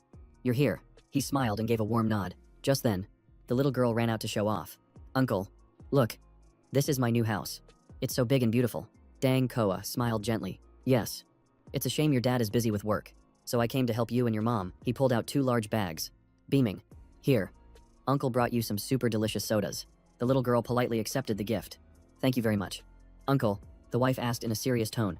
Is everything taken care of? Dang Koa nodded reassuringly. It's almost all done. With that said, he quickly left the apartment. On the way back, he let out a weary sigh. Suddenly, Jiangdu spoke from behind him, as if a heavy burden of suspicion had been lifted. Startled, Deng Hua spun around. Who's there? Jiangdu said coldly. I just read the news. A young man who often bullied students was infected by a blood source and transformed, while the student he bullied died from being unable to withstand the contamination. His voice slowly unraveled the story. But the truth is, both of them were already dead. It was all just an act you staged, using your ability. He stepped closer to expose him. Your only goal was to take their blood to create the blood source potion. Am I right? Dang Hua. He narrowed his eyes, then gave a cynical laugh. I can't believe such an elaborate plan was discovered by you. Reverting to his true form, he sighed. Do too. You're as sharp as ever. He asked probingly. When did you start suspecting me? Was it when we met in the Eastern Sector too? Or even before that? Jiangdu answered concisely. I was suspicious when Hoa Hoa got infected. And that day in Sector 2, you were the first one to arrive. Dang. Hoa shrugged with a self-mocking smile. Is that right? I even let the bloodkin attack me on purpose. And I still couldn't fool you. Jiangdu's voice was low with disappointment. I had my suspicions but never wanted to believe they were true. Dang Hoa, you were never this kind of person. What on earth happened to you? His face darkened. That's right. I wasn't like this. Not until my family got dragged into it. With that, Dang Hoa coldly transformed into a mutant. So what if I'm a monster? As long as I'm alive. He unleashed his power and charged forward like a whirlwind. The two clashed violently, the ground shaking with every blow. Jiangdu earnestly tried to persuade him. Turn yourself in now, there's still a way out. Dang Koa frowned, his voice dripping with sarcasm. Turn myself in to the Night Watch. He kicked Jiangdu away and snarled. If they could have helped, I wouldn't have ended up in this mess. Dang Hua continued angrily. My wife and child were contaminated. Besides that one vial of medicine, there was no other way. And how could someone like me ever afford it? That's why I had to use other people's blood as medicine to keep my wife and child alive. His voice trailed off in despair. I thought everything was fine. But who knew that was just the beginning? Their bodies just kept mutating. And the blood had to be constantly replenished. I'm out of options. I can't just stand by and watch them slowly wither away and die before my eyes. He clenched his fists and shouted. So no one is allowed to stop me. Not even you. With that, he threw a punch that came down like a sledgehammer. But Gyangdu, quick as lightning, raised his hand to block it. He grimaced and asked bluntly, then what about the new house? Dang Koa froze. A new house. Gyangdu smirked, exposing him. That apartment wasn't cheap. You made quite a bit of money selling fake medicine. Didn't you? He tore apart his moral facade. Claiming it was for your family was really just an excuse to cover up your own greed. Jiangdu held nothing back and pointed out the problem directly. Money, power, and strength. Those are the things you truly crave, he said forcefully. Evil thoughts are like a deep well, and your ambition will drown you at the bottom. As soon as he finished speaking, he landed a kick to Dong Koa's stomach, making him spit up blood. He was sent flying and slammed hard into a utility pole behind him. Dang Koa struggled to his feet and laughed grimly. You want to play for real, bring it on. He dropped his facade and held his head high. All right then. No more hiding. He rushed forward, declaring war. Today, we settle this once and for all. Dang Koa used his mutant power, striking through the ground to create a surprise attack. But Jiangdu was nowhere to be seen. He grew suspicious and immediately looked up, realizing the intent to launch a sneak attack. He immediately countered. Jiangdu sensed something was wrong and quickly retreated to keep his distance. Dang Hoa leaped high into the air. Continuing his relentless charge, he let out a loud roar, launching a sharp, swift thrust toward Jiangdu. He countered with a bolt of lightning, successfully blocking the attack. Dang Koa burst into laughter, taunting him. Is that all you've got? Do too. So this is the extent of a high-tier shadow worm. Without giving Jiangdu a moment to rest, he summoned tentacles to surround him from all sides. He grimaced, swinging his lightning to form a defensive barrier in front of him, like a fence of swords. He calmly allowed his tentacles to wrap around the lightning without the slightest hint of fear. Then, with a powerful flick of his arm, he sent Jiangdu flying into the air. He then hurled him straight into the wall of the building ahead, causing dust and debris to fly everywhere. Immediately afterward, Dang Koa frantically rushed in to check on the situation. Finding no one there, he roared in anger, cursing that he had lost his target. Suddenly, Jiangdu appeared, launching an attack from behind him. Before he could even react, Dang Koa was tightly bound by tentacles. Unable to move a muscle, he crossed his arms and let out a smug laugh, arrogantly saying, "You're so naive." Do too. Did you really think you won just because I let my guard down for a moment? I know every single one of your moves and habits, he declared arrogantly. Right now, taking your life would be as easy as crushing an egg. But Jiangdu remained calm, a faint smirk playing on his lips. You're mistaken. You're the one who's fallen into the trap. He calmly warned him. Look closely at your feet. In an instant, a strange blue aura completely enveloped Dang Koa. Before he could react, he was stunned by the violent tremors of the ground beneath him. The ground suddenly split open, causing him to lose his balance and fall into a deep abyss. He had been transported to a dark, cold place known as the Shadow Plane. Dang Hua gave a faint, contemptuous smile. Did you really think bringing me here would be enough to defeat me? His voice was deep and cold. Did you think hiding in the shadows would keep me from finding you? With my bloodline system, the scent of blood is all I need to track you down. Jiangdu chuckled sarcastically. You're right. You do know my old fighting style very well. But, he replied firmly, that was the old me. Now, after training with Van Hai, I don't need a sneak attack to take you down. Dang Koa roared in disbelief and rage. A shadow system user dares to fight a bloodline system user head-on. Jiangdu moved in close, looked him straight in the eyes, and uttered a single, cold word D. He unleashed a powerful attack, forcing him to his knees. He was stunned by this incredible power. Impossible. How can the shadow system be this strong? What is happening? Just then, his eyes widened in shock. He froze when he realized it was the power of a bloodline. Without hesitation, Jiangdu pressed his overwhelming advantage. Closing the distance, he unleashed a cold slash, cutting deep into the man's chest. Dang, Hoa screamed in agony, clutching his wound as he tried to flee. Immediately after, Jiangdu struck again, slashing straight at his demonic arm. He swiftly dodged to the side and cleanly sliced at the man's leg. Before he could even cry out, he let out a scream of pure agony. His 4 limbs were severed, and his body collapsed to the ground. In his death throes, he gasped for breath and accepted his defeat. So this is due to. I thought this power would let me turn the tables. But it doesn't matter. I have no regrets dying at your hands. Just do it. Jiangdu stood motionless, his face devoid of any emotion. He silently watched as Dang Koa slowly faded on the ground. Seeing that he wasn't making a move, the man let out a weak laugh. What? You can't bring yourself to do it. At that moment, Dang Hoa sorrowfully confessed. Actually, I was the one who caused Hoa Ho and her mother's blood to become tainted. He sighed, as if trying to unburden himself of all his sins. His voice grew heavy, as he continued remorsefully. I brought a bloodline fragment home, and that's when the contamination started to spread. He raised a hand aimlessly and laughed bitterly. That's right. My family was just an excuse. What I really craved was power, but in the end, that power and strength brought me no peace. Every night, I was haunted by phantoms of fresh blood. By the time I came to my senses, it was already too late. There was no turning back on the path I had chosen. He covered his face and sobbed. I'm not afraid of death. I'm just tormented by the fact that my ambition dragged my family into danger. I don't ask for anything now. I just hope my loved ones are still alive. Jongdu's face hardened as he shook his head, his voice heavy. The price you chose to pay was the lives of others. If your family knew about this, would they even want to go on living? The man's gaze drifted into the distance, his expression filled with contemplation. Finally, Jongdu made his decision. I won't kill you, but your crimes will be judged by the Night Watch organization, out of respect for our past acquaintance. I hope you'll tell the truth one last time. He asked decisively about its origin. Where did your fragment of divinity really come from? Dang Koa gave a faint smile and answered directly. If I told you I just found it on the street, would you believe me? Hearing this, Jiangdu furrowed his brow in thought. Tu said the same thing. Could it be that he really just found it? But he quickly realized something was off. Impossible. A fragment of divinity wouldn't just appear randomly. Someone is clearly setting a trap. At that very moment, Dang Koa suddenly began to choke. As a strange force sucked the air from his lungs, Jiangdu cried out in alarm. Dang Hua, what's wrong? In the blink of an eye, he was completely consumed by a circle of blazing red fire. The attacker, in the form of an aberration, was none other than True Koi. Seeing that ferocious face, Jiangdu grew wary. It was another wielder of a bloodline status. As soon as the words were spoken, tiny sparks shot directly into Dang Koa's body. Jiangdu clenched his fists and launched a decisive counterattack. Instantly, Koa was freed and collapsed to the ground. Tro Koi growled with resentment. Get out of the way. He immediately launched a barrage of blood flame particles toward Jiangdu. Quick as a flash, he dodged every single attack. Jiangdu charged forward, swinging his hand to create a blade of cold light. Triu Koi gritted his teeth and summoned a high-level aberration for support. Seeing this, Jiangdu took a few steps back to maintain his distance. He seized the opportunity, launching a fatal blow toward Dang Koa.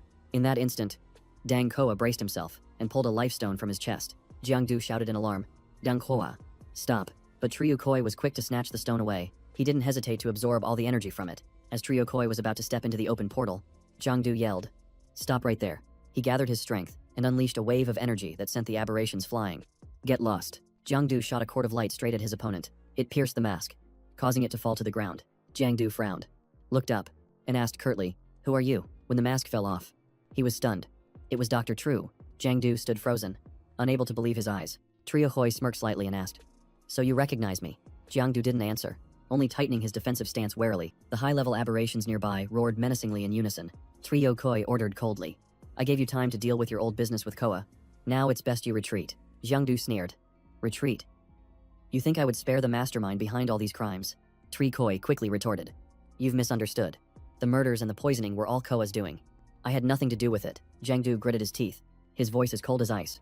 Nothing to do with it. Then who gave Tu and Dang Koa the fragments of the bloodline status? He furiously tightened his grip on the sword, his voice choked with emotion. Dang Koa and Tu were just pawns in your hands. All used so you could create this endless chain of bloodline contamination. Jiangdu coldly exposed all of his crimes. You dragged innocent people into this, turning them into bloodline abominations. To get more test subjects, you even researched the blood-altering serum. Am I right? Dr. Triu Koi. His face darkened, his voice filled with annoyance. He clearly didn't want any more trouble. Triu Koi gritted his teeth and signaled for the horde of abominations to charge and attack. He said in a low voice, you know far too much. Jiangdu stood his ground, his eyes showing not a hint of fear. He swung his sword in a wide arc, sending the entire group of abominations flying. Immediately after, Jiangdu instantly moved behind his opponent. But Triu Koi reacted quickly, completely blocking the attack. The man smirked as he assessed him. Your speed isn't half bad. You must not have been using your full strength in the fight with Dang Koa. Triu Koi turned with a cold, arrogant laugh. But against me, that means nothing. He narrowed his eyes and said menacingly, you're walking right into your own grave. Instantly, Jiangdu was engulfed by a swirling torrent of brilliant flames. Knowing he couldn't block it head-on, he quickly retreated to dodge the blast. In a flash, Jiangdu's figure vanished amidst the thick smoke. He reappeared behind his opponent and declared loudly, you're the one who's looking for death. Triu Koi's face turned cold as he erected a layer of protective tentacles around his body. Jiangdu didn't let him get away. Swinging his sword and slicing through all the encircling tentacles, he leaped into the air, gathering power for his next strike. Triu Koi agilely dodged to the side, avoiding the fatal blow. Jiangdu lowered his stance and growled, trying to run are you? He unleashed a rapid flurry of countless sword strikes. Jiangdu braced himself and shouted, take this my shadow sphere. Instantly, the energy sphere erupted, spreading out into a giant net. Triu Koi was caught tightly in the net, struggling desperately. Seeing his move hit its mark, Jiangdu smirked victoriously. This time, you won't escape even if you grow wings. He immediately activated his strongest technique, initiating the death strike. The colliding streams of energy completely shattered his opponent's defenses, Tru Koi panicked and clutched the lifestone against his chest. Jiangdu couldn't dodge in time, and the sheer pressure forced him back in horror. Tru Koi flinched violently when he realized Jiangdu had touched his precious item. He angrily swung his arm, blasting Jiangdu away with a scorching wave of air. Get lost. Jiangdu was sent flying, slamming hard into the wall behind him. Tru Koi adjusted his clothes. His voice as cold as ice. I admit I underestimated you, but unfortunately, you're still not strong enough to defeat me. Jiangdu wiped the blood from the corner of his mouth and replied calmly. Is that so? He slowly held up the lifestone. What about without this? Tru Koi froze, his throat tightening. You? How do you have that? Jiangdu tightened his grip on the stone, a cold smile on his face. I'll just hold on to this for you. Tru Koi lost control, roaring in fury. Give that back to me. Tentacles shot straight towards Jiangdu at a terrifying speed. Anticipating the attack, he stepped forward confidently, his voice tinged with a smirk. You want to try? Jiangdu raised his sword to block the lightning bolt in front of him, then taunted coldly. Come and get it yourself. Seeing the hazy smoke enveloping Jiangdu, Tru Koi gnashed his teeth in anger. Damn it. Is this his true power? If I'd known, I would have stolen the fragment much sooner. A surge of resentment welled up inside him. He was always just one step away from success. Tru Koi remembered the hard times, researching the anti-abyss serum day and night. His body completely drained from exhaustion, but just as he was on the verge of completion, his superiors ordered a halt, and 10 years of his life's work turned to dust. He couldn't accept it. His heart seethed with hatred, and he was tormented by despair. And then, a strange voice echoed in his mind. That demonic voice spoke. Are you the one calling to me? He remembered that moment vividly. That was the day the abyss appeared and bestowed upon him the fragment of bloodline divinity. In his desperation, Tru Koi reached out and accepted a path from which there was no return. He bowed his head to the dark power, willingly submitting himself to the abyss. Afterward, he acted in secret, splitting the fragment into many pieces to distribute among different hosts. By doing this, he was able to collect a vast amount of bloodline samples for his research. Those fragments absorbed blood energy, gradually becoming more powerful. He dreamed of the day he would complete his plan, reclaim all the fragments, and rule the world. Back in the present, Tru Koi gritted his teeth. I've come this far. How could I possibly stop now? In a fit of rage, he pulled out 2 strange vials. Since you looked down on my research, he downed them in one gulp. Let's see if you can handle this power. A massive surge of power coursed through him, nearly driving him insane. Tru Koi swung his giant hand, unleashing a terrifying power. Sensing the danger, Jiangdu immediately retreated into the shadow dimension, cautiously keeping his distance, but hundreds of small fire droplets still seeped into the dark space. In an instant, they dragged him out. Jiangdu was stunned, trembling inwardly. He could even penetrate the shadow dimension. Tru Koi smirked triumphantly, surprised. The drug I developed was originally meant to deal with the abyss, he continued to explain. Naturally, it also has the ability to resist shadow types like you. As he spoke, he shattered the layer of shadow, his mouth still arrogant. My drug is perfect, yet those high rankers look down on it, he growled. They said my drug pollutes humans. All lies. Aren't superhumans the same way? At least my drug is stronger. Tru Koi screamed manically, launching an attack that sent Jiangdu flying towards the spatial gate. That is the proof. Jiangdu was knocked back into the real world. He gasped for air, drenched in sweat. This is bad. My energy is almost depleted. While he just gets stronger the more he fights. I'm really running out of options. Tru Koi advanced step by step, fireballs swirling around him, as if ready to devour their prey. Jiangdu's thoughts spiraled into chaos. Is my path as a superhuman going to end here? Tru Koi waved his hand and commanded. Hand it over. Don't make me get rough. Jiangdu frowned, remaining silent. He slowly reached into his shirt. In Jiangdu's hand, the lifestone revealed a faint glow. Zing it. Tru Koi was overjoyed. Yes, that's it. But just as he was about to touch it, Jiangdu snatched his hand back in a flash. Jiangdu was resolute, his eyes burning with determination. I'll die before I give it to you. He closed his eyes and swallowed the object in his hand whole. In that instant, an explosive source of energy flooded his entire body. Witnessing this, Tru Koi was stunned and stammered. You're truly insane. Jiangdu bent over, his breathing ragged, sweat rolling down his face. Tru Koi sneered, his voice cold. How foolish. Directly fusing with the fragment is a one-way ticket to death. He shrugged, waving his hand with a look of pity. Fine. I'm still a doctor. After all, his voice drawled. I'll grant you a little mercy, so you won't have to suffer for long. But at that very moment, the aura around Jiangdu suddenly vanished, and all his energy became completely still. Tru Koi was startled, his eyes filled with panic, unable to believe what he was seeing. He stammered, why can't I feel the fragment anymore? This is impossible. Where did it go? Jiangdu let out a soft breath, his voice calm. It was a little hard to swallow, but I'm fine now. He smiled lightly and commented nonchalantly. It didn't taste too bad. Kind of like dragon fruit. Tru Koi roared in fury. Stop playing games. How can you treat a divinity fragment like it's just food? He prepared to strike, but Jiangdu just stood there coldly, replying slowly. Immediately after, a violent explosion erupted between the two of them, sending clouds of dust and smoke billowing. Through the smoke, Jiangdu's calm voice could be heard.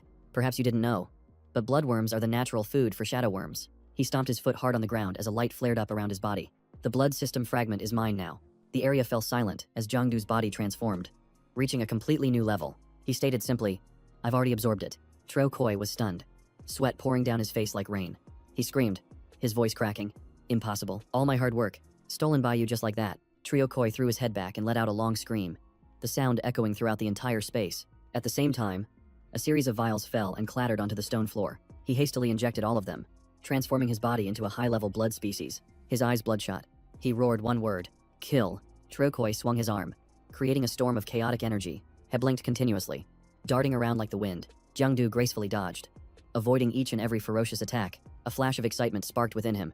His strength and speed had increased dramatically after absorbing the fragment. Jiangdu's senses expanded, allowing him to clearly feel the blood pulsing through his opponent's body and even predict his movements. He charged forward with an overwhelming aura, his voice firm. "My turn." Without hesitation, Jiangdu gripped the hilt of his blade tightly. "Let's see what this thing can do." As he swung the blade, he realized it was absorbing all the energy around it. He smiled faintly. How interesting. He continued to observe. It was more than just life drain. This blade also blocked the enemy's ability to regenerate. Zhang Jiangdu's calm demeanor. Tro Koi roared as his anger exploded.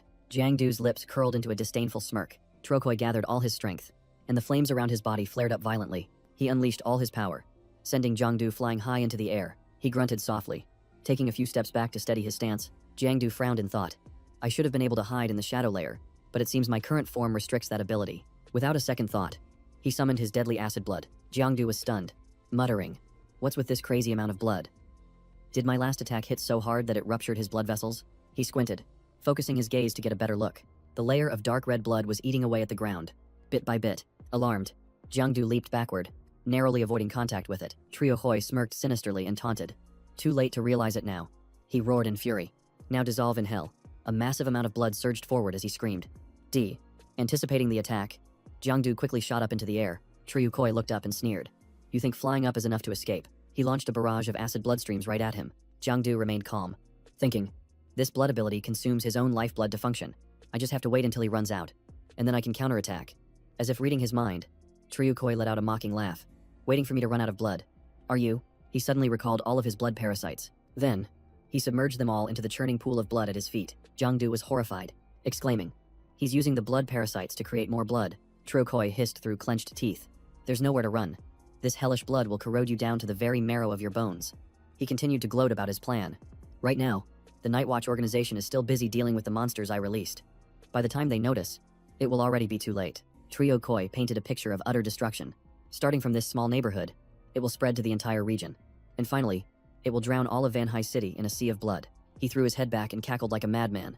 "Even if you kill me, this blood will destroy everything, and you'll be powerless to do anything but watch." Jiangdu's brow furrowed, his eyes darkening with a flash of grim determination. Without a moment of hesitation, he dove straight in. Jiangdu's body plunged through the thick, viscous blood. Trio Koi's eyes went wide in disbelief. Is he insane? He actually dove right into the blood, but the words caught in his throat when he saw what was happening next. He stammered. "The blood. It's boiling." He screamed in panic. "Impossible. Is he using his own blood to burn mine?" Trio Koi was completely bewildered, wondering to himself, how is this even possible? Jiangdu stated coldly and simply, "It's over." He flew up, observing with unconcealed surprise that the bloodline fragment could be exploited to such an extent. Trio Koi laughed maniacally. "Your blood can't burn forever, but my blood is limitless. So in the end, I will be the victor," Jiangdu replied curtly. "Words alone prove nothing. Let's just see who can last longer." Hearing this, they both clenched their fists tightly, eye to eye. Their auras clashed in the silence. Suddenly, Trio Koi lunged forward, roaring. Jiangdu didn't back down, charging forward with all his might to meet the attack head-on. The two torrents of power collided in a violent explosion. Amidst the shockwave, Jiangdu gritted his teeth and pushed Trio Koi back. He braced himself, his body running on fumes, with just over 1/3 of his health remaining.